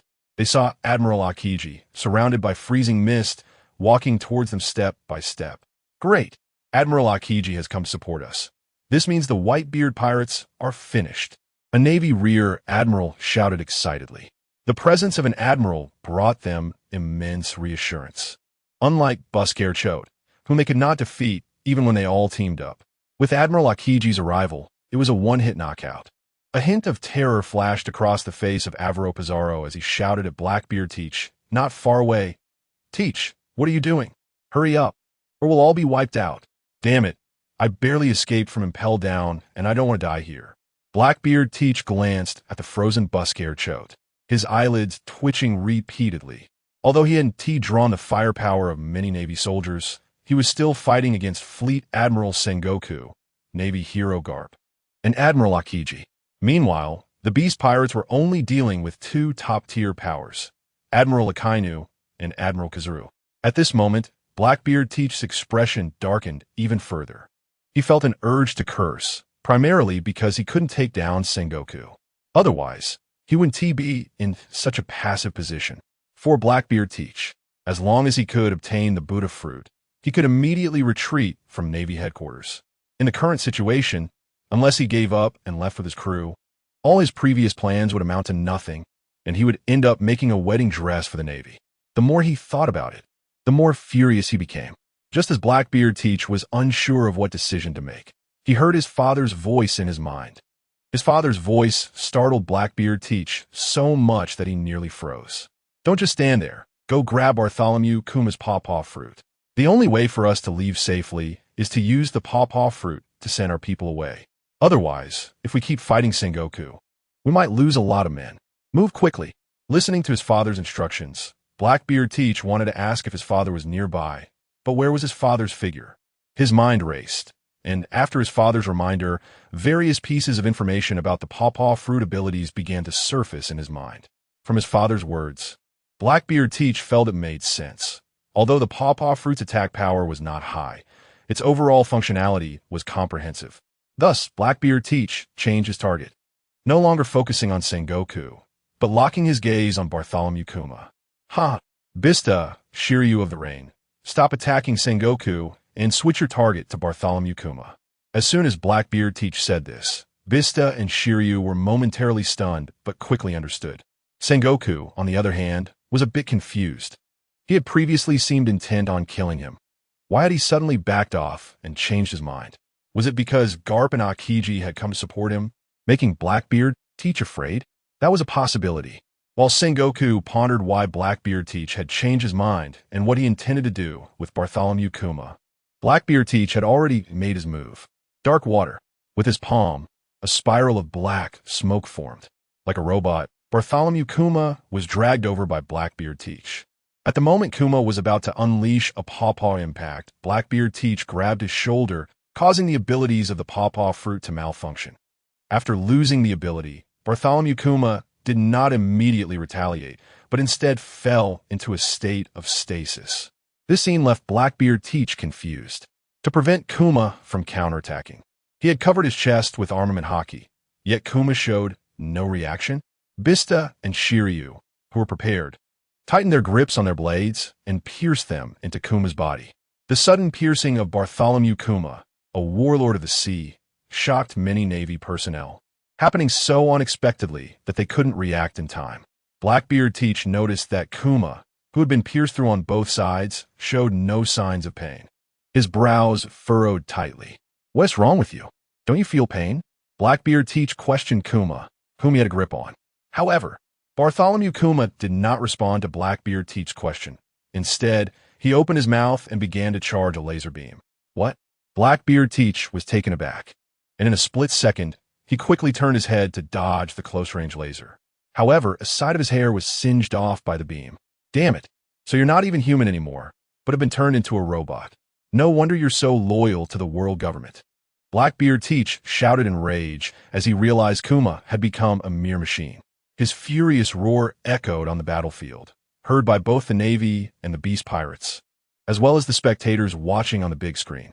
In an instant, the revelation of Bartholomew Kuma being transformed into a robot stirred up a storm in many people's hearts, just as Kuma was about to fire another laser at Blackbeard Teach.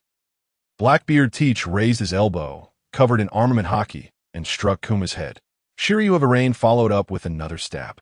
Watching this unfold, Sengoku contemplated, is this Whitebeard's chosen successor merely here to kill in Marineford? Akiji stopped his assault, focusing his gaze on Blackbeard Teach. Want to see what he would do next? You all, hold off the others. Lafitte, come with me. Blackbeard Teach knew time was of the essence and had to act quickly. Chapter 71. Blackbeard's Navy. Let me show you my new power. Receiving Captain Teach's orders. Lafitte no longer entangled with Smoker and Tina. Instead, he ran towards the direction where Captain Teach was located. Just as Smoker was about to chase after him, Tina shouted, "Smoker, don't go after him. You're no match for that Blackbeard Teach. Don't throw your life away for nothing." Tina didn't want Smoker to lose his life because of impulsiveness. After hearing Tina's shout, Smoker, who had just charged 10 meters forward, helplessly stopped his pursuit, as Tina was right. If he really chased after him, he wouldn't be able to match Blackbeard Teach, especially since Blackbeard could also suppress Devil Fruit abilities. At that point, he would be in grave danger. Seeing that Smoker was willing to listen and not act impulsively, Tina secretly breathed a sigh of relief. She was afraid that Smoker would really lose control. After Carp landed a punch on Marco, just as he was about to press the attack, he heard Sengoku's voice calling out, "Carp, wait. Let's see what Blackbeard Teach is planning." Sengoku stopped Carp. Sengoku had another purpose, which was to see what Blackbeard Teach was preparing to do. He also didn't believe that Blackbeard and the others could smoothly escape from the Navy headquarters. After stopping Carp, Sengoku instructed Akiji, who was not far away. "Akiji, don't let these pirates escape. Freeze the sea as needed." Understood, Admiral Sengoku. Akiji nodded in response, understanding that Admiral Sengoku meant to freeze a larger area of the sea. This way, those pirates would have nowhere to flee.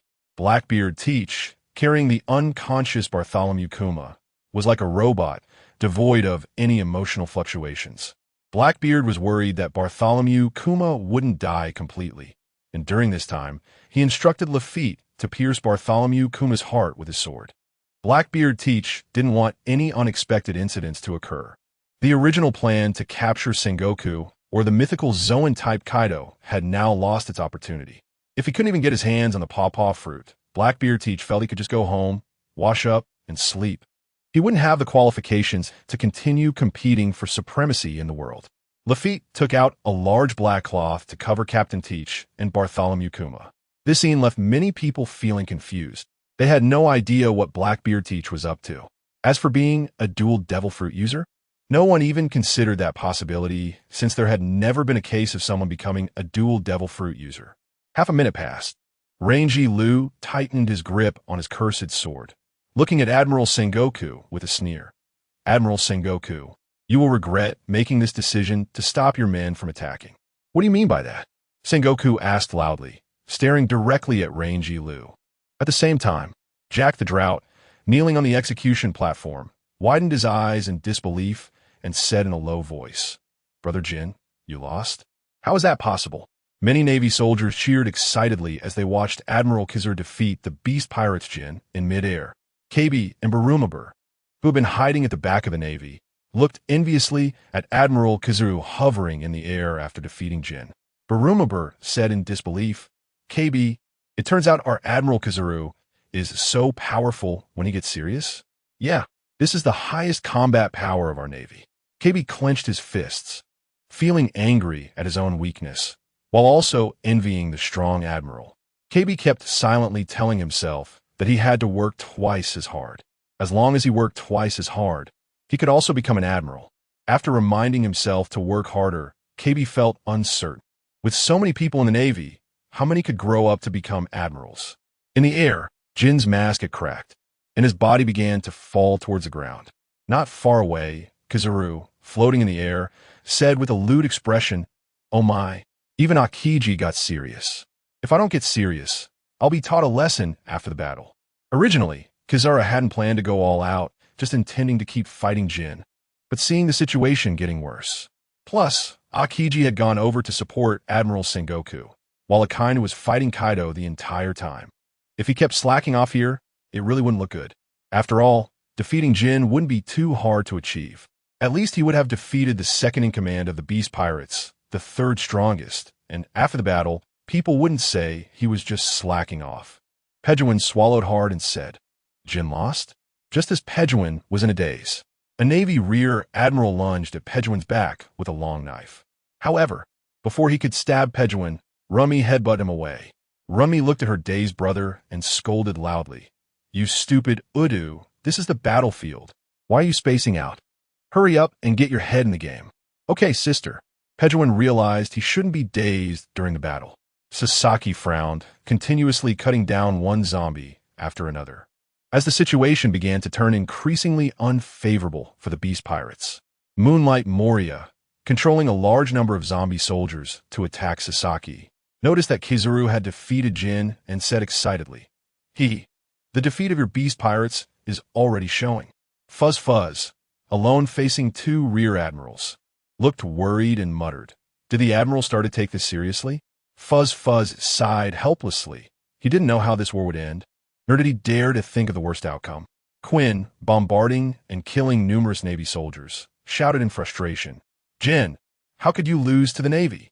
Our morale is going to take a huge hit now. On the other side, Yamato, supporting Ace, looked towards the place where Jin had fallen, a look of worry on her face. Jack the Drought had not yet been rescued, and now her father's capable subordinate had been defeated. Jin fell heavily to the ground, and a large number of Navy soldiers immediately surrounded him, ready to capture him. This was a significant achievement. There were still a few small flames burning on Jin's back, and just as the Navy soldiers surrounded him, Jin suddenly opened his eyes, scaring them all back. Meanwhile, Lafitte pulled off the black cloth, and Blackbeard Teach spread his arms and laughed to the sky. Ha Navy, let me show you my new power. Chapter 72. The first actual combat of the dual devil fruit ability, when Sengoku, saw the meatball shape in Blackbeard Teach's palms, he widened his eyes in disbelief and said, "What is that? The meatball fruit ability?" Sengoku wondered if his eyesight was failing him. Otherwise, how could Bartholomew Kuma's meatball fruit ability have ended up with Blackbeard Teach? Sengoku, you are not mistaken. That guy Blackbeard Teach indeed has the meatball fruit ability, Carp said with a grim expression. Akiji frowned and spoke in a deep voice. Oh? So this is Blackbeard Teach's true goal. He must have targeted Admiral Sengoku before, likely for the Great Buddha mythical Zoan. Blackbeard Teach fixed his gaze on Admiral Sengoku, Hero Carp, and Admiral Akiji and laughed loudly. Huh? I'll fight you guys first. Then I'll leave Marine Headquarters, Marine Ford, in an instant. Did I allow you to leave? You dare to speak so boldly about leaving? Carp thrust off with his toes and shot towards Blackbeard Teach. Marco was the first to react, shielding Teach in front of him. For Marco, his Phoenix ability could barely withstand Carp's attack. Moreover, Carp's attack power had decreased by 1 or 2 levels, so Marco felt he could hold off Carp alone. Just as Carp's Conqueror's hockey-wrapped fist struck Marco's blue flames, Blackbeard Teach suddenly appeared behind Carp. Ha ha, gotcha! Blackbeard Teach swung his fist the size of a sandbag at Carp's head. Such a sudden scene left many Marines dumbfounded. When did Blackbeard Teach acquire such speed? Carp's reaction was also quite quick. He immediately blocked Blackbeard Teach's sneak attack with his other hand. Blackbeard Teach's sudden movement confirmed to Carp that he was indeed a dual Devil Fruit user. In the distance, Doflamingo exclaimed incredulously, "Blackbeard Teach can actually become a dual Devil Fruit user? Interesting, very interesting." From this perspective, it seemed that after Whitebeard retired, choosing Blackbeard Teach to take over the Whitebeard pirates was not a wrong decision. Doflamingo believed that a dual Devil Fruit user had never appeared in history, and now the first dual Devil Fruit user had emerged. Did he obtain the second ability through some means, or was Blackbeard Teach's constitution inherently unusual? If one could acquire dual Devil Fruit abilities through some means, then the Whitebeard pirates would become a terrifying existence in the future. Moreover, more importantly, those Devil Fruit users sailing the seas might face dire consequences. Jinbei, who was effortlessly suppressing ordinary pirates from the Beast Pirates, pondered, is this the reason Dad chose Teach as his successor? A dual Devil Fruit user does indeed qualify to be Dad's heir. Moria, filled with rage, wanted to ambush Kaido of the Beast Pirates, but the aftermath of the battle between Kaido and Akainu made it impossible to get close. Mihawk, who dared not approach, fixed his gaze on Blackbeard Teach fighting with the meatball fruit ability in the distance, and commented solemnly, "True strength lies in hockey, swordsmanship, and physical skills, not in these flashy tricks." As the world's greatest swordsman, Mihawk understood what the key to true power was. In his view, Devil Fruit abilities were at most auxiliary. Without strength to back them up, no amount of Devil Fruit abilities would be of any use. They could not exert the power of the Devil Fruits. On the main ship of the Beast Pirates, Black Maria frowned and whispered, "So that Blackbeard Teach has gone to such lengths to orchestrate so many things." Originally, his target was Admiral Sengoku's Great Buddha mythical Zoan fruit, but he couldn't capture it for a long time, so he took Bartholomew Kuma's Devil Fruit instead. "Sister Maria, you were right, I think so too. However, we don't have much time left," the short royalist replied slowly. In the fiercely contested no man's land, Kaido of the Beast Pirates and Admiral Akainu were both in a frenzied state of combat. Kaido glanced instinctively at Blackbeard Teach in the distance, seriously suspecting that Blackbeard Teach might also have designs on his Azure Dragon Fruit. "Blackbeard Teach, wait until I free my hands. That will be your death day," Akainu said coldly, blood streaming from his forehead. As Kaido raised his hockey-wrapped kanabo to smash at Akainu, he roared, "Get past me first, you bastard Marines." Sengoku watched Blackbeard Teach battling Carp, his expression darkening to the extreme. Bartholomew Kuma's meatball fruit ability could send people flying. This meant that the cadre of the Whitebeard pirates present could ultimately use Blackbeard Teach's meatball fruit ability to successfully escape from Marine Headquarters, Marine Ford. If these people were allowed to leave right under their noses, it would be a tremendous humiliation for the Marines. Having realized this, Sengoku announced loudly, "Everyone, listen up. From now on, attack Blackbeard Teach subordinates with all your might." We absolutely cannot let these people leave Marine Headquarters, Marineford. Akiji, who was dealing with Shiryu of the Rain and Bista, realized a very serious problem after hearing Admiral Sengoku's words. Blackbeard Teach was not as simple as he appeared on the surface. He must be hiding a much greater secret. Now, Akiji couldn't help but become even more interested in that hidden, greater secret. On Sabeti Archipelago, in front of 3 large screens, the extremely heartbroken Jewelry Bonnie clenched her small fists and stared at the big screen, coldly saying, "Blackbeard Teach, I will not let you go. How dare you kill my father? No matter the cost, I will kill you. You are unforgivable." Jewelry Bonnie had never wanted to kill someone as much as she did at this moment. Blackbeard Teach had already made it on her kill list. As Jewelry Bonnie thought more about killing Blackbeard Teach, tears streamed down uncontrollably. Deep inside, she felt an unprecedented collapse. Her gentle father was gone, truly gone. And Jewelry Bonnie wanted to cry her heart out. Chapter 73, Blackbeard Curses. Why has all the Navy's high-end combat power come to his side? Erky looked at the big screen, where Blackbeard Teach was demonstrating the powers of 2 devil fruits, and exclaimed in disbelief, "Incredible. If I hadn't seen it with my own eyes, no one would believe that someone could become a dual devil fruit user." For Erky, the moment Blackbeard Teach became a dual devil fruit user completely refreshed his understanding. After all, throughout history, there has never been any report of anyone becoming a dual devil fruit user. Capone Beej, puffing on a cigar, exhaled a cloud of smoke and chuckled. "It's really laughable." In the end, the warlord Bartholomew Kuma bore all the burdens. That foolish guy worked so hard for the Navy and the world government, yet in the end, he got nothing. Capone Beej didn't believe the world government would compensate Bartholomew Kuma's family. Scratching Man Oppo clapped his hands on his belly, which had transformed into an instrument, and said in a low voice, "I wonder how this war will evolve in the end. It's really something to look forward to." Scratching Man Oppo wished for even more strong fighters to perish in this great battle. Clearing out some powerful opponents would give them new blood a better chance to shine. Basil Hawkins took out his tarot cards again, fiddling with them as he analyzed. Still can't predict the final outcome. X. Drake had been staring at the big screen the entire time, initially anxious, but now he felt a little relieved, pondering. Fortunately, the overall combat power of the Navy is still above that of the pirates. As long as there are no major blunders, winning this war shouldn't be a problem. But I don't know how many casualties there will be. The biggest concern for Drake now was the question of how many casualties the Navy would suffer. Leaning against a large tree, Trafalgar Law frowned and murmured, "Blackbeard Teach? His body structure must be far from that of an ordinary human." As a user of the Ope No Me, Trafalgar Law was very curious about Blackbeard Teach's physical composition.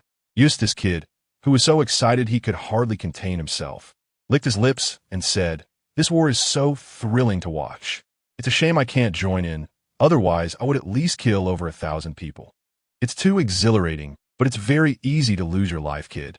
Killer reminded Kid helplessly, but it was unlikely that Kid would behave himself. At Marine Headquarters Marineford, they could have used the newly acquired Pawpaw Fruit ability to send their crew away, but Blackbeard Teach was unwilling to leave just like that. In Blackbeard Teach's mind, as long as there was still a chance, sacrificing a few people was no problem. The reason Blackbeard Teach dared to stay and continue fighting the Navy was that he could use the Pawpaw Fruit ability to leave Marine Headquarters at any time. Marco and Diamond Jozu, one using incredible recovery and the other using remarkable defense, kept Carp occupied, preventing him from attacking Blackbeard Teach for the time being. Akiji solemnly ordered, "Except for Fleet Admiral Sengoku and Vice Admiral Carp who stay here with me. Everyone else go deal with the Beast Pirates."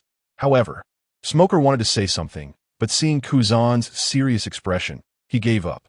Tina pulled Smoker and turned to deal with the Beast Pirates. And the other Marines also gradually turned to confront Kaido's crew. Soon, the situation evolved into Admiral Akiji facing off against Beige, Lafitte, Van Auger, Poison Q, Avaro Pizarro, Katarina Devon, and the ice-encased barrel Basque Choate. Akiji, with one hand in his pocket, glanced at the 6 before him and said calmly, "In that case, I won't have to worry about hurting my own people." Since the Navy was dealing with the Beast Pirates, Akiji could unleash all his strength and quickly take down these opponents. For Akiji now, there was no such thing as a lack of stamina. He wasn't like Sengoku or Carp, who were in their 70s and felt fatigued after a short fight. Noticing the situation with Lafitte and the others, Blackbeard Teach immediately commanded, "Shiryu, you go deal with Akiji. Just try to hold him off. I'll deal with Sengoku first." "Understood, Captain Teach." Shiryu replied as he turned and ran towards Lafitte and the others to join them in confronting Admiral Akiji. After giving orders to Shiryu, Blackbeard Teach turned to Bista and said, "Bista, get your spirits up.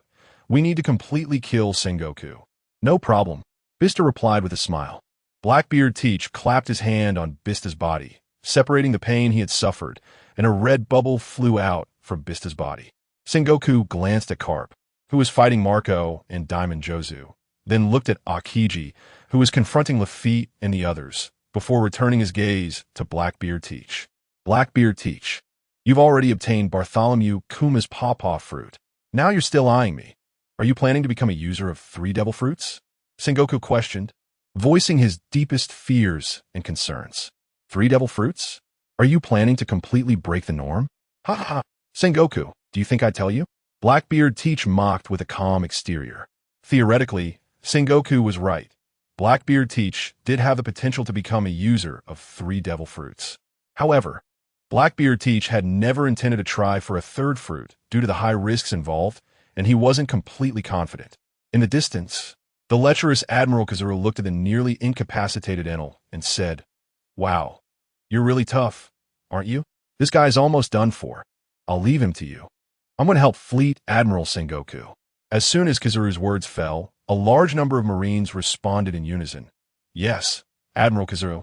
The next moment, Kazuru transformed into a beam of light and shot towards the position of Fleet Admiral Sengoku. As Blackbeard Teach began to attack Sengoku, he felt a blinding light cover his eyes and shouted angrily, "Damn it, why is it so bright?" As the light dimmed, Blackbeard Teach pulled back a distance and looked at Kazuru, who had landed beside Sengoku, and couldn't help but curse, "Bastard. Why has all the Navy's high-end combat power come to his side? How can we fight now?" Chapter 74. Finding the 3rd mythical beast fruit for Little Blackie with a lewd expression, Kazuru slowly spoke to Blackbeard Teach. "Oh wow, pirates. How could we let you kill our admiral here? That would be such a disgrace for the Navy. So Blackbeard Teach, don't blame me for coming to deal with you. Ha ha ha. What you said really annoys me, but you're not wrong. If the Navy Admiral dies, that would be a huge impact." Blackbeard Teach understood very well the implications of an admiral being killed while on duty. But what did that have to do with him? All he wanted was to achieve his own goals. In a different space, Whitebeard looked at Little Blackie, shaking his head helplessly. How could the son of the great rocks, the first of the gods, be so weak? From Whitebeard's memories, he knew how astonishing Rock's combat power was. He was truly at the pinnacle of strength. When Rox charged straight to him at Mary Geos and confronted him, he was able to retreat unharmed and even seriously injure a Marine admiral on his way out. Not long after, that admiral succumbed to his injuries and died, showcasing the overwhelming power of Rox, who made the so-called admirals seem like mere speed bumps. So how did Rock's son, Blackbeard Teach, end up so weak? He relied on so-called devil fruit powers. If Little Blackie had the strength of his father back then, there would be no so-called 4-emperor structure in the New World. There would only be one voice, the current decision-maker. During the Battle of God Valley, Rox first fought against the Giant Herald, then went to God Valley, clearing the way by taking out the Knights of God like Figurland Garling, and later clashed with him who possessed the body of Roger and Garp together. One could say Rox was in a relentless battle without pause. In Whitebeard's memories, even Roger never admitted defeat, as both their strengths were closely matched, with neither being clearly superior or inferior. But Whitebeard genuinely acknowledged Rox as captain, without sufficient strength. How could one earn true respect? The more Whitebeard thought about this, the more he saw Little Blackie facing 2 old men and 2 admirals, completely at a loss. If it were Rox, with his temperament, he would find it interesting to take them all on at once. Little Blackie now possessed the pawpaw fruit ability, allowing him to knock away Marco and others at any time, and he could easily leave himself. Yet, It seemed little Blackie had no intention of leaving the Marine headquarters. He was still fixated on the Buddha mythical beast fruit belonging to Sengoku. On the other hand, Kaido was engaged in a fierce battle. But considering Kaido's attack power and Akainu's toughness, it was hard to say if Kaido could defeat Akainu. Similarly, it was also unlikely for Akainu to defeat Kaido. The outcome of their battle would ultimately devolve into a war of attrition, depending on who could endure the longer. The one who couldn't hold out would lose. There simply wasn't enough time for Kaido and Akainu to engage in a life-or-death battle to determine a winner. Suddenly, Whitebeard noticed movement behind the execution platform and couldn't help but smile, saying, "Interesting, it seems there are talents among the beast pirates as well." Unfortunately, there was an old hag in the Navy keeping a close watch on the execution platform, making the chances of successful rescue very slim. At that moment, Jack the Drought's subordinate, a user of the artificial squirrel fruit, stealthily approached the back of the execution platform. All the Navy's attention had been drawn away, causing the defense around the execution platform to drop significantly. If they could rescue Lord Jack, then the beast pirates could leave this hellish place. Since the start of the battle, the casualties among the beast pirates had already exceeded 10,000. When they arrived here with 30,000 troops, only half remained. With a lewd expression, Kizaru looked at the heavily injured and exhausted Admiral Sengoku and asked, "Admiral Sengoku, why don't you take a break? Let me deal with Blackbeard Teach." Sengoku shook his head, sternly warning, "You shouldn't face Blackbeard Teach alone. The risk is too great. You're used to fighting with the light fruit ability, which can easily be countered by his dark fruit ability. However, Admiral Sengoku, can you still fight in your current condition?" Kizaru questioned, looking skeptically at the battered Sengoku. At this moment, Blackbeard Teach began to seriously consider whether it was necessary to continue the battle. Although Sengoku and Garp were old and lacking stamina, Akiji and Kizaru were no simple opponents either. The people Blackbeard Teach led would find it difficult to contend with these four powerful Marines. Blackbeard Teach had already acquired the power of 2 devil fruits. He didn't want to fall here. It was rare for a mythical beast fruit user to be more valuable than a Logia type, and he was reluctant to let it slip away. However, the current situation no longer allowed Blackbeard Teach to continue the fight. In the alternate space, Whitebeard noticed little Blackie's hesitant expression and couldn't help but comment, "Want to fight, but too scared to do so?" This Blackbeard Teach personality is nothing like his father Rox. If it were Rox, he wouldn't care how many admirals there were. In Whitebeard's view, Rock's strength had surpassed that of an admiral by a whole tier. They were simply not in the same league. He was a starkly superior presence, the first person beneath Joy Boy and I'm, the first among the gods. Whitebeard began to wonder if little Blackie could ever grow to possess the same strength as his father. It seemed that little Blackie's physical limit should allow him to accommodate 3 devil fruits. The remaining mythical beast users present were Sengoku, Kaido of the Beasts, and Yamato. These 3 were all mythical beast types, with the Buddha mythical beast and Azure Dragon mythical beast being quite suitable for little Blackie. As for the great dog, true god mythical beast, that seemed a bit less suitable. Whitebeard's mind started to consider the known mythical beast users. Wait, a figure flashed through Whitebeard's mind. The Yamada no Orochi mythical beast. Chapter 75, Because You Are a Captain Who Will Betray Your Crew. Garbage Blackbeard Teach weighed the pros and cons and decided to retreat, because Blackbeard Teach was also afraid of continuing to fight. What would happen if his crew was wiped out? Especially when Blackbeard Teach saw Ace in the distance, who was seriously injured, as he was an important future vice emperor for him. As for the mythical Zoan ability, no problem. He could always find a suitable mythical Zoan. Just as Kizaru transformed into a beam of light and shot over, Blackbeard Teach showed no hesitation, slapping his palm down towards Vista. In the next moment, Vista completely vanished, while Kizaru arrived above Blackbeard Teach's head. "What are you doing, Blackbeard Teach? Are you attacking your own crew?" Kizaru, with a lecherous expression, didn't get too close but maintained a distance with his arms crossed. Yasakani no Magatama. Countless lasers were fired from Kizaru's fingers towards Blackbeard Teach. Facing Kizaru's attack, Blackbeard Teach chose to use the abilities of the Nikyu no Mi to move and evade. After dodging, Blackbeard Teach appeared beside Yamato, startling her. Without waiting for Yamato to speak, He slapped Ace away, causing Ace to fly off and disappear. "Blackbeard, what are you doing?" Yamato shouted at Blackbeard Teach, questioning why he suddenly attacked his own people. "What am I doing?" "Of course, I'm sending my crew away." After leaving this line for Yamato, Blackbeard Teach continued to move to Marco's side. Kizaru, seeing that the Yasukani no Magatama had stopped halfway through firing, looked at Blackbeard Teach using Bartholomew Kuma's abilities and muttered helplessly, "This scene truly saddens me." Speaking of which, Bartholomew Kuma could be considered a friend of his. Now, his friend's Devil Fruit ability was being used so recklessly by the enemy. Kizaru wanted to kill Blackbeard Teach, but his philosophy of muddling through didn't align with such a mad fighting idea, which was more suitable for a Kainu. The main thing was that Kizaru noticed that Fleet Admiral Sengoku and Mr. Garp seemed to deliberately let Blackbeard Teach and his crew leave the Navy headquarters. Otherwise, why were they standing still, allowing Blackbeard Teach to take people away? Blackbeard Teach's actions were extremely swift. One could say that as soon as he decided to withdraw from the Navy headquarters, he immediately slapped away his own crew without any hesitation.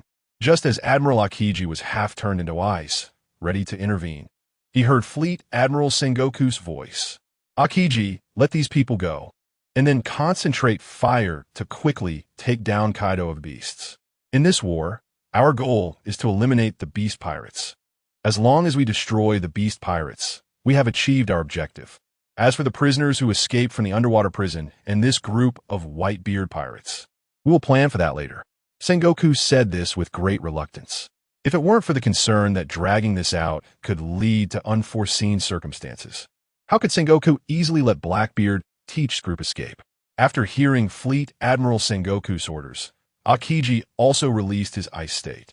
Until Blackbeard Teach slapped away all his people, his gaze locked onto Sengoku, Garp, Akiji, and Kizaru, and he coldly sneered, "Haha, Fleet Admiral Sengoku, you will regret your decision today. Let me leave easily, and in the future, just watch me take over the whole world." After mocking, Blackbeard Teach immediately took off. Although he spoke boldly, mocking the Navy, if left alone to confront these four, to be honest, he didn't have the guts. He cared too much about his own life. The sarcastic words left by Blackbeard Teach before he left made Sengoku and Garp's faces turn as uncomfortable as if they were constipated. Garp, unable to hold back, retorted, "Sengoku, I told you we shouldn't have let that Blackbeard Teach go. And now look what has happened. He mocked you harshly before leaving? Forget it. I'll keep an eye on things. You guys handle the Beast Pirates." Garp felt that dealing with just one Beast Pirates wouldn't require him to use his old bones. Wow. This war, even if we win, will have its stains. Kizaru, with a lecherous look, shrugged and shook his head solemnly. Akiji was analyzing the potential harm that Blackbeard Teach might bring in the future. Sengoku sternly ordered, "Kizaru, Akiji, you two help Akainu and take down Kaido of the Beasts as quickly as possible. This war needs to come to an end. The longer it drags on, the worse it will be for us. As long as Kaido of the Beasts falls, the entire Beast Pirates will collapse."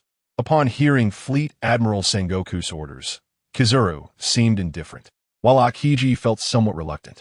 He was okay with going solo to fight Kaido of the Beasts, but collaborating with that annoying Akainu? Akiji felt uncomfortable. As the war progressed, Kaido of the Beasts had long been paying attention to the changes in the battlefield, and when he saw Blackbeard Teach and his crew leave, he immediately made a new decision. Just now, Jinbe had quietly gone to rescue, but was intercepted. Now, the difficulty of rescuing Jack had increased significantly, and with the Navy's strength not weak, without any hesitation, Kaido swung his kanabo to repel Akainu. After distancing himself, Kaido shouted loudly, "Yamato, bring our people. Board the ship and move quickly." Yamato, 100 meters away, heard her father Kaido's command. Although somewhat reluctant, she obediently ordered the Beast Pirates to retreat. After the Beast Pirates showed signs of retreating, the Navy soldiers all shouted angrily, "Kill! We can't let these Beast Pirates get away." At this moment, Kaido began releasing a large amount of flame clouds from his body, which moved across the ice to the ships. Akainu, watching Kaido's actions, looked at him with a disdainful expression and said in a contemptuous tone, "Kaido, so you're also a waste. Your subordinates are about to be publicly executed in front of you, and yet you let your people run away? A person who gives up on his subordinates halfway through will eventually abandon other subordinates too. The entire Beast Pirates will ultimately be destroyed because of you, because you are a captain who will betray your crew. Garbage. Chapter 76. The Azure Dragon Fruit, once planning to use provocations against Katakuri and Akainu. Kaido of the 100 Beasts scolded his crew for their despicable act of abandoning their comrades, which had inadvertently struck many members of the Beast Pirates. Seeing the confused faces of his subordinates, Kaido raised his voice and berated them. A bunch of fools. If you want to die here, stay behind. If you don't want to die, hurry up and get on the ship. If it weren't for the circumstances, Kaido would have loved to knock some sense into these confused fools. The pirates who were initially bewildered quickly regained their composure after being scolded by their Lord Kaido. That's right. Why not live if they could? They were the 100 Beast Pirates, where the law of the jungle had always prevailed, and countless lives had been lost since its inception. Now that they were no longer confused, the pirates hurried back to the ship to leave the Navy headquarters, Marineford. Since the battle with the Navy had begun, defeating them was simply impossible. Drought Jack, kneeling on the execution platform, looked at the imposing figure of Kaido in the distance.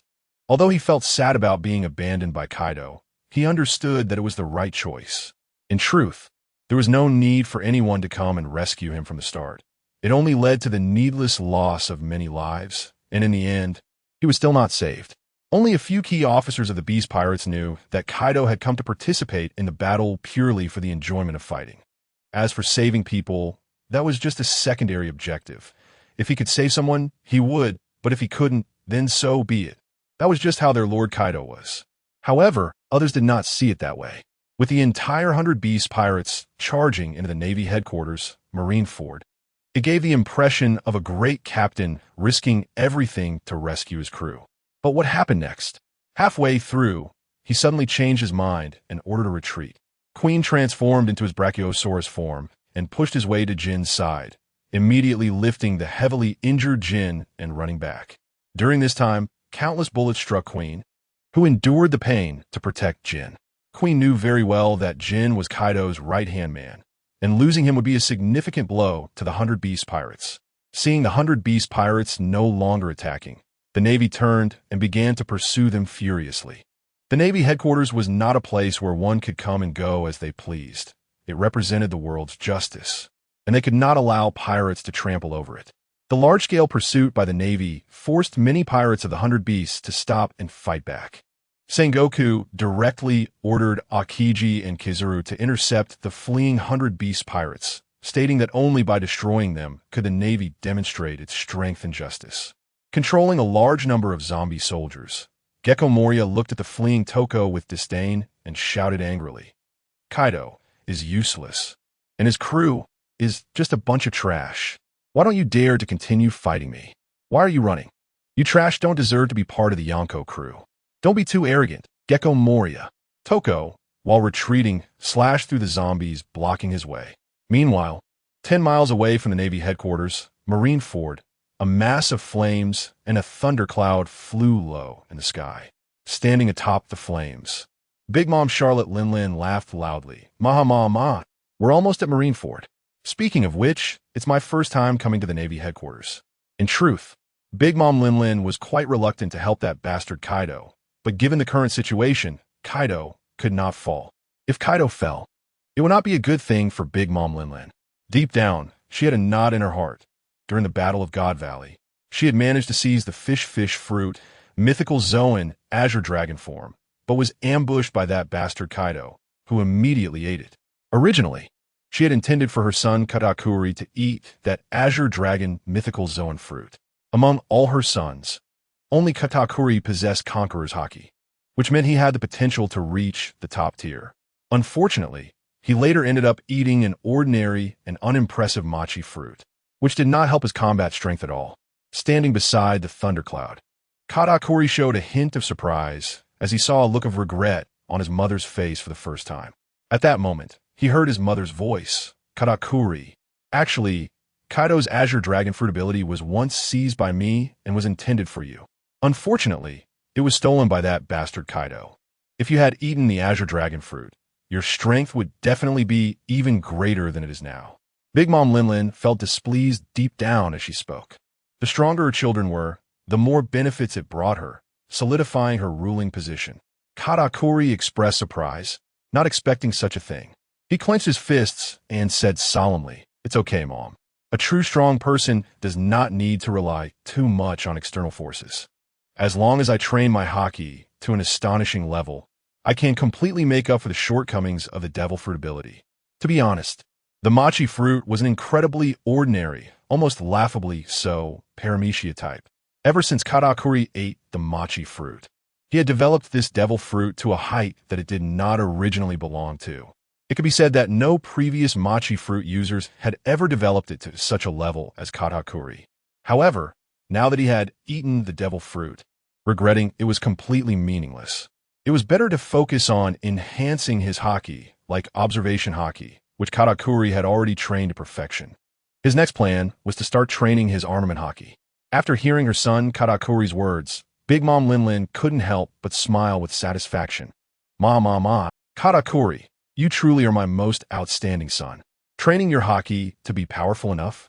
That's fine, because there are indeed people who rely on haki to stand above everyone else.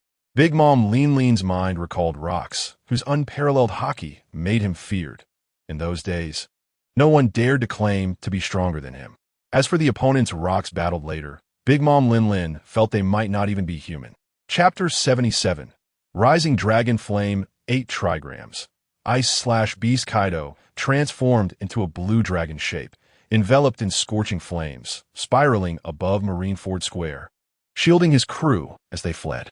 In his dragon flame state, anything that came into contact with Kaido's flames would instantly melt, with temperatures comparable to magma. However, this state did not pose an effective deterrent to the three admirals.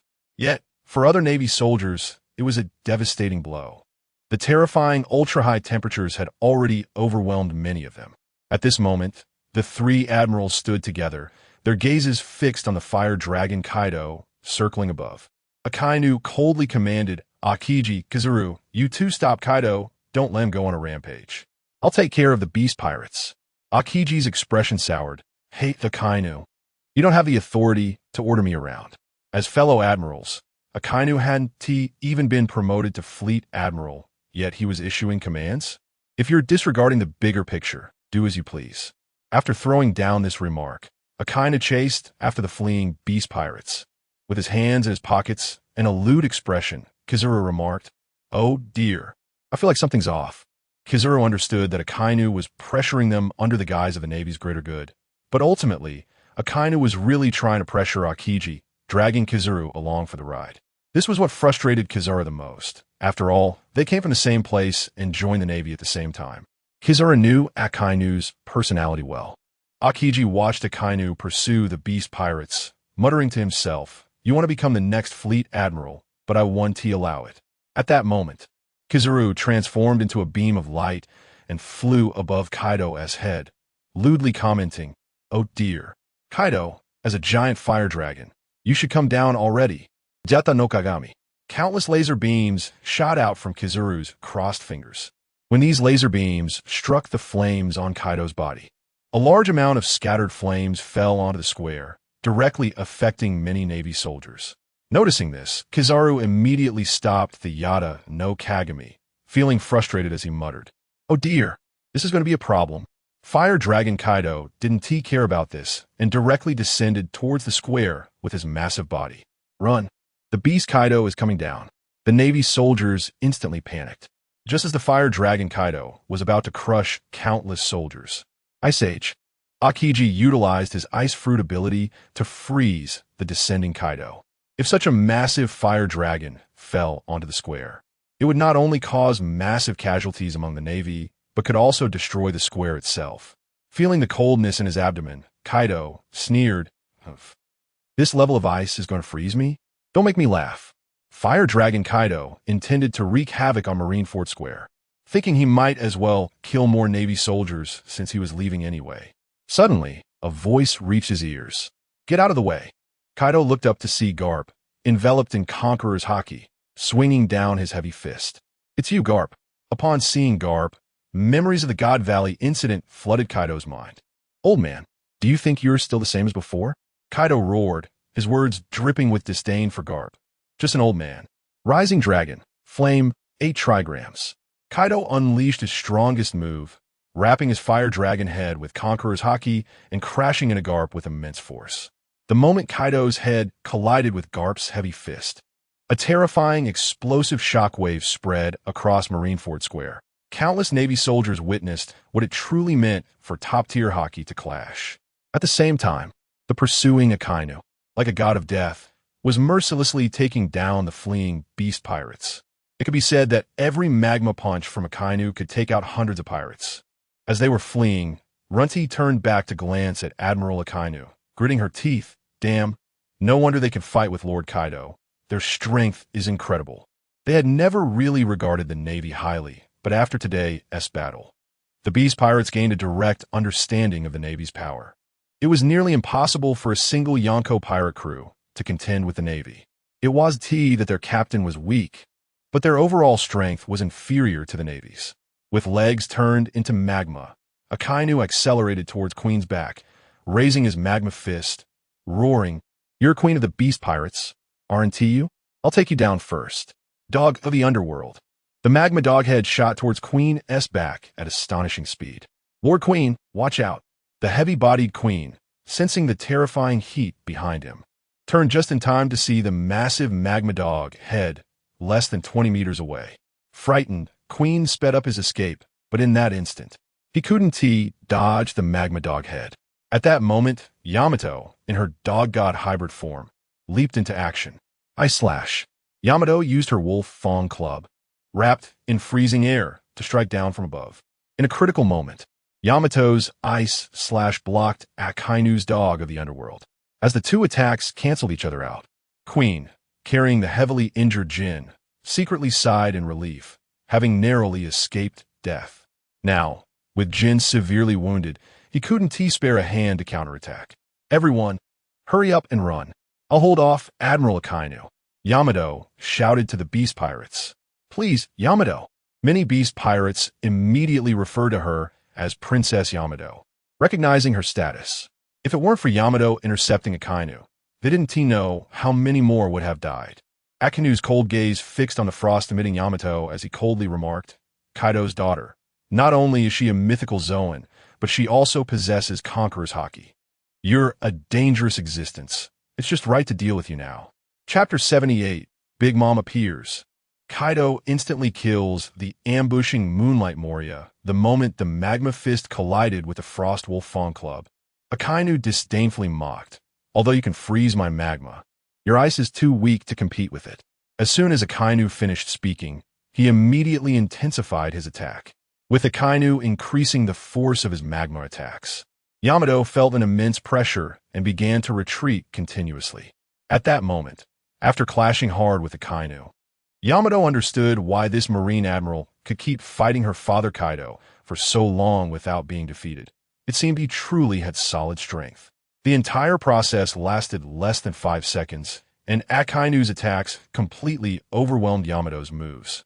In the end, the Magma Fist heavily struck Yamato, shattering the mirror mountain ice crystal armor covering her, sending her flying backward.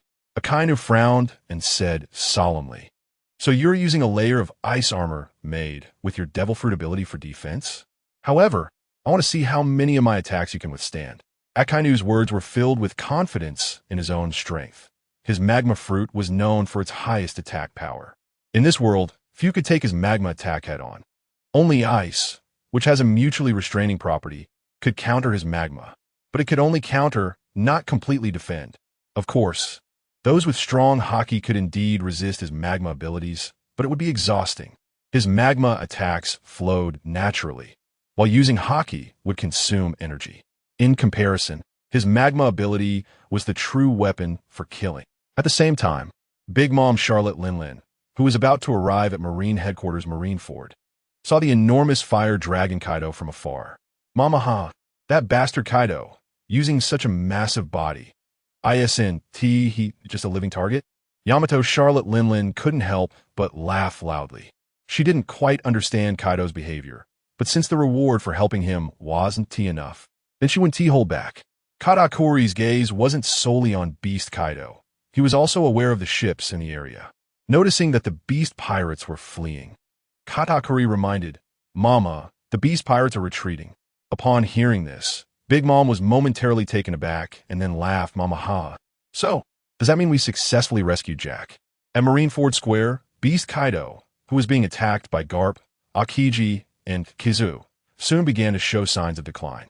The flames enveloping his dragon body almost faltered several times. Especially Garp's haki was terrifyingly penetrating, piercing through Kaido's physical defenses and striking internally. Garp looked at Kaido's twisted dragon face and smiled, revealing his white teeth. "Is this all the strength you have, Kaido? I'm not done having fun yet. Let's keep going. Damn, old man. If you have the guts, fight me one-on-one. 3 against 1? What kind of skill is that?" Beast Kaido roared angrily. It was clearly 3 against 1, yet he spoke in a way that was very displeasing to hear. Suspended in the air with a lewd expression, Kizaru was just about to launch a sneak attack when he noticed a fireball and a thundercloud coming from afar. Especially the person standing on top of it was the Yonko, Big Mom, Charlotte Linlin, and the top of the Sweet Commanders, Katakuri. "Oh wow, Big Mom is here too," Kizaru exclaimed with a lewd expression. As Kizaru's words fell, many people gradually noticed Big Mom, Charlotte Linlin, and Katakuri flying in from the distance. Sengoku's face darkened completely. Blackbeard Teach had just caused chaos in the undersea prison and now was stirring up trouble at Marine headquarters. Just after he left, Big Mom Charlotte Linlin brought Katakuri along. It never ends. Doflamingo, standing on the city wall, licked his lips as he watched the situation potentially escalate, chuckling fufufu. "Interesting. Big Mom Charlotte Linlin is here too? It seems this war won't end so easily. The Marines will find it difficult to eliminate the Beast Pirates. Justice will prevail. Of course, only the victor can define justice. In Doflamingo's view, only those who survive until the end can define justice. As for the justice the Marines shout about, it's just talk. If they want to realize so-called justice, they should eliminate all the Yonko in the New World. Otherwise, it's just a self-brainwashing declaration of justice." Fire Dragon Kaido also saw that old hag Charlotte Linlin and thought, "Finally here, slow old hag." Kaido only complained inwardly. On the surface, he would never say this to Charlotte Linlin. Whether his pirate crew could leave safely depended on her help. Otherwise, even if they managed to escape Marine headquarters, they would be pursued and suffer more casualties. Originally, Beast Kaido just wanted to rescue Jack in a short time, and if he couldn't, then he would have to give up. Moonlight Moria, who had been looking for an opportunity to ambush Kaido, saw his chance and immediately absorbed a large number of shadows, causing his body to swell over 10 times. Kaido, D. Moonlight Moria charged at Fire Dragon Kaido with his shadow scissors, shouting, "I'm taking your shadow." Garp, Akiji, and Kizaru all noticed Moonlight Moria charging toward Fire Dragon Kaido. Garp, speechless, commented, "Moonlight Moria? Is this guy brainless?" Just after Garp finished his remark, Fire Dragon Kaido let out a roar, and a powerful gust of wind forced Moonlight Moria back 2 steps. "Ugh, so it's you, the defeated one, daring to attack me? Overestimating yourself." Fire Dragon Kaido recognized who Moonlight Moria was. Since the battle began, he hadn't even looked at Moonlight Moria once. Fire Dragon Kaido opened his dragon mouth, engulfed in flames, and bit down on Moonlight Moria's body. "Damn it, Kaido, I will kill you." The high temperature twisted Moonlight Moria's face as he shouted.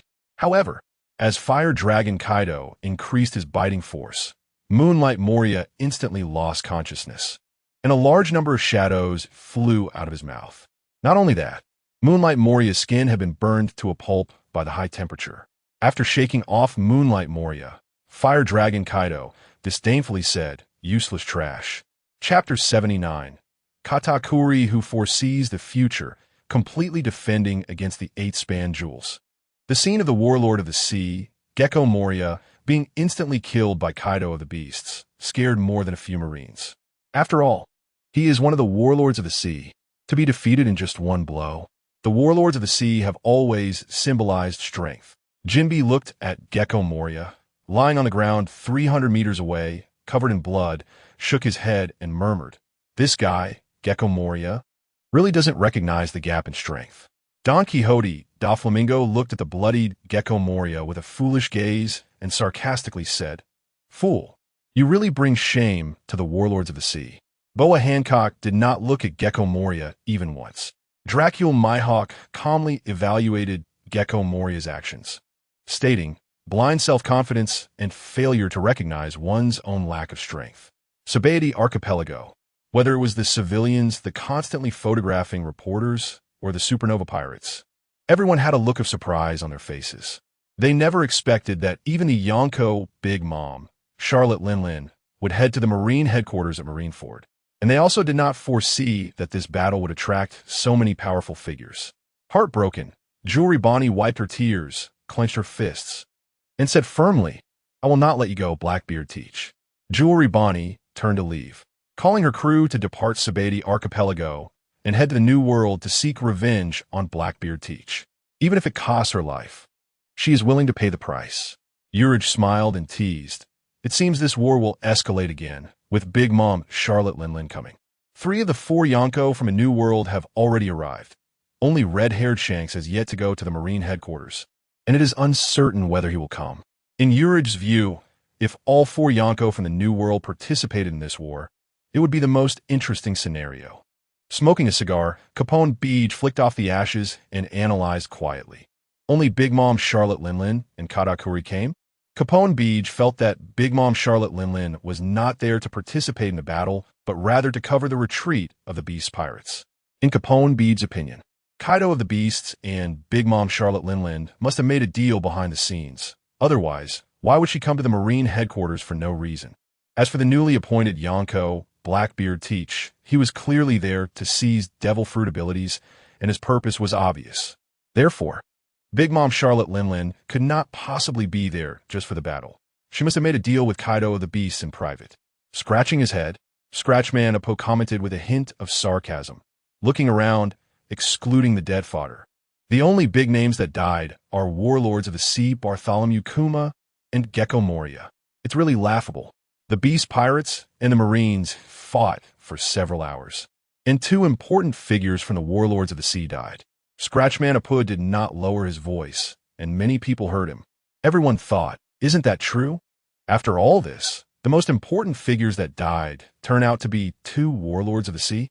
Basil Hawkins continued fiddling with his tarot cards, muttering, "Everything is fate's arrangement." Basil Hawkins' crew, watching their captain play with the tarot cards for so long, wanted to laugh but dared not. X-Drake secretly breathed a sigh of relief, pondering, although there were some mishaps in between, overall, the Marines have basically confirmed their victory. X-Drake did not believe that Big Mom Charlotte Linlin was there to escalate the war. It was highly likely that she was assisting the Beast Pirates in their retreat. In that case, it would mean that the Marines successfully executed Drought Jack, securing victory in this war. Though the incident in the underwater prison remains the biggest stain. As for how many cadres of the Beast Pirates will be left in the end, Drake could not guess. Holding his cursed sword, Trafalgar Law focused intently on the big screen, quietly muttering, "Doflamingo, I won't let you roam free for too long." Trafalgar Law made a resolution to himself. At most, he must kill Doflamingo within 5 years. Eager to join the battlefield, Eustace Kid said excitedly, "Killer, I really want to join this war. I can definitely kill to my heart's content. Kid, if we do that, we might enjoy the killing.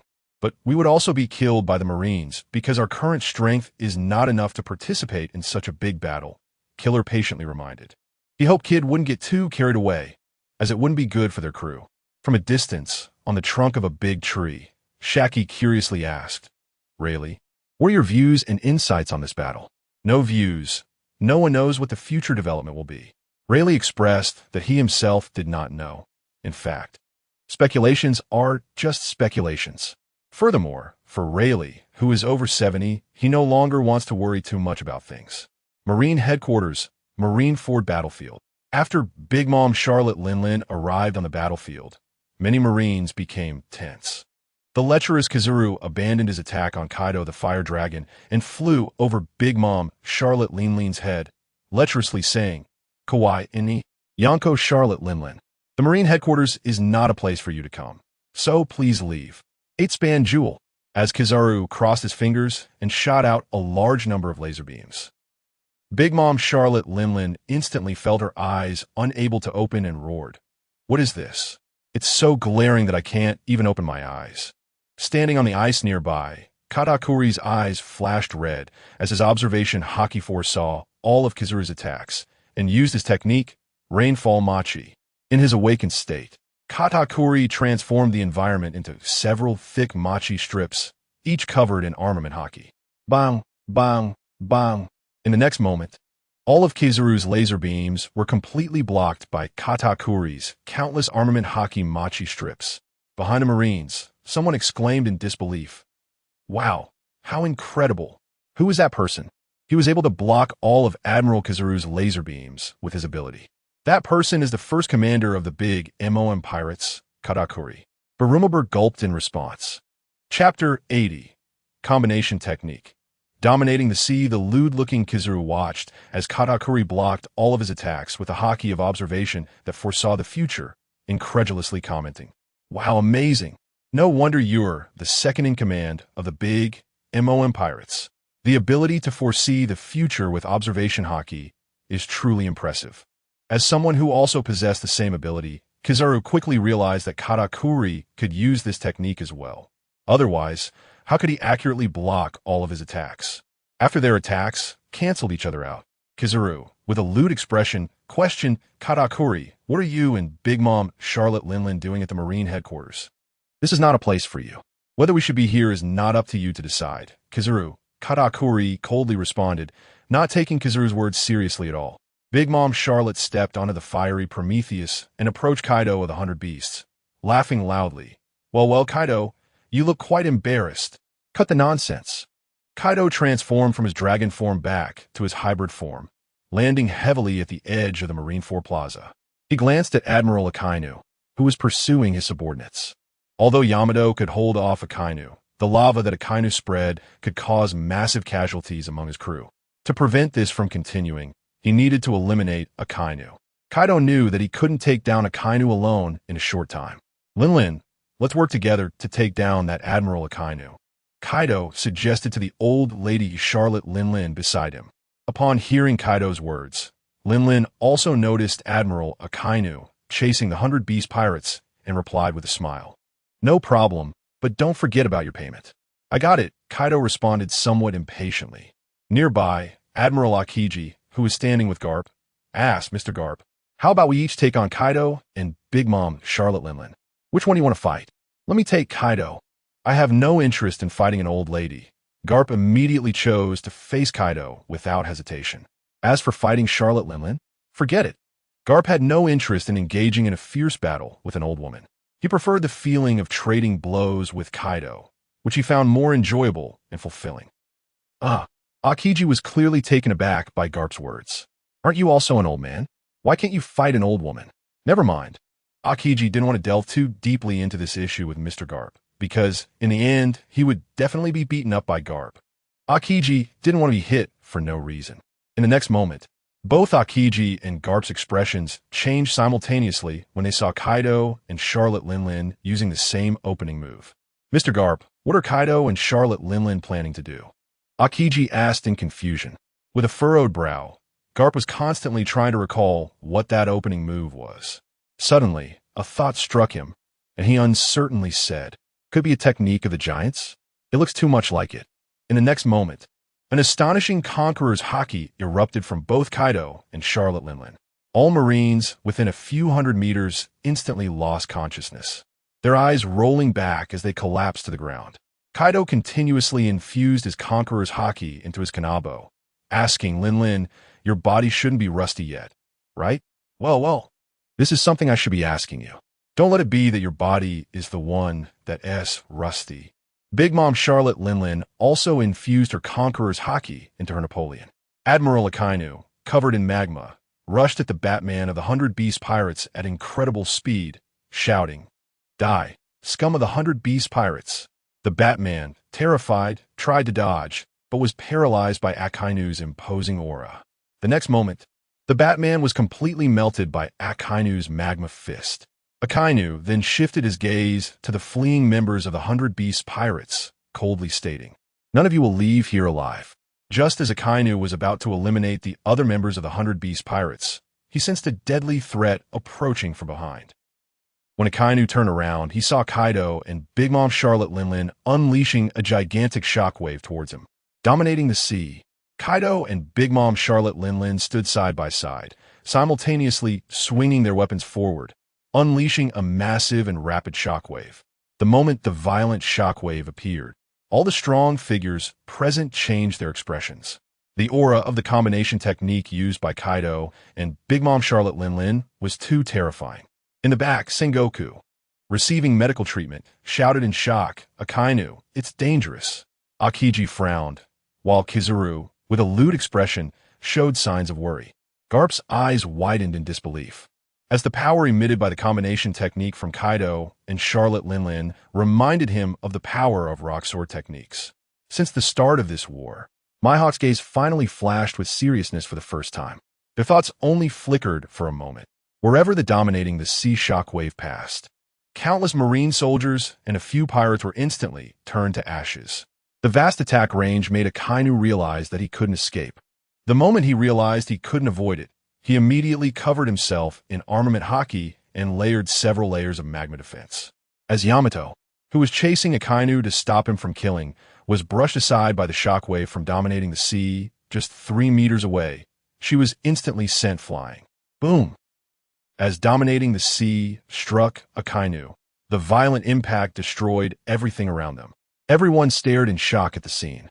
The shockwave from dominating the sea continued, and Akainu could barely block it for 3 seconds before being swept away by the shockwave into the battlefield.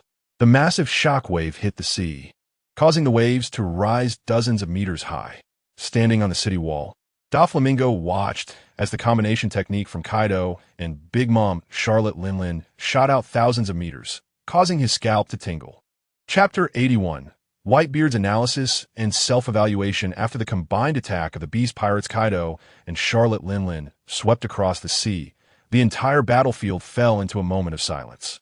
Shortly after, the pirates of the Beast Pirates began to cheer excitedly.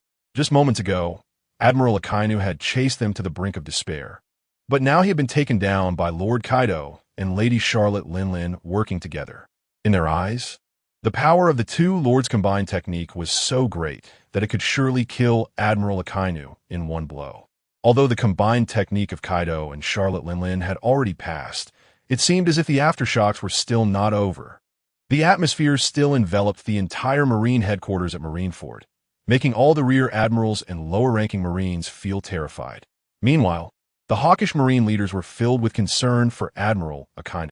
Now, there was no sign of him on the battlefield, and they did not know whether he had met with an accident. Sengoku's expression darkened, and he immediately shouted, "Execute Jack the Drought immediately." Although there was still half an hour until the scheduled public execution, it was essential to carry it out right away to strike fear into the pirates. Otherwise, how could Sengoku allow the morale of the Navy, which had been hard-earned, to be crushed by Kaido and Charlotte Linlin? The two executioners, upon receiving the order, raised their blades to behead Jack the Drought. Suddenly, a wave of Conqueror's haki swept over, causing both executioners to roll their eyes and faint, crashing heavily off the execution platform. "Damn it, I was planning to retreat, but I didn't say you could achieve your goals so easily."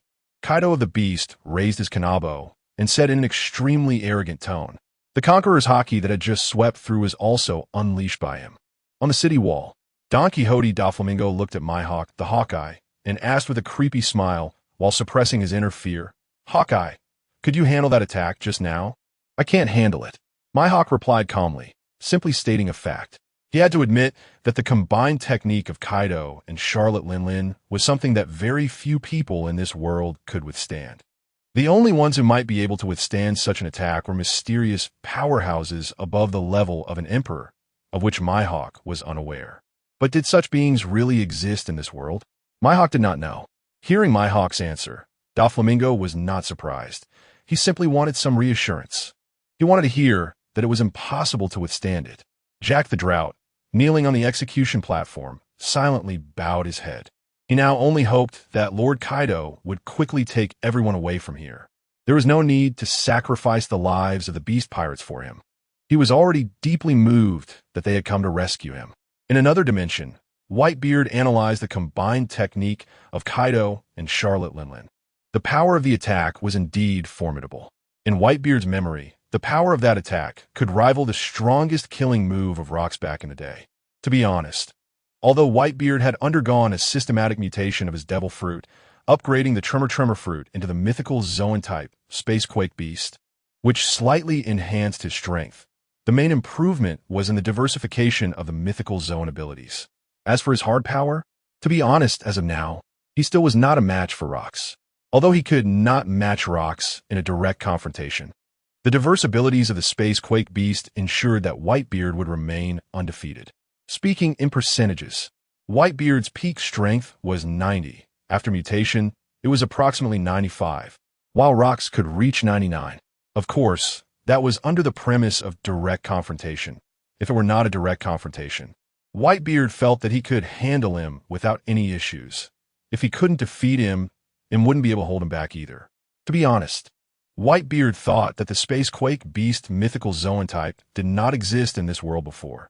It was merely a product of the system's mutation ability. As for M's strength, in Whitebeard's memory, he had faced him while teaming up with Rock's in God Valley back in the day. What terrified Whitebeard was M's abilities, which were too unfathomable. As for strength, it had already surpassed 100 points, but Whitebeard could not ascertain the exact level it reached. At this moment, Whitebeard sensed Admiral Akainu's figure beneath the ice. At the same time, Akainu, wrapped in magma, had fallen to his lowest point. It could be said that it was the first time he had been this weak since becoming a Marine. Akainu coughed up blood repeatedly, his ribs completely broken, and his internal organs severely damaged. After adjusting his breathing, the pain in his internal organs caused him to stop breathing altogether. Damn it, Kaido, Charlotte Linlin. Akainu gritted his teeth. He still felt afraid. Previously, when he was resisting the combined attack of the Sea Dominator. Fortunately, he had forcibly burrowed into the ice. If he had taken the full brunt of the attack, the consequences would have been unimaginable. Akainu continuously expelled magma from his body, forming a staircase with it, step by step climbing up.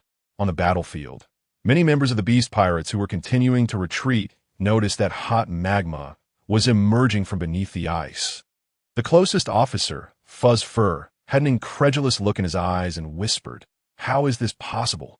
Akainu shouldn't be alive." The power of the combined attack from Lord Kaido and Lady Charlotte Linlin was no joke. How could Admiral Akainu survive such an attack? How strong must his body be? As Fuzz Fur discovered the magma beneath the ice, other pirates of the Beast Pirates gradually realized this as well. Hanging in midair, Kazuru said with a lewd smile, "Wow." As expected of Sakazuki, not only is he alive, but he is also getting back on his feet so quickly. If it were me taking the combined attack from Kaido and Charlotte Linlin, I think I'd be done for. There's no way I could stand up again. The pirates felt a bit anxious. The Marine soldiers who discovered that Admiral Akainu was still alive breathed a sigh of relief, while also feeling a little excited. Their admiral had withstood it. Kaido and Charlotte Linlin, who were preparing to continue their rampage, frowned. That Akainu was still alive? Chapter 82. Kaido and Big Mom faced the entire navy from beneath the ice. Akainu emerged, his gaze immediately locking on Kaido of the Beasts and Charlotte Linlin. Everyone witnessed the dire condition of Admiral Akainu. His entire face was covered in blood, and his body was out of alignment, clearly indicating multiple broken bones.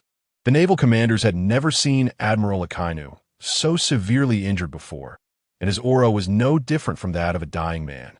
Charlotte Linlin coldly remarked, "This admiral has quite the hard life." Kaido raised his kanabo and shouted, "You guys move faster. Back to the New World."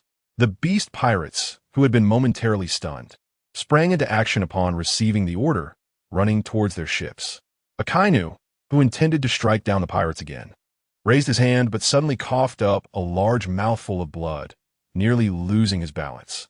"Damn it, I didn't expect to be so severely injured." Akainu clenched his fists, relying on his strong willpower to hold himself up. Otherwise, anyone else with such injuries would have already collapsed or died. The lecherous Kazuru noticed Akainu's troubling condition and immediately transformed into light, shooting over. Katakuri did not stop Kizaru's actions. Before coming to Marine Headquarters, Marineford, he was aware that this mission was to assist the Beast Pirates in leaving, not to engage in battle with the Navy. Since Kizaru wasn't fighting him, it was perfect cover for the Beast Pirates to escape. Kizaru landed beside Akainu, a rare look of concern in his eyes as he asked, "Sakazuki, are you alright? Let me take you to the back to rest. You shouldn't continue fighting. Your injuries could cost you your life." Kizaru didn't want Akainu to stubbornly continue fighting with such severe injuries, as it could truly be fatal. Before Akainu could respond, another mouthful of blood spewed from his mouth. Kizaru, seeing Sakazuki in this state, disregarded whether he wanted to rest or not and directly picked him up, transforming in a light and flying towards the rear of the Navy. Kizaru knew, well, that while their admirals could be defeated, they absolutely could not die in such a situation. The consequences would be too severe. Meanwhile, Sengoku, who was receiving medical attention for his wounds, stood up and took out a din-din mushi, announcing loudly, "Everyone, now focus all attacks on Kaido and Charlotte Linlin. We must kill these two today." After declaring, Sengoku disregarded his injuries and prepared to join forces with Garp, Akiji, and Kizaru to take down Kaido and Big Mom. Facing the large number of Navy forces that were shifting targets and surrounding them, Kaido laughed loudly and asked, "Linlin, do you feel scared in a situation like this? I'm worried you won't be able to leave here." Big Mom scoffed, "What a joke. I've seen all sorts of big scenes. This kind of thing could scare me?" She forcefully drove Napoleon's blade into the ground. At this moment, both Kaido and Big Mom felt an unprecedented excitement. Meanwhile, on the battlefield of Marine Headquarters, Marineford, no one noticed except for Whitebeard, who saw a pirate ship sailing towards the direction of the Justice Gate. The arrival was none other than the Red-Hair Pirates. In a different space, Whitebeard pondered, what is Shanks doing here? Is he here to stop the war? Is this guy really so free? Not acting like a pirate at all, always meddling in others' business. On the ship of the Red-Haired Pirates, Ben Beckman, smoking a cigarette, analyzed, "Shanks, we really don't need to get involved in this mess. It offers us no benefit. Furthermore, even if we stop this war, Kaido might not appreciate it." In fact, Ben Beckman was against the Red-Haired Pirates coming to Marine Headquarters, mainly because the situation was too special. If they got involved, two bad outcomes could arise. First, the Beast Pirates might not be grateful, and second, they could earn the Navy's resentment. Afterward, they might target the Red-Haired Pirates in various matters. After Ben Beckman spoke, the crew all looked at their captain, Shanks, waiting for his response. Shanks walked to the ship's railing, looking at the waves on the sea, and calmly said, "Actually, my purpose for coming here is not simply to stop the war. It's to block Blackbeard teach. If we could take him out here, it will greatly reduce future threats." The reason he hadn't told them his plans beforehand was that he had another layer of consideration. Luffy, who was happily eating roasted meat, smiled and said, "Captain, you could have told us earlier. There is no need for us to be this way." The other crew members of the Red-Haired Pirates also expressed their agreement. Shanks looked up at the sky, murmuring, "Whitebeard choosing Blackbeard teach as his successor has really messed up my plans. But it's fine. The situation hasn't reached the worst point yet." Jesus Burgess.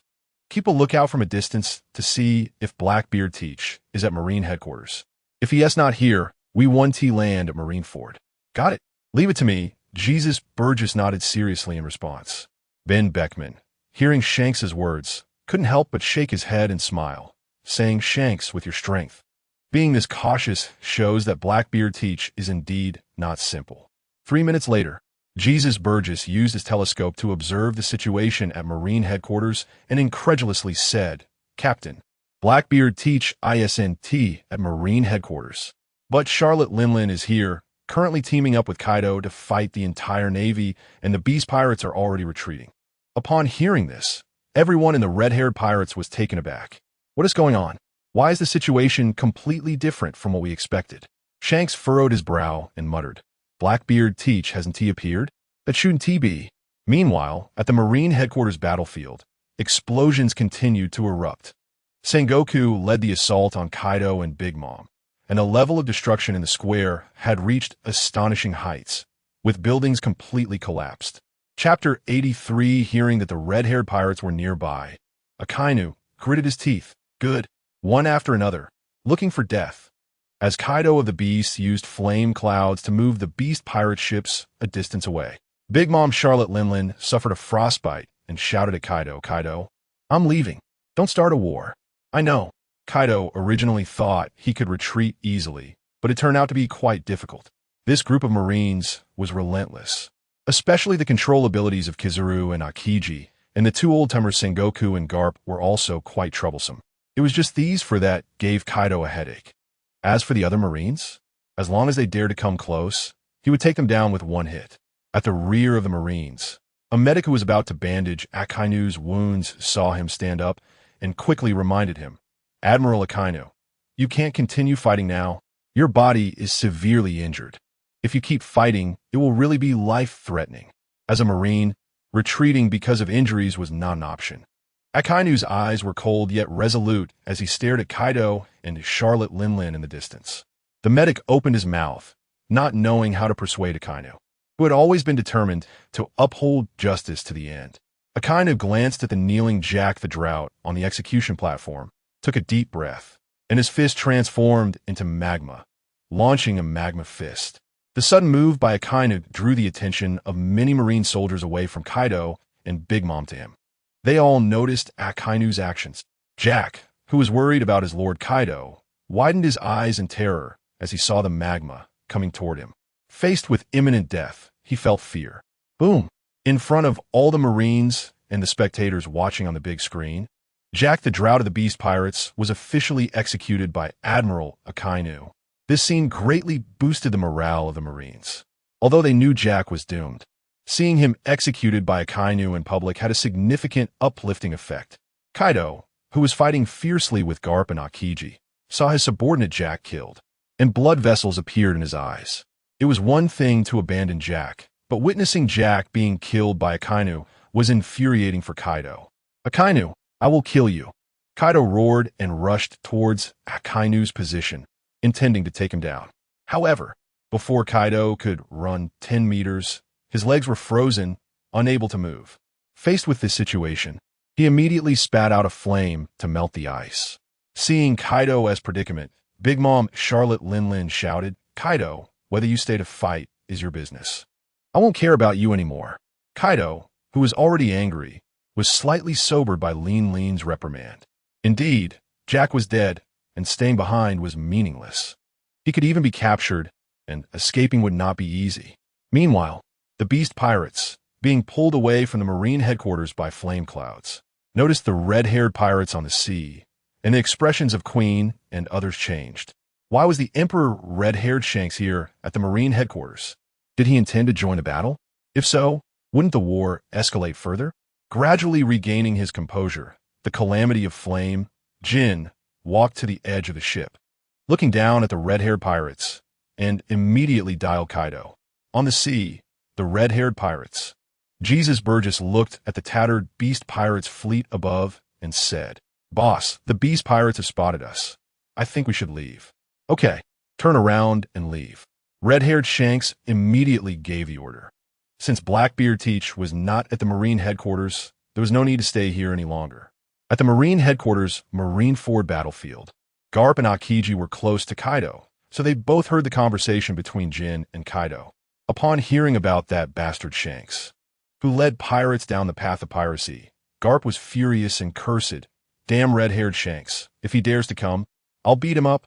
However, because Garp's voice was too loud, many people heard his outburst. With a lewd smile, Kizaru's eyelids twitched as he said, "Oh, the Emperor Red-Haired Shanks is coming too? What? All 4 emperors are coming to the Marine headquarters?" Nearby, Sengoku, seriously injured, almost blacked out. Why was Red-Haired Shanks here too?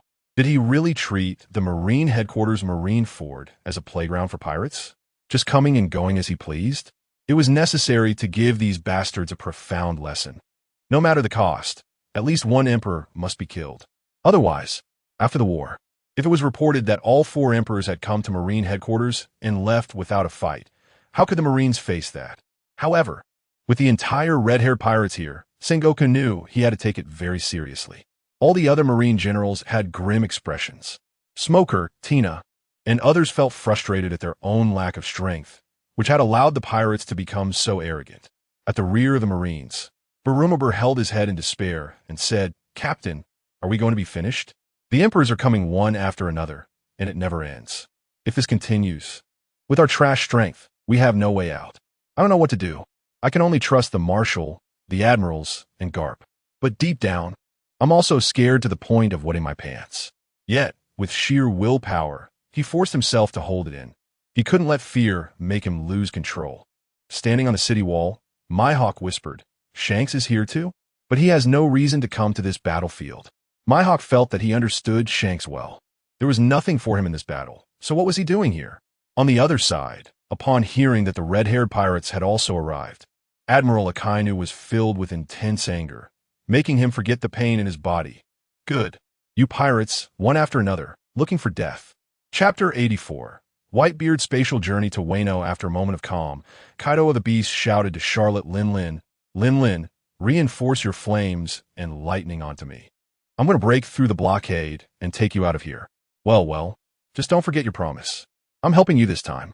"But it's a huge risk," Big Mom Charlotte Linlin replied, somewhat agreeing to Kaido's proposal despite her complaints. After all, their top priority was to leave the Marine headquarters at Marineford, rather than fighting to the death with a few Marines here, which was utterly pointless. "I won't let the two of you leave the Marine headquarters." Akiji, transformed into an Iceman, unleashed his maximum freezing power. Ice Age, from Akiji as the starting point. A terrifying chill surged toward Kaido of the Beasts. Just as the freezing air was about to engulf Kaido, Big Mom Charlotte Linlin used Prometheus to block the cold. However, the moment Prometheus came into contact with Akiji's freezing air, it let out a horrific scream, and its flames were nearly extinguished. It was clear that Akiji's freezing power was far beyond what Prometheus could withstand. Nevertheless, it bought Kaido some time, and he transformed into his dragon form. Circling above the Marineford Plaza, unbeknownst to anyone, Whitebeard, hidden in the spatial dimension above, had already left. For Whitebeard, whether Kaido and Charlotte Linlin ended up being captured was of no concern to him. As long as the foundation of the Whitebeard pirates was stable, that was sufficient. And now the crew had gained many new officers. Although they hadn't added any top-tier figures, they were all exceptional talents, each capable of attracting a bounty of at least 500 million berries. As Whitebeard departed, he had no intention of returning to the Moby Dick, but was instead heading toward Wano through the spatial dimension.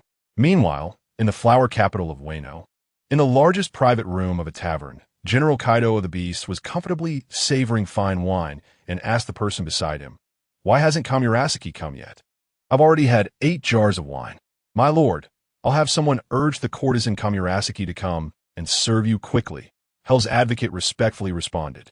She was a female ninja from Kaido's court with a purple hair bun, a skull-shaped ornament on her head, and dressed in a watercolored kimono. Kaido tried to be a little more patient. Just thinking about soon having Kamurasaki made him uncontrollably excited.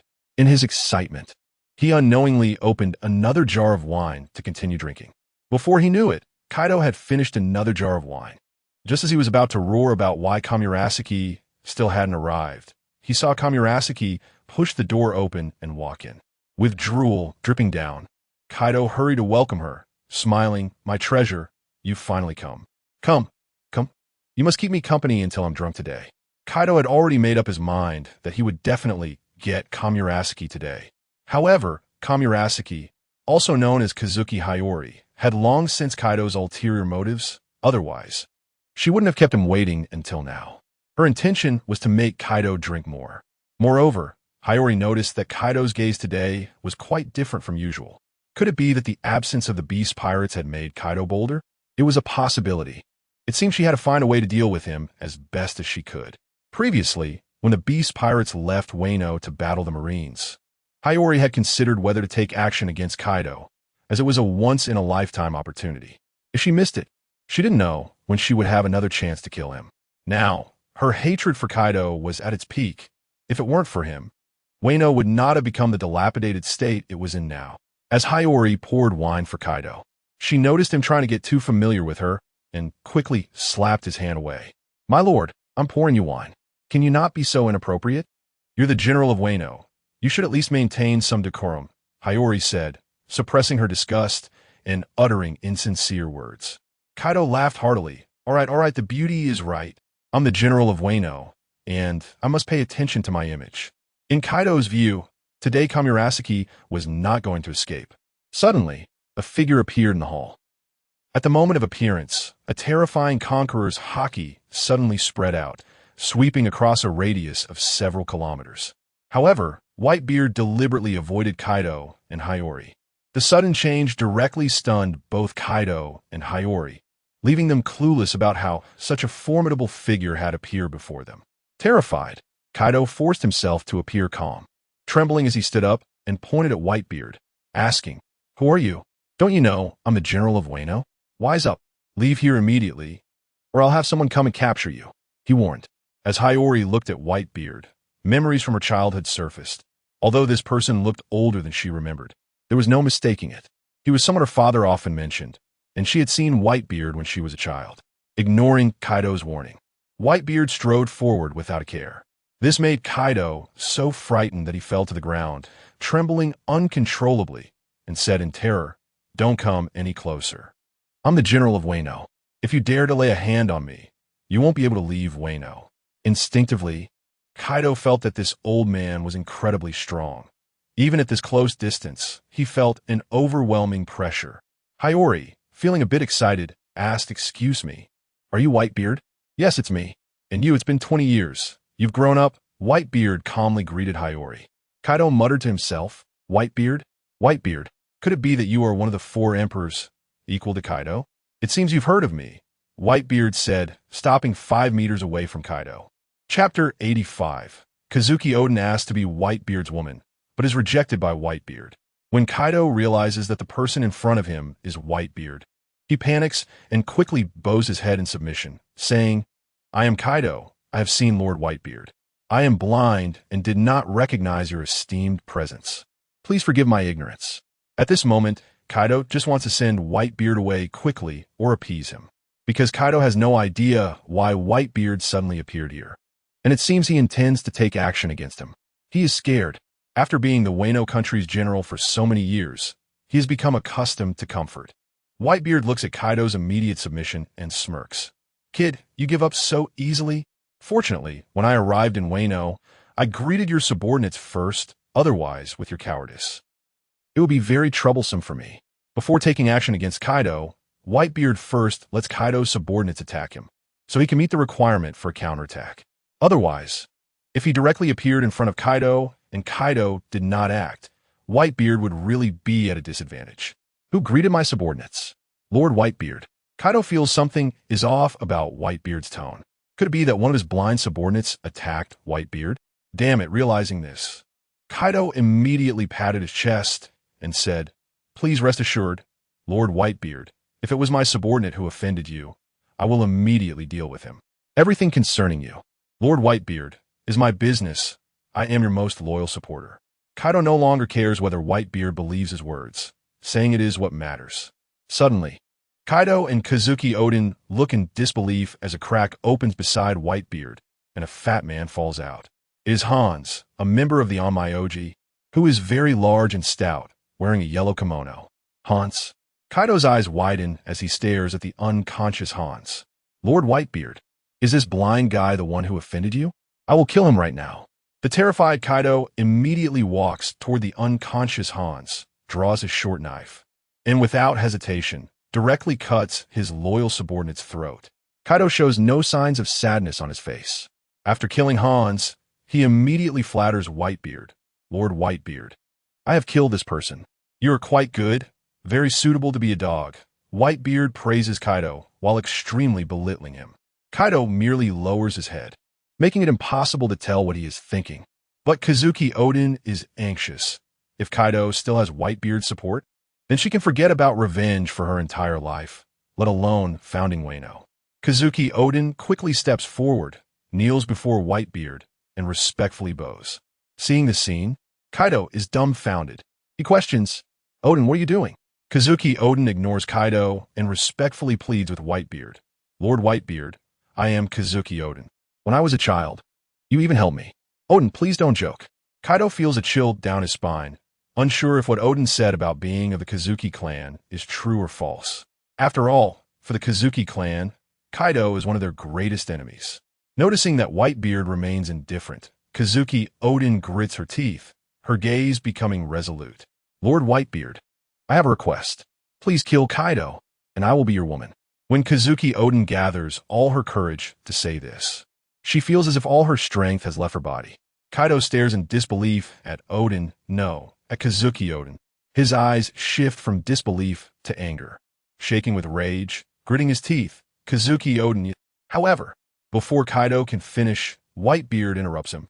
Whitebeard calmly shifts his gaze to Kazuki Odin and says, "To be my woman? Forget it. Lord Whitebeard, I will wholeheartedly be your woman. Just kill Kaido." Kazuki Odin becomes anxious upon hearing Whitebeard's rejection. She has already put everything on the line by saying this in front of Whitebeard. If Lord Whitebeard ignores her, Kaido will definitely not spare her afterwards, and may even torture her severely. When the Beast Pirates return and learn she is Kazuki Odin, who knows what methods they would use to torment her? Kazuki Odin is scared, so no matter what, she must get Whitebeard to agree. She notices Whitebeard furrowing his brows slightly and quickly changes her words. "I was greedy. I voluntarily want to be your slave. At my age, I could be your grandfather." "Shut up." Whitebeard can hardly listen anymore. However, this Kazuki Odin is willing to be his slave just to have him kill Kaido. It truly leaves Whitebeard speechless. If he really took Kazuki Odin as a slave, Whitebeard feels his glorious image would collapse. Kazuki Odin thinks that since she has said such things, and Whitebeard still refuses her, she can't help but shed tears. However, the crying Kazuki Odin does not evoke any sympathy from Whitebeard. He has no mood to comfort this woman in her 20s, let alone any woman. Whitebeard is too lazy to console. Whitebeard turns his gaze to Kaido, coldly saying, "Kaido, do you want to come with me voluntarily, or should I break all your bones and take you with me?" May I ask, Lord Whitebeard, where do you plan to take me?" Kaido cautiously replies. At the same time, deep down, Kaido has a strong sense of foreboding. Going with Whitebeard will definitely not end well. "Looks like you want me to break all your bones." Whitebeard slowly raises his hand. A sphere of white energy gathers in his fist. Seeing Whitebeard step forward, Kaido is so frightened that he retreats repeatedly. And when he backs into a corner with no way out, he quickly bows his head and pleads for mercy. "Lord Whitebeard, I am willing to go with you." Chapter 86. Blackbeard's third ability, Kurizumi Orochi, in order to survive, didn't care about what would happen after joining Whitebeard. Nothing is more important than staying alive. Kazuki Hayori, on the other hand, was losing color in her eyes, keeping her head down, realizing that her proud appearance couldn't stir any emotion in Lord Whitebeard. What would happen to the future of Wano country? Now, Kurizumi Orochi also knew her identity. From now on, her days in Wano would likely be fraught with difficulties, and she would be targeted everywhere. It wasn't impossible for Kaido of the Beast Pirates to kill her upon his return. Whitebeard looked at Kazuki Hayori, who appeared anxious and uneasy, and slowly spoke. "Hayori, it's impossible for me to take you as my woman. However, if you are willing to acknowledge me as your father, I would be happy to accept you as my goddaughter." Originally, Hayori's heart was at rock bottom, but upon hearing Lord Whitebeard's words, hope ignited within her, and she nodded repeatedly. "I am willing to be your goddaughter, Lord Whitebeard." In short, as long as she could tie herself to Lord Whitebeard, then Kurizumi, Orochi, or Kaido would have to think twice about what they wanted to do to her. After all, she knew that in her father's eyes, this Lord Whitebeard was reputed to be the strongest existence in the world. Kurizumi Orochi secretly glanced at Kazuki Hayori, and he was filled with rage at the thought that this woman had been deceiving him all along by using the name Kamurasuki. He wanted nothing more than to capture Hayori and make her his lifelong slave, to keep her confined forever. But now that Hayori had acknowledged Whitebeard as her father, that thought of his was completely shattered and impossible to realize.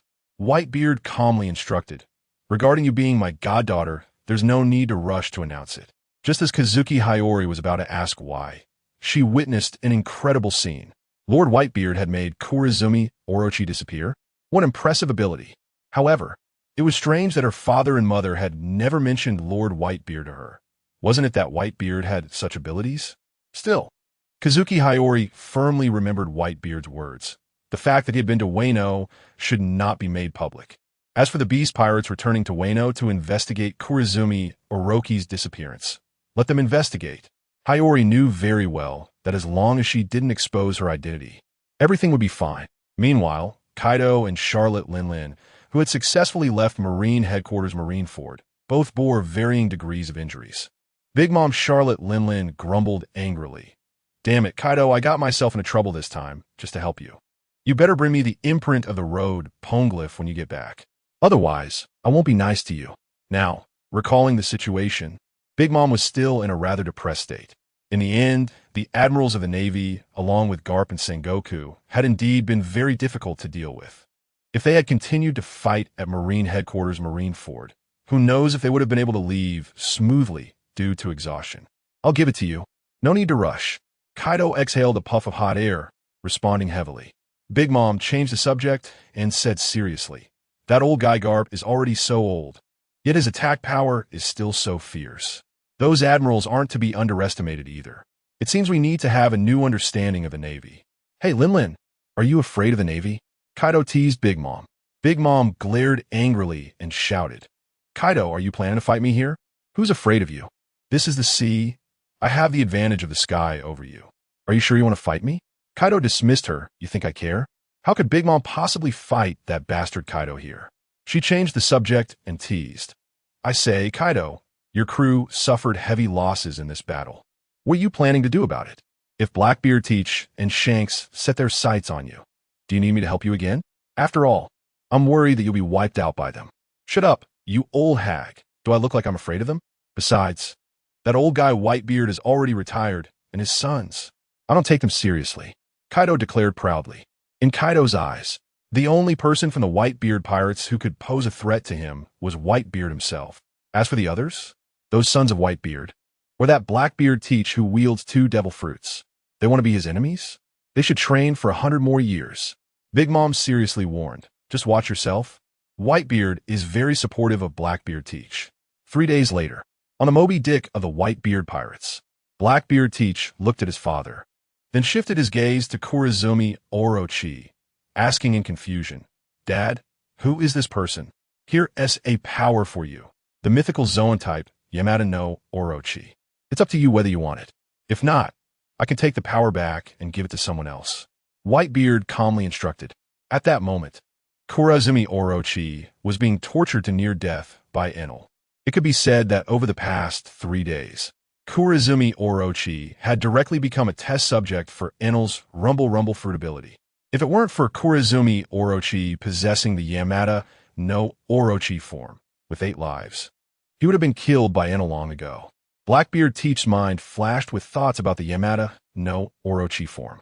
After analyzing, he felt that it was a good match for him. So without any hesitation, Blackbeard Teach spoke. "Thank you, Dad, I want this ability. The Yamada no Orochi ability matches perfectly with my current powers." Just as Blackbeard Teach was about to absorb Kurizumi Orochi's Yamada no Orochi ability, the others were getting to know the new member. Ace was pulled into the crowd and bombarded with various questions. Ace answered all the questions one by one. But during that time, he also proposed a spar with Enel to see whether fire or lightning was stronger. Chapter 87. The views and insights of Sengoku and Garp in the dilapidated Marine headquarters at Marineford. Sengoku was rubbing his temples, feeling a headache coming on. Originally, Sengoku planned to place bounties on the pirates who escaped from the underwater prison, but to his surprise, the Gorosei wanted to suppress such a significant event. What a joke. After such a big incident, they still wanted to hide it from the public? Even if they could hide it from the public, could they really hide it from the powers at sea? Letting those pirates run rampant on the ocean would only cause greater losses. Always concerned about face, always worrying about appearances? If they cared so much about face, they should invest more military funding into the Navy to expand it, so they could suppress pirates around the world. Being a fleet admiral was too difficult. Sengoku leaned back in his chair, lost in thought. Although this battle had executed a significant portion of the Beast Pirates, he had only dealt a blow to more than half of their forces. Most of the key officers had not died, so for the Beast Pirates, they had not reached a point of crippling loss. Given enough time, the Beast Pirates would return to their former scale. While the Navy had suffered losses, overall, they were not that significant. On the surface, it seemed like the Navy had achieved victory by stopping the Beast Pirates rescue plan, but Sengoku, as the Navy Fleet Admiral, was well aware that they had lost this battle. This was a conclusion drawn from multiple perspectives. The underwater prison had caused numerous problems for both the Navy and the world government. It was as if all the pirates they had captured over the years were suddenly freed, and what angered Sengoku the most was that the Gorosei, for the sake of their so-called face, made the public bear the consequences of this battle. Deep down, Sengoku felt a twinge of disappointment towards the world government. Garp, on the other hand, seemed to live with clarity, being a leisurely vice admiral. He didn't have to deal with these troublesome matters and thus didn't have to worry so much. Sengoku faced so many worries every day that even if he didn't want to be troubled, he was still forced to be. With a helpless sigh, Sengoku murmured to himself, "It's better to resign from this fleet admiral position as soon as possible." Ha ha ha. Resigning would be great. Hurry up and resign, and we can all retire together. Garp walked into the temporary office and immediately teased Sengoku upon hearing his desire to resign. In Garp's view, being some ridiculous fleet admiral was exhausting. If you did well, you might not even get recognition from the Gorosei, and if you did poorly, you would be criticized in an instant. Moreover, while being the fleet admiral seemed like reaching the top of the Navy, there were still some matters that the fleet admiral couldn't decide unilaterally. They needed the Gorosei's approval to execute them. And what about the 4 emperors in the New World? While their pirate crews might not be as large as the Navy, everything was dictated by the 4 emperors themselves. The implications were entirely different. However, in Garp's eyes, being a pirate was a foolish act. Wasn't it better to be a Navy officer, especially a vice admiral? However, Garp was somewhat unaware that the reason he could be so leisurely and carefree as a vice admiral was due to his own formidable strength. Other vice admirals like him could also be extremely busy at times. Sengoku looked at Garp, who had just walked in, and complained, "You, coming here, never say anything that sounds comfortable. Just say it. What do you want from me? You rarely come to find me for no reason, you old man." "Ha ha, you can't hide it from me." "Sengoku, I actually have something to ask you." Garp had no intention of beating around the bush, since doing so with Sengoku was pointless. Having been comrades for decades, they understood each other's personalities very well. Garp cleared his throat and lowered his voice to ask, "Sengoku, who are you planning to recommend for the next fleet admiral?" Although Garp had a good idea that Sengoku would recommend Akiji, he still wanted to ask directly to feel more assured. Sengoku shot Garp a glance, teasing him with a disdainful look. "Garp, is this kind of major event something a vice admiral like you can get involved in? Go do what you need to do and don't disturb my work here. Otherwise, I'll assign you some missions to the New World." "Hey, you brat Sengoku, do you want to fight with me?" Garp rolled up his sleeves as if to show off his strength. However, Sengoku didn't take Garp's words to heart. He understood Garp's concerns. Therefore, Sengoku calmly replied, "Don't worry. The candidate is the one you think is suitable." "Ha ha, good." Garp laughed heartily, pulled out a bag of sunbae from somewhere, opened it, and started eating, offering some to Sengoku to share. Garp's tone became serious as he asked Sengoku about the position that will be vacant for Admiral. While Momonosuke and Shavudan have potential, they still fall a bit short. If they are promoted and can't suppress the situation, the Navy will become a joke. Garp's concerns were also issues Sengoku was considering, and he said, "It seems that the Gorosei already has a solution for this. If all goes well, the world government will arrange for a massive conscription. As long as they have enough strength, they can be promoted regardless of the usual criteria. Even admirals, if they meet the standards, can be promoted directly." After hearing what Sengoku said, Garp's brows furrowed, and he said solemnly, "But if that happens, it would be unfair to many of us who have risen through the ranks step by step. After working hard for so many years this way, many would be promoted to leadership positions immediately. At that time, just calming our internal personnel would consume a lot of energy." Sengoku sighed again, saying, "I know, but is this something I can decide?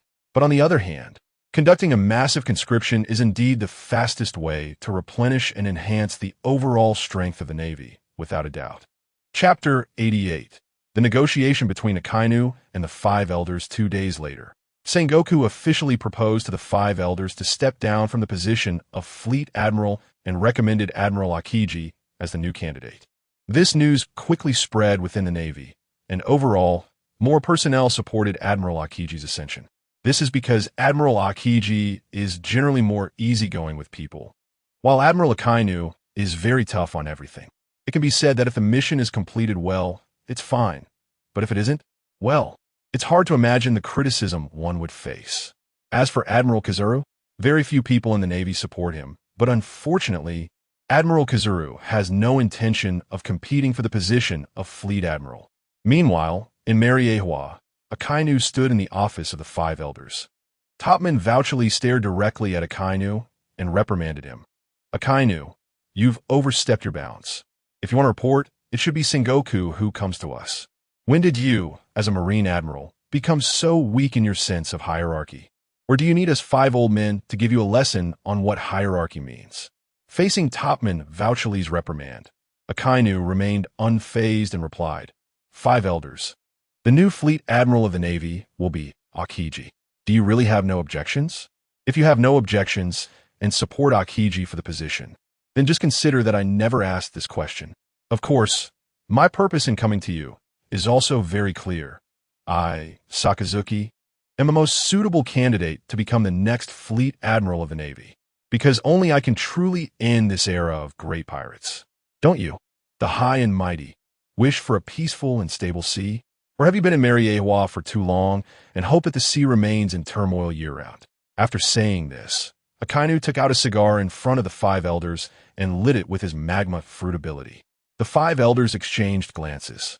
Jagorothia Satan said coldly, Sakazuki, if you want our support, it's not impossible, but what is the prerequisite?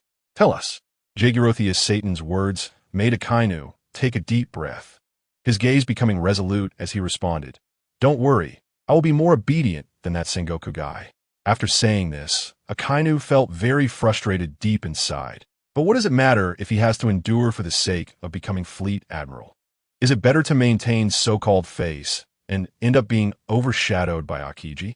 Spending a lifetime just sitting in the Admiral's position? Akainu has a grand goal, to end this era of great pirates, but first he must sit in the position of Fleet Admiral. As for promising the 5 elders that he would be more obedient than Sengoku, everything will be said after he becomes Fleet Admiral. Whether to be obedient or not will be up to Akainu to decide. However, he must still maintain the Celestial Dragons, as the entire vast Navy system relies on the world government for support. If the world government stops supporting it, the colossal Navy system will quickly collapse, as every branch and division consumes an astonishing amount of berries daily. As for why the Navy doesn't establish a self-sufficient industry chain, it's simply impossible. The world government won't allow it. This is fine, at least the Navy can fully devote itself to dealing with pirates without diverting energy elsewhere. Akainu's response also pleased the 5 elders. For them, they do not need a Fleet Admiral with too many ideas. For the world government, they only need a Fleet Admiral who is obedient and can suppress pirates. A Fleet Admiral with too many ideas is not conducive to management. Do they really think that once they become Fleet Admiral, they can be free to do as they please? Everything in the Navy is given by the world government. Izambron V. Nejiro, who carries a katana, reminded in a deep voice, If you want us to support you as Fleet Admiral, that's fine.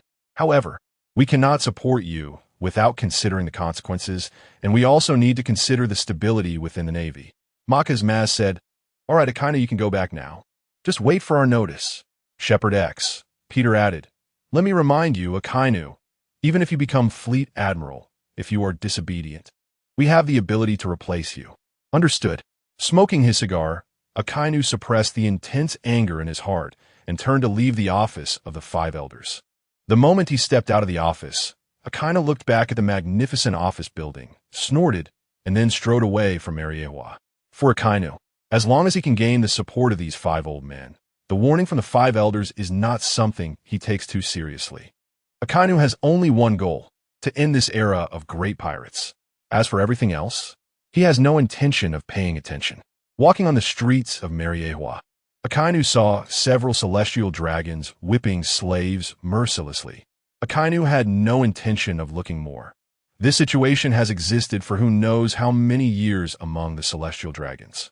For Akainu, achieving his personal goals is the most important thing. Inside the 5 elders' office, Topman vouchily expressed his personal opinion. I think it is indeed more suitable for Akainu to be fleet admiral than Akiji. At least one thing is certain. He is more obedient than Akiji. Izambron v. Neijiro slowly spoke. In that case, let us stick to the old rule and vote to decide.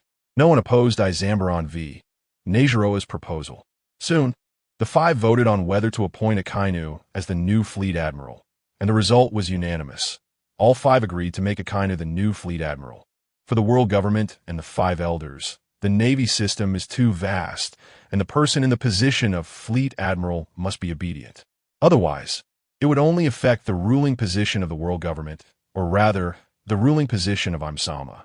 In the eyes of the five elders, all people and things in the world are merely Imsama's personal possessions. Even if Imsama were to destroy them all, it would be justified. Chapter 89, A Battle.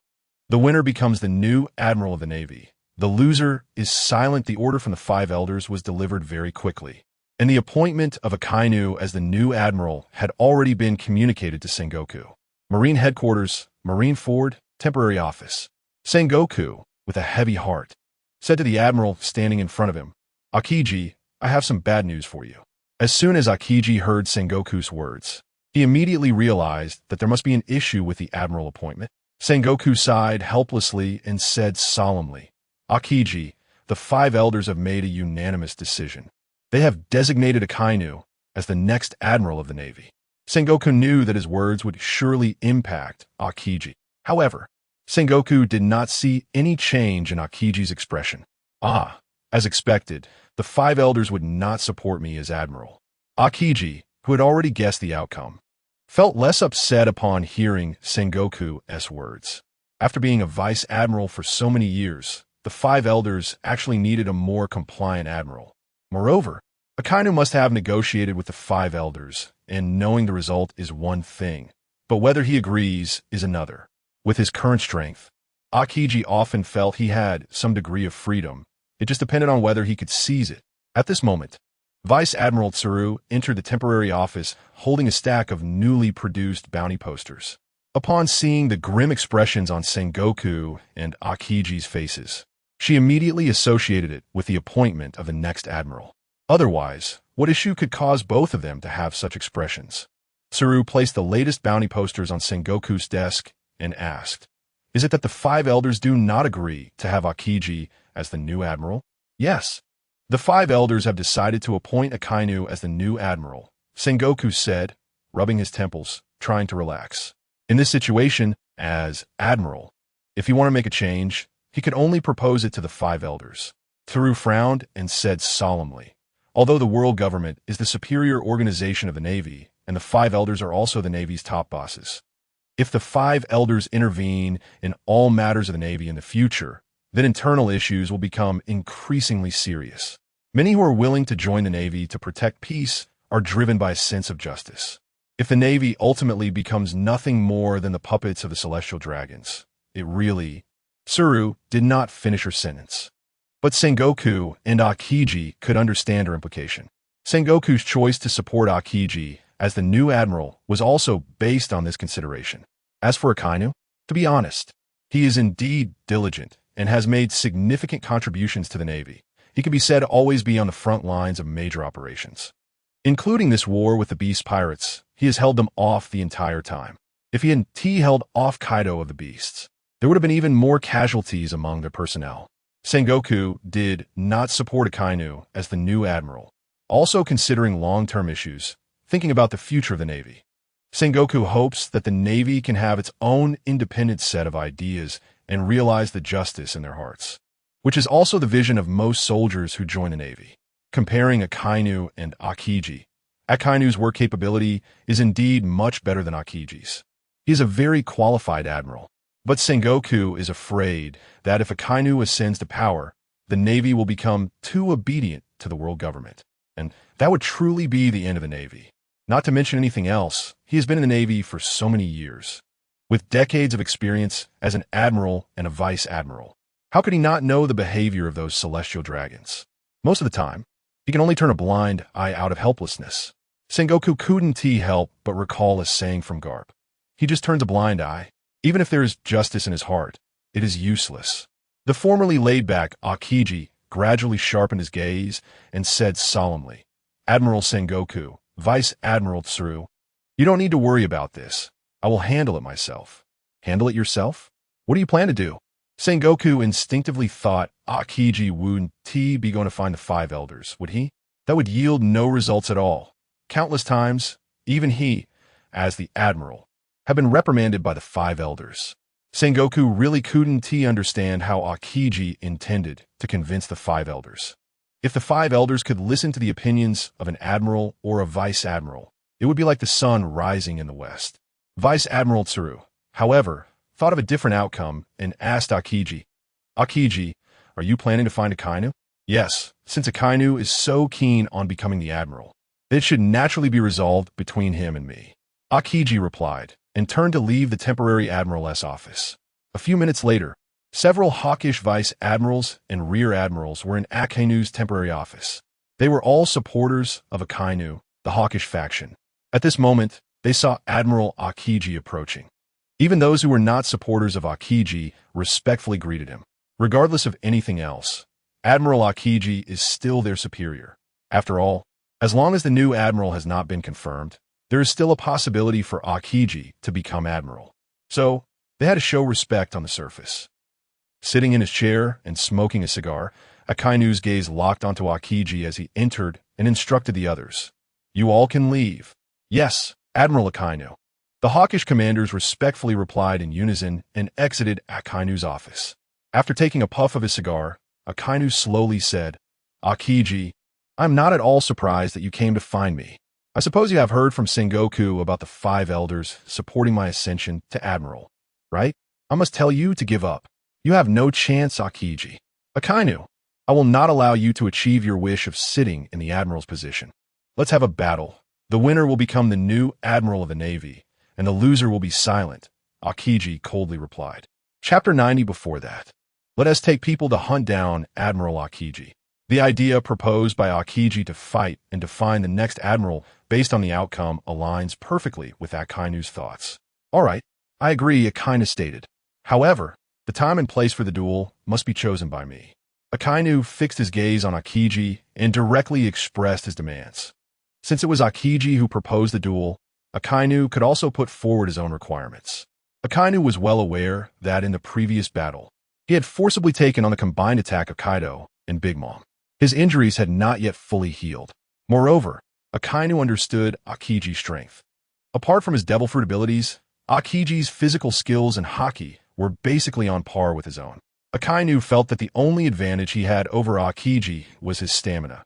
He was certain that his endurance surpassed Akiji's. If he fought Akiji without fully recovering from his injuries, the risk would be too high. If he lost, it would mean he would forever miss out on the position of Fleet Admiral. It should be noted that Akiji was younger than him. If Akiji became Fleet Admiral, Akainu would never have a chance to become Admiral in his lifetime. An hour later, Akiji informed Fleet Admiral Sengoku and Mr. Garp about his duel with Akainu. Of course, until he and Akainu formally battled, this matter could not be leaked. Otherwise, it would cause turmoil within the Navy before a candidate was even determined. Garp, who was munching on some sunbae, was not surprised by Akiji's decision.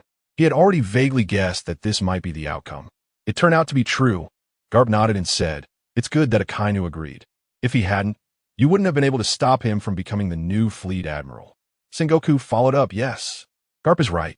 But knowing Akainu's personality, it would be strange if he disagreed with your proposal.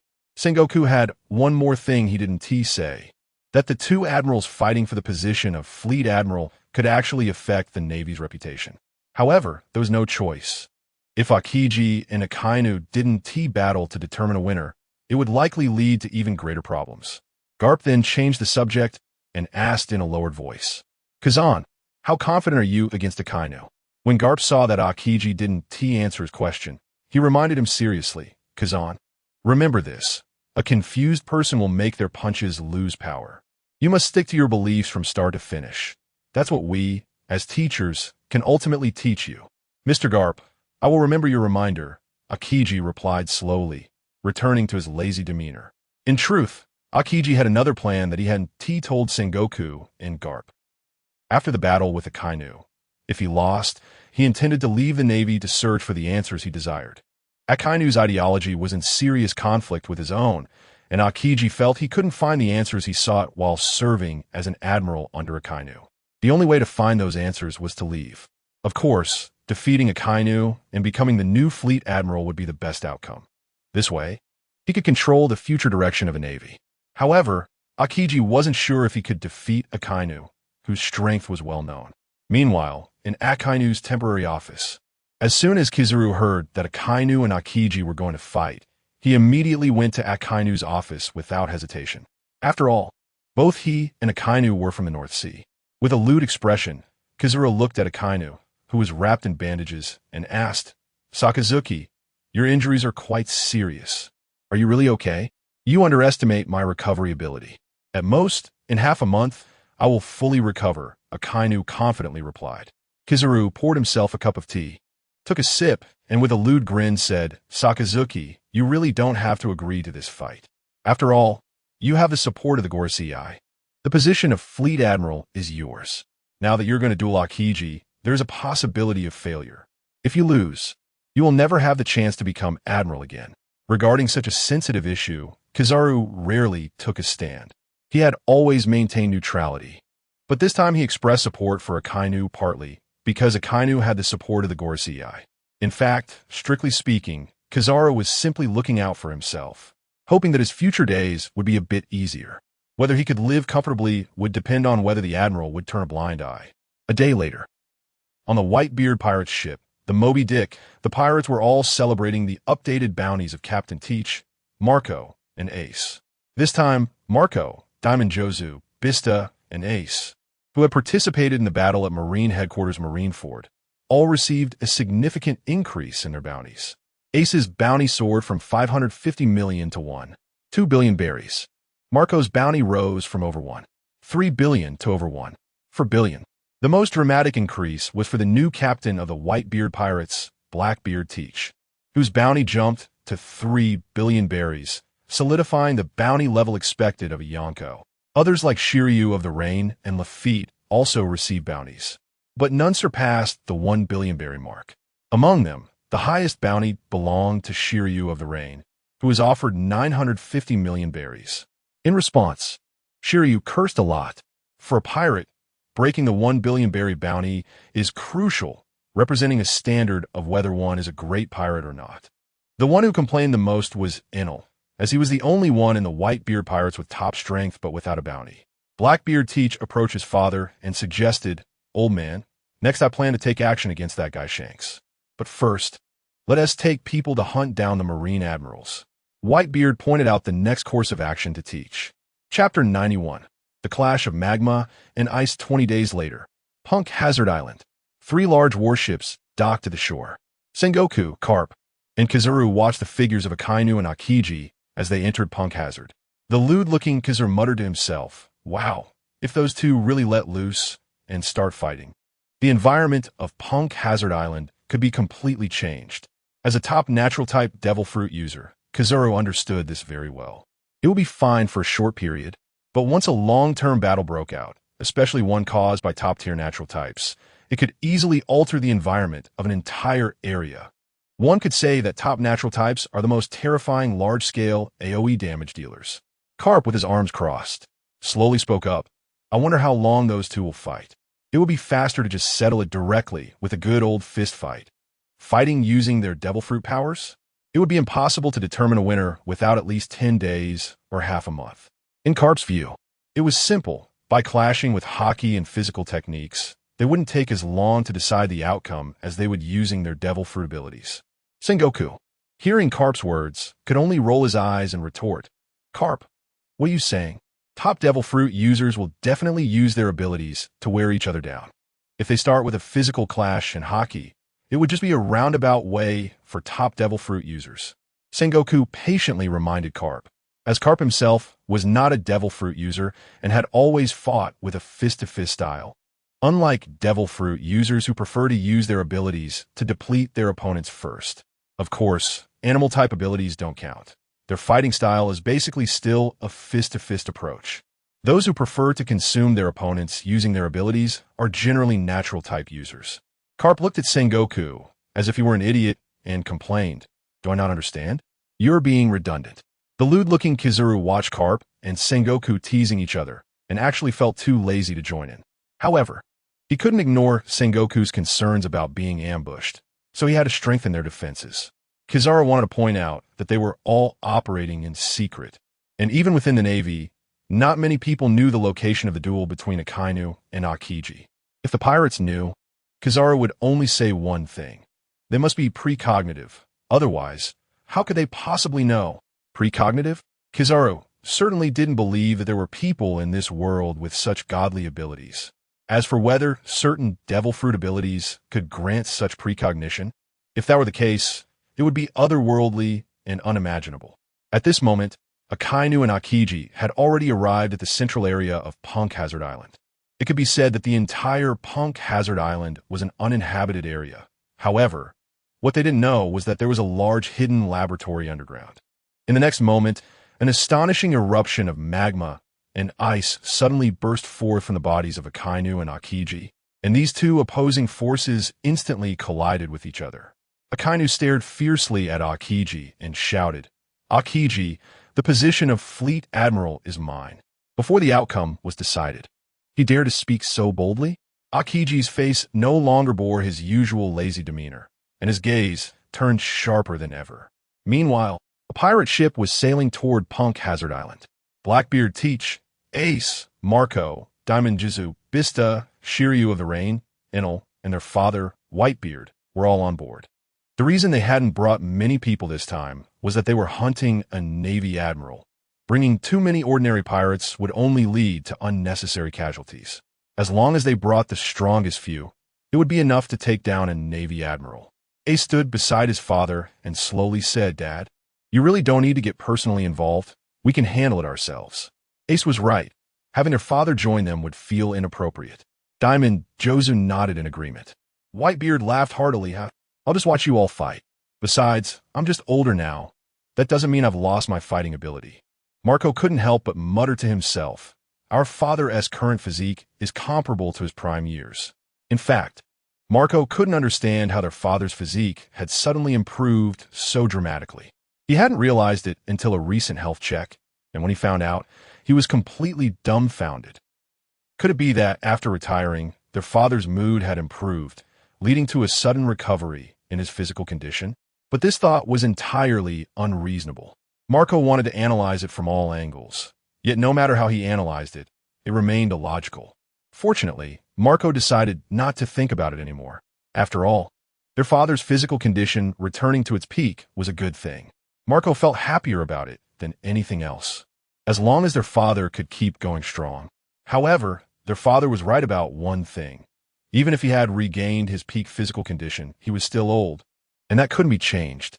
Enel, eager to fight, said, "When the time comes, I want to see what the so-called strength of a Navy admiral is really like." Blackbeard Teach laughed heartily. You'll get to see for yourself. Besides, Dad just needs to sit back and watch."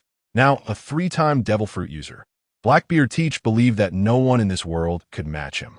Wiping his cursed blade, Shiryu of the Rain admired, "Anyway, I really admire Lord Whitebeard for being able to predict the duel between Akainu and Akiji and even know the location of their fight."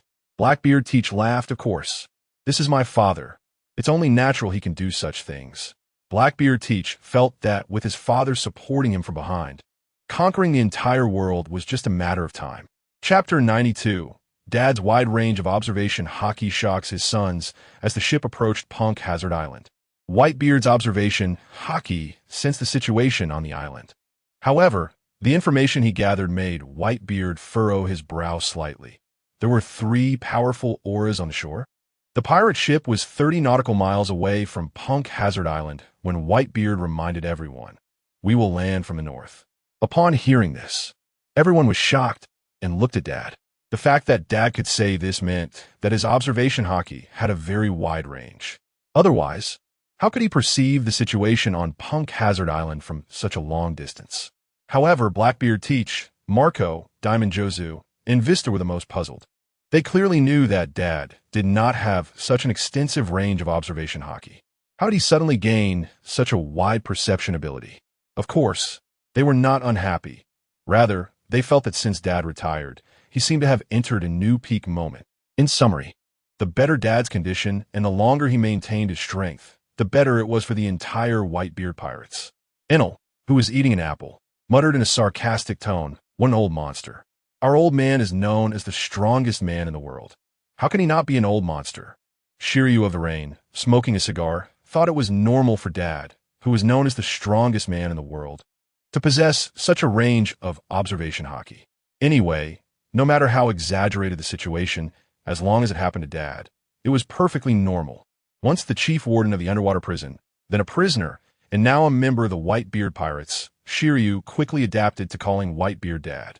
He felt very lucky to join the Whitebeard pirates in the latter half of his life, following Dad Whitebeard and Captain Blackbeard teach. His future achievements would definitely not be low. Marco chuckled. Our dad has really been getting better since he retired. Ha ha ha. I really hope Dad can live to be over 100. Blackbeard teach laughed. In Blackbeard's eyes, Dad Whitebeard occupied the most important position. Not only did he secretly give him the Gura no Mi fruit, giving him hope to reach the peak, but he also helped him acquire the mythical Zoan fruit, Yamada no Orochi's ability, not long ago. Half an hour later, the ship arrived at the northern side of Punk Hazard Island, while 3 Navy ships docked to the south.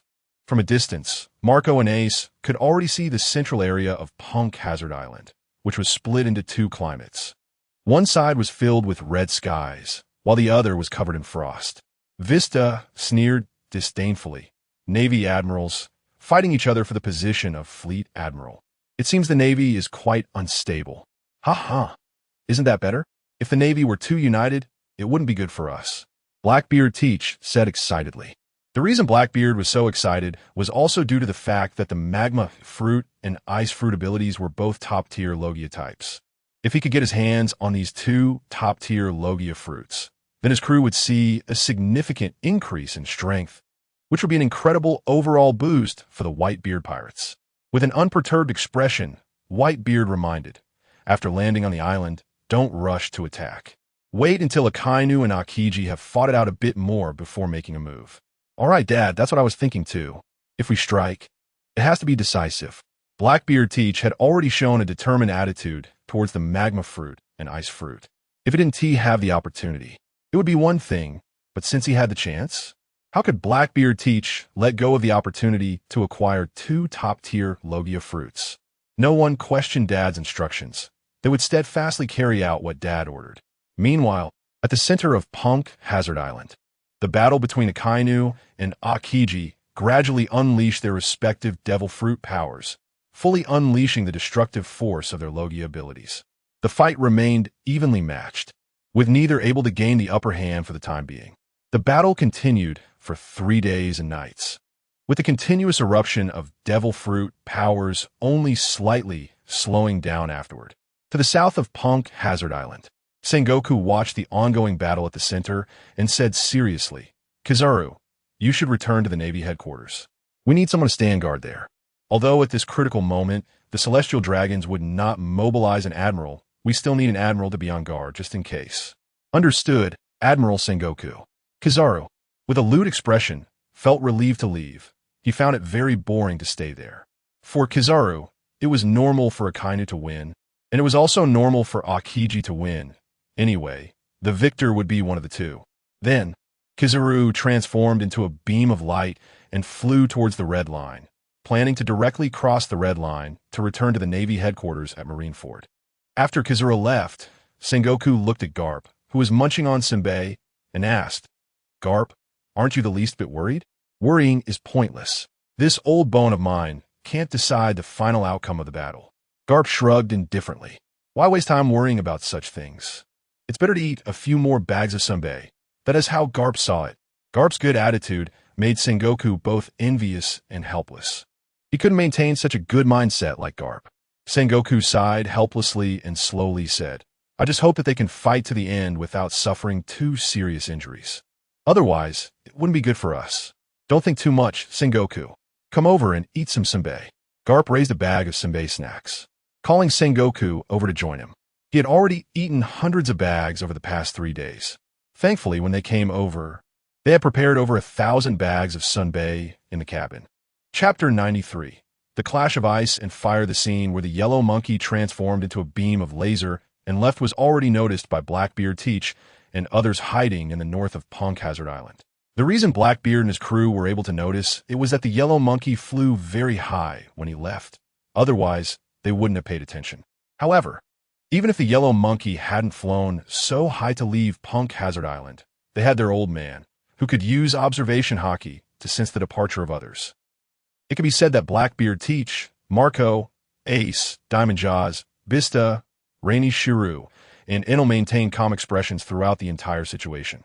Among them, only Enel, using the power of the Rumble fruit, could achieve a range of observation hockey similar to that of Whitebeard. However, Enel's observation hockey was only broad in range.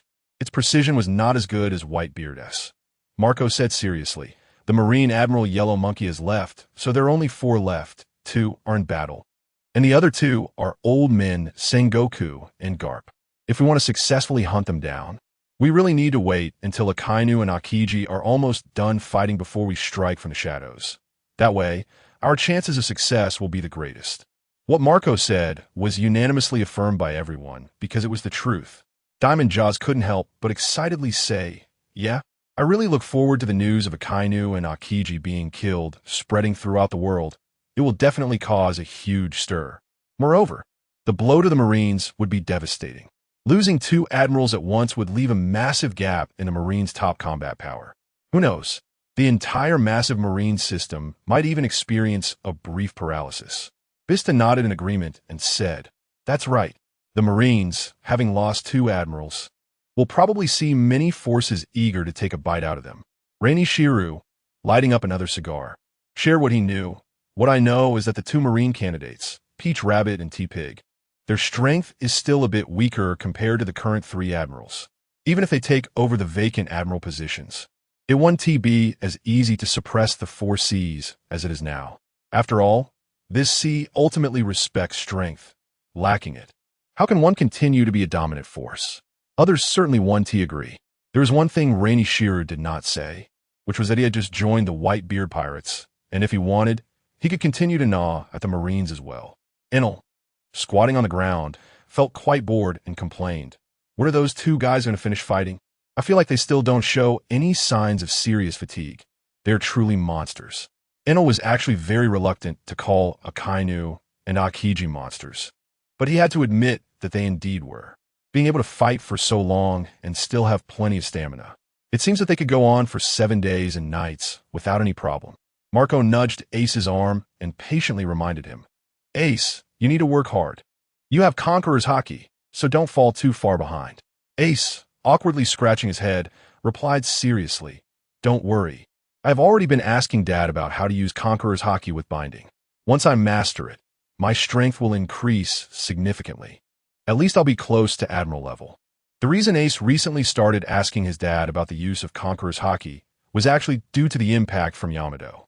Once, when he and Yamato first met in Wano, their strengths were about equal.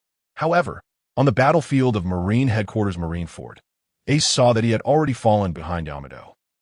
Ace knew that the key to closing the gap was mastering the binding of Conqueror's Haki, and he realized he couldn't rely solely on the flame fruit ability. He had to master Conqueror's Haki as well. Only by mastering Conqueror's Haki could he truly step into the threshold of the Emperor level. Then, with further effort, he could officially become a top powerhouse. Whitebeard, meditating with his eyes closed, sensed Ace's change in expression and couldn't help but think that this kid, as Roger's son, was indeed a bit too weak. The reason for this was that he had previously focused most of his attention on the flame fruit ability. It should be known that Ace's biological father, Roger, was at least a half-step king-level powerhouse, a man who had surpassed the threshold of the Emperor level, commonly known as the king-level gatekeeper. However, Ace's current strength didn't even reach the level of a king-level gatekeeper. If that guy Roger were still alive, would he jump up and beat Ace? However, once Ace mastered the binding of Conqueror's Haki and thoroughly mastered it, he could officially become a king-level powerhouse. In the future, to go further, he would need to refine his basic combat power and hockey. The Flame fruit ability could only play a supporting role and could not determine the ceiling of his combat power. Over the past century, only rocks truly had king-level combat power, far exceeding the emperor level by chasm. Analyzing with numbers, a score of 90 could be considered barely stepping into the king-level threshold, which was during Whitebeard's peak period. Theoretically speaking, Ace's upper limit should also be able to reach the level of his biological father, but Whitebeard felt it was quite unlikely. Additionally, Blackbeard Teach's father was even more impressive, a definite ultimate monster, having come a long way on the path of king-level combat power. And the result? This little Blackie didn't possess that hard strength at all. Most of his power came from his devil fruit ability. It's possible he has become a user of 3 types of devil fruits, yet he is not as strong as a pure hockey top powerhouse. As time ticked away, after 8 days and nights of fighting, Akainu and Akiji had reached their physical limits. Continuing to fight would mean risking everything. Akiji was gasping for breath, and Akainu was not in much better shape either. After the two unleashed their abilities for 8 days and nights, Punk Hazard Island was already covered by 90 of its area, with one side burning and the other freezing. Chapter 94. The hunt for the admirals officially begins. Blackbeard versus Akainu. Whitebeard felt that the time was right, so he instructed, Enel, wait for me to intercept the 2 old geezers. You guys go hunt down Akainu and Akiji. Old man, don't worry. I will take down those 2 marine admirals as quickly as possible, Blackbeard Teach said confidently. As for the 2 exhausted marine admirals, Blackbeard Teach completely dismissed them, especially with the assistance of Ace, Marco, Diamond Jozu, Vista, and Shiryu of the Rain. It was as easy as pie. Enel was taken aback, pointing to himself and asking in confusion, Old man, I'm going with you? Your enemies can't be that strong, right? Enel now had a lot of respect for Whitebeard, but he wasn't entirely naive. The people that Whitebeard wanted to intercept surely had considerable strength. Forget it, with his rumble fruit abilities. As long as he was careful, he could manage to remain unbeaten. It could be said that Enel had lost the arrogance he had on Skypiea, and had changed his dismissive attitude significantly, becoming more cautious, mainly because after joining the Whitebeard pirates, he found that there were many strong individuals. He was no longer the omnipotent god of thunder and naturally became more restrained. Soon, Blackbeard Teach led his crew ahead to hunt down Akainu and Akiji. Enel, however, stayed in place with Whitebeard. As long as the old man hadn't given the order, Enel wouldn't ask too many questions about when to start their actions. Meanwhile, at the center of Punk Hazard Island, after 8 days and nights of battle, Akainu and Akiji had exhausted much of their strength. They both understood that each other's abilities were formidable. For these past 8 days, they had mainly consumed their devil fruit powers. This had indirectly turned the entire Punk Hazard Island into a land of ice and fire. Akainu's gaze remained fixed on Kazan, who was over 50 meters away, coldly saying, Kazan, while our abilities are comparable, my stamina far surpasses yours. Suddenly, Akainu noticed Akiji's eyes widen in disbelief, which made him question, what kind of look was that? Sakazuki, we need to get out of here quickly, or we're going to die. Akiji shouted urgently after recovering from his shock. Akainu's expression changed dramatically as he turned to see Blackbeard Teach and his crew running towards them from a distance. How is this possible? How did Blackbeard Teach and his crew know we were here? Akainu's head felt like it was about to explode. Their dual location was supposed to be absolutely confidential. The number of people who knew could not exceed 10, which included the Gorosei. It couldn't be that one of the Gorosei, Sengoku Karkazu, or Vice Admiral Tsuru, leaked the information. Could it? No way. Akainu couldn't believe that any of them had revealed anything. It had to be that the Whitebeard pirates found out through some channel about his battle with Akiji on Punk Hazard Island. With their stamina almost depleted, fighting against Blackbeard Teach and his crew would likely end badly. Akainu and Akiji exchanged glances and immediately ran south. Running away in front of pirates was a disgraceful act for marine admirals, but this was not the time for bravado. No matter how confident Akainu was, he couldn't afford to be blindly arrogant. He knew that reaching the southern shore, where Sengoku and Karp were present, would make dealing with Blackbeard Teach and his crew much easier. Had it not been for the 8 days and nights of battle that drained their stamina, Akainu would certainly have wanted to eliminate Blackbeard Teach and his crew. While running, Marco transformed into his phoenix form and took to the skies. During the pursuit, Blackbeard Teach raised his right hand and coldly laughed at Akainu's retreating figure. I'll start with you, Akainu. Dark Water. When Blackbeard Teach activated his dark fruit ability, a black smoke vortex formed from his palm. As Blackbeard Teach unleashed Dark Water, Akainu was suddenly pulled towards him by a powerful gravitational force. What is this? Akainu's nerves reacted swiftly as he realized it was Blackbeard Teach using his dark fruit ability against him. However, Akainu did not show any panic. He knew how to respond to Blackbeard Teach. While being drawn towards Blackbeard, he gathered his haki. As haki concentrated in his fist, Akainu delivered a powerful punch. Faced with Akainu's incoming punch, Blackbeard Teach opened his other hand. As Akainu's haki-infused fist struck Blackbeard Teach's palm, a counterforce surged, about to send Akainu flying back. Having had his magma powers sealed off by Blackbeard Teach, Akainu immediately increased the amount of haki he infused into his punch, determined to break through. Devil fruit abilities, no matter how special, can still be countered by haki. This is an unchanging truth. Ultimately, everything depends on one's own strength. Without sufficient power, knowing how to respond is futile. As Akainu and Blackbeard Teach clashed, the phoenix form of Marco had already blocked Akiji's path. Akiji looked up at Marco hovering above him and coldly questioned, "Marco, how did the Whitebeard pirates know we were fighting here on Punk Hazard? Who told you?" At this moment, Akiji was filled with doubt, and he didn't have high hopes of extracting an answer from Marco. Marco smiled. "Akiji, do you think I would tell you? Today will be the day of your and Akainu's demise. I'm sure after you two die, this sea will become much more interesting. Want to kill me? Don't think that just because my stamina is low, you have a chance," Akiji coldly replied, his body transforming into ice. To break through, he needed to eliminate Marco as quickly as possible. Otherwise, with Marco's flying abilities, he wouldn't be able to get past him. Marco sneered, "Want to get rid of me quickly? That is laughable.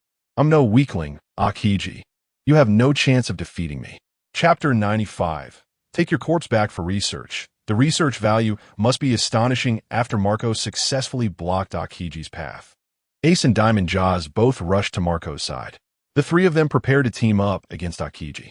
Meanwhile, Vista and Rain of Shiryu joined forces with Blackbeard Teach to confront Akainu.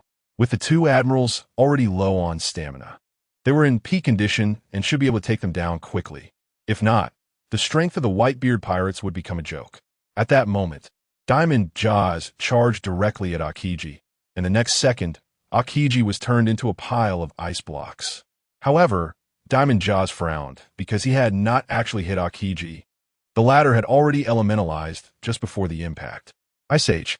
Akiji, with half of his body formed, immediately used his freezing fruit ability to try to freeze Diamond Jaws, aiming to take down at least one opponent. Diamond Jaws reacted swiftly, pushing off with his legs to retreat in the opposite direction, but the freezing speed was faster. Seeing this, Diamond Jaws planned to use Armament Haki to forcibly resist Akiji's freezing fruit attack. Fire Fist. A fiery fist landed in front of Diamond Jaws, intercepting Akiji's freeze. The collision of fire and ice generated a huge amount of white smoke. The Flame fruit ability is quite troublesome. Akiji felt unprecedented trouble. Without a Den Mushi, he couldn't notify Admiral Sengoku or Captain Carp. It seemed he would have to find a way to break through forcefully, with the biggest obstacle being the Phoenix Marco, who was too mobile.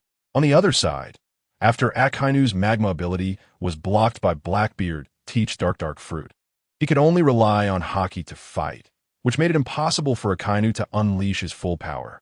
After all, Akainu had been fighting with his magma ability for over 20 years and was accustomed to that combat style. Now, facing Blackbeard Teach, he had to switch to Haki as his main combat system. And at this moment, Akainu felt that pure Haki martial artists were the best counters to Blackbeard Teach. Blackbeard Teach laughed excitedly. "Akainu, you seem very annoyed that you can't use your magma ability. Huh? Well, I'll give you a chance to use it. I want you to understand that the current admirals are not enough in my eyes. Talking big has its limits, Blackbeard. Soon, I'll let you understand the destructive power of magma. Akainu's anger reached its peak. Blackbeard Teach was too arrogant, and he needed to be suppressed. Gritting his teeth, Akainu said, I will make you understand the power of the magma fruit. Especially with that smile on Blackbeard's face, it made Akainu feel exceptionally displeased. Blackbeard Teach looked at Akainu, who was furious, and laughed maniacally. Akainu, I'm giving you this opportunity. Use your magma fruit ability. I will show you that even with it, you are helpless. You arrogant bastard. With only 2 or 3% of his stamina left, Akainu also had several frostbite injuries. But since Blackbeard Teach dared to talk big, Akainu planned to make him pay a painful price. Don't think that having 2 devil fruit abilities makes you invincible. Taking a deep breath, Akainu quickly adjusted his state, when suddenly 2 attacks came rushing from both sides. Sensing the crisis, Akainu elementalized his body instantly, and 2 sword lights passed by his body, narrowly avoided by Akainu. Vista and Rain of Shiryu appeared not far from Akainu, both maintaining their sword-drawing stances. Rain of Shiryu, feeling annoyed, remarked, Your stamina is already so depleted, yet your battle response is still so sharp. The Marine Admiral Akainu truly is a monster. For Rain of Shiryu, if he faced Akainu alone, even with Akainu's stamina largely depleted, he felt there was little chance of winning. Although he didn't want to admit it, he had to acknowledge Akainu's strength. However, no matter how strong Akainu was, it would be futile, because with Captain Teach around, plus his alliance with Vista, Akainu was undoubtedly doomed. Akainu said grimly, You 2 bastards really like to sneak attack, huh? Then I'll take you both out first, and then deal with Blackbeard Teach. A large amount of magma erupted from Akainu, and as he threw a magma punch, the punch expanded to over 10 meters in diameter, smashing towards Rain of Shiryu. Seeing this, Rain of Shiryu quickly retreated. If he was hit by that magma punch, he would be severely injured if not dead. Ha ha, good. Blackbeard Teach laughed loudly, entering his Zoan-type hybrid form, the Yamada no Orochi. As Akainu was executing his magma punch, he kept an eye on Blackbeard Teach. When he saw Teach use his Zoan-type mythical beast ability, his previously steadfast expression turned to shock. How could Blackbeard Teach have a Zoan-type mythical beast ability? Does that mean Blackbeard Teach is a 3-time devil fruit user? What a joke. How could anyone in this world eat 3 devil fruits? While Akainu was shocked by Blackbeard Teach's Yamada no Orochi, Vista quickly ran to Rain of Shiryu's side. Rain of Shiryu immediately understood, and the 2 unleashed their respective sword techniques to destroy the magma punch. Akainu didn't care about that. His gaze was fully drawn to Blackbeard Teach. In the Yamada no Orochi form, Blackbeard Teach raised both hands, one emitting black smoke while the other produced a compressed air cannon. Ha ha ha! Do you see this? Akainu, this is my current power. Do you think you could defeat me with just that? Come on, I'll give you the chance to attack me. So I want to have to use my dark fruit against you. Let you understand the might of a multi-devil fruit user. With unprecedented confidence and arrogance, Blackbeard Teach felt invincible. Akainu glared at that extremely arrogant smile with a dark expression and coldly said, Blackbeard Teach, no matter how you became a 3-time devil fruit user, I will end you and take your corpse back for research. The research value will surely be astonishing.